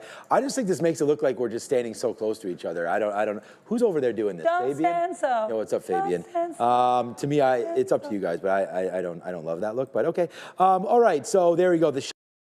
It just sucks because it does affect so many Americans, and I wish for that never to happen. We never have that experience here in Canada. Just the setup of our system is just, you know, SoFi, wow, down 11% today. I don't know, man. I sat there and bought some Alibaba. Now I'm feeling some kind of ways. I should have bought some SoFi. So I think we'll put some more money into SoFi there tomorrow. It might be even too early to be buying a lot of these dips. You know, you see these big moves down and you're like, oh, wow, that's quite the nice move. If you like SoFi yesterday, you must love it today, right? But the thing is, the market does change very, very consistently. Every day, you get a little bit of a different feel, right? So yesterday, we're loving SoFi after 4 straight up days. Days get all clobbered by one day. You come all the way back in here on SoFi, as you can clearly see. Check out that graphic in your bottom right. Stay tuned. We are launching the Academy very, very soon, and that should be a lot of fun. So get ready for the Academy coming quickly and fast. Globe, what is GLOB? They just reported as well. No idea what this is. Globant. Globant down 7%. So if for some reason you own this stock, you're probably not overly excited, but yeah, Tesla today. Go over SPCE, I just remembered either, I forgot. We'll do that in a second. I just want to say, like, Tesla and Rivian today, both getting hit, right? I mean, both down 6, 7, 8%. So there's Rivian as well as Tesla downside. Let me just check on the older names here, like a Ford or a GM, still down 1.5% there, as they're not as intertwined to these huge runs, but GM upside today. So I was going to say, man, when you're selling $100,000 trucks and losing money on them, you need lower rates. So if we are now talking about possible Fed rate pause, then yeah, that's going to hurt Rivian, man. That's going to hurt Tesla. I am surprised that Ford and GM stayed upside as well. What about Toyota Motors? They've been actually trading okay. They're down 3.5% as well, getting hit on that news there today. You know, some names in China. We had Alibaba with some new looks on Quen today. I bought literally at one there, got hit. So we're long more shares in Alibaba at these levels. So we'll see if that can battle back. A positive name. I don't know. Can you give me another positive name today? Well, okay, we were talking about Lilly was positive at one point. Cisco, Meta was positive. Oh yeah, where did Meta wind up actually? Meta was, I want to start Rivian Millionaire for mentioning that as well. I think Meta ended up like barely green. Yep, But, up a quarter, yes, good look there. For META. What do you think about Meta? Like, I know that you were very, very upset about Oracle. Yeah, well, and you were not liking how they had shot up there 40, 50% on their earnings after you dug into it. And now, wow, congratulations to Dara. You nailed that one. I mean, I remember coming over here, you know, I don't like Oracle. And right there, man, you basically get 20 straight down days or so in Oracle as they have a problem. They're going to have a problem funding all of these. Yeah. Well, I also just don't really know if I trust the numbers because I told you I find it very sus.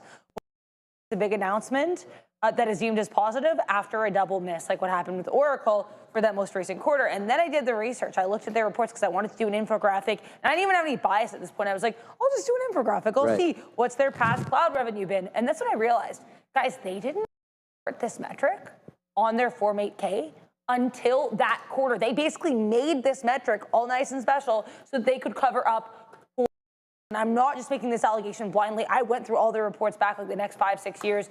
And with ORCL, the other thing I want to say too, that I did, there's an infographic here, I'll pull it up at some point. But the other thing as well is like, they would previously report, oh, we had cloud revenue, but they wouldn't really give you hard numbers. They'd just be like, oh, it was up this much year over year, or down this much, and it was never on the 8K until this quarter. So again, guys, I will stop. Like I'll rant about this another time if I have. Where is Larry on that list of yours? Because he was one for a minute, wasn't he? Or was no, he never. Elon, but I told you his net worth down like 100 bills since I last did this a month and a half ago. There it is right there, down into the 200 period moving average. So, you know, to Adara's point, probably justifiable to the downside as we all worry about these data centers for sure. You know, we talked about Caterpillar building them. I think they'll be fine.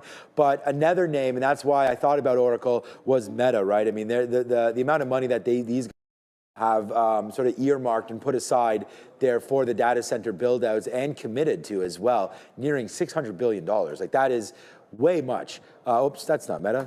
There we go, that's Meta right there. And you can see they are suffering a very similar fate. Oracle, not percentage-wise, but if you're gonna talk about their numbers from earnings, they were $750, right? You're now down $150, down to $600 right now for Meta, and possibly going lower. And I think that's why names like Apple, you don't even hear the word data center coming out there. He's not that interested in that. He's interested in building the products that they have. And making the little golden apples to give to Trump. Trump, yes. And then also, was there a watch involved there or something too? But they're making Apple Pockets now to like put your yes, iPhone I saw that. It's a Japanese company, right?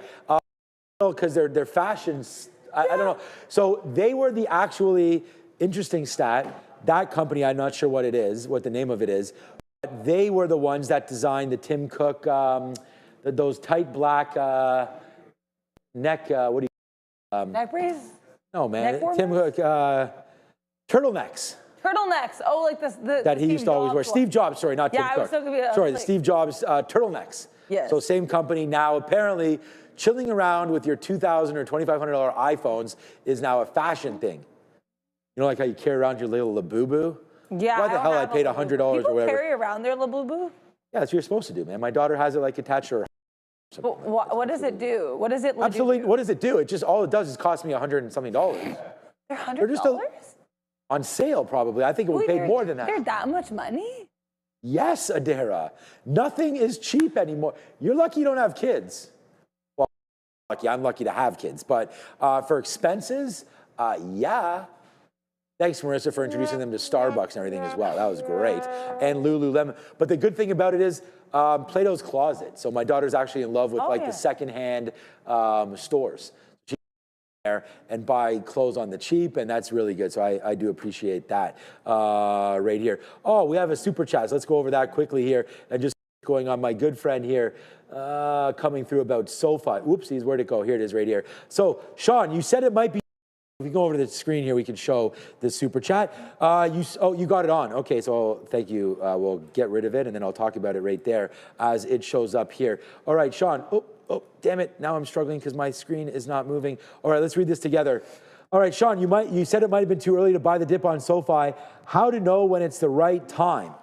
Did I give my thought also on Nebius? Okay, well, Nebius is a problem because we already talked about some data centers and whatnot, the build-outs going through there. So just quickly on SoFi, that's why we marked down the 200 period moving average, okay? But a good company, most of the time you don't see the 200 period moving average unless they're really like blood in the streets, and I would use that right there as like not an all-in level, but a level that if you get down into there, you want to make a pretty decent play on it, right? I mean, in SoFi, even if we zoom back in, you'll see this 200 period moving average, right? Doesn't really until 740, 750, where we finally start to bounce off and then break off of it and get back to the high side. This is the tariff tantrum we see in SoFi and in the whole market. Most stocks broke through the 200 period moving average, but again, if you on that, then you only had to withstand about a week of pain before just ripping back up to the upside. So I like this 50 period moving average. I think we talk about that quite often. This has really been holding since May. So you kind of go 200 to the 50 and blast. So for me, position, and a great question there. If you're starting a position, I think that's where you do it right now.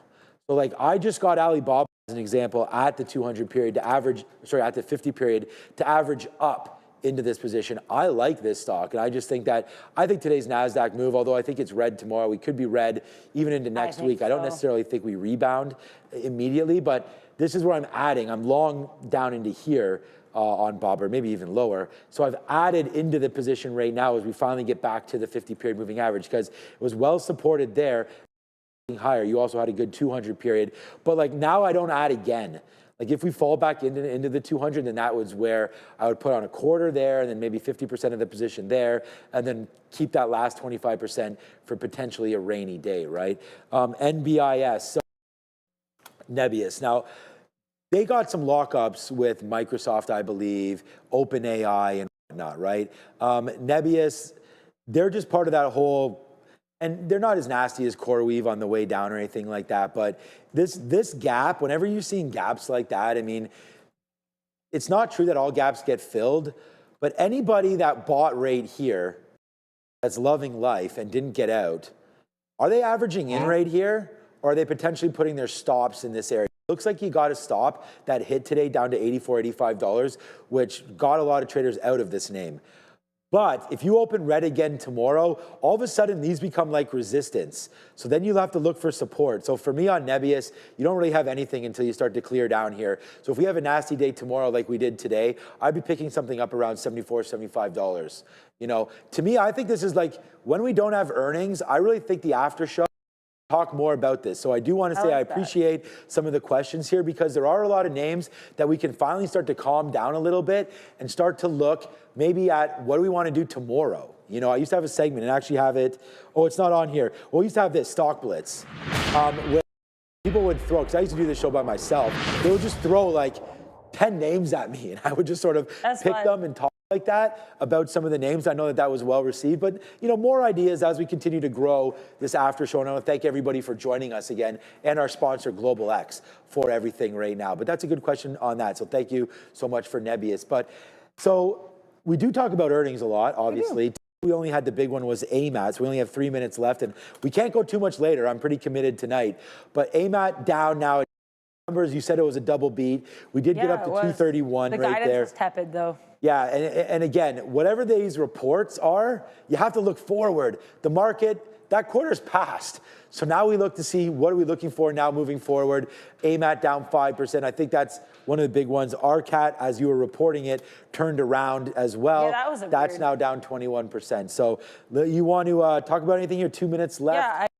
Sorry, guys, about RCAT. I apologize. No, I'm joking. It's not my fault. But no. It is funny that as I read it, it did that, so I just had to make that joke. A lot of people ask me for a lot of earnings, so I'm going to try to go over what I can here. Someone asked me, I know Harry Lou in the chat was asking me about Southbow. Unfortunately, I still don't have it. We have a couple super chats, too. Will super chat. NU, AMAT equal damp it. Downside graph. Eye emoji. Hand emoji. Puts into earnings. Well, congrats to you. I'm sure you did quite well, and best of luck with those earnings plays, because you never know until they open up the next day. I also want to thank IB Surfin for the $4.20 super chat, saying Adara, or Neil and Adara's ex, love Neil's lessons. So thank you very much for the kind words there from IB Surfin, and hopefully you be surfing up some profits. TSSI, Jaspreet Singh is asking me about, I'm not sure the details. Let me pull this up. TSSI was an earnings play here, guys. They reported a loss here of 6 cents per share, down from a profit last year, and sales down pretty heftily year over year from, I think I made up a word. Sales 41.83 million versus last year's 70 million. So almost halving our sales on a year. That's not a great look. I don't think anyone's going to say that. It would be. LAs that are here with earnings, that is a EPS beat and a sales miss. And what else? We've got GLOB, the Glob, or the Globant. Globant is the company, but Glob is their GL to the O to the B. Missing on EPS, beating on sales. Guidance here, slight miss for the quarter. Last but not least, SPCE.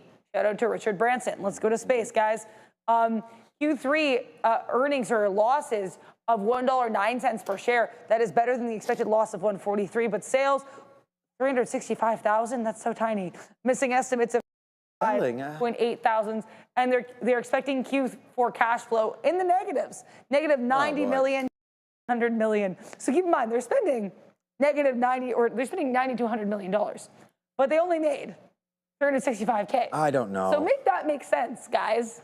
That's my thought. That's Sounds my like a earnings. quantum play to me. Quantum down again today, down 11% on Rigetti. QBTS continues to get hit. And I only think about this. We could also go to SMRs of the world and Oklos and all that kind of stuff, because right now all these lower quality, not lower, no earnings, speculative is the word I'm looking for. Some of these names continue to go lower. And one last look at SMR before we say, see ya. Wow, $23. Wow. I just put some money back. So I sold this at 57 and bought it back at 30. So good move, bad move right there on SMR.